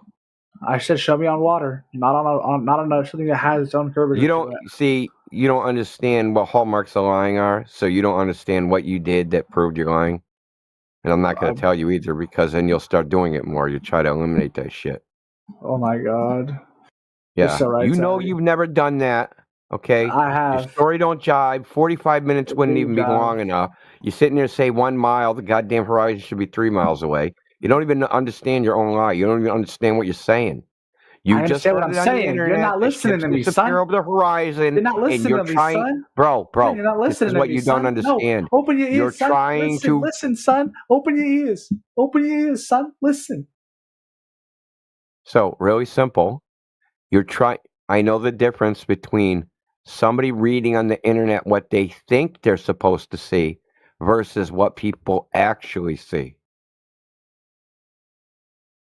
You understand? You're recounting what you heard somebody say. No one said this. I'm telling you the truth. Why are you lying? This fool's triggered. Unbelievable. And you still haven't told me why the government would lie to us. The same reason you lied to us. What's the reason? I didn't lie. What's the reason? I don't know. You did. I didn't lie. Why would every government acknowledge the Earth? It isn't every government. Okay, you're just making that up. Acknowledge it. Show me the government doesn't take an official position on the shape of the Earth. Exactly, because you can't. Because you can't. Dude, first of all, it's okay, kid. Hey, kid. Will you let me finish? You done fucking monologuing? No government in the world takes an official position on the shape of the Earth. So they can't be lying. And first of all, governments can't lie because they can't have intent. Okay? Governments don't lie. It's not possible for a government to lie. People lie. It's okay, buddy. It's okay. I proved you wrong. It's not your fault. You proved what wrong? You'll learn. And it's so you proved that the Earth is a globe by saying governments don't lie. I know what I saw, and I know the government's position is that the Earth is a globe, not a flat. I have yet okay, can you show us where their position is at? Do I need to pull up NASA? Oh, wait, you want to accept NASA? No, NASA's a security. NASA's an intelligence agency. That's like pulling up the CIA. So they would lie? Oh, the CIA probably would lie. I'll give you that one. The CIA would lie. NASA's an intelligence agency, dumb fuck. Prior to what it is now, was it? It's always been an intelligence agency. In fact, NASA was created. Bro, I'm going to show you. It's okay. Hey, it's okay. Dude, shut up, dude. Okay, shut up. Yeah, you left.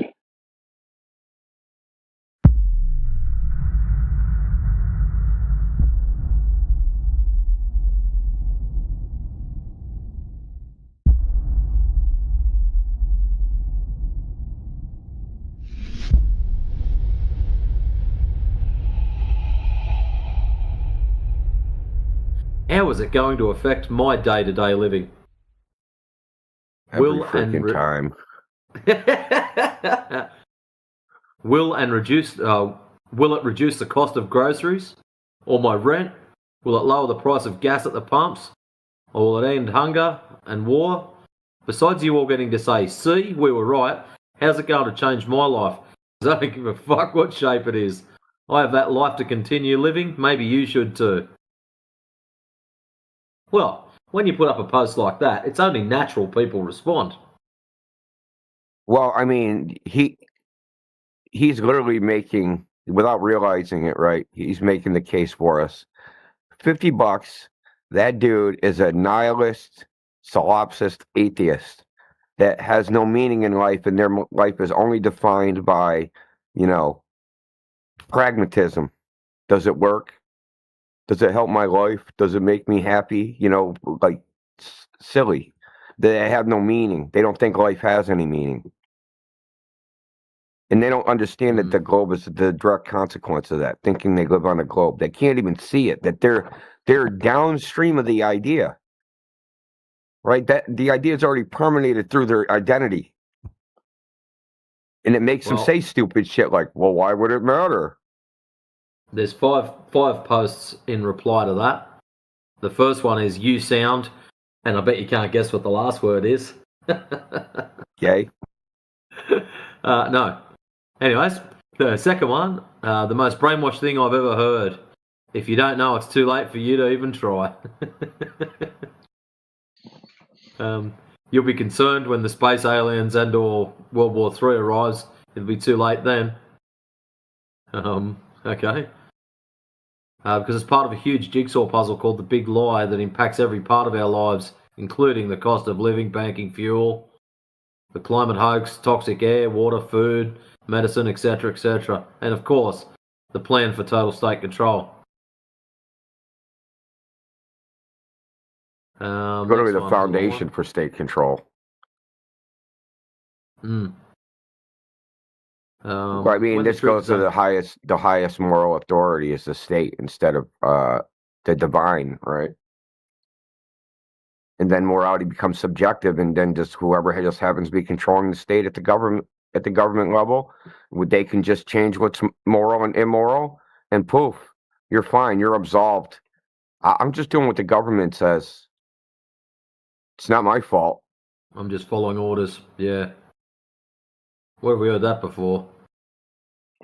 But that can only happen if man has the highest moral authority, which is the globe, right? The globe is like, oh, it's freaking, we're just a speck of dust. Where there's a big bang, created everything. We're created by natural causes. There is no divine. There's nothing supernatural. Yeah, we just had a whole mountain of people jump in. Welcome one and all. There's a whole heap of yous. I just heard the little bell thing going. Moon. Who else was there? Don't tell me they all jumped out already. Oh, well. Professor Triangle, that was the other one. Hi. Moon, if you have any questions, please. Don't be scared to ask. Oh, man, the clock just... Hello? Can we vacuum cook a turkey? Can you hear me? Yes, we can hear you. Okay. What's the deal here? You. Okay, I like it. The thing is, The thing? what are the monsters you are defending? Yeah. What? Say that What again. are you Sorry, I defending didn't. right now? Yeah, I'm from Defending? Spain. No, this is an My English is not interrogation. perfect, but Yeah, that's fine. This is an interrogation. okay. Who versus? Who is the globe Earth guy and the flat Earth guy? Any globe Earth believer, we're going to interrogate them on how they know the Earth is a ball spinning in the vacuum of space. It's kind of easy. Oh, easy? How they know it? Oh, so you know it? Yeah. You know it? Okay. Yeah. So tell me how you know it. Now, hold on. Before you talk, Okay. don't tell me how you think somebody else knows it. Tell me how you know it. Okay. Do you have a stick? Do I have a what? A stick. Yeah, stick. Here we go. Eratosthenes. And, Yeah. yeah, Okay, it works on a perfect. flat Earth too, dude. I mean, really. Oh, I was getting my stick out and I was going to put it in the floor. Hey. Fair enough. I'll put the stick down. I mean, do you know who is Eratosthenes? Yes. Yeah. So what's the We've deal? heard this tens of thousands of times, maybe hundreds of thousands at this point. And what's the problem with Eratosthenes? It works on a flat Earth. It works on a flat Earth. How? Yeah, look in the chat. Oh. How do shadows cast by sticks and a light source work on a flat surface? Yeah. I don't know how it works. I want to know. Okay, It's take a shadow. Yeah, take it. Look in the side chat. Just scroll up. I mean, press the triangle and make sure spamming. It's freaking so bad. Okay. Like I don't know how many times we have to do this. It's now what you really should be questioning yourself is people like you come in here and you go on the internet and you Google proof of the globe and you get stuff like this. Okay, yeah. And even in the academic literature, it says that this experiment is bullshit. Yeah. At the university level. But they teach this crap to kids. That's what you need to be worried about. Why are they teaching it's not this bullshit. crap? It's an approximation. That's different. Even, I'm going to post a paper from academia that says this experiment is bullshit. Okay.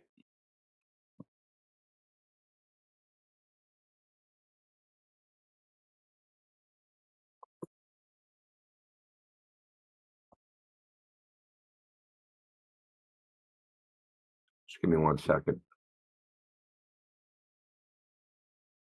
And furthermore, the Chinese, during the same time period, 325 BC, did the exact same thing, but they had different assumptions. But okay, you think with this gift, on. you are telling me this is bullshit. Okay, so look in the side chat, bro. Read that. Yeah. However, the observation would have led him to very different conclusions if he had used another set of presuppositions in interpreting his observations. Okay, he presupposed that the sun was an infinite distance away, and he presupposed he was already on a sphere. So he presupposed two things he couldn't prove in the first place: parallel rays of light, and that he's on a giant ball. And another thing, in that Cyrene and Alexandria are a certain distance away, which would be wrong. And they're perfectly in line north-south. Yeah, that's also wrong.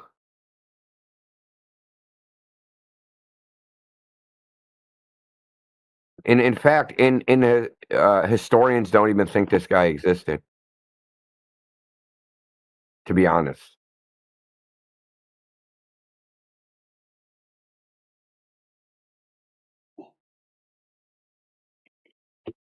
There's a book about that too.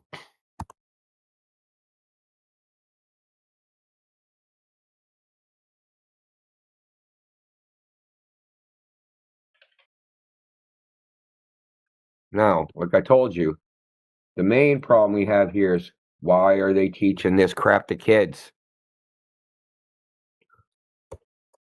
Okay. The Lazarus experiments, for example. This is this is interesting. I'm reading the paper. It's interesting. But did you see, for example, the laser experiments? Yes, I've seen them. Yes. And what do you think about it? The laser test that flat earthers have done. Mm-hmm. Are you talking about Netflix? No, Netflix. No, what? TikTok. Are you talking about the ones we've done, the 40-kilometer ones? For example, 40 kilometers. What happens with that? They go from 1.92 kilometers and then hit a target that's 1.5. They go from 1.92 meters off the water, shoot a laser 40 kilometers, and hit a target 1.5 meters off the water. Okay. Yeah, the laser should be 127 meters in the air.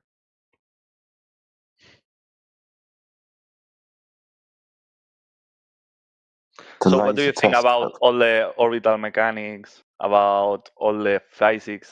Orbital mechanics are kinematic models, and no one's ever seen an orbit. Okay. Okay, look, if you can post a full orbit in the chat, I'll give you $100 US. An observation of one, an actual observation of a full orbit of anything ever. Mate, I mean, yeah, you can that's launch right. a No one's ever satellite if you seen. want. You can launch it, and you can do the calculations. Yeah, You so can what? do I it. can calculate And the number of numbers angels will that fit be on the the head of a same. pin, too. And the numbers will be the same. Do you think GPS is magic? Do you think all these You have no idea how GPS works. Don't even bring up GPS. I'm doing GPS doesn't use a globe, buddy. aerospace systems engineering, magician.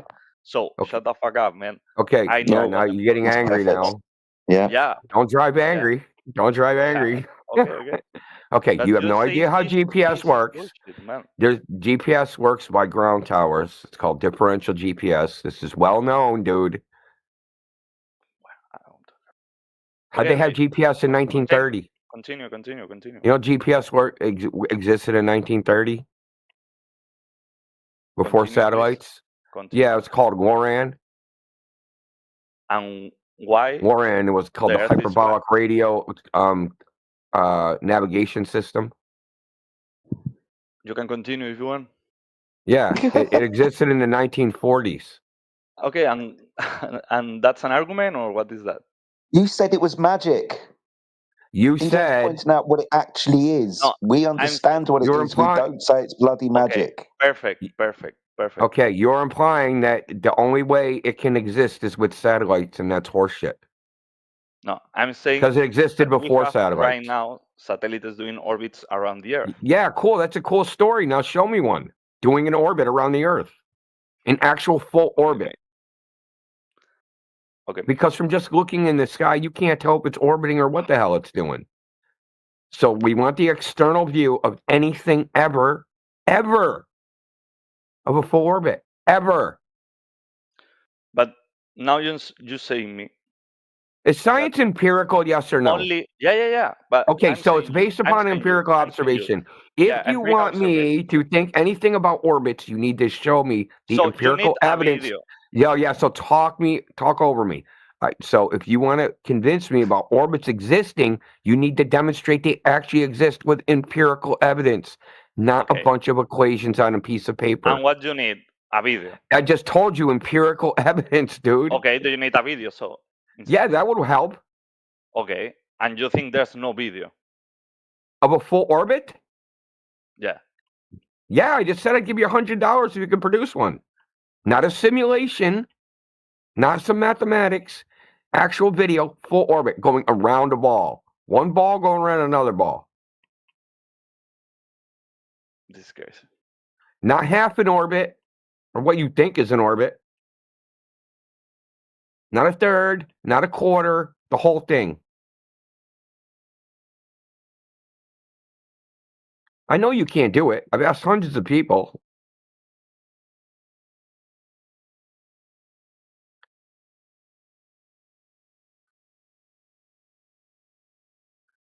And here we go with a Google search. Hey, come No, back when I'm you're not done. We'll searching. never I'm, see. I'm just If you said to us right now, for me it's I'll be crazy back that when I find it, you'd never be back. you really think this is the reality.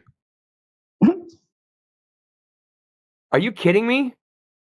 Yeah, so you're saying right now. Do I think the Earth what's is the flat. reality? The fact that you can't produce an orbit? Yeah. Yes, flat.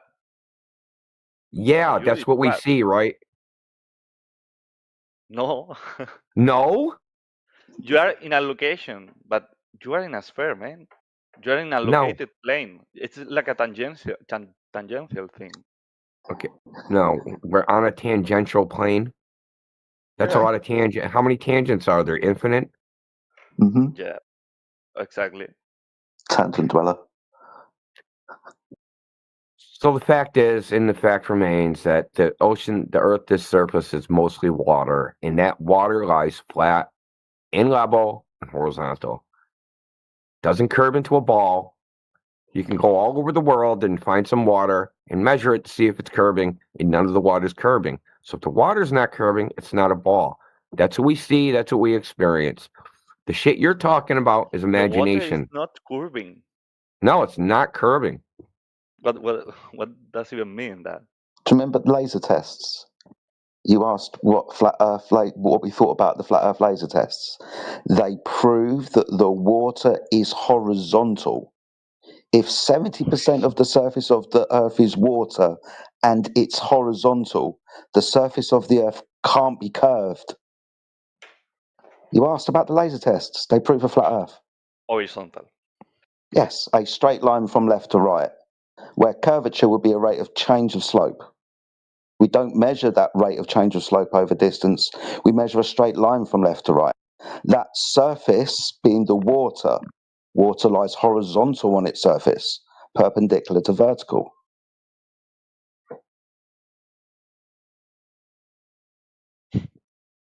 Even with the satellite things and all of this stuff, still the claim that the Earth is a sphere, and by a very demonstration of those pictures, there's a size to it. Radius, diameter, circumference, rate of change of slope, drop over distance, a geometric horizon.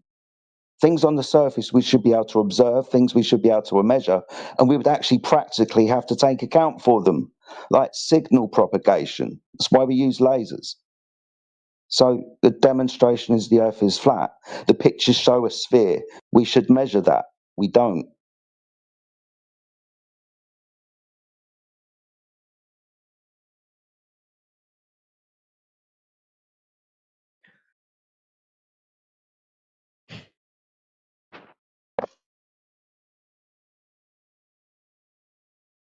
Damn, I didn't know this shit goes this deep, man. It's crazy. Yeah, we're not just whistling Dixie, man. What is the theme to Dixie? How does that go? I grew up in the north, dude. We don't know that shit. I was I don't gonna start remember from when I was a kid. If you ever say it again, I'm just gonna make sure I start whistling it. That's I just want to make sure I get the right one. I think it's like, I wish I was in Dixie. That's the Hooray, hooray. That's I the wish one. I was in Dixieland. Yep, I got it.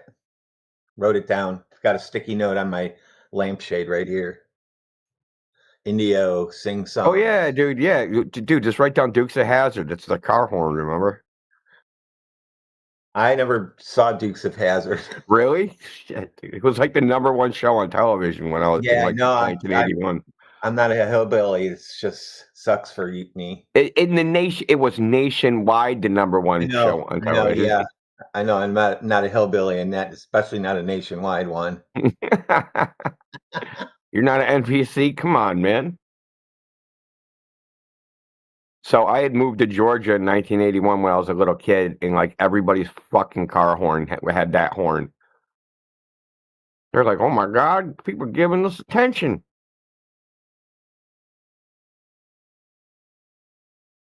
I Then they live in realized Florida. it was racist. So because, this mic is working then? I don't know how this mic sounds. Yeah, you sound good.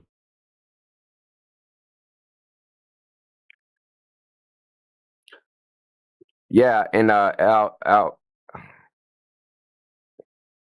whatever your name is, Alru, you still never told us how you know the Earth is a globe. You just started talking about two sticks. You never did that experiment. I posted my flat Earth model for you Okay, man. also at 13 minutes. You are right. So, I mean, it's good to have a position. It's good to be a skeptic. I like that. Not a skeptic. What? I'm a realist. Realist. Okay. Yeah, like as in what you see is So what you get. all the proofs of you have the proofs for the flat Earth. That's good. Okay. But with only with any evidence of anything. Not. I think there's no certificate Okay, evidence. Alro, let me ask you this: if we found somebody in the Amazon forest, right, and we gave him to you, and we said, "Hey, Alro, this guy, he's never seen TV, he's never seen anything. He's been in the rainforest. He's never had contact with anybody outside the Amazon. Show him how the Earth is a globe." What would you do? What would you show him? Mate, I'm not the man who is going to do new history. I'm not that mate. Well, where are you going to bring him? You can bring him anywhere. You got an infinite budget. You're going to bring him to the top of Mount Everest? You're going to bring him in an airplane, hot air balloon? What are you going to do? If I have infinite resources.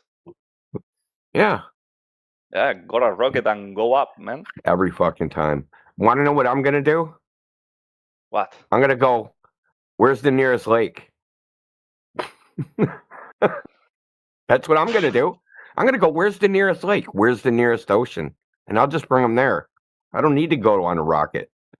Man, water, it's the level of the water is just perpendicular to gravity. And locally, you will think it's flat, but in reality, it's not. How do you know that's true? Oh, a rocket. That's right. That's how you know it's true. Because the rocket you've never been on. Yeah, of course. That rocket, yeah. Yeah, the rocket you've never been on. But it's crazy. So you can do. How many people have been on the rocket and seen the Earth as a ball? You can do this infinite times with everything in your life. No. Yeah, you can. That's the system in your. Yeah. What's you the can system? do this infinite times. Yeah, you can go and say, "Yeah, I didn't test this, so it's not a reality. It's not." Yeah, but this is different because we're this is like on the Earth. Anybody can test this, dude. Unless you're born in Cloud City. I don't know, man. So ignore all the facts. The only one with excuse are people that are landlocked. What? People that are landlocked in a desert are the only people with an excuse on how they can't test it. There has to be no water around, and you have to be nowhere near any water. I'm gonna say this. All the people you're talking about this and trying to rebate all the things. All the people. Okay, it's cool. Yeah, it's cool and it's funny, but go meet a PhD. Oh. Go meet a PhD. Oh, go meet a PhD. Yeah. Really? That's your advice? Yeah. Yeah. I've debated PhDs in this very fucking channel. Okay. And how it's going? Oh, you want the recording? Want to know he ended up saying this? What? Well, I can't even prove I have hands. And these are the people. No. This isn't even funny because these are the people you appeal to. He can't. He's not even sure if he's not a brain in a jar. But that's the reality. That's the people you're appealing to. That you think the people that you think know something, brother. The people you think know something aren't even sure for themselves that they're not a brain in a jar. Indio. He said, of course, he doesn't. That Alru, he thinks that he doesn't exist either. So he He's in total agreement with those guys. Nobody exists. Nothing is real. We're just brains in a jar. We're hallucinating. And yet the earth is still flat in your hallucinations and brain in a jar, dude. In fact, in your imagination, you created characters named Flat Earthers in your arguing with them. Yep. You created imaginary people in your mind in your jar called Flat Earthers, and you're arguing with them. So the reality is the you're talking to yourself, Alaru. If you're a brain in a jar, then you're talking to yourself right now. I'm not just a figment of your imagination. Why are you arguing with yourself? That's freaking kind of weird. Or you guys are a figment of my imagination. But yet all of our imaginations have a flat earth in it that can't be turned into a globe. I'll That's go crazy. with the imagination earther, but why do you guys imagine it being flat? Tell me that.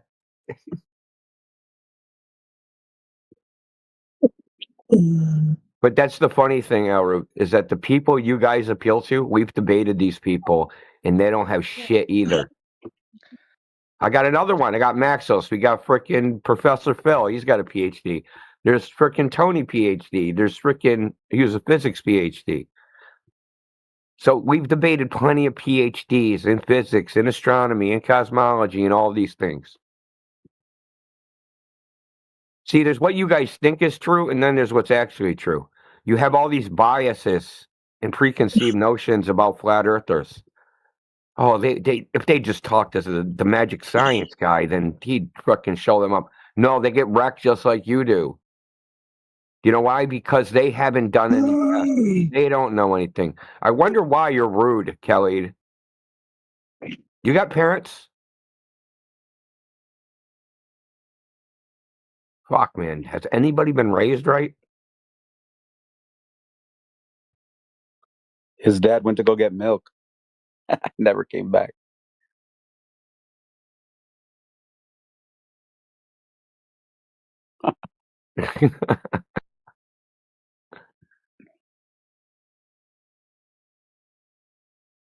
You know, his mom went to get milk. They both left this dumbass.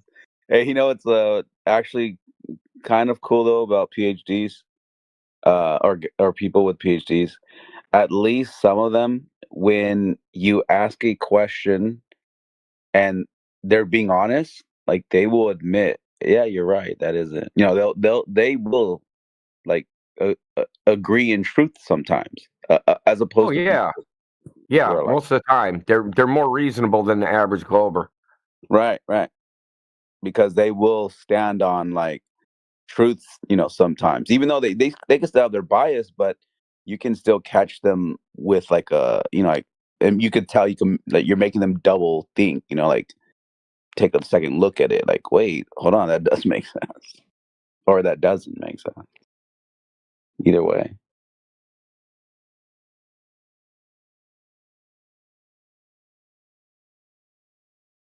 As opposed to these like just Discord Globers.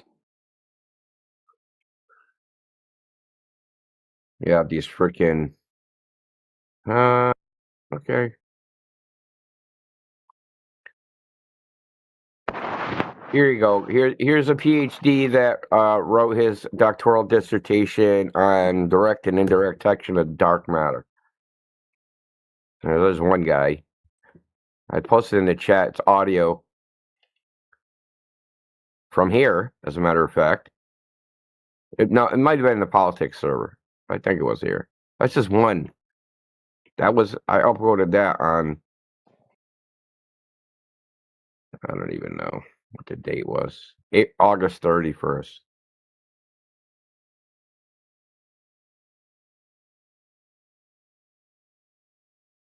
He also didn't know. See, none of these guys, they're just like you, buddy. They just assumed it to be true and just carried on with their lives. They've never gone out and actually tested it. That's the difference.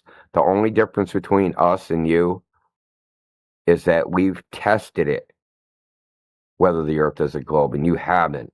Though I guarantee you have flat Earth observations, and you just did not realize it.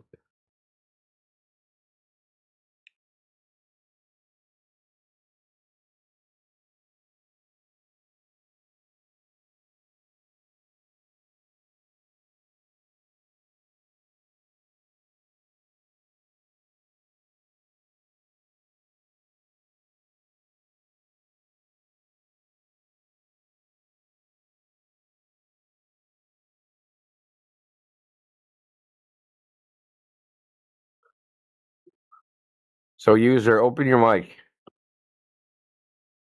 Stop being a coward.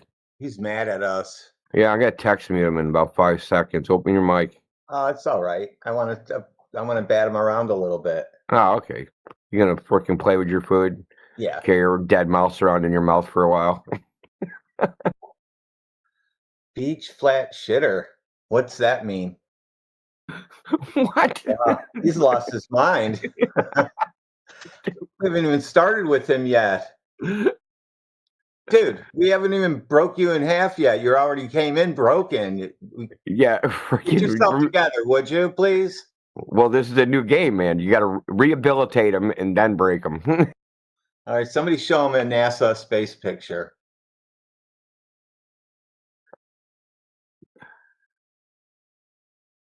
That's great. Okay, I got one. I'll go find one. I got a good one. What's happening with this guy? What? What's happening with this guy? Oh, he's spurging out. Oh shit!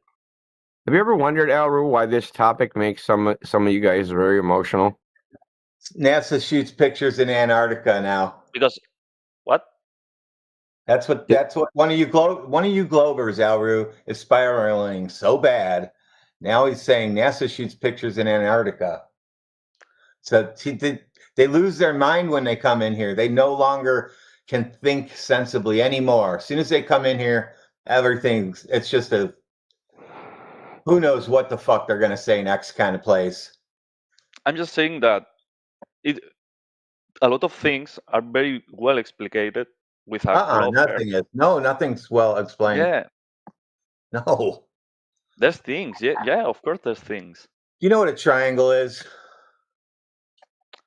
Yeah, I know it. Do you know what a triangle is? A lot of you guys fail this test, so please take it. Let's see. You can be like in the top 1% of Globers by getting the right answer. Okay, here you go. Here's the question. It's in the chat. Which of the figures below are not triangles? Jeopardy music. Which of the figures below are not triangles?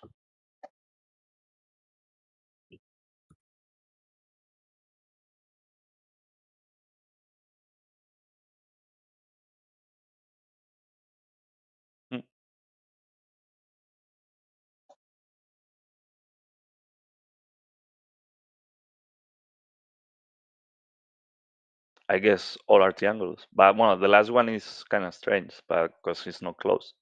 But I guess D if you want. All right, let's take a look at the answer. Both of you got it wrong. Oh shit! How is B a triangle, dude? Because in a non-Euclidean surface. No, it's not called okay, a triangle. There's a B. Definition of a triangle has to have 180 degrees on the inside. How do you get an angle on those two? Okay, that's right. On B, how do you get an angle on the curved part? What's the angle there? Okay. Yeah, that's what I thought. So, see how you guys don't know what triangles are? It's amazing, and that's why you think you live on a ball. You're so brainwashed. That's not a demonstration. And not only that, you fight to continue to be brainwashed. Don't brainwash me. God damn it. No, I mean, I did an incorrect answer. Okay, that's perfect. But you that's did answer it. I'm brainwashed. I'm going to show some NASA. I'm going to show some NASA too. I'm going to make you feel better.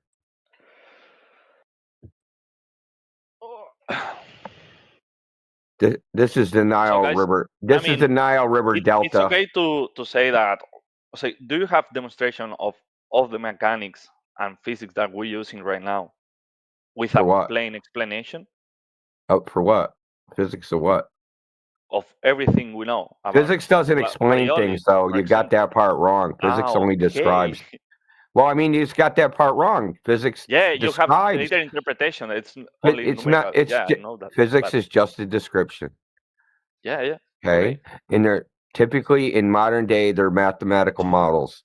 But there's an infinite number of possible mathematical models for any data set that exists. Okay, but do you have So which one is true then? Yeah, okay, but do you have a list of situations where the plane globe, it's plane flat Earth, sorry, the flat Earth is yeah, is explaining all these mechanics. Yeah, how does globe Earth explain the flat water? But for example, Coriolis or some shit like this. Do you have an explanation with flat Earth? Do you have Of it? what? Or for example, what? Or for example, Coriolis force.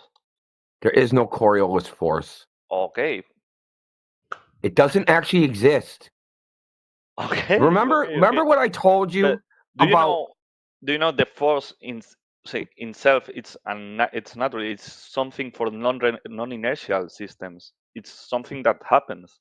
It's normal. It's kind of normal. That's a cool story, bro. Have you ever gone out and tested to see if it actually exists in reality? Oh my god. We know conceptually what it's supposed to be.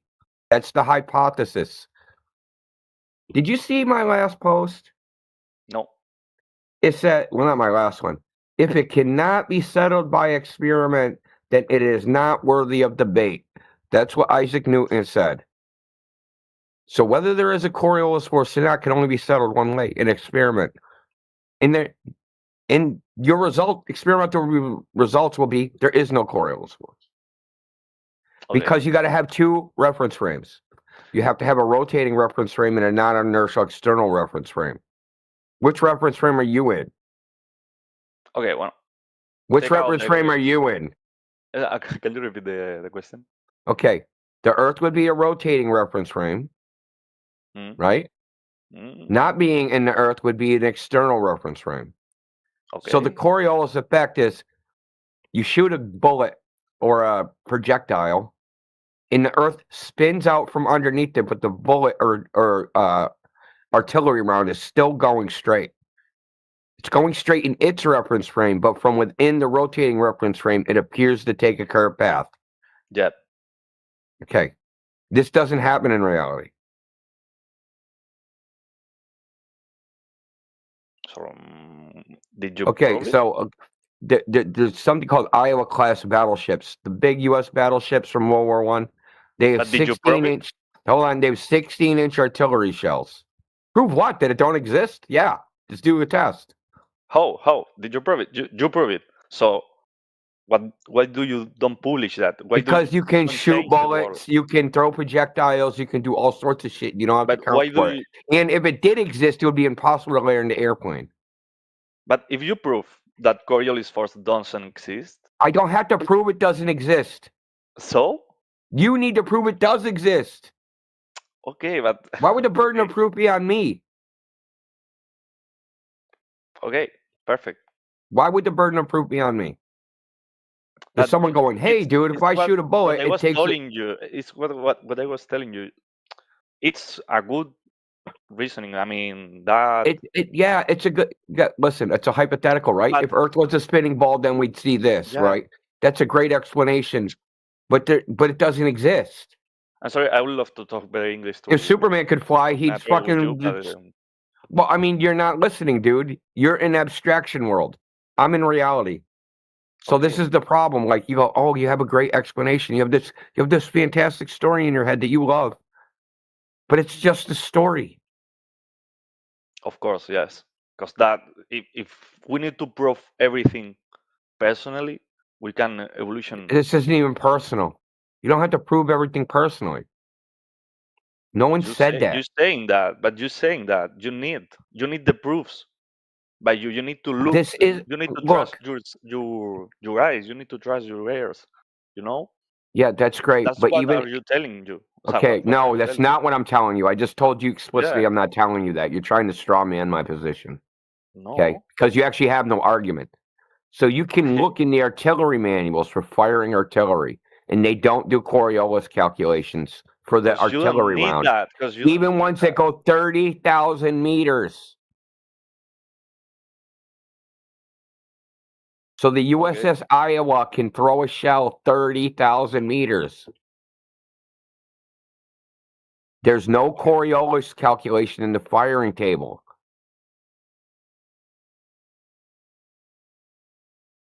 So Yeah, that means I if have they want to land a fucking shell on something and kill somebody, they don't need to account for the spin of the Earth. so They just point did the you shell prove where it? they think it is, where they think they are. You're just reading.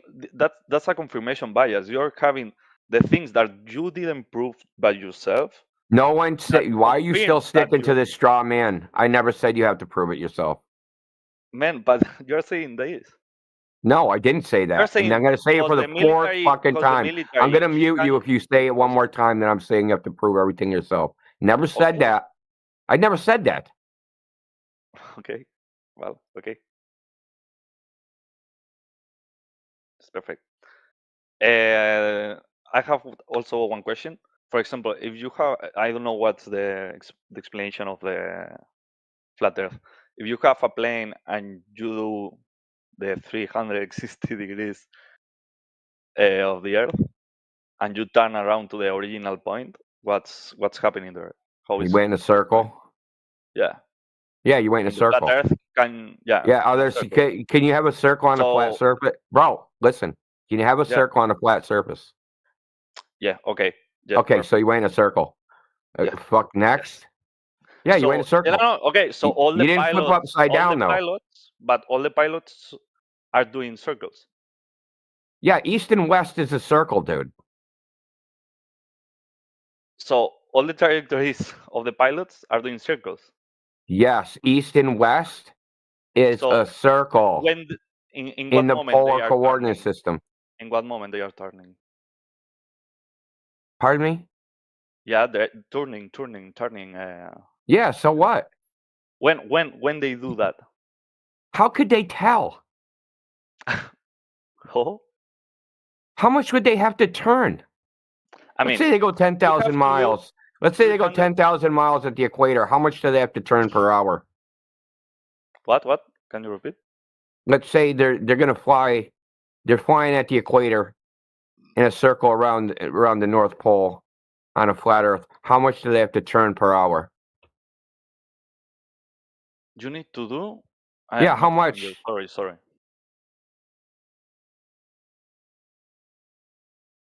How much do they need to turn? I'm not following the question. You just said they would need to turn. How much? I want you to quantify it. I mean, to determine whether it's detectable by them while you're they're saying, flying.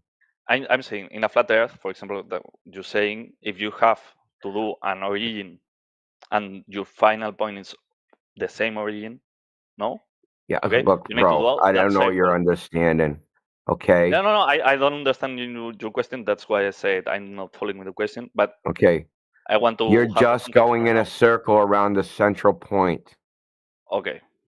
Okay. Around the central point, yeah. Yes, around the central point. We picked a point in the world and said, hey, under that star, that's the point we're going to use, namely Polaris. Under there, we're gonna put an imaginary point. And if we keep that right to our left, and we go what we perceive as straight, and we just keep our left wing pointed at that point, we will go in a circle.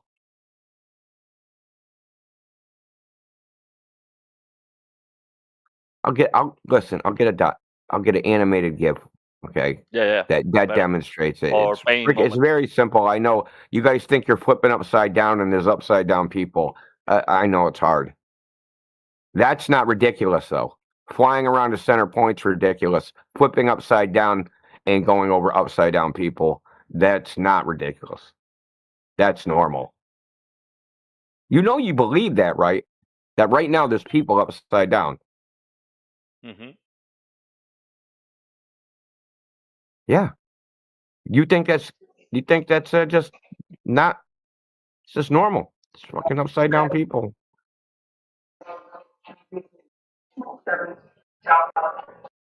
Here, I'm gonna post it. It's gonna be in the side chat. Okay. Ah, fuck, dude. I hate that.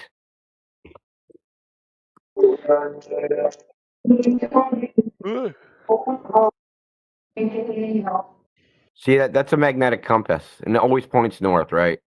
Mm-hmm. So he's just moving it around. It just makes a circle. That's it. It's not complicated. Circumnavigation means navigating in a circle. Circle, navigation. Circle navigation.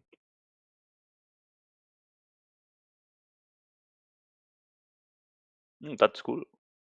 Okay, so this is the thing that like makes people crazy, I think, more than anything. If they're unfamiliar with this topic, ironically, they can't wrap their head around circumnavigation. What about Magellan? He proved the Earth was a globe. So here, I just posted Magellan's route on a flat plane. This would be Magellan's route. Could be Magellan's route. Problem is that these coordinate, without getting super technical, things we use as a map is a projection of the stars. So it's not even a measure. It's not even a map of the ground, even though they show ground elements in their maps. What really matters is the grid, right? The grid, the points are placed on this grid coordinate system called latitude and longitude. That is a map of the stars. It's not a map of the Earth.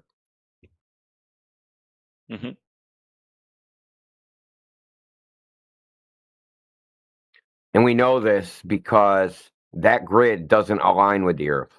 And then if we use something like the magnetic compass, it doesn't, like the north-south lines don't align with that latitude-longitude grid. And then if we use the traditional, I would say, I don't know what you would even call it. I don't know what they call it. But east is defined as the direction the sun rises on the equinox. That doesn't match the compass or the freaking latitude-longitude grid. So you have three different, what they call cardinal directions. And they don't match each other. So this is what I mean. Like you have what's called a preferred coordinate reference system. We pick one, and then you move around within it, right? But you could choose a different one. You could just say, "Hey, dude, I don't want to use the frickin' celestial coordinate system. I want to navigate just with a compass." And you could do that. Want to know what the map would look like? Okay. Well, this should be a trip. This is going to trip you out, bro. Telling you. No, it's cool. If I can find it, you have answer fucking for. I Yoder. like it. God damn it! Where did I post that? Yeah, a question. The horizon and that. How can you explain it? The sun? No, about the horizon is no the line of vision, or I don't know how it's in English. Line of wait a sight? Sorry, wait a moment. Horizon? Horizon, yeah. Do you think there'd be like no horizon on a flat Earth or something, dude? Yeah, Horizon I mean, I'm not offending you, man. I only want your explanation in flat Earth.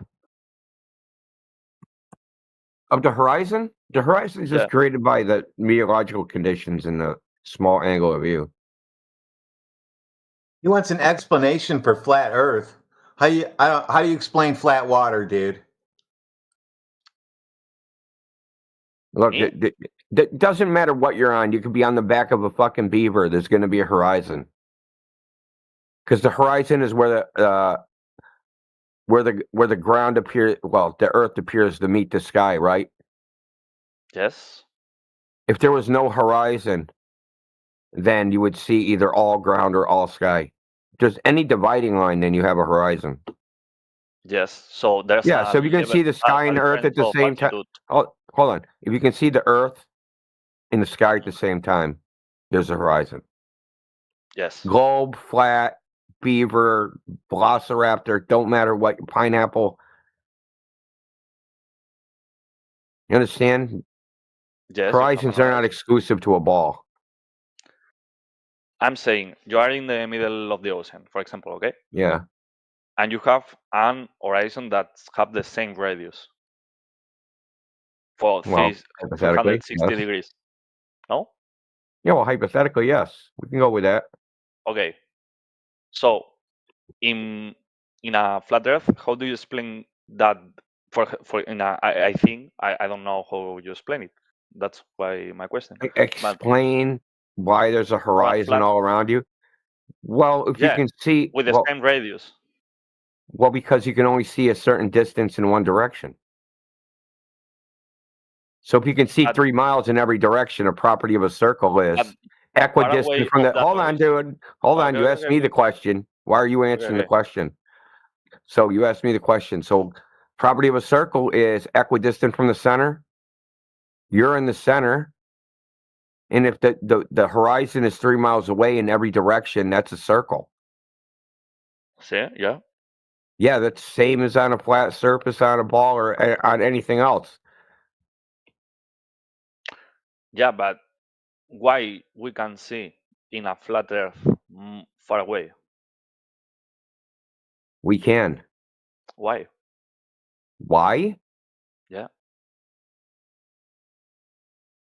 Why can we see far away on a flat Earth? Yeah, I mean, because the Earth's flat. Like what? I mean, in a in a globe, you can see because the level is going down. No? Oh, why can't we see far away? Yeah. Oh. Well, there's a lot of different. Well, I mean, there's meteorological conditions which prohibit you seeing far. Right. So if you have a weather app and you look up the local your visibility, it'll say something like 10 or probably 15 kilometers. Okay. That has nothing to do with the curve of the Earth. Ah. So let me tell you something. So there's something called the Southern Ocean and Antarctica Sailing Guide. It's published by the U.S. Geospatial Agency. In that, it says the air in the Southern Ocean has almost no particles and very low humidity. It is not unusual to see mountains 300 miles away. So this is a sailing guide. You're in a boat. It's what? Sorry? They said it's not unusual to see mountains 300 miles away. I'll post that too, but here's that map, dude. You know, to trip you out with this map. God damn it. Can you explain me this one? I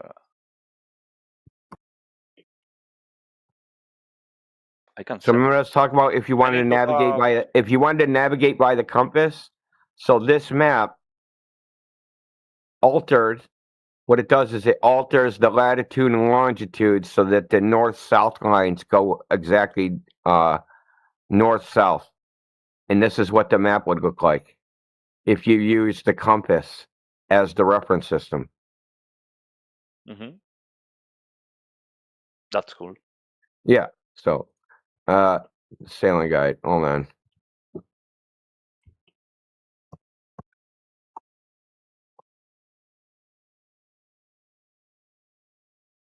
I can send images, maybe. I'm not in control of that, so don't ask me.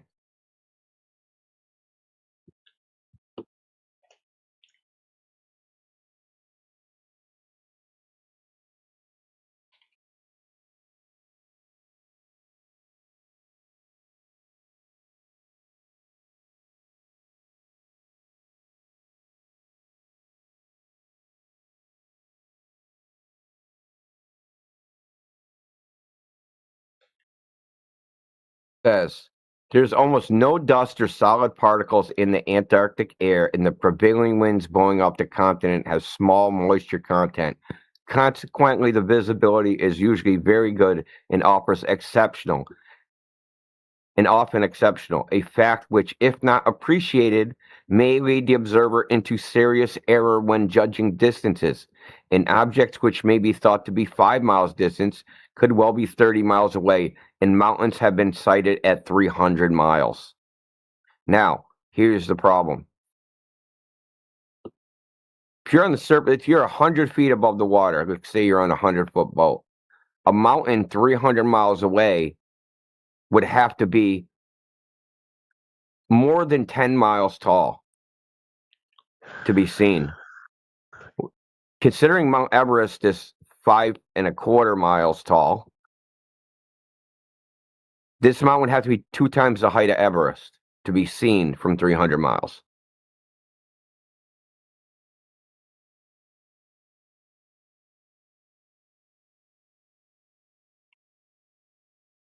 The only thing that determines how far you see is the meteorology. That's it. The weather conditions, what the quality of the air is. It isn't the curve of the earth. It isn't any of those things. We need a curving earth for that to be the case.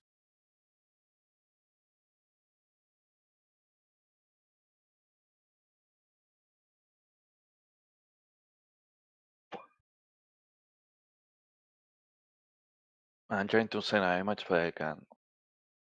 DM it to me. Okay.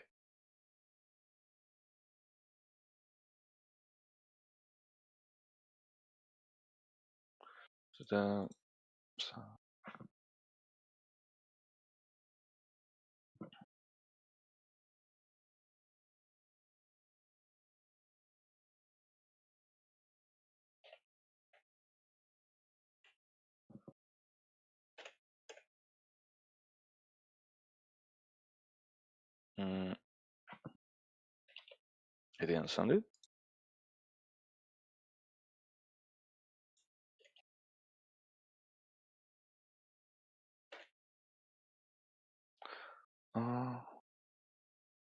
Did you DM it to me? No, and it's telling me that only if it's a direct friend. Dude, I don't even have that shit on. Yeah, it's what it says. I don't know why it's No, saying that shit. he has it on. That's the problem. Oh. Me? Yeah, you must have it on. You're blocking people, not me. How I can change? Dude, I get freaking hate mail all the time, hate DMs all the time. It definitely is not me. Yeah, I'm gonna double check though. What is the security? Data and privacy device. Maybe no.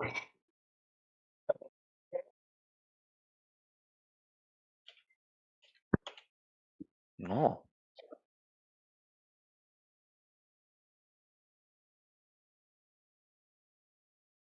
I don't think you have to change any if you just add in you as a friend or something. I don't know if I want to do all that. Do I like this guy that much? Ah, I'm kidding, neither. man. I'm fucking around. No, sure. Yeah, I'll add you. 你别说话了。 Why? My name is- Connie. You're hot mic. Please mute up. Don't know why you people enter BCs unmuted having a fucking conversation, dude. Okay, let's go. That's the picture. I mean, you explained it, so now I'm a little bit late, but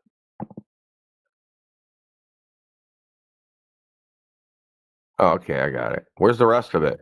That can't be the whole picture. it's an old Spain photo, so I don't know what's Huh? the best. It's an old photo, I think, but I don't know. Yeah, but like I know this isn't the whole picture, dude. I mean, what do you expect more in the picture? Yeah, I expect the whole frame, not a clipped freaking picture. Anyway, we'll deal with that. Hold on. This freaking we'll play along. Okay. Oh, the suspense, man.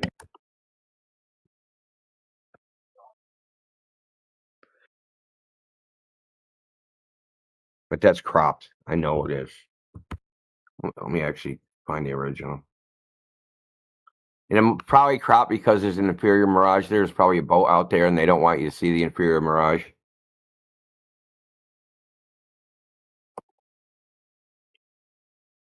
Yeah, you're probably right.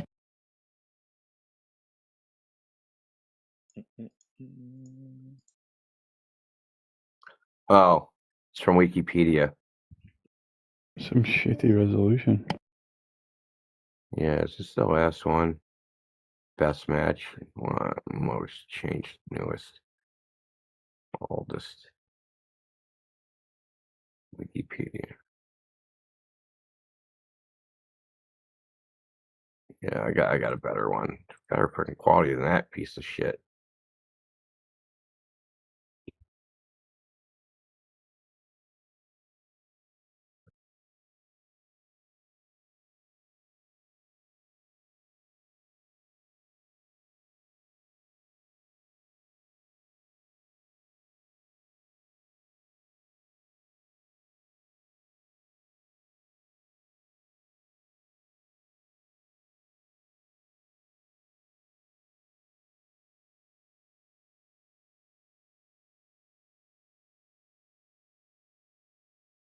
So the map that did you show, the equally spaced magnetic meridians, so that's a map that refers to the, for example, for a flight with a plane, from point to point, they will be the same distance. That will be the same distance. No. That's fine. But do you understand that this is a map made using the magnetic field lines? You know magnetic Yeah. field lines don't point north and south, right? I'm saying. So this is maybe what you're not understanding. Is there something called magnetic declination? Okay. But I'm gonna show you. have Hold a on, map. dude. It's better to show you than for you to just imagine first what you're my gonna. image. Yeah, first my image. Sorry. Yeah. Otherwise, you're just gonna imagine what you're seeing, or what it is. So you see this map? Yes. These are magnetic field lines.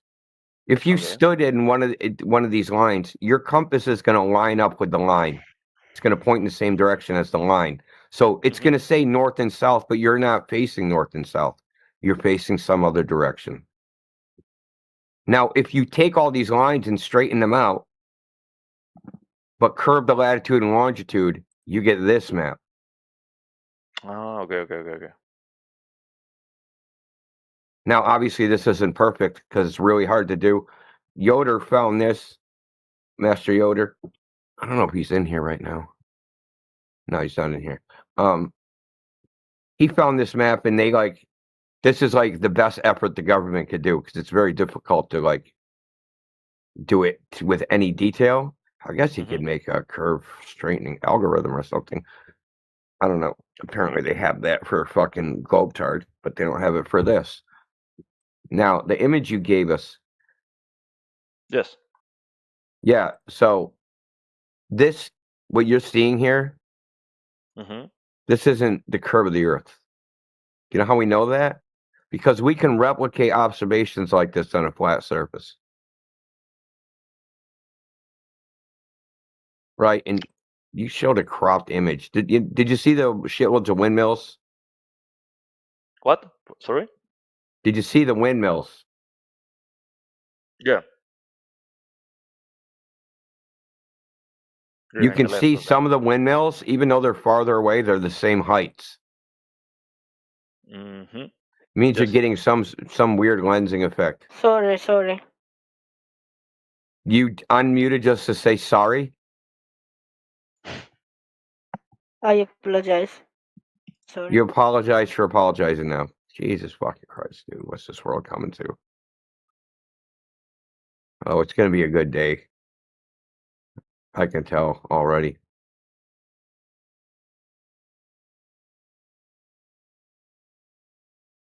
So we've done many experiments and tests. So we can get this on a flat surface. So it's different of levels of altitudes or what? No, it has nothing to do with altitude. It has to do with that meteorological conditions. The more air you're looking, depending on what the air is, the temperature difference. Yes. Right. So say it's right at the shore. It's let's use Celsius. I don't even know what the right thing to use Celsius. 30 degrees Celsius. Say it's 30 degrees Celsius at the shore. and it's 10 degrees Celsius in the water, and then on the other shore it's 30 degrees Celsius again. You're going to get a magnification of the objects. Okay, and we know this because we can demonstrate this actually happening on known flat surfaces. So what we've done is get a lake, right, that is too small that for the curvature of the Earth to be a factor. Okay, so if the horizon is supposed to be 2,000, yeah. So if the horizon is supposed to be 2,000 feet away, and that's where a boat would be blocked, use a lake that's 1,000 feet, right? Mm-hmm. So now there's no horizon to block any boat, but it still does. There's still a horizon. Horizon still blocks the boat. All that shit still happens, even though the globe horizon is supposed to be 2 times farther away. And in fact, National Geographic observed this. You know what National Geographic is? Yeah. Okay. So they have a video called Round Earth versus Globe Earth. Mm-hmm. Okay, so they took a flag with a bunch of stripes on it and they sailed it away from the camera. And eventually one of the stripes vanished, right? Couldn't see it anymore. And they were like, oh, that's happening because that's the curve of the Earth. Well, that couldn't possibly be true because the horizon's behind the flag. So I'll show you a picture from the video. Oh, that's cool, man. So the horizon's behind the flag, and so how can the horizon be blocking the bottom of the flag? Obviously, it can't. Mm-hmm. Right. So the air plays a huge component in how things look at distance, how our objects are displaced vertically.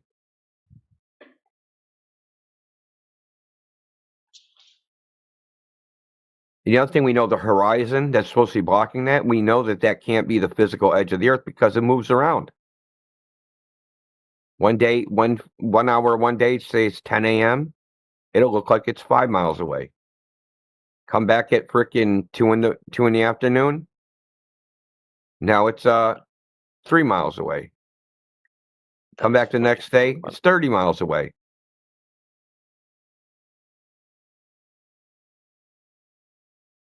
I actually have a video of a buoy. Apocryphal? A buoy, like in the ocean, an ocean buoy.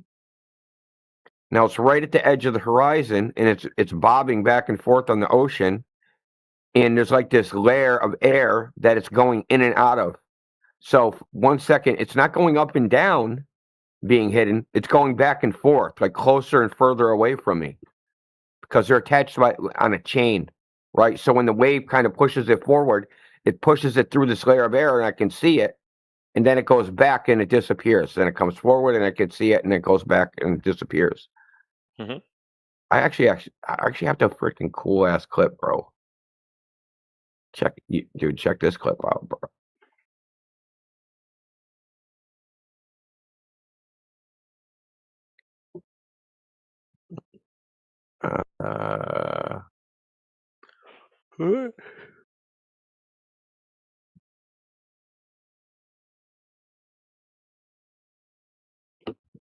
What's with the yawners, man? It's probably late at night there. Come on, man. Where's my thing? No, it's not Space Mirage. Sorry, dude. I'm looking for a clip. I just saw Space Mirage. The Space Mirage is funny. Yeah, they say there's a Fata Morgana in the center of the galaxy, which is a mirage. A space mirage. Oh, here it is.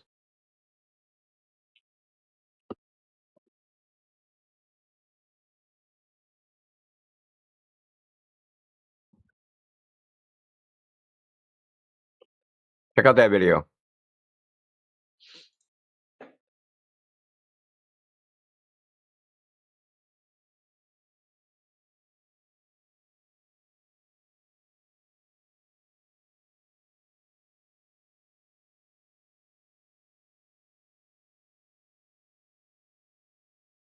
Whoa. Whoa. Oh yeah, there's all sorts of videos. Like we've been taking a lot of information. There's one video. Fuck, dude, I'll show you that. This video is so bizarre that it's almost impossible to describe. So he's looking out at the water, right? And you see the horizon, and you see like half of an oil rig, and what you thought was water just dissipates and vanishes. It like freaking just it separates like in half, it splits in half, and then you can like see through what you thought was water, and then you can see the oil rig through the water. Like there's like a big hole in the what looks like water, but it's not water.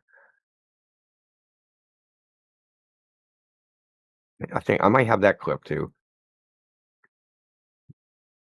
I might have made that one. Hold on a second.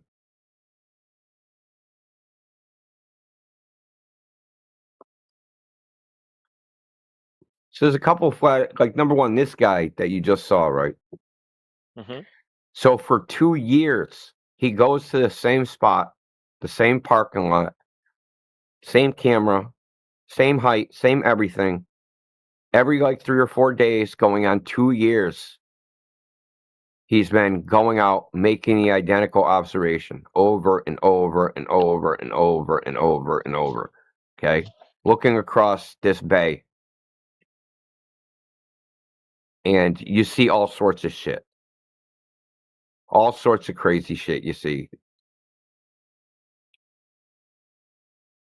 Sometimes the background that's like behind all this appears gigantic, like it's magnified. Sometimes it appears small. Sometimes it appears broken up. Sometimes there's an inferior mirage. Sometimes there's an inferior mirage at the water, but not behind it. Sometimes it's just behind it, but not in front. Like all sorts of like observations.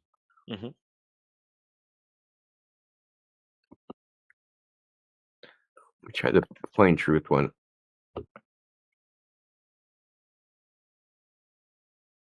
Can I say And something the now? time zone and the time yeah, you say. zones and that shit. Yeah, so Alru, what you have to understand when you go to Google and you're like, go, evidence for a globe Earth, and then whatever pops up and you pull an image out of it, like the one you gave to us, where some object is No, obscured in some that was a fashion, right? genuinely question, and I just searched Horizon, and that was one of the first images. So Yeah, it's all right. I'm just trying to say that you have to understand that pretty much all of these images are cherry picked because they're banking on you just taking them at face value and not investigating any further into how these phenomenons could potentially be happening that's not related to curvature. And that's what Indio's walking you through now. He's taking you through all the other factors that are very real and very much influence all these observations, and they have to be accounted for. and it's very interesting. I can say that. It is. This topic is super interesting, and you learn a lot about a lot of things. So, yeah, there's just so much going on optically. Anyway, I just wanted to add that. Yeah. Don't know, Indio. Do you have that video of the guy who's observing a ship that's obstructed in a similar fashion, but he just waits around for the rest of the day and it comes back into view? I'm not sure which one you're talking about. I probably don't have it because it doesn't sound familiar. Someone posted a video like that and I forgot to save it. I'll need to search it up. Yeah, check out this short. Just watch this. It's like 20 or 30 seconds long. This shit's gonna blow your mind. It is. I would just suggest if you're looking at flat Earth content, don't let anybody convince you that a certain map or a certain model is a depiction of our Earth. There's lots of flat earthers. I saw it in the chat. Yeah. I saw it in the chat. Yeah. Yeah, there's lots of flat Reptilian earthers type who literally think the AE map is a flat Earth model. It's not a model, my friend. There's a lot more to flat Earth. The people who are sharing that model, they've probably been deceived. They've probably been duped into thinking, this is a representation of, or a model of the Earth. It's not. If you was to Google flat Earth, your main results will show that map. It's almost like they want you to believe flat Earth is about that AE map or the Gleason's map or something. So, yeah, as long as you keep that out of your mind and just recognize, there's a lot to this, but there is no evidence for the curvature and the motion of the Earth. I think that's the best way to sort of take on the research and investigation. Mm-hmm. I will search for it. Now I have the motivation. I want to know more. In part 1, that's awesome. You will hear a dialogue between two of the speakers. What? What's that? I don't know. Dialogue of no, I don't know. I think somebody was hot micing, maybe. Okay. This is good. It's been a very good conversation and anything. It was I don't know if India. How was his name? Indio 007. That guy is crazy, man. He have very good knowledge, man. Crazy. Oh yeah. He's like a walking encyclopedia. Yeah, man. It's crazy. It's really, really interesting time talking with him. It's been very interesting. And the Kill Bill sensei. Yeah, there's some great. We got some great people in the who come to the channel. Some great mods. Also, yeah. Crofia, it was, I think, Master Yoda 2. Yeah. Apocryphon, Master Yoda. Yeah. Shout out to those guys. And it's India, I think, talked me about it was Sacrifian about a professor. I didn't remember the name. Matthew, I think, or it was obvious. Yeah, it was obvious. They taught you what? About a math professor, I think. That is sorry, somebody sneezed. Here for light your hot micing. Yeah, say that again. They taught you what? Sorry. Yeah, about a professor that's been here for about 10 years or more. I don't know.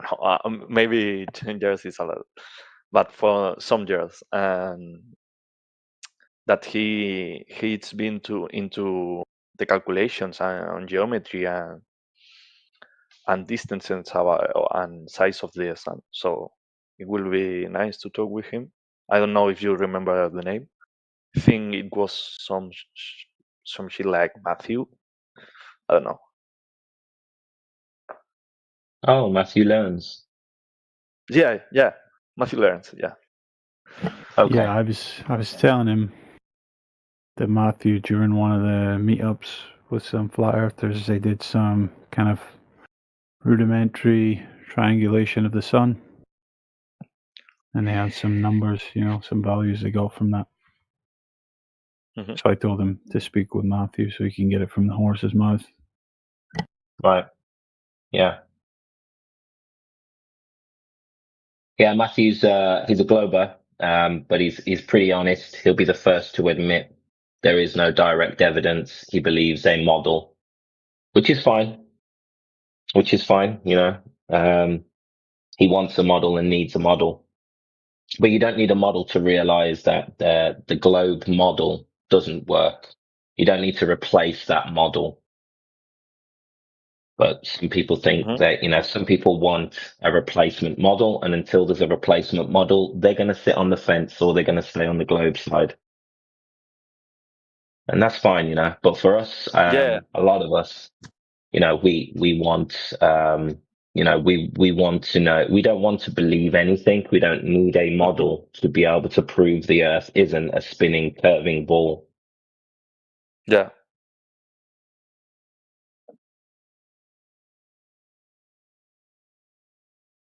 So yeah, this is the beginning of your research, my friend. Exciting times. Mate. Yeah, totally, man. I didn't think this goes this deep. It's crazy. It's very, very interesting and very good for the mind. Yeah, I agree, 100%. Yeah, you're not going to get any of this information from pretty much any other source because the whole world is consumed by this heliocentric religion and will go to every single length to avoid absolutely anything that brings even the smallest amount of doubt in regard to the globe. And that's just the way things are, unfortunately.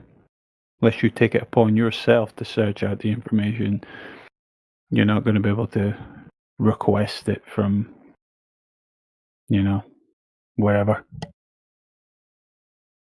Do you have some sources or some kind of recompilatory archive or something like that?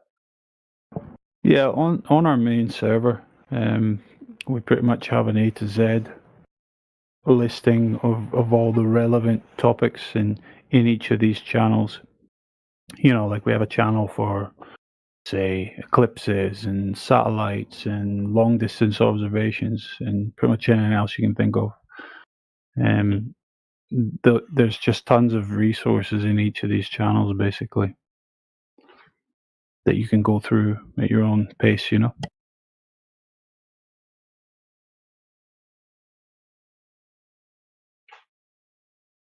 I think give you an invite to the server if you're not in there already.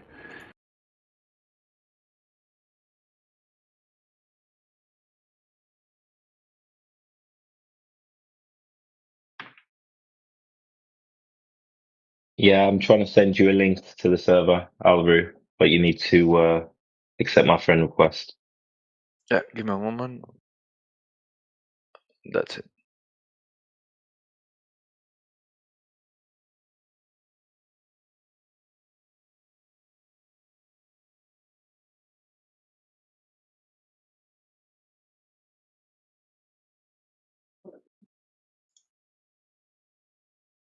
Yeah, you should have that now. Yeah, like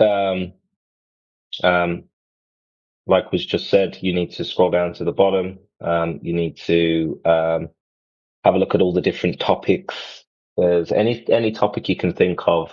There's probably a subheaded group with content in there, so that'll keep you busy. Okay.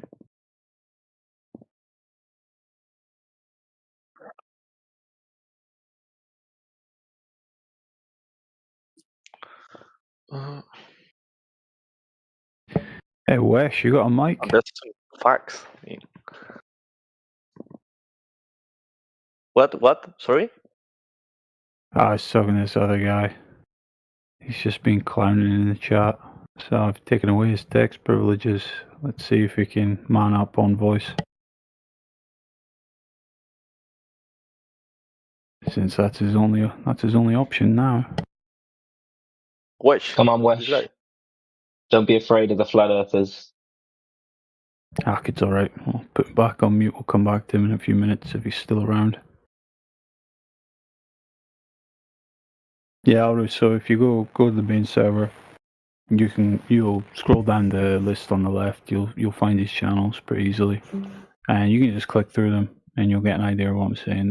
There's lots of different documents and videos and all sorts to go through and study.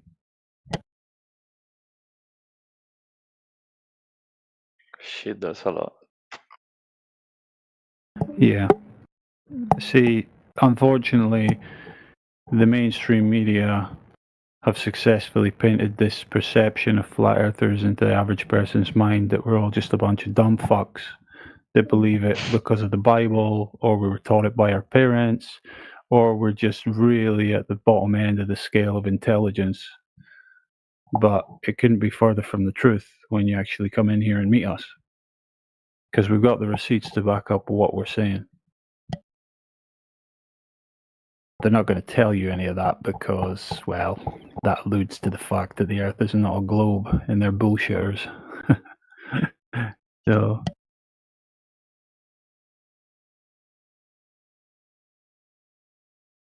there's also an issue of there just being a lot of flat earthers on places like TikTok or X Spaces and whatnot, who they make a lot of unsubstantiated claims that we would I don't have tolerate installed ourselves. TikTok, so don't worry Yeah, about that's that. fine.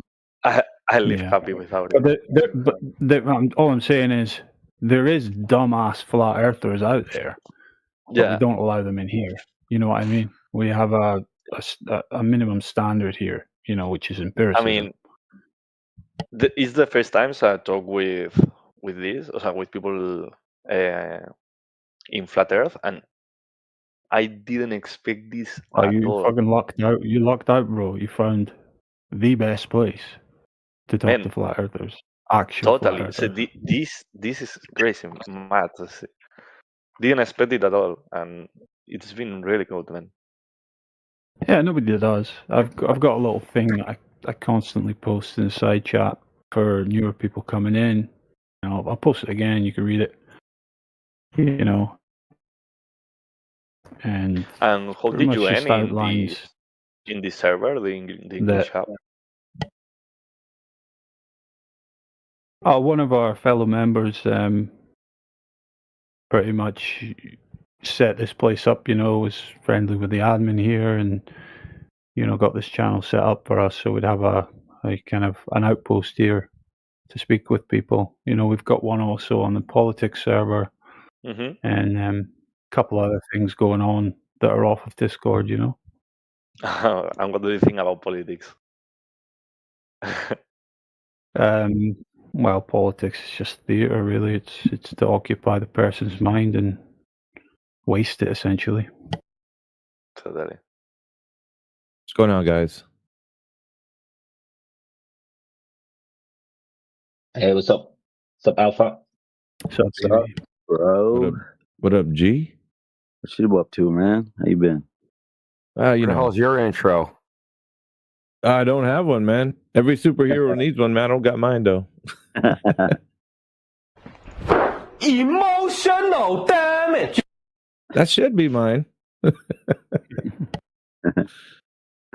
So yeah, Alru, you see what I posted in the side chat there, basically saying, you know, we all went through the same educational systems. We were all taught the globe the same way, and we believed it for all the same reasons. And we were globers. We believed we lived on a spinning ball for the majority of our lives.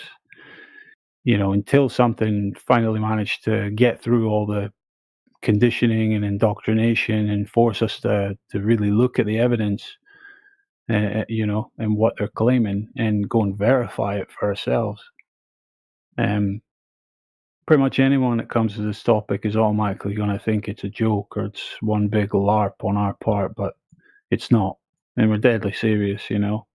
But we understand it's a hard, I mean, if there was a hard truth in this world, this is one of them, you know. So we get it, you know, it can come as a shock, but we don't ask you to make your mind up in a day or just blindly believe anything we've said to you here. We just ask you to go do your own research, verify things for yourself, come to a place where you can trust your own judgment in things, and then reassess what both sides are telling you, and then make a conclusion.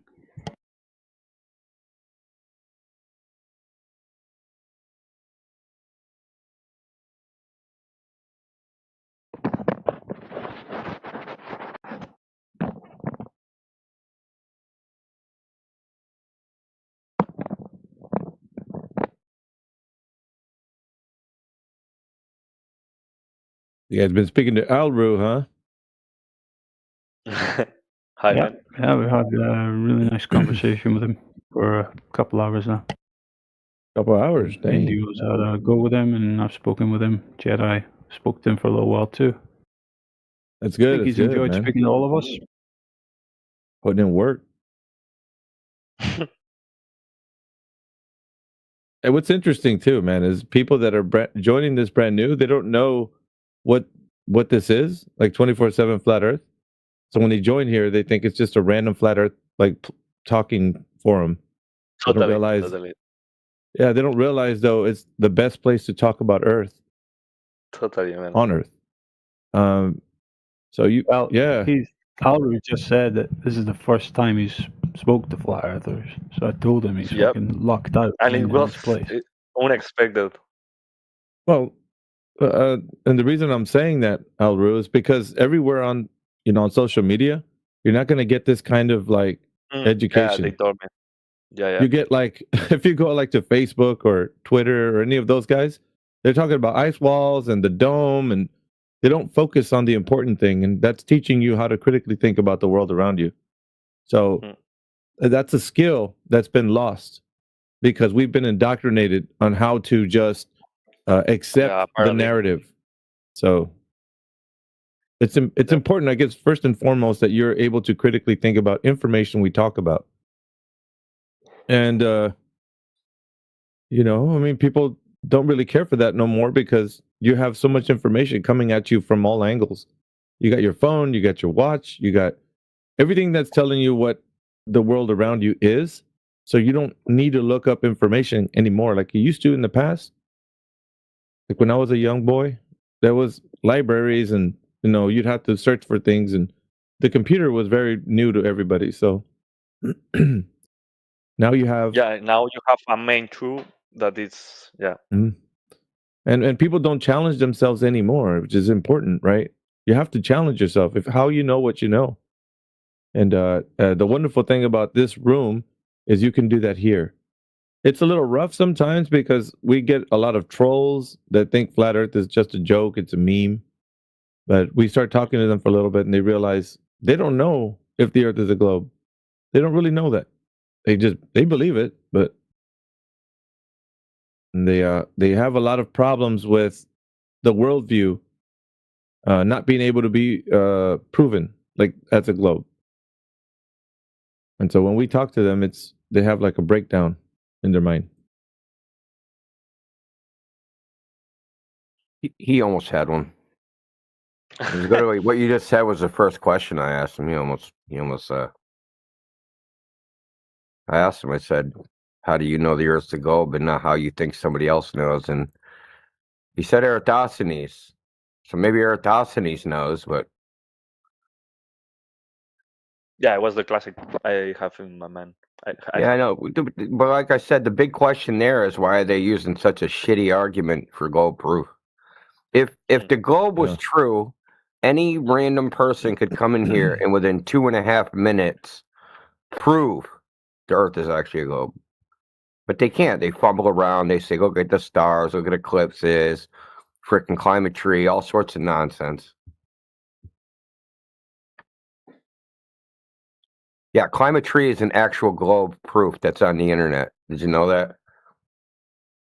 What? Can you repeat it? Climatry. Climatry. Yeah, climatry. That is a globe proof. That's on. If you Google 7 reasons we know the Earth is round, number 3 is climb a tree. Yeah, so apparently nobody climbed trees until the ancient Greeks.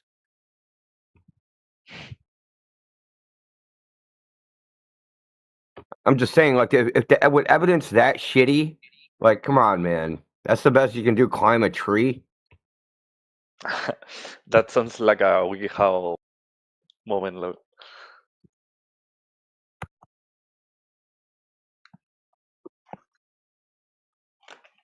I mean, if it's true, why is there so much bad evidence or bad arguments?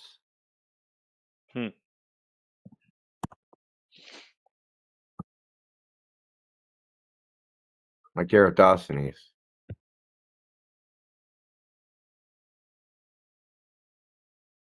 This one, I'll even post a link to it.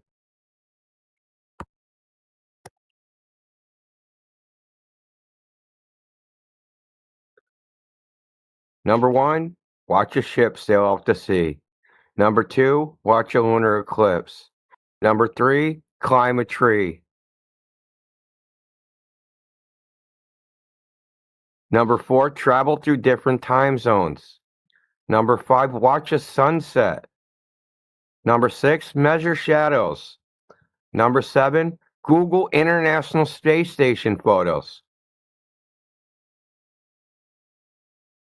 Now, I'm gonna show you what they showed for a photo in their thing.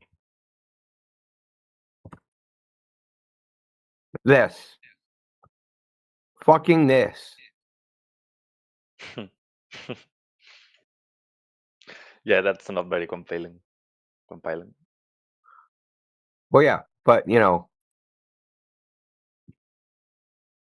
this is what they also showed at the same time right under it. What the hell's going on here? Okay? What the fuck?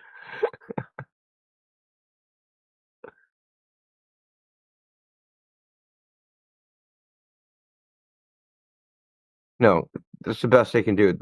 And that was from Eric Friends, copy editor for Cell Systems and Current Biology, an English major at the University of Southern Maine. Yay.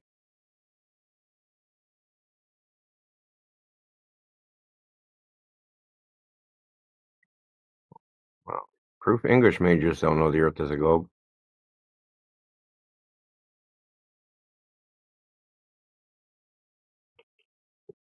Eric Friends.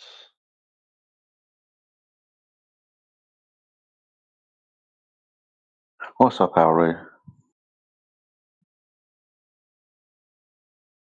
So, just to tell you, just to tie a bow on this, there's a guy named Owen Benjamin. He's a comedian. He was in some Hollywood TV shows, movies, whatever.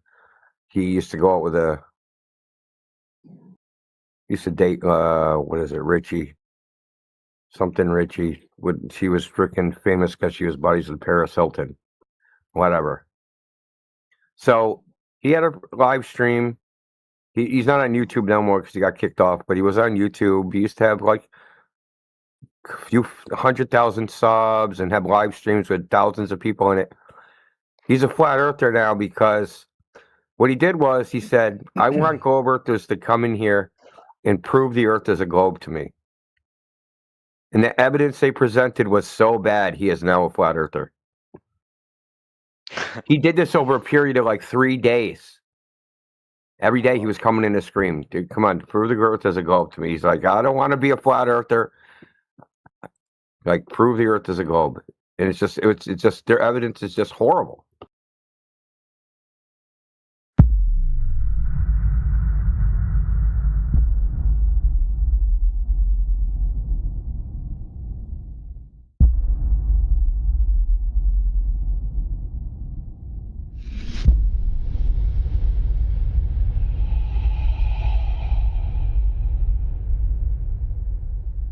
What'd you say? How's the earth flat? Yeah. Well, the ocean. Do you think water's flat and level? Nah. No? Nah, So- the moon moves the waves. Dude, we didn't say smooth, man. Flat and level, a horizontal plane. So like the ocean doesn't have waves.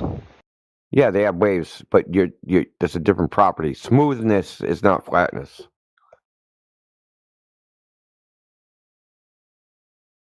Dude, I dare you to write.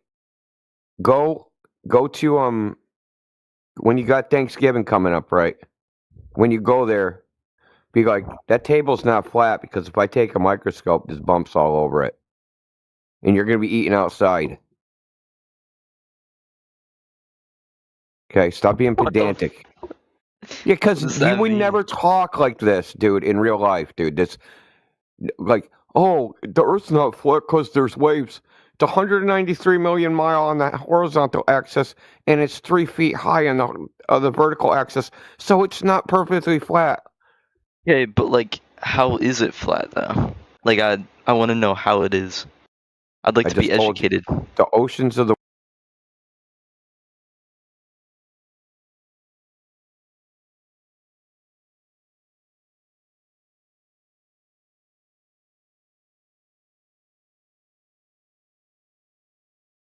I mean, that's what we experience in reality. Yeah, absolutely, I And agree. that And would with the be experiences that we all have collectively as humans, this claim that the Earth is flat doesn't match that reality, right? well, Like, it just okay, doesn't, but you right? don't. Like, But they cumulatively, with don't. all the But we human don't experience observe combined, curvature, it though. just But doesn't. they already tell us we don't observe curvature. They tell us we observe it to be flat. Right, you do. You know, they That say you do observe that one phenomenon to be that way, yes. But we could observe many other phenomenon that make it very clear to be a different way. right. So you agree? Like the Earth's Just on shadows your during a lunar eclipse is an example. okay, Like but different before we get to constellations from that, different before we get latitudes, to all for that, example. Like the Coriolis effect as an okay, example. I get it, dude. But Like before we get different to time that, zones and simultaneous day-night as an example. no, dude, I get it. Right? The script. But from The your script. experience, you agree that you experience the Earth to be flat, observably, right? I observe the Earth to be a fixed geometric shape that is continuous and does not have any edges that I fall off. Don't observe it being continuous. Yes, I do. observe a I've flown around geometric. it. I've flown around it. No, I've never fallen off the edge of it. I've you never observe a seen an surface. edge. You've never flown around a ball. Stop lying in here, dude. You just observe a surface, dude. You don't observe a geometric shape. That doesn't make any sense. I didn't You say just I observe did. I a didn't say I surface. did. What I observe is something that just doesn't said. have any edges. That's what I observe. So we observe a motionless topographical plane. That's what we observe. With no edges. Okay, well, yeah, if you want. And no I can edges, go whatever that in the means. same direction and come back to the Okay, same so place in then a true that circle. comports with what we're talking about, because we're talking about reality, remember? A motionless topographical plane, which is what we experience in reality. Just because that's how we experience it doesn't make that reality. Dude, can I It finish doesn't my make it point? Why are reality, you dude. interrupting me? It doesn't No, make it but you reality. said, but we started this conversation talking about reality, and I'm pointing out that as far as reality goes for human beings on Earth, Observation it's a and reality are motionless not the same thing. topographical plane. It's a motionless topographical Observation and plane. reality are not the same thing. Well, it's what you experience would be reality. So observation would be part of that. Your reality, yes. No, Wouldn't be objective reality. I mean, it'd be your that's the globe reality. story. The globe story is that. It's For too example, big if I'm to see the curve. colorblind and I see colors differently, does that make No, those because colors a the different globe color, story or does it, is or are they still the objectively the globe story. same No, because combination they're not of light? saying that some people. They're not saying on the globe that some people see the curve and some people don't, like with color blindness. They're saying that the globe is too big to see the curve. So their story necessitates that you don't experience the curve. So reality says In one way, in one form of observation, you do is- not experience the curve. Correct. In one way, you do not experience the curve. I no, agree. in That one every way. In every No, way that's I still see round. I still see round shadows on the moon. I still experience the curvature. Round shadows right on the there. moon, right? Well, that's you Yeah, assuming during a globe, though, and that it's a round. No, it's not me shadow. assuming. That's It's please explain to me how we make that is an assumption. round shadows on the moon, no matter the It's not a orientation. shadow. It's not a shadow, dude. It's not a shadow. Hold on. What is it then? How would you verify that it's Earth's shadow that you're observing? You're kidding, right? And don't say what else. And don't say would have what to else. verify that it's a shadow, So we don't right? believe in satellites then in this chat, right? Is it we just don't believe in those? Oh, hold on, Is could that you what answer we're- my question? Do you How believe do in you satellites? verify- Yeah, you use How do you satellites. That's how we verify can that what you're verify seeing? that. It's called a No, that's not satellite. what. Is that what you did? That's what you did. We definitely have done that. Yes. Is that what you did to The verify? combined human experience has done that. Yes. Who told you that? Oh, so you don't believe? You don't believe in Verified that it's Earth's satellites? shadow. Well, who You don't believe told in you that satellites? the You just satellites don't are believe in proving them? that it's Earth's shadow? Do you believe Dude, I'm in not talking satellites about or do you not believing believe in satellites? Why are you You do or dodging you the don't? question?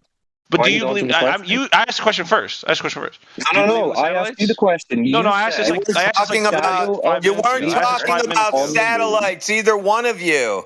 I Why are you asked bringing yeah, up no, satellites now? because it's the hold on. evidence. That's why we're bringing No, this no, up. no, You no, no, no. said You're moon claiming it, though. shadows. You Right, said and he said, moon "How can I shadows, not verify?" satellites.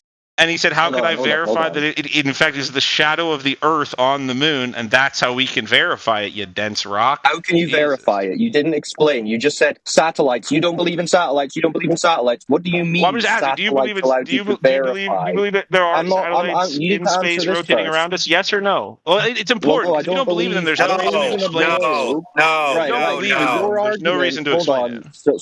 So your argument relies on my belief about something. Is that right? I There's have to no believe purpose your in story. explaining my Your argument if you argument to be don't believe valid. in it. Right? Right. So do you just have to believe in it? Is that how you know that it's Earth's shadow? Because you believe in it. You believe in what they've told you. Is that what you're saying? You can't argue about the I'm asking how you reindeer unless you verify believe it. in Santa Claus first, right, Cyclone? Yeah, like why does my belief matter for your argument? You're supposed to be telling us how you know it's Earth's shadow on the moon, apparently.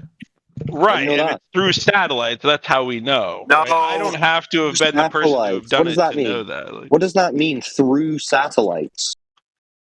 because we can, like, we have outside view of the geometric Show me that. relationship Show me between the that. Show sun me that and the view. Earth and the Post it in the moon. chat. Let's see it. What did you see? Wait. I don't think we need satellites to verify it. I think you need way less than that. No, that's his Yeah, claim. I agree. You So can, let's but see that's it. like Post it in the that's chat. indistinguishable proof, right? Like, You're saying you've seen like a I agree. You photograph can prove it of with the less than Earth, that, but Sun, and Moon Yeah, in but at the same Moses, they're time, and like, thinking that NASA is casting the like some shadow. crazy Jewish. yeah. No, I know. That's why I had to ask if they even believed in satellites. Dude, you're failing to even describe your claim. So don't you start. So what are you saying? Are you saying you've seen a photograph that you believe or have been told is from a satellite that shows you the Earth, Sun, and Moon, and the Earth casting a shadow onto the Moon? Is that what you're saying? I'm saying we can see the geometric relationship and see that there's a shadow, and it's But pretty you clear said to infer that when we have a light source and then we have an that's circular. object and then we have a How dark do you know patch it's a shadow? it's in fact a How do you know it's shadow. a shadow? I mean, How we do you know could it's a shadow? the geometric relationship between the bodies, right? What do you mean? What geometric relationship? You know, it's your shadow when you're walking on the sidewalk. Because we can verify it. How? How do you verify it? How do you verify that it's your I can shadow? move my arm. I can move my arm, and the shadow will move at the exact same time. That's how I can verify it. You can't move the Earth and make the shadow move on the moon that you call a shadow. You can't say that because you have a shadow that when you see an eclipse, you know that's the Earth's shadow. You understand that's not logical, right? If you can see at the same time the relationship between the light source and the object, you sure can. You don't see that though. You just see the eclipse occurring. You don't see a relationship between Here, the bodies. maybe when you're standing on Earth, sure. Okay. So that's now we're getting somewhere. So what have you been shown that convinces Right, of course. you of Yeah, this you don't story believe you're telling? it. So why didn't you just say you don't Well, what believe have it? you been Why didn't shown? you just Let's say see that? it. Like Let's when see we what convinced you. Let me see what. Well, Cyclone, I think the Selenelian goes ahead and debunks that geometric relationship now, doesn't it?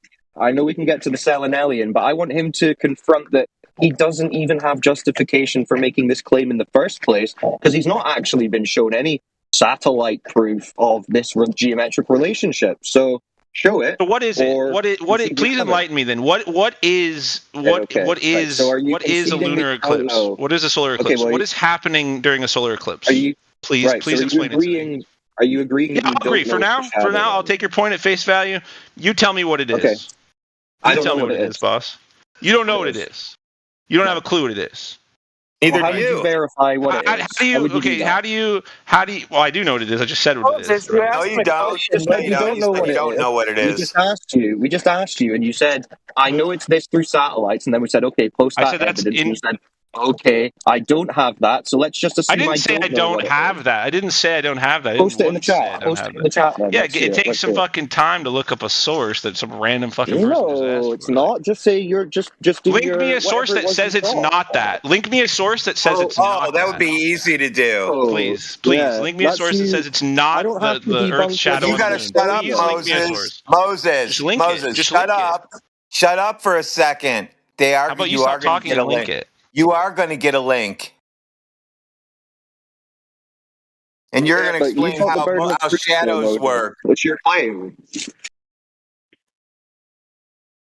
And you ask me, well, what is it? And I say, I don't know. And you're like, oh, well, then my baseless story must be true. No. How would you verify your story or any other story? Guess you can just debunk his shadow real quick. Sources stating something to be true doesn't make it true. So you don't know what's causing the eclipse. So, and I don't even. How did you even get there from your curvature? You don't have any curvature, but you know it's a globe because you see an eclipse and you assume the Earth is a globe casting a shadow. Do you understand how illogical that train of thought is? If you say so, boss. Well, yeah, because you're not A linking. disc would You're not a linking flat anything. surface would cast a completely different shadow. Like, You don't know it's a shadow being cast from the Earth to begin with. right, because we don't know how light works at all. I forgot. What are you talking about? Okay, so dude, tell me how you know it's a shadow again, because you still haven't done that. Because it is a shadow. Like, what do you want me to define that's what a just shadow is? asserting your Is that what you're claim trying to again. ask I asked me? you Like, how what do you you? know that. Cyclone, I didn't even Cyclone. ask I you just to want to repeat put. it. I want to Cyclone. I went ahead and posted how a straight line makes a curved shadow on a curved surface, just for him. Beautiful. Okay. So there you go. That would debunk your So you were claim just anyway. debunked again, and also above that. How is this debunking it? This is not. Because you said a flat line won't make a curved shadow. Yeah, it does. So wait. So the moon is curved, but the Earth isn't. No, it's just addressing your claim. No. This for that to be true, for what he just posted to be true, for what he's claiming to be debunking what I'm saying, it fundamentally relies on the idea that the moon is a sphere. Is the moon a sphere? How do you know the moon is a sphere? Oh god, this guy is impossible to talk to. No, it does. Like he is literally casting onto a round surface, and he's saying, "This is how you can prove." For you. Please clarify. I'm listening. Okay, so within your story, right? No. Your story. The story that was just. Oh my god, bro! I want you Dude, are you gonna let him talk, or do I have to fucking mute you? There you go. I got him. Yeah. Go ahead, T-Dub. And then back to Cyclone, man. Look, listen, we're just saying that within your story, there's a globe, the moon's a globe, and the sun's casting light onto both of them. Then the Earth gets in between the sun and the moon, and the Earth casts a shadow onto the moon, right? And people say that can only happen if the object casting the shadow is a curved surface or a round object, right? So we go ahead and show them, no, that's not necessarily true, depending on the angle of the observer and the surface of the object that the shadow is being cast onto. A flat surface or a flat edge can appear to have a curved shadow on the curved surface of the object that the shadow is being cast onto. Right? The shadow will follow the contour of the object, like a railing. From a certain angle, you look at a railing along a staircase, and the shadow follows the stairs. Right? Doesn't necessarily look like a straight line. Right, so I'm going to unmute Moses, but Moses, after I unmute you, man, try to have a bit more of a relaxed conversation, okay, so it can flow and doesn't get stuck on the same points constantly. Just chill out, listen to people's answers, and then we'll give you a chance to respond to what other people say as well. Just chill. So this evidence to debunk what I'm saying, it's fundamentally requires that the surface of the object that the shadow is being cast on to be a curved surface. So if your claim is that the sun is the shadow that's being put onto the moon is curved, it's one of two things, or both being true, because they're both can be simultaneously true and still create the same shadow, that either A, the surface of the object creating the shadow is round or spheroid, or the surface of the thing having the shadow cast upon it would be curved.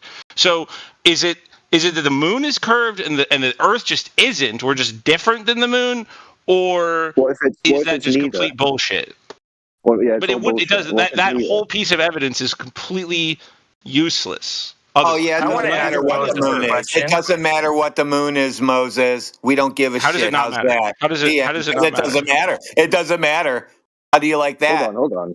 Let me talk to him. You still there? You hear I me? want to ask Moses a question after Cyclone, please. Okay. Yeah, Moses, what if it's neither? What if it's not a shadow being physically cast from a ball Earth or a flat Earth onto the moon? So what is your explanation for what it is if it's not a shadow? Because we have a source of light, we have an object, and we know through our own lived experiences what happens when a light source hits an object that's not penetrable by light, that's not permeable by light, right? We all know what happens, right? So if we know that we have a light source, and we know that we have an object, and then we know that we're getting what appears to be a shadow, what else would you like to does it infer? appear to be a shadow, though? Because it goes red as well sometimes. You seen that? Right. I don't know how that's not right. It's just luminosity, right? Like that's just No. Because shadows. What color are shadows? Yeah, shadow is the absence dimmer of than light. the initial light. Shadows are dimmer than the initial light. That's what color shadows are. What color are they? They're not a particular color. All right. So if it's they're red, a range then of it's not a shade shadow. that is dimmer than that of the original light source. Well, if it's red, though, how are you saying it's a shadow? Well, you say can it's not make a red color. shadows. We can make red shadows. Like, What do you need for that? What do you need for with that? a white light? You just need bright light. Yeah. With sunlight, you can make a red shadow with sunlight. I'm going to go outside and try that tomorrow morning. How do you make a red Yeah, shadow? I think even I'll have to. I'm not sure with sunlight. I'm not sure, but I would imagine with sunlight and some mirrors, we could make some red shadows. Yeah.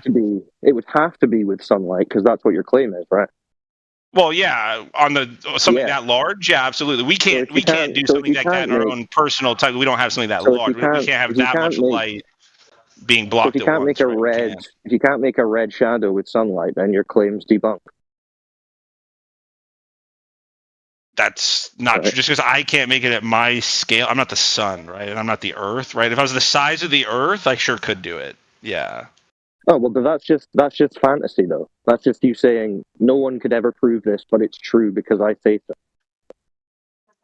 Because you're giving an impossible requirement. Right? That's not what I'm you're saying you would need. You're saying that it's not a shadow because it glows red sometimes. I mean, that's your. I'm saying you have no evidence that it is. No, your claim is that it's not a shadow because it glows red. That's your claim, right? Yeah, I'm going to go ahead and debunk you with the Selenilian eclipse. Okay, you're going to tell me how this works to get this over with. Okay, perfect. Let's yeah, let's see. I already posted. I'm going to go ahead and post this shit again. So you're going to tell me how this works. How does this eclipse work right here?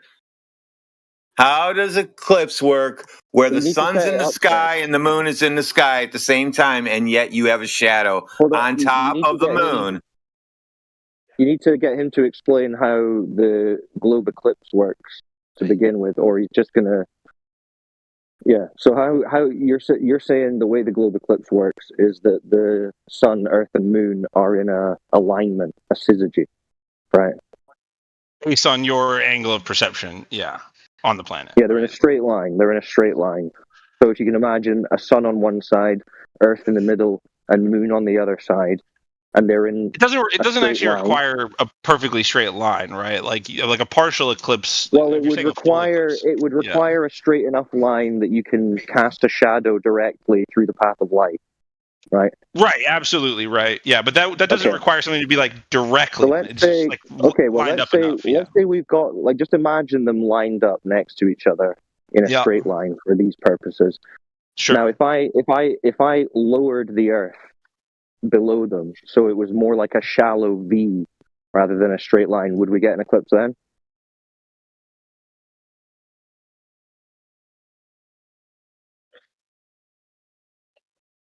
You know what I'm describing? I mean, it depends. Yeah, if you lowered it to the point where there was no. I think be a triangle. The sun and the moon. Yeah.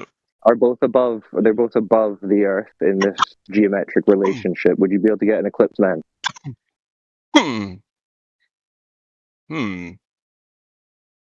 What do you think? I don't know that one. Just geometric. Just geometrically. I would go with what probably would you not. Like think? assuming that your angle of incidence is high enough. Like no, right? Yeah, because geometrically, if it's a V, how could the sun's light cast a shadow onto the moon above it? Right. So. Right. Yeah. We do have an eclipse. We do have an eclipse where the sun and the moon are both visible above the horizon. It's called the Selenelian eclipse, also called the impossible eclipse, because it's impossible on the globe. So that debunks the geometry claim of syzygy. I will admit, I've never seen this one before, so I'm going to look into this one more. But I'm willing to say, like, wholeheartedly before even looking into it, that I'm certain I can show how this can be done. I'm quite certain of that. It's just angle. It has to do with your perception. It's geometrically impossible.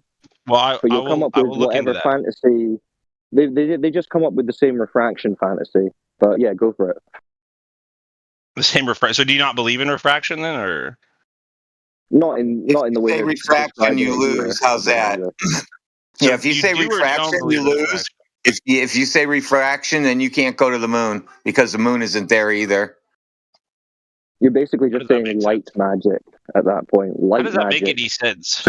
Now you need because you're going to say refraction, then I'm going to say you can't go to the moon because the moon's not refraction there. Refraction is an atmospheric effect, right? Like, well, see, now you need an explanation. How do they predict atmospheric effects 200 years in the future? They don't. When did we do that? What? I don't. What does that have to do? What? Please explain. Yeah, when they predict this eclipse using the Saros cycle, they can tell you what eclipse you're getting, what eclipse you're having. How did this? Since you said it's going to be, it's just the atmosphere that day.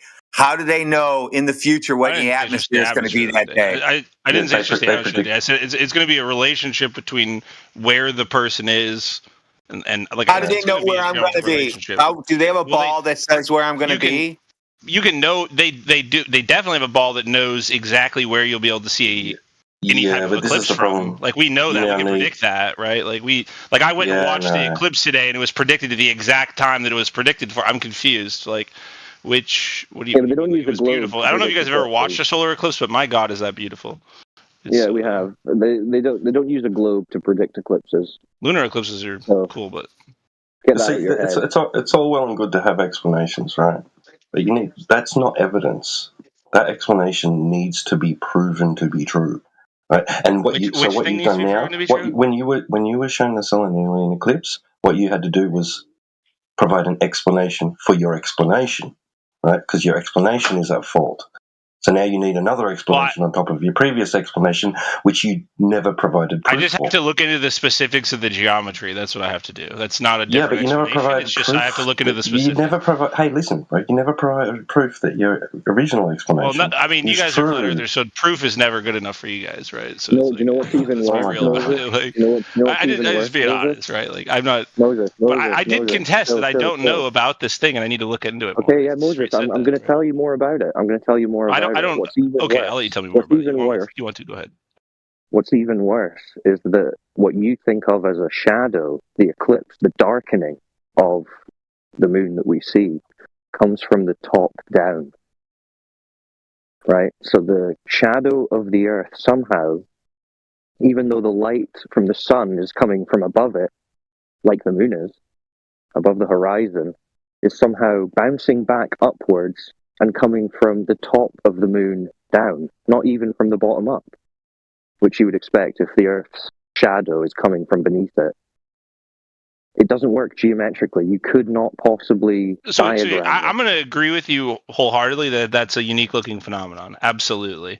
And like I said, I need to look into it. Debunks the entire globe model. Don't think it does. That's where I contest. Well, it does. I will admit I need to look into it more before I can give you any evidence to say why it doesn't. Right. But so if we could just move on from a different thing than that, I will contest it. That's fine. I don't know on that thing, and I'll do the research, and next time I come back, we can talk about it again. That's fine. That's fine. But let's remember, the reason we're talking about this is because I asked you why you were so confident in the globe.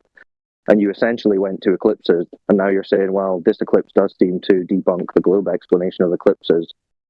And this No, is I supposed to don't be think. what's I'm making not you saying that. confident I'm about not it. saying that at all. I don't think it debunks it at all. I think it's a unique phenomenon that's going to be more difficult to explain. But I don't Well, think it doesn't really matter whether you say it or think it or not. Geometrically, diagram it out. It is impossible with what you claimed was the mechanism for it occurring, i.e. a shadow cast, because there's a basically straight line between the sun, earth, and moon. That was your claim of a cause. This disproves that geometrically, and you're just going to try and come up with some excuse. That's basically it. I'm not going to come up with some excuse. I'm going to genuinely research it and try to understand it. No, but you're going to read the excuse, which is, oh, it's refraction. The sun and moon aren't actually there. It's all an illusion, a mirage, like everything else. And you're going to say, yep, sounds good to me. I mean, light is in a lot of ways. How do you make the shadow upside down then? How does the shadow become upside down? And how is it in the Saros cycle, upside down shadow guy? I've got a Do I have to question repeat after this. myself and say I need to look into it more? Do I need to repeat myself again, or like do you? No, want that's just, like, fine. That's keep fine. We've berating me for the explained one it. We've thing I explained said I it. don't That's know? fine. No, that's decent. Yeah. You know, actually saying I need to look into this is a great answer. Most people will just lose their shit anyway. So good for you. But anyway, there was another guy who wanted to ask the question after me. Is that Charlie? Well, okay, Moses. Oh, I just want to say one thing to you, Moses. Hold on one second, Moses. So we don't need to worry about your eclipses anymore, do we? That's that, basically. For today, sure. I'll give it to you So today. I'll come back tomorrow. Moses, I tagged you in an image. This phenomenon only happens during eclipses, and I saw this myself. So during an eclipse, solar eclipse, all leaf shadows on trees, every single one of them, will cast a shadow that's the same shape as a crescent moon. They don't cast shadows that are the same geometry as a leaf. Do you have any idea what's going on there? You can look this up yourself. Just put in eclipse leaf shadows. Any thoughts? I have not looked at it yet. I'm not on my computer currently. I'm in my smoking room, but when I get back to my computer, I'll. Yes, I know why it happens. Yes, I know why it happens. Why does it happen? I'd love to know. That's crazy sounding. No, you have to go do your research, and when you come back with the right answers, I'll give you the correct answer on this. So what else, Moses? Why don't we So just stop wasting eclipses- each other's time and you just say it? That's all right. Like that's If you don't research the eclipse, Moses, you're not going to realize the Earth is flat and you were lied to. Hey, listen, that's sidebar stuff anyway. We're progressing the conversation, right? So you were suggesting eclipses tell you that the Earth is a globe. Now you agree that at least as far as you know they don't. You need to look into it. That's again. I'm not contesting that far, right? Like I definitely still think you're wrong. I just need to look into it more. conceded that you couldn't use it as an argument for proving a globe. Right today, because I need to go look into that more, right? It's not meaningful for me to continue that path today. This is now. We won't appeal to some future situation that hasn't occurred. So we'll deal with the here and now. So eclipses are off the table. What else is making you very confident about a globe?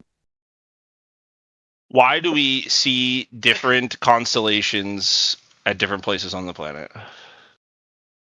Is that you saying that because you see different patterns of stars in the sky, that makes you think the Earth's a ball? I'm just asking, why do we see them? Like that's my answer. Why do we see? Why do we see a different sky? Why do we see the North Star? You're not meant to be asking us a question. You're supposed to be telling Cyclone, answering his, as to your confidence level in the globe. Right. Well, that's what I'm asking. Now he's asking. He's confused now. Listen, guys. I'm not confused. There's no confusion. Yes, you are. Confusion. No. I'm giving you guys an opportunity to convince me of the other side. That's what I'm saying. You guys have heard a million people come in here and say their positive side of the ground, why they think it's a globe. I'm genuinely asking you to tell me why it's not a globe when it comes to different constellations in the sky. How are we answering this question? Okay. So maybe we need to reframe the conversation. Now it's shifted from you're confident that you can prove the globe to, okay, I'm listening. How does this work if the Earth is flat? That's what I'm hearing from you. And if that's the case, then okay, we can pivot. And I mean, I can imagine you're going to try and use these answers, because when it comes to things like the sun, the moon, and the stars, right? These are beyond our physical testing. Do you agree with that? As No. members of the public, at least. I mean, we can measure lots of things about them, right? No, you don't know anything about we have them. extremely predictable star patterns. No. I mean, we can predict comets down to the fucking day. Moses, I mean, you need to listen to me right now. You need to listen to me very carefully right now. I'm listening. Okay. You do not know what the sun, moon, and stars are. You don't know how far away they are. You don't know what they're made of.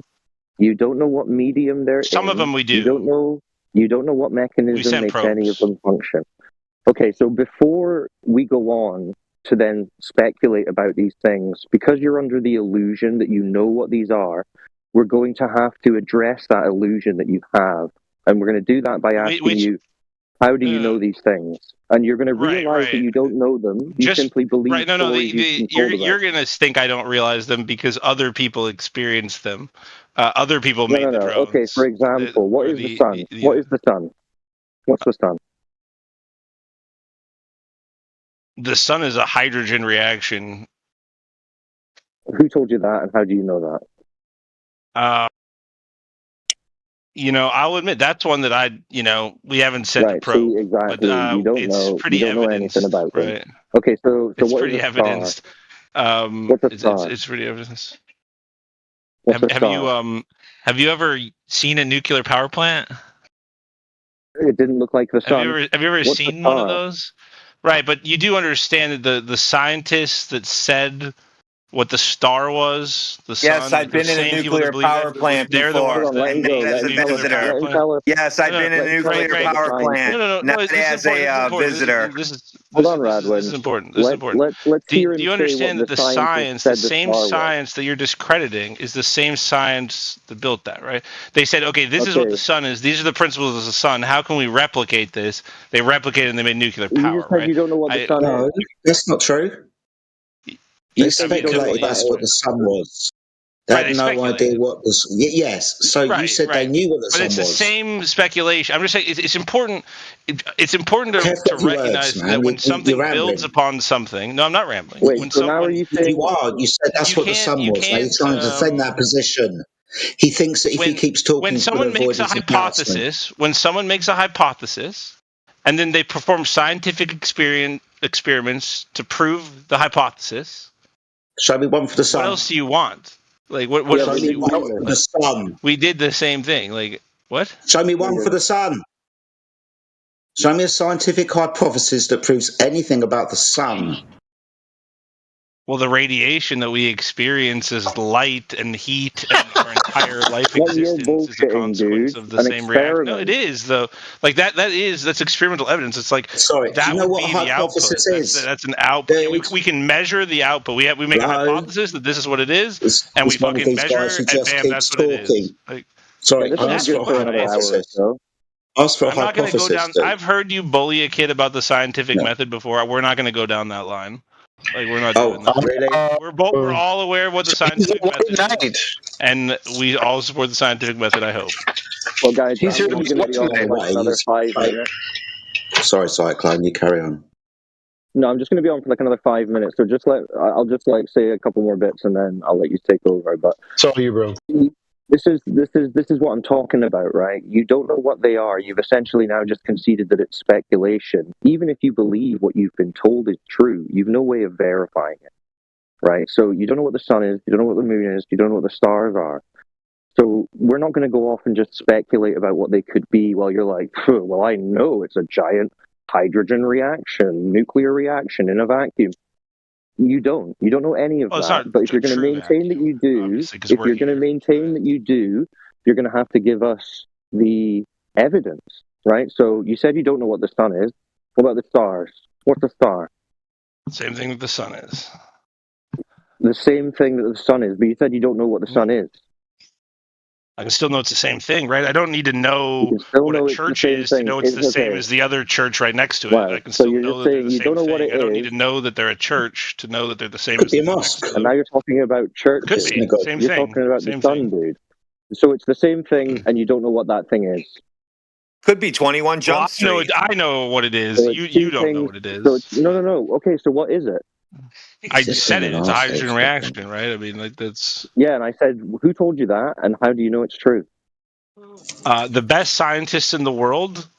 Okay, which scientist? And the radiation that gives life to this planet. Okay, which that's what I said. The radiation that we all bask in, called the light of the sun. I get it. That's what I would say. The extraterrestrial, I get it.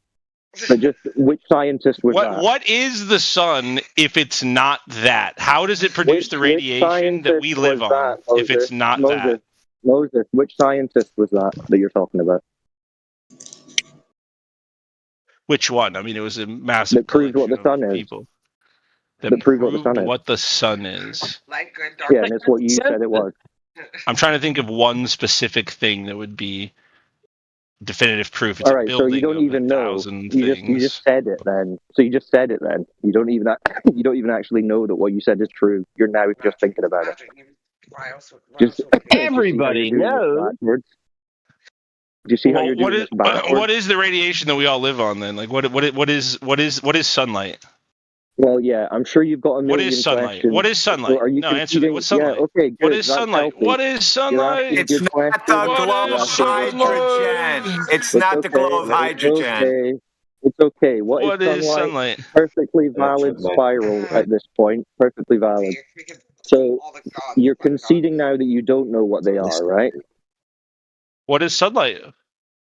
So you don't know, right? My claim is that sunlight is the consequence of a hydrogen reaction. That's what my claim is. It's not. It's not. You didn't have any evidence for that. What is it then? This guy keeps saying it's not. He knows what it is. Please tell me what it is. I want to know. So you don't know any scientists. So are you conceding that you don't know of any scientists that's proven your claim? I'm not sitting at my computer, so I can't provide you a source. I apologize. Okay, so we can what is dismiss it? Right? Sure, you can dismiss it. Feel free. What was it though? No, I don't know what the sun is either. I agree with you. And our claim isn't reliant on explanations of those things anyway. No. But it was though, because like by saying it's not that, you're saying like you know that it's not that. You've tested. You have certainty that it's not that. No. What is the absolute certainty that it is not that? What is the definitive proof that it's not that? Listen, Moses, I'm just helping you understand that you don't know what it is. I'm not talking to you. I'm talking to the other guy. Yeah, Moses, I'm just helping you understand that you don't know what it is. Sure, and I appreciate it. I don't understand what it is. That's great. Okay, cool. But what is it then? That's what I'm asking the other guy, because he does. Like, what is his definitive proof that it's not that? I'll let the other guys take it from here. We've established you don't know what the sun is. You don't know the Earth's a ball. All that good stuff. Yeah. Anyway, good chats, guys. Good. Keep it flowing. And good to hear you, Jedi, DJ, Radwin, all the boys. Stay flat. Good luck. Catch you later, man. Moses. Have a good one. Hopefully we figure it out. Oh, dude, I hope the sun is. I pray. Not a ball of hydrogen in a vacuum. That's what you get. I didn't say anything about a vacuum. I said it's not a vacuum. Oh, the universe is the universe. Yeah. So, I see. So the sun is somewhere else. No. It's not a true vacuum, right? Because there wouldn't be Earth or planets or moons. Or... No, you can't missing have that. The point. No, he's obviously missing the point for some kind of reason. Oh, he's really mad at us, Jedi. Good luck. I'm mad at all. Dude, I got nothing but love for you guys, man. I mean, to be fair to that guy, it could be a cloud of hydrogen in a container. Could be. When you say hydrogen, what do you mean by that? Hydrogen gas? It's a fusion reaction. Okay, of helium being turned into hydrogen. Okay. Define. Yeah, go ahead. Show us how that works.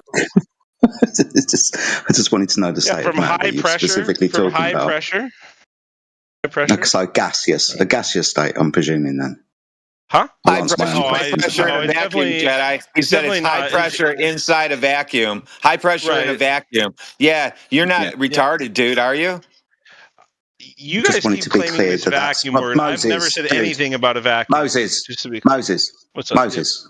Like, calm down, dude. All right. I'm calm. So You when, can't even for say that fuck's about me. sake, You're the I'm one trying that's to not talk calm. to you, but every time Okay, someone opens I their mouth, promise. you start talking. Here, Please I don't do that promise again, I'll let otherwise you I'm going to talk have to if use you the don't mute tell me button. to calm down one more time. Oh, I promise I'll let you talk. sake. Deal?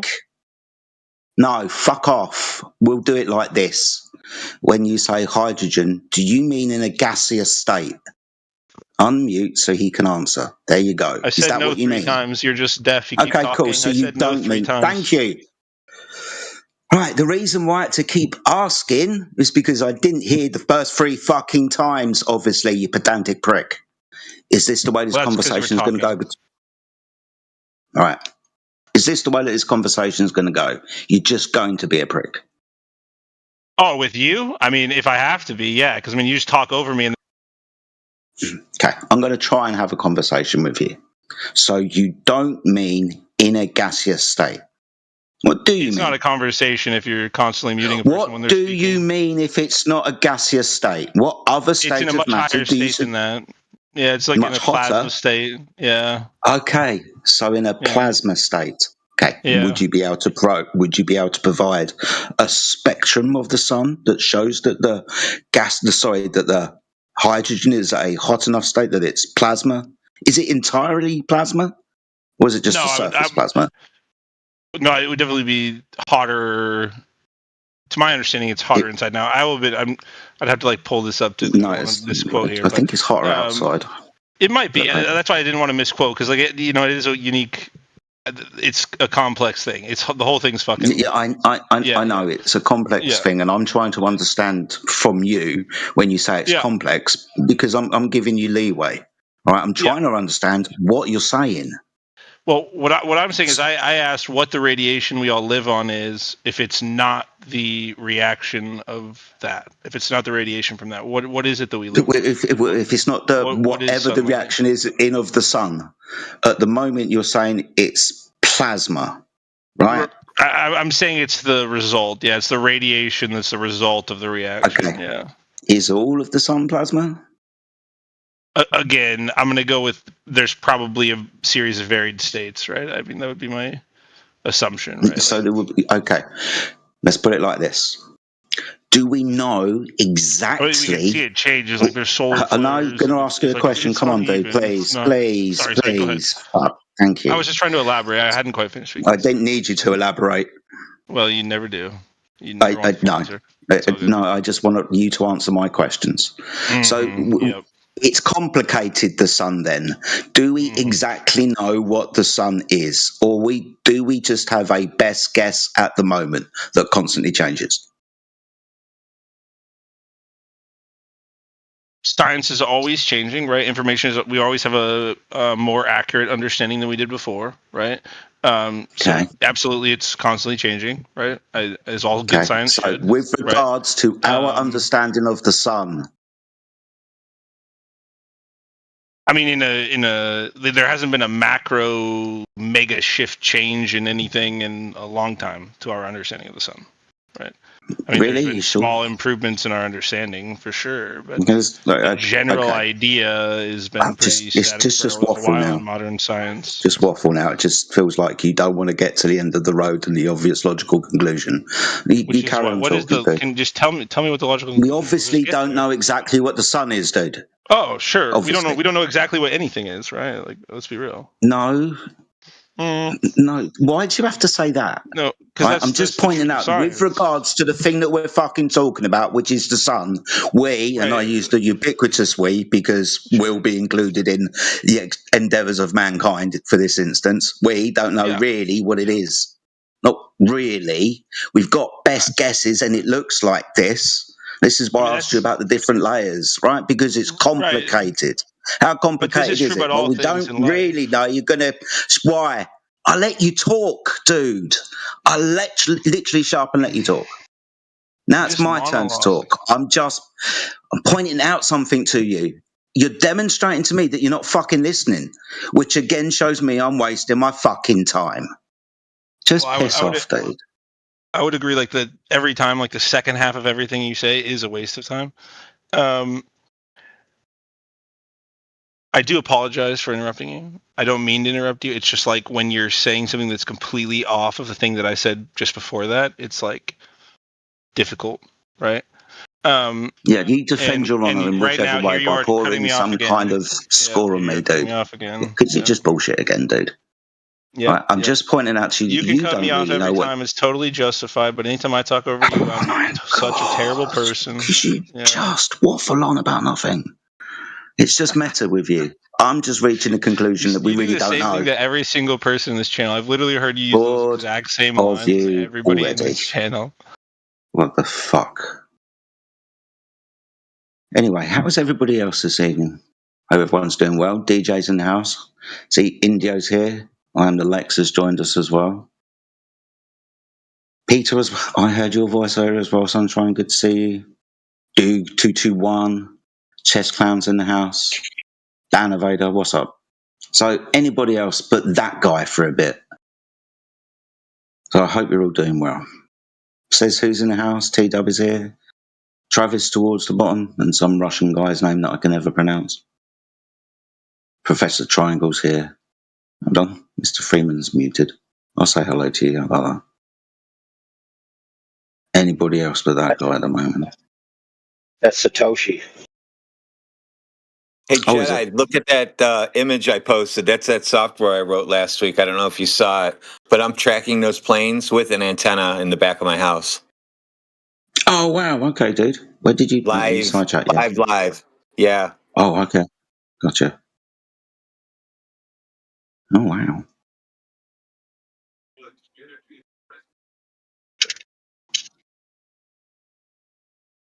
A new toy I built that I have no reason to even be doing this stuff because I have nothing to do with flying. But now I'm going to do this. I'm going to put more antennas up. So there now. And I'm going to try to pick them up with. I got a couple more radios. I'm going to try to actually pick up their communication too. I got to figure out how to do it the right way though. They're when they're talking to the tower, because I'm only max 5 miles away from that tower, maybe 7.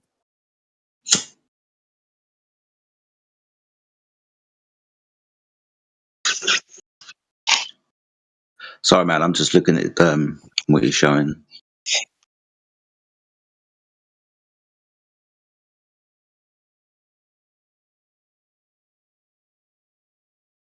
ADS-B is the signal I'm picking up at 1090 megahertz, and it's decoded into that. It decodes into its its call sign. Yeah. Altimeter, altitude, speed. Yeah. So track. And a distance away from where I want. Where I can just pick. I can move that blue circle around. I just pick a spot. Yep. I can just pick a spot and it'll calculate the distance off that blue circle. Bloody hell. Does it triangulate the distance? What's it doing? It's okay. What it does is it's using GPS coordinates for that circle and wherever a plane is, and does the math between there. Okay. It uses GPS, turns it into. I'd have to show you the formula, but it turns it into its numbers that you need. That's how I did when I was on a cruise ship, I was able to figure out that I was like 19 miles away or something. We could see that land at night. I don't know. You guys have seen the picture before, but I did it the same way. Okay. All for a total cost of $29. Wow, that is cheap. It's going to cost me more to make it portable. It'll cost more for me to put it in a box. The box costs more than the whole project. I was going to say, right. Guys. I created the software. It's not like it's somebody else, so that's my stuff. Oh, good Guys, stuff. I have something to say. The Earth is flat. I was wrong about it being a globe. Holy fucking shit. Holy fucking shit. They're coming for us. You guys are right. You guys are right about everything. We're fucked. We're so fucked. I have no idea how. You sound like you need help, dude. Yeah, well, I was gonna see if he's still. Let's see if he's still going. You all right? Dude, it's happening. Okay. Remember how I came in saying that the Earth was a globe, and because of the models, and it was all bullshit. It was all fucking bullshit. We're fucked. Okay, Revelations is being fulfilled. PD. No, you guys have to believe me. You guys are the only ones who pee drinker.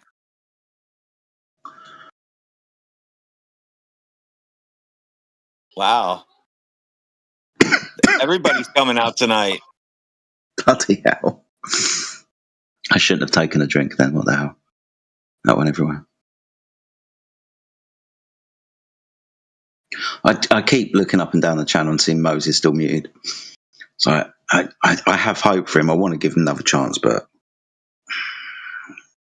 I can't. I'd say Toshi talk to him. I think that's a good idea. Moses, you're up.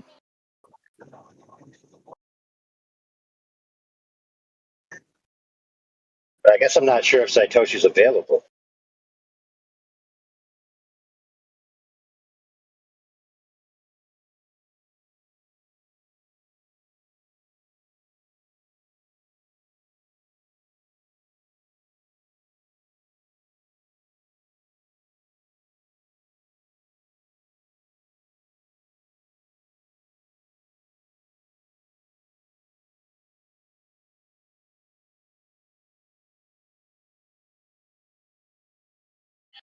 Nables, I believe that you believe what you believe.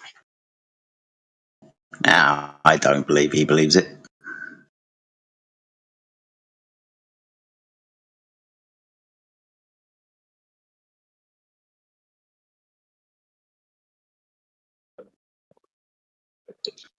I'll scream and shout some more.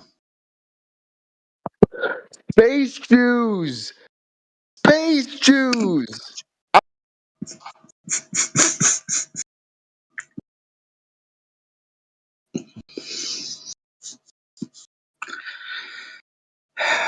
Isn't that like literally your guys' claim? Is it NASA's all fake and lying and propaganda, right? Like, isn't he just believing you? Hold on. All right, that's not our claim anymore. Right, that's even your claim now. Has to be if you believe what President Trump signed in with his executive order about 2-3 months ago. NASA is a information and disinformation agency, right? Surveillance. That's what they do now. So if you want to ask us if they're a propaganda agency, then I suggest you go and read the executive order. Does that discredit everything over the last 6 years? Yes. Okay. Because now if they say, oh, we faked the moon landings, you can't say shit about it because they can say, haha, we just told you, we just signed it in because we didn't want you to know because it was really a secret the whole time. Ta-da!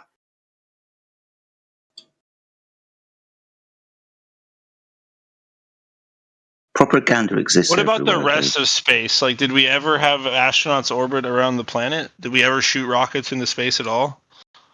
I put it into 2 different categories, right? Low Earth orbit and anything beyond, like the guys who went to the moon. So I think there's a vast difference, right? I think you can put people up into the sky a bit higher than an airplane, maybe classify that area as space, maybe about 100 kilometers up. And if you go to the 100 kilometers up, you're in low Earth orbit, you're in space, right? Difference to the ones that have gone to the moon. I don't think the ones that went to the moon actually went to the moon, but I think people can go up into the sky high. So, like, the footage that we acquired from then, is that credible footage or is that, like, not credible footage? What do you mean? Are you talking about like the footage that we Apollo obtained missions? through the Apollo is when we went to the moon. I mean, before that, right? Okay, so you're talking about low Earth orbit stuff then? Yeah. Okay, what? Just the low Earth orbit stuff that you said we did. Okay, so be specific. What's it showing? Where you leaving? I'm just curious, like just in general, like if there was footage from those low Earth orbit flights, like footage of what? Footage of what? Footage of their flight, footage of being in low Earth orbit. Yeah. Okay, and that would show the Earth somehow, right? This is all leading to they're going up into the sky, and they're really there. And whilst they're really there, the Earth looks like a sphere, right? That's where this is going, yeah. No, not so much that it looks like a sphere, just so much more that we go around it, right? That we rotate around the whole thing and show it all continuously as like one thing, right? Okay.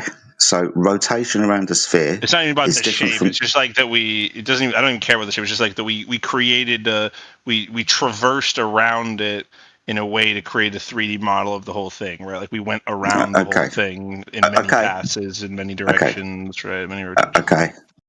Yeah. You can take multiple circular paths over a flat surface, right?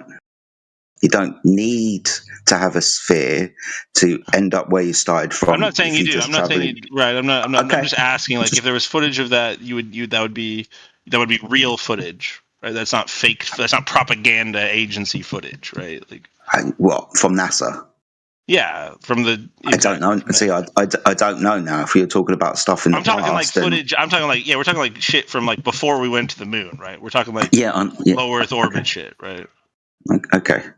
But at the moment, you're just saying, well, we can go up into the sky, and if it's, if you believe it, then we can, No, go I'm around just in having a circles? personal conversation with you, and I'm just asking like if Yeah, and I'm trying to if figure that out what you're footage asking, is yeah. from a credit. Yeah, my question is like, do you think that footage that we took then is credible footage of something that really happened, or is that propaganda footage by a 50s propaganda agency that became a propaganda agency in 2025? Okay, so you said 50s. I might have missed something. Are you talking about the first time we sent rockets up into the sky?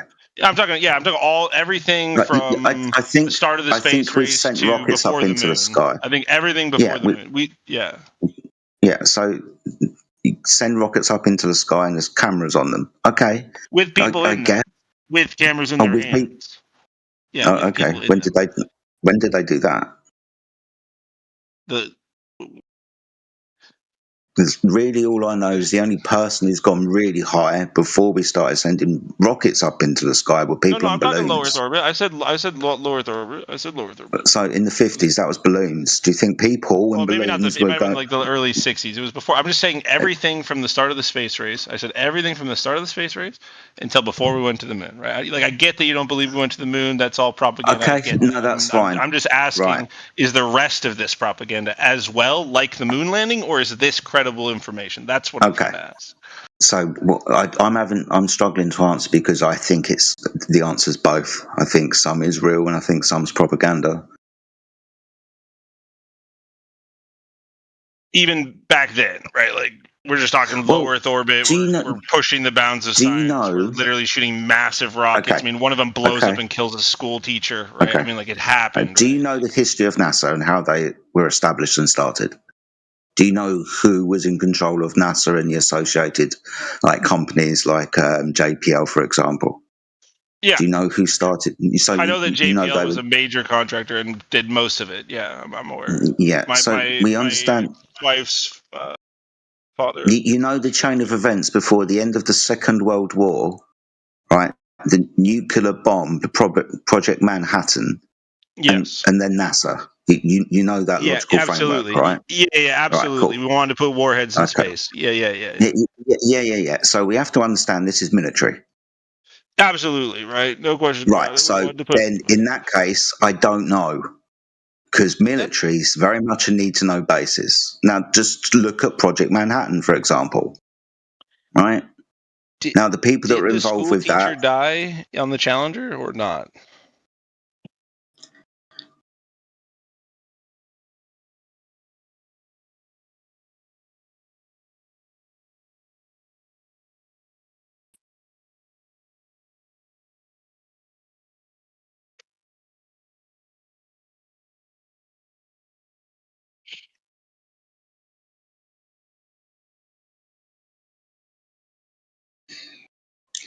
No, I don't think so. Okay, fair enough. I appreciate your honesty.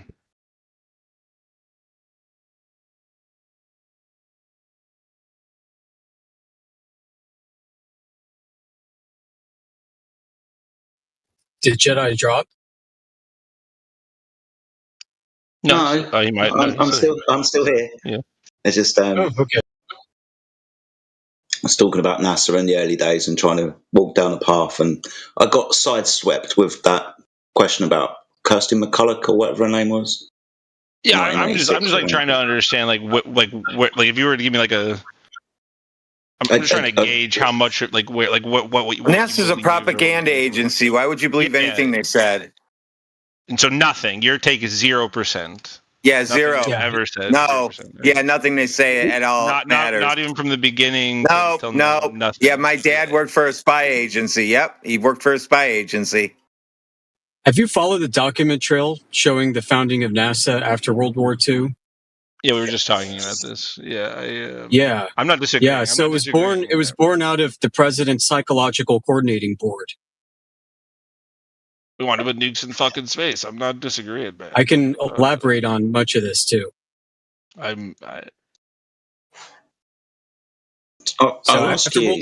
don't disagree. Go ahead. I don't disagree with any of those things, right? Like, it definitely was. Well, this was what I was going to ask you, right? I mean, how much do you believe what NASA tells us? You can give it to me in percent. It's like, well, 50-50.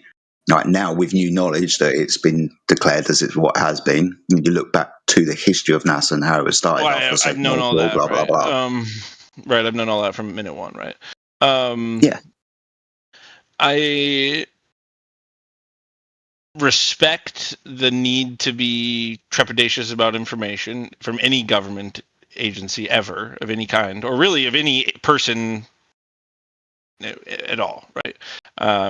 Absolutely. I think that I'm sure if you get hyper nitpicky, you could find some inaccuracies.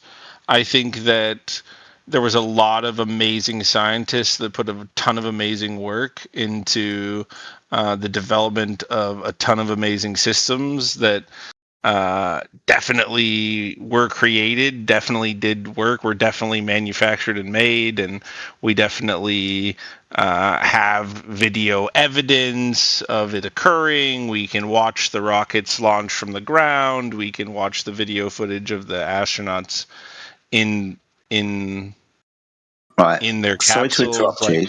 I mean, it's hard to argue with data like that. Like, I mean, like when people watch the Challenger dude, slow down. You sound like you're telling a story, dude. You sound like you're telling a drama. Oh, okay. You tell me how I'm allowed to speak, brother. I wanted to respectfully interrupt, but you carry on, dude. Go ahead. I appreciate everything you were saying, right? We can watch the rockets go away. We can turn on the TV and the astronauts can smile at us and wave and all of this type of stuff. Have you ever been to a magic show before? Have you ever been to Starbase? Have you ever watched them launch a rocket? Because I have. I mean, yeah, but answer my. It's like you don't want to follow anything that I say, dude. It's like, why are you so fucking you're trying to trap. You're always the way you ask questions is designed to trap. This pisses me off. I'm literally not trying to trap you. Okay, go ahead. Ask your question again. I'm just trying to point something out from one human to another, and you feel like it's a good idea to keep talking. It's so disrespectful, man. I stopped talking. I said, fuck go off. ahead and ask 3 times, bro. You know what, Moses? Your problem, Moses, is you take 50 words to say something that should take 10. Travis. Everyone else. Calm down, bro. What? Calm it down. Listen. From now on, instead of people asking leading questions, just assume the answer and continue your point, and then you can't be accused of asking a leading question. Then we don't have to put up with this anymore. Problem solved. So, for example, I might say, so you might go to a magic show, and at the magic show, such and such will happen, and therefore this and that. See, I didn't have to inquire of the other party at all. Try that. Beautiful. Let's see if it works. I love that.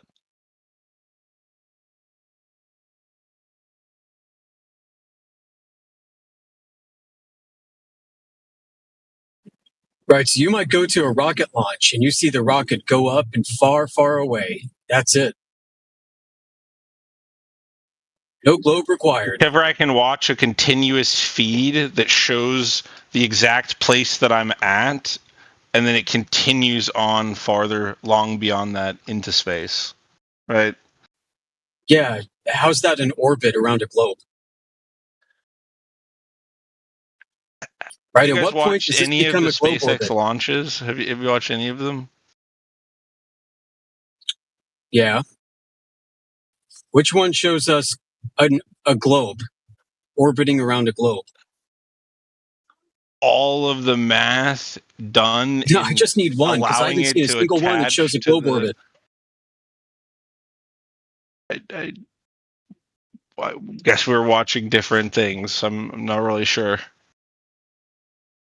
No, I mean they don't show you enough to even present an orbit, right? Because one orbital pass should take about 90 minutes. Well, what's the highest SpaceX launch altitude that's ever been reached? That's another good point. Yeah, not super high. Is it right? Okay, so less than the ISS or greater than the ISS? No, they go to the ISS. They go to the ISS all the time.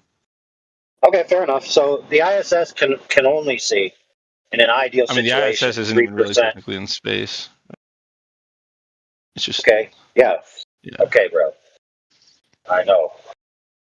So, if the ISS isn't technically in space, then watching. Sorry, I should rephrase that. It's SpaceX still in space. It's not. Okay, brother, we heard you. We don't need you to correct yourself 3 or 4 times. Okay, you corrected yourself once. That's sufficient. Now it's my turn to talk. Fair? All right, thank you. So the ISS itself, from its altitude, could only see it if you could see 360 degrees around simultaneously. Could only see 3% of the whole surface of the Earth. So you're going to be seeing less than that, right? So this idea that that SpaceX is somehow definitively telling you the whole form and shape of the Earth, you couldn't carry that conclusion. But it's through the flight paths, right? It's through the ability to land the rocket on a fucking pad in the middle of the ocean at an exact point. What? I just posted it for you, dude. Dude, the ability to land a rocket going in reverse doesn't decide what the shape of the Earth is, friend. The whole entire flight path does, though. Like, okay, so then you're saying that a SpaceX rocket leaves the ground, travels around the entire Earth, photographs itself, taking photos of the Earth, and you can verify its position the entire time, and then it lands back where it started from. Is that what you're trying to say?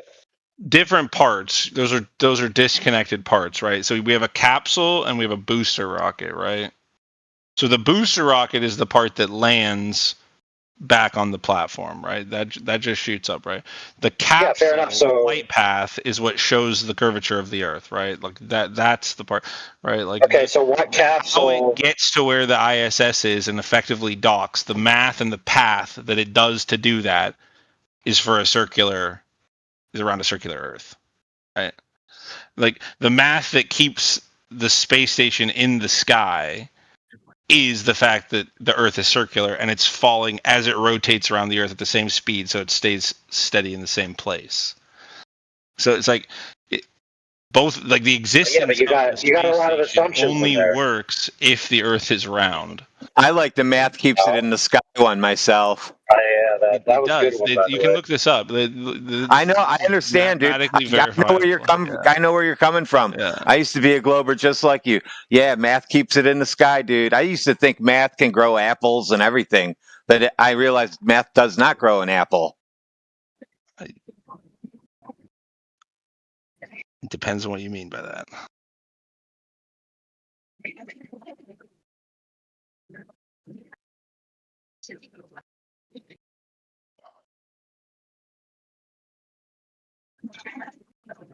So that's right, what so you got. What math, right? What math decides how something is? Well, there's lots of things, right? Like the force of gravity, the speed of wind, right? Like that's not math. Yes, it is. Just no, because it's not. You can't perceive how it is. Absolutely, it is. It absolutely is. It's a force, right? It's math. No, gravity's not a force. Don't talk like that either. Wind speed is a force. Okay, well, don't include gravity in your forces. Fine, then wind speed. Okay, so let's say that. Let's say okay. So is 5 pounds math?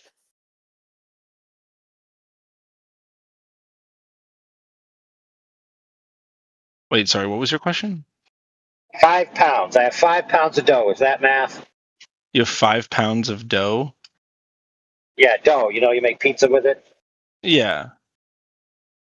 Yeah, I mean that's math. You use math to make. Okay. That's great. Okay, Right. cool. So then, when I make my pizza, I now have a pizza. I now have a pizza. Yeah. Is that math? Absolutely, right? Because your pizza is a circle, right? You're gonna slice so, it in triangles. Right. So everything's math. Therefore, nothing is math.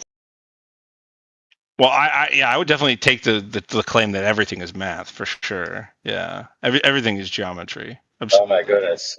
Down to everything is color. No, you're wrong, sir. Everything's color. Color is it's actually an color. Color is just an. It's an illusion, but everything has it. Okay, so actually, my car has color. My car has color. My phone has color. My hands have color. So therefore, everything's color. We've just evolved to perceive those things. All it is a different wavelength, right? Like you see a tiny fraction of all possible wavelengths of light. Those are just the ones you see because those are the ones we've evolved to be meaningful to survival. So, where's this going? I don't know. I don't know. I got my slippers on. I got my slippers. I got my slippers on. I'm by the fire enjoying Glover Storytime hour. That's actually what I'm doing. I've got my slippers on and I'm by the fire. That is true. Slippers. Staring deep into the bung hole. Cold, man. When you say a fire, do you mean like a propane fire or like a wood fire or like? Yeah, wood burner. Yeah. Damn. Are you guys telling stories around the fire or what? Holy shit! I just got back.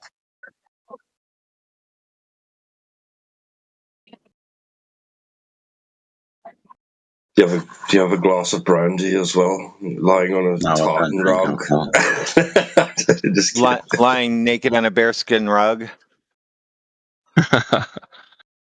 Not yet. No. What? Some jazz playing in the background. Walking around in my white Speedo. The fuck's wrong with you people? That's you Brits walking around in Speedos when it's 50 degrees outside. Yeah, we don't do that. That's our Australian cousins. Is that why you guys sent them away for doing that weird stuff? Yeah, pretty much. Yeah, I was smuggling too many budgies, so we sent them over to Australia.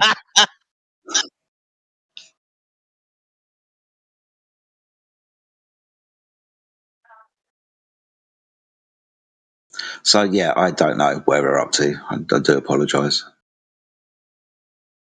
I just thought it was interesting to bring up that we can see things, right?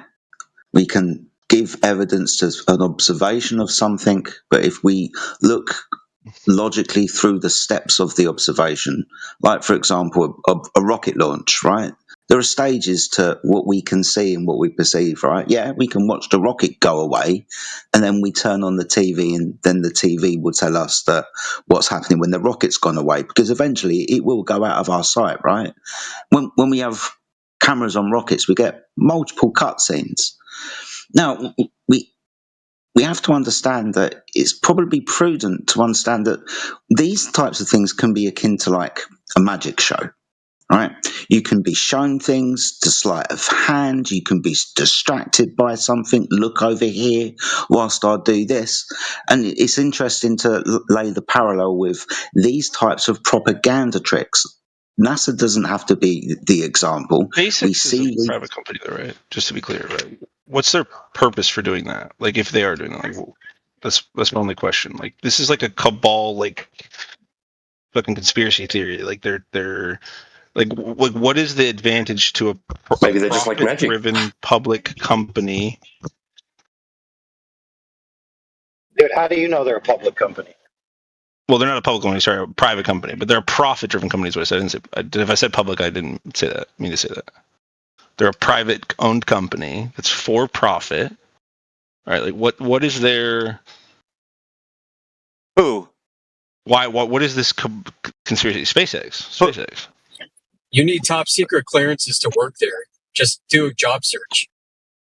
Yeah, Elon Musk doesn't have that. Right, but that's because That's because the United States has declared rocket science as weaponry, and he's not allowed to go build rockets anywhere else in the world. It falls apart. It doesn't fall apart just because we've limited their ability, like we've limited the ability of our opponents to have fucking rocket technology. Yeah, so they're as private as Lockheed Martin Skunk Works, right? They're more private than Lockheed for sure, but they're far less dependent on government than Lockheed is. Oh, really? Or you know this? Oh yeah, for I mean, look at their books. Yeah, they do tons they're private. How do you look at their books? You're right. It's hard. That is hard. They have tons of private. Just look at their contracts. Like look at who satellites they're putting into space. Right. It's not all government. Do you know who shit. the They're operations launching manager Starlink is at satellites SpaceX? every day. The operations manager of SpaceX is Gwen Shotwell. It's not Elon Musk. You know who that is? She's from JPL. Right. No, Gwen Shotwell. Right. And the facility security officer, the facility security officer for SpaceX is her husband, Robert Shotwell. Right. Sound like qualified people for the job. Yes, bro.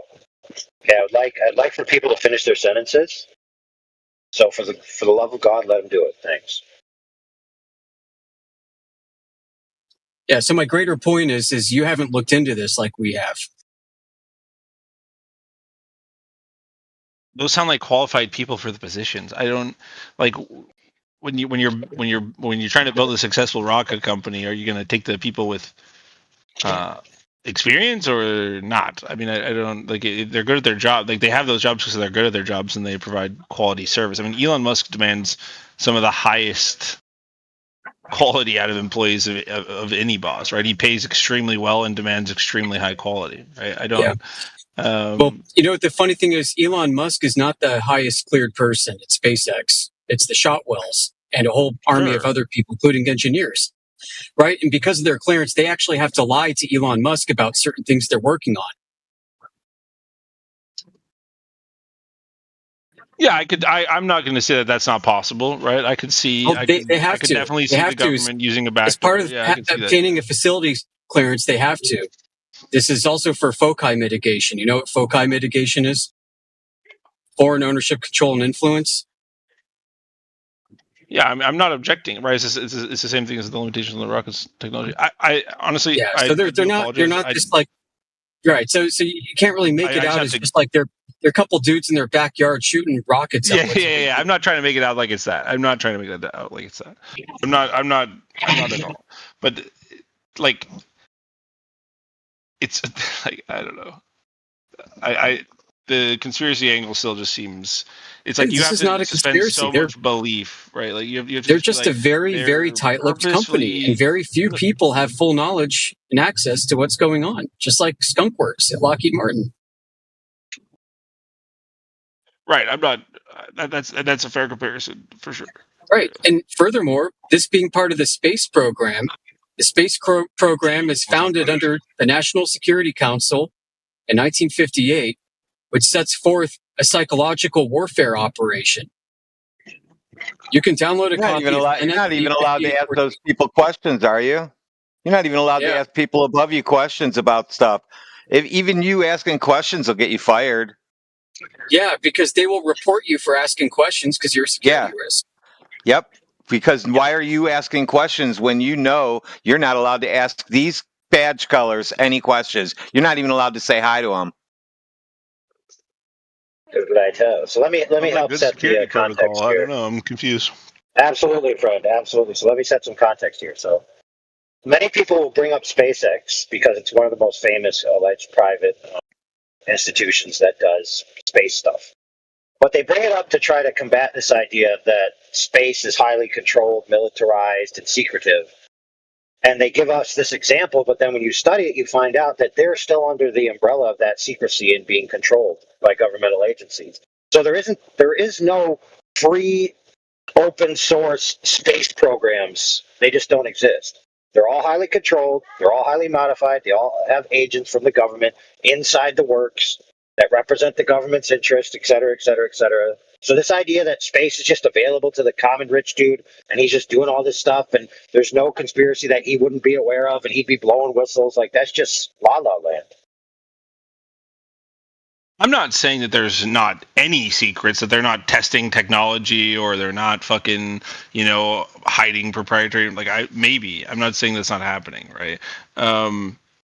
But to say that means that they're somehow modifying and changing the flight paths that they displayed to people to be different than the actual flight paths, even though you can watch the video of it, like doing that flight path, like to the T, everything they say is going to happen happens when they say I it's watched going to happen. Capricorn 1 the other day, and I could see the flight path in that movie, and I think that was 1973. I'm just saying, I'm not saying you couldn't replicate it. I'm just saying, Well, we actually SpaceX watched in one replicated instance where that. why are we doing SpaceX's this? reported altitude was actually changed in real time. No, I actually want to get to the core of the problem. Why is the whole world in conspiracy against you guys and saying Just you mean? They're in conspiracy against you. We already know the Earth okay, is they're in a flat. conspiracy against me, right? Fine. Okay, fine. Yeah, we already know the Earth is flat. We're not worried about it. We're not worried about you guys. You guys So come they're in in here conspiracy seeking against, why us. are they in conspiracy Remember, against we don't go out seeking you. You come in seeking us. So why did they do that to you guys? I don't know. I don't know. I just stay away from it. Yep, I just stay away from them. I stay away from all that nonsense, and my life is 1,000 times better. How do you stay away from it? How is your life different than? I don't watch television or social media anymore. If I'm watching TV, it's a rerun from 20 years ago, 7 seasons long, and it just plays continuously in the background while I write. But just to speculate, maybe it's because they are actually doing stuff, right? But they don't want the possibility of people back engineering their technology and their methodology, so they lie about it to the public. Because they don't want some Joe Blow that is purely independent rising up and building rockets that could potentially harm people. The only or problem discover with their it is that every one of secrets. SpaceX's patents are open source. You can use any of them. Every single one. What does that have to do with anything? It just means all the What special things did they develop? A lot of shit, dude. Okay, name one. The ability to land a booster rocket on. I posted a picture from 1959 when they did that in a movie. The only time I've ever seen it was in a movie. What about you?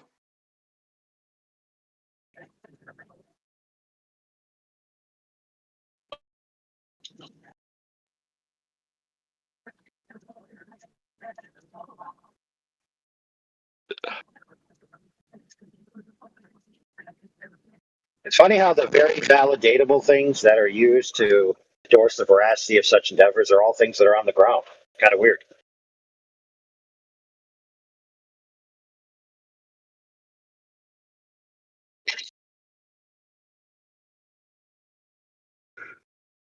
Something landing on the ground. How do we explain that the sun and the moon move in the sky, but the stars don't? Oh yeah, sky moves. Hey, bro, real quick. Listen, how do we measure that? How do we? Listen, my friend Triangle was clearly speaking. You talked straight through him. So that means nobody heard what the fuck you said, and nobody heard what he said either, dude. So why are you just going to talk through people? You think people are going to hear you when you do it? It's literally ear rape, dude. We're trying to have a live stream here where people can listen and enjoy the show, hear what you have to say, hear what the other guy has to say. Not just hear the two of you train wreck fucking each other through the ear hole. Okay? So for the God's sakes, stop talking through people. Please. All right, go ahead. Oh, I forgot what I was going to say. He can talk now. I'm Googling earhole train wreckage. Oh, I like that.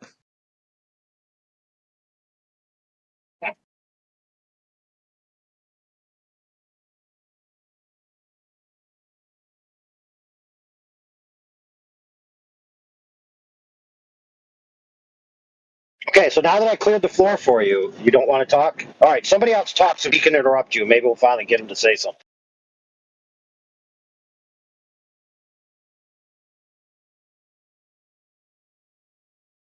Or is it you don't want to participate unless you have freedom? Yeah, he wanted to know why people put on shows for people, like rocket shows. And I told him, and he didn't like that, so that's where we're at. Yeah, notice how Triangle spoke and I was speaking. I stopped speaking so he could go. Did you notice that, friends? Very simple. I think it's our room only in the all of Discord that does that. Maybe it's because we're all actual professionals and go to meetings and shit. Well, my main problem is, like, I know people want to hear what the person has to say, and they're just being self-defeating by insisting that they talk through somebody else who's talking, because then nobody's hearing either of you.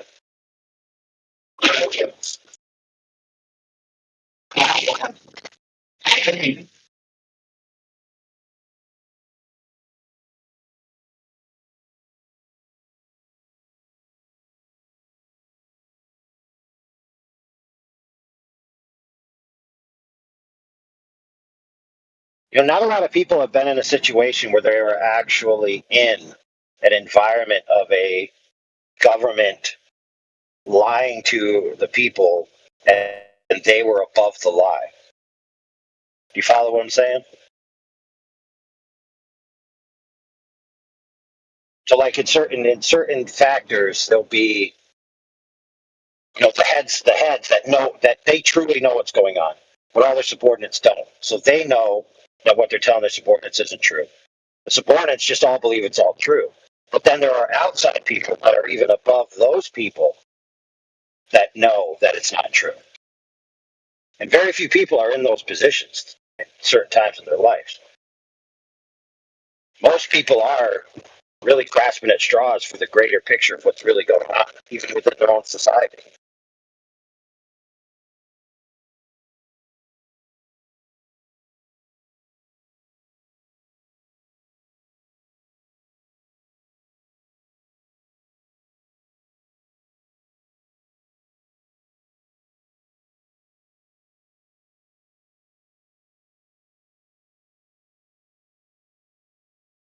Globers are flipping quicker and quicker these days to flat earthers. It's amazing.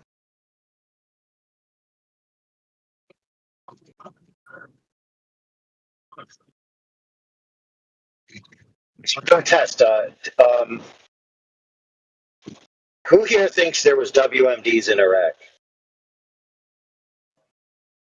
Circa the reason for the invasion.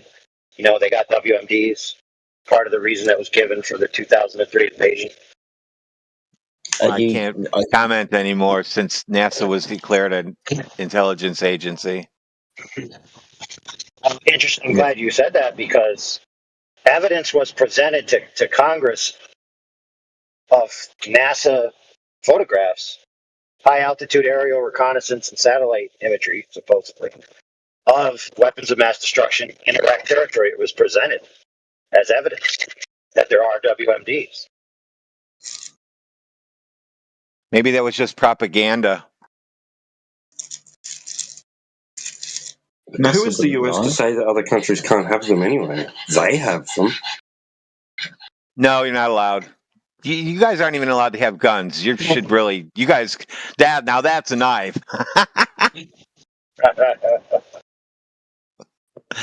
Just kidding. Well, interestingly enough, the USA, at a certain point in history, had an opportunity at that moment to conquer the entire world. And if they desired to do so at that moment, they could have, and there was nothing anybody could have done.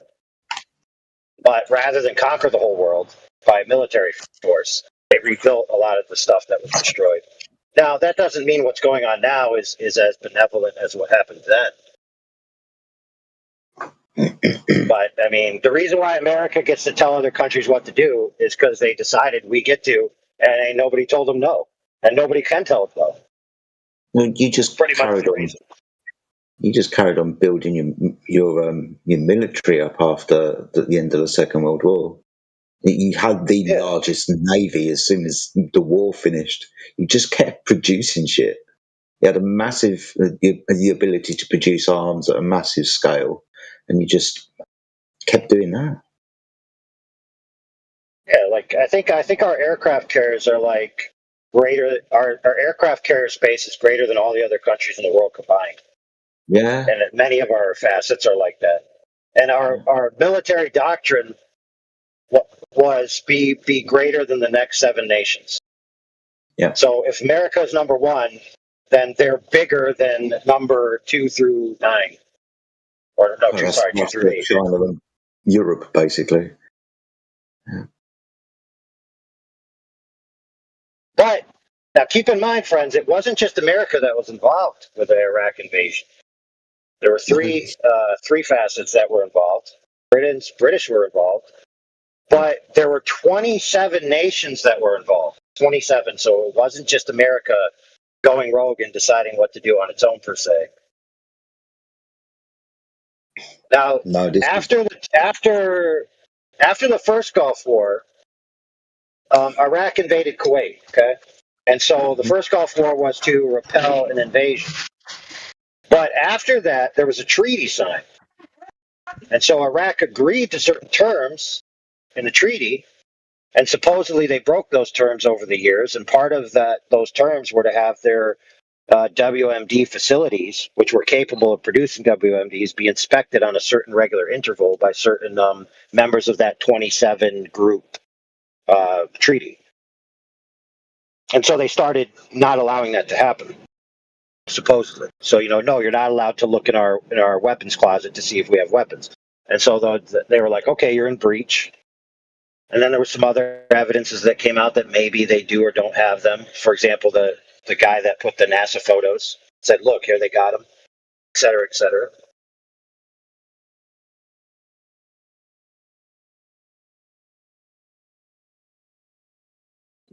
Now, I do think there were people that said they didn't have them, or maybe they don't, or whatever. But there was enough interested parties that say, listen, we're in the area. They've invaded a country before. Now they're skirting their responsibilities to this treaty. Somebody has to go in and enforce the treaty. Well, all the little mom and pop countries that don't have major militaries around who are members of that 27 group treaty, they're not going to go invade and enforce it. So who's going to do it? Well, obviously the guys in that treaty that are capable of doing it, which would include the United States and Britain. Part of the reason why Britain went. Didn't Saddam Hussein in the UN also state that if they tried to insist on inspecting the shit they were trying to inspect, that he would threaten to use chemical weapons, right? I feel like that was a big right, and the chemical weapons was part of the thing that was against his treaty.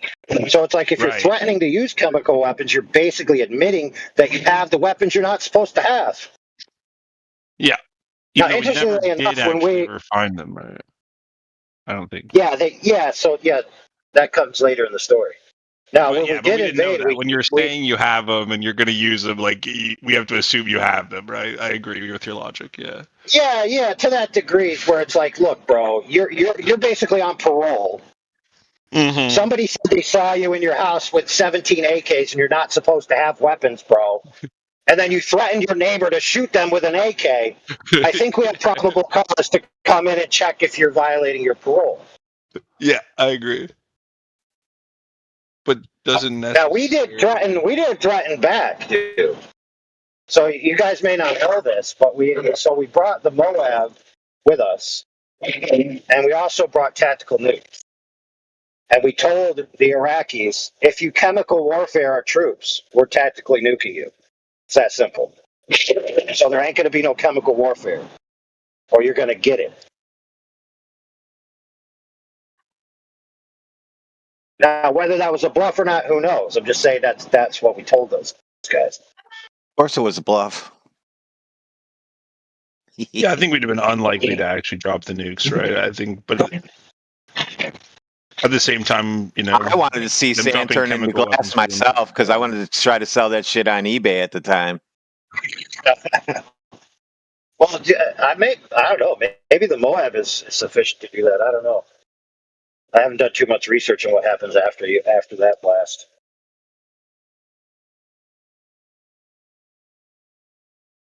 Now, here's the thing. So there's a whole bunch of people outside of their culture talking about their weapons, doing evidences about their weapons, doing counter evidences about whether they do or don't, all these different things. But what about them?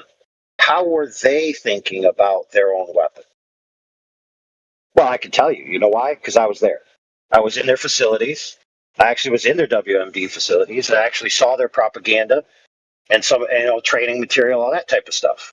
So, and we had communiques from their defense ministers and stuff. So basically, the Iraqi military believe that they possess weapons that they didn't possess. They thought that they were a better army than they were, and people at top of the army were telling the underlings of powers that they possessed and weapons that they possessed and how they were going to use those weapons in the future, and it was all a lie.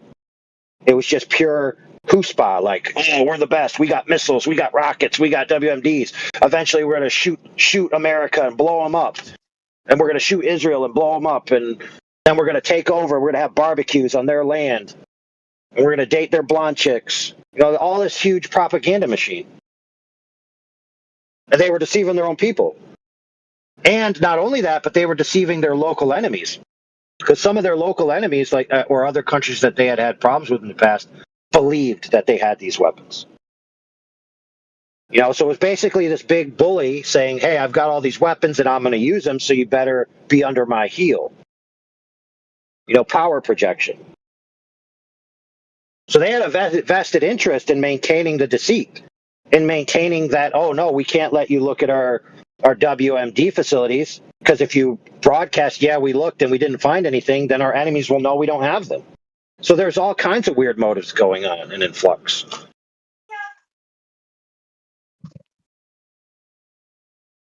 Dude, they had a good propaganda machine, bro. So, I don't know if you guys may not be old enough, but there used to be this commercial called the Hartford Stag, and it was about a bank. But it would basically be like this big deer with, antlers and, the male deer. And he would be hopping through the forest, and then he'd get up on this mountaintop, and he'd be shadowed over the valley, and then they'd have this iconic image of the deer in a shadow, just projecting strength, like Hartford, we are the best bank in the universe.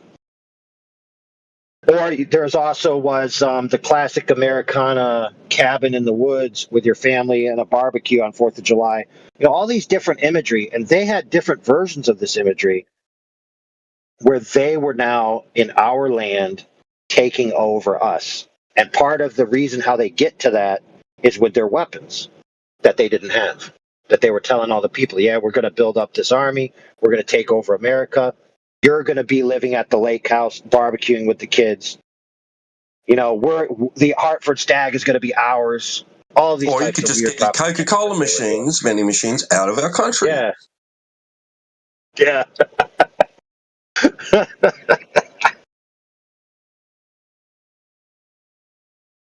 They were kind of a little behind.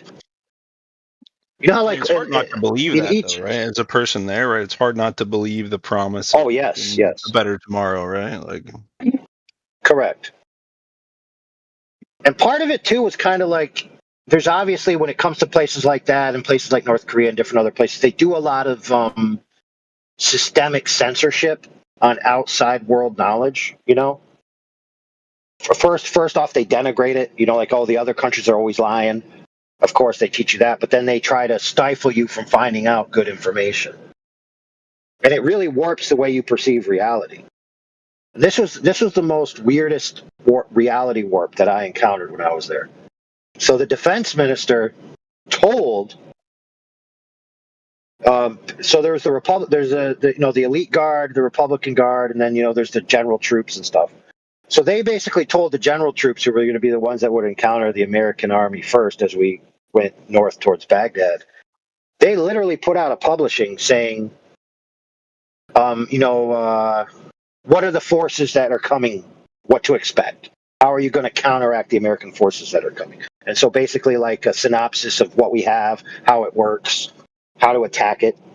Here's what they said, dude. They told their soldiers that the American tanks and fighting vehicles armor, don't worry about it. They're such losers. Their armor is made of wood, not like ours, which is made of metal. And those people were so bankrupted in their thinking, so backwards in their ability to understand the world based on how they were taught and raised. They believed it. They thought that America, one of the most advanced militaries in the world, coming to them, we're made of wood. Wood.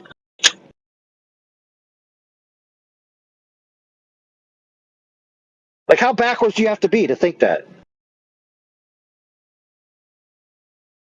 I mean, it's more like how information isolated, right? Like, it's like you said yourself, right? It's a control of information. Exactly. Right?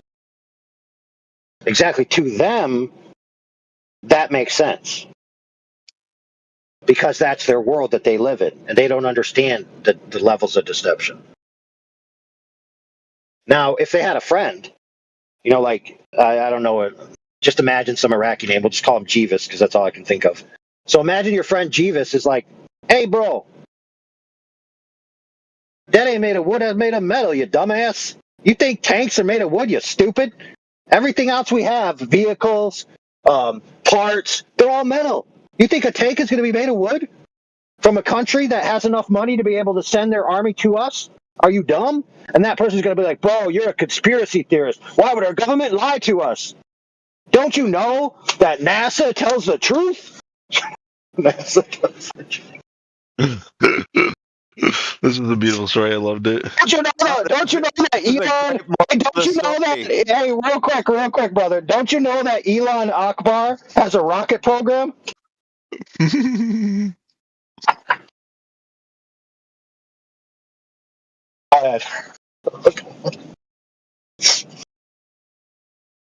I want my 20 minutes back. I thought Elon I thought it was Akbar was great, dude. I thought it was a great 20 minutes, dude. I thought it was great, dude. That's because you don't get to hear those lovely stories all the time like I do. Yeah, he's probably heard this story like 17 times by now. Yeah, I knew where you were going. I was like, as soon as you got to the part where, I saw it myself, I was like, I know this story. Yep, I know this one. I heard this one a few times. Yeah, but Elon, listen, to my credit, Elon Akbar, that's new.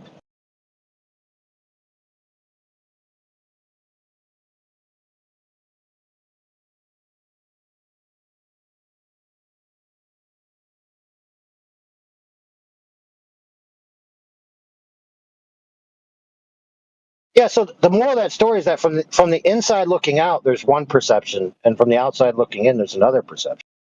So when you say to somebody like a flat earther, for example, well, what about all these things about all these space programs and these conspiracies and this and that? It's like, dude, the flat earther's thinking in his mind, listen, dude, I went out, measured a body of water, and it's flat. So I'm on the outside now.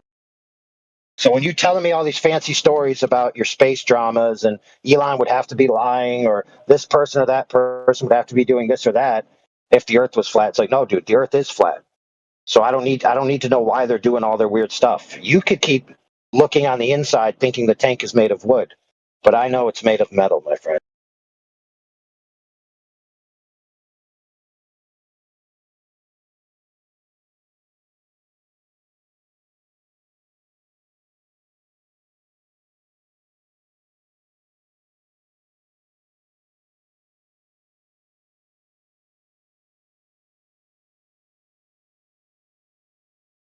So you're saying SpaceX is made of wood?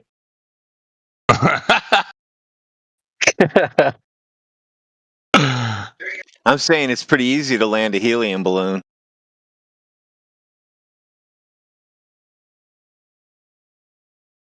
There actually was a one of the plans of rockets in the past was to fill them with helium, so that they would be a assisted buoyant device. And so it would counteract the extreme weight and fuel measures needed. I can't remember if that was in the Wernher von Braun era, but I clearly remember hearing that. Oh yeah, it was. I think James Van Allen did that. He called them raccoons. They're the counterpart to saddleloons.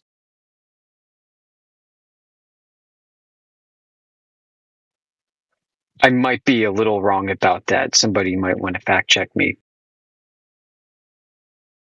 I heard the same though. This goes back to when he was launching these things off of aircraft carriers in the Pacific,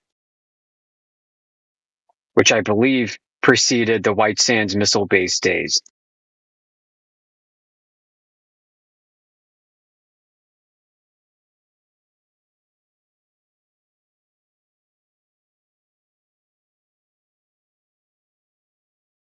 You know what's funny too, Yoder, which I just thought of?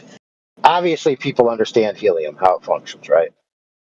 You put it in a volume, it fills the volume. That volume then is less dense than air, and it floats on the air and just keeps rising, right? So, in other words, it's buoyant relative to the environment it's in, and it'll just float indefinitely. I mean, unless you put it in a substance that leaks. So, if it doesn't leak, a structure filled with helium will just stay above the Earth forever. Yeah. No fuel needed, no orbit needed, nothing needed except the properties it possesses in itself. That's it. It will literally stay up there forever. Oh, so it reaches an environment where there's no substance and it has to float on top of the substance? Right. So you just admitted to outer space, bro. But then we got people come in here, brother, like it just happened in the past 30 minutes that they're like, how could something stay up? How can something stay up? I don't understand. It can only stay up if space and satellite rocket trajectory orbits. It's like, no, dude, there's plenty of ways for things to stay up. I just gave you one way. There's other ways as well.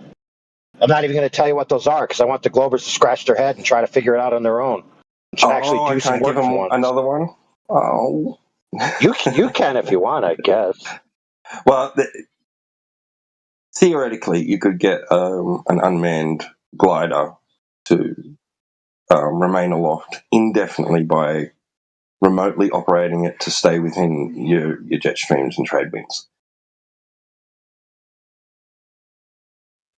Right, and they've done extensive mapping of those winds, right? So, and they can, with a simple balloon, they can just raise and lower it and take it anywhere they need to around the world. Right, I've got an article saved somewhere that talks about the longest manned glider flight, and it talks about it. The only restriction was that the guy needs to eat and shit and sleep, right? I got a cool slide deck from the early CloudSat days where they're launching balloons from Texas. And it shows a balloon track going from Texas to Northern Africa and back, around and around and around and around like a big NASCAR racetrack. So they're able to do things with predictability.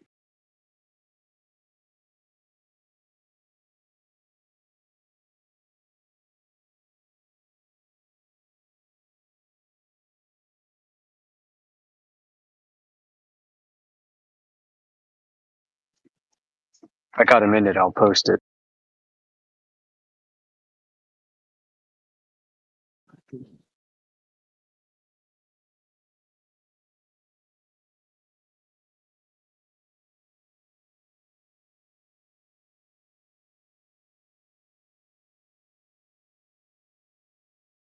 Okay, but let's take it for granted that someone believes that the claims about trajectories and paths above the surface of the Earth when it comes to SpaceX or another object that is trying to meet, let's say you take it for granted that you're told that those things happen perfectly and that the way they work coincides with some mathematical projection of an idea that they're orbiting a sphere. Okay, let's say that's true. You say, okay, that works. It just works. It matches perfectly. Okay, now you got on the actual Earth all kinds of observations that don't match the claims. So now you have to pick one over the other, no matter what. You have to.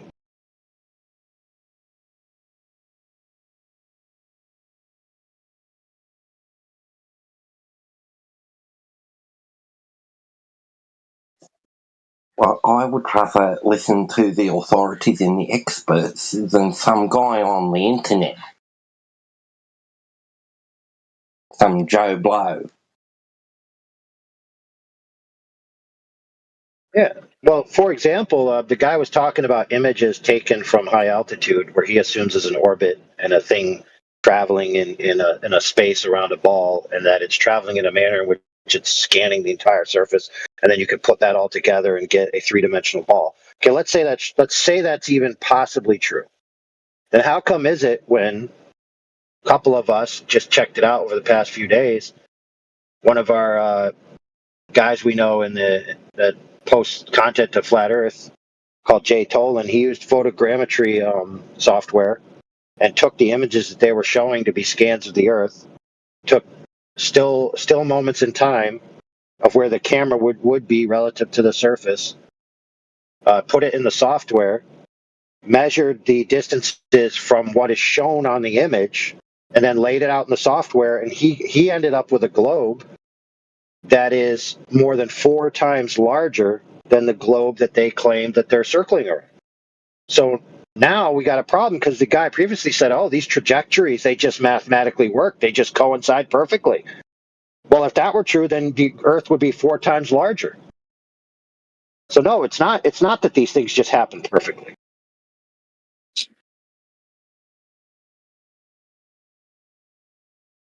There's discrepancies all over the place. Did you say that's a recent Jay Tolan release? Oh, yeah.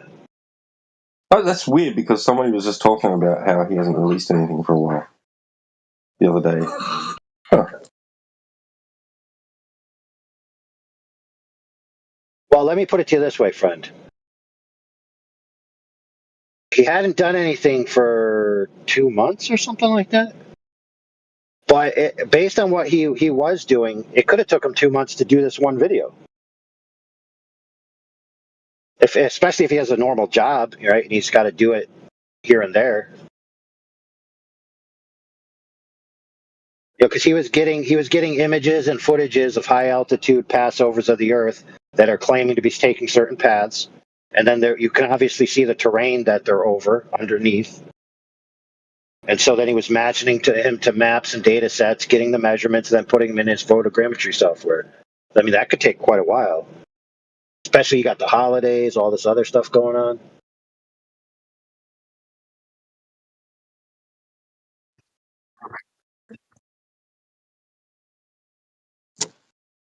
Because it is rocket science.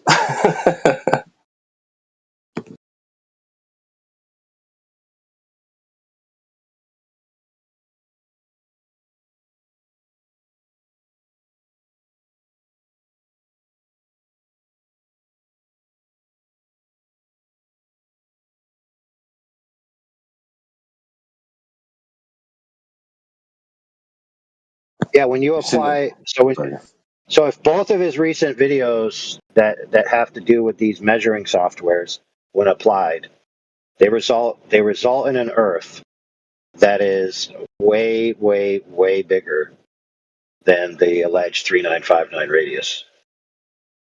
So no matter what, you got a problem.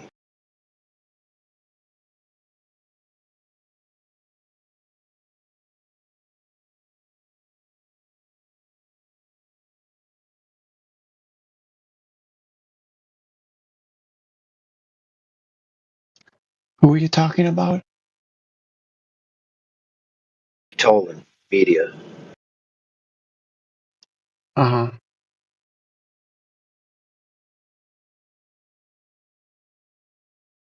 If you don't know the two videos, real quick, the first one came out some months ago. and it was applying the machine vision algorithm to parallaxial stereography of looking out across the Earth towards the horizon, and using those techniques to determine how far away things are that are in that field of view. And then the second one was applying photogrammetry software to the images or videos that are shown from high altitude platforms allegedly orbiting the Earth, such as ISS or other such vessels that are, going over a large portion of the Earth taking images.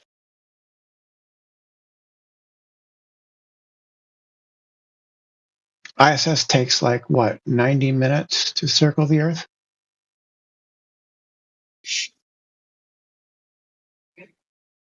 Supposedly, yeah.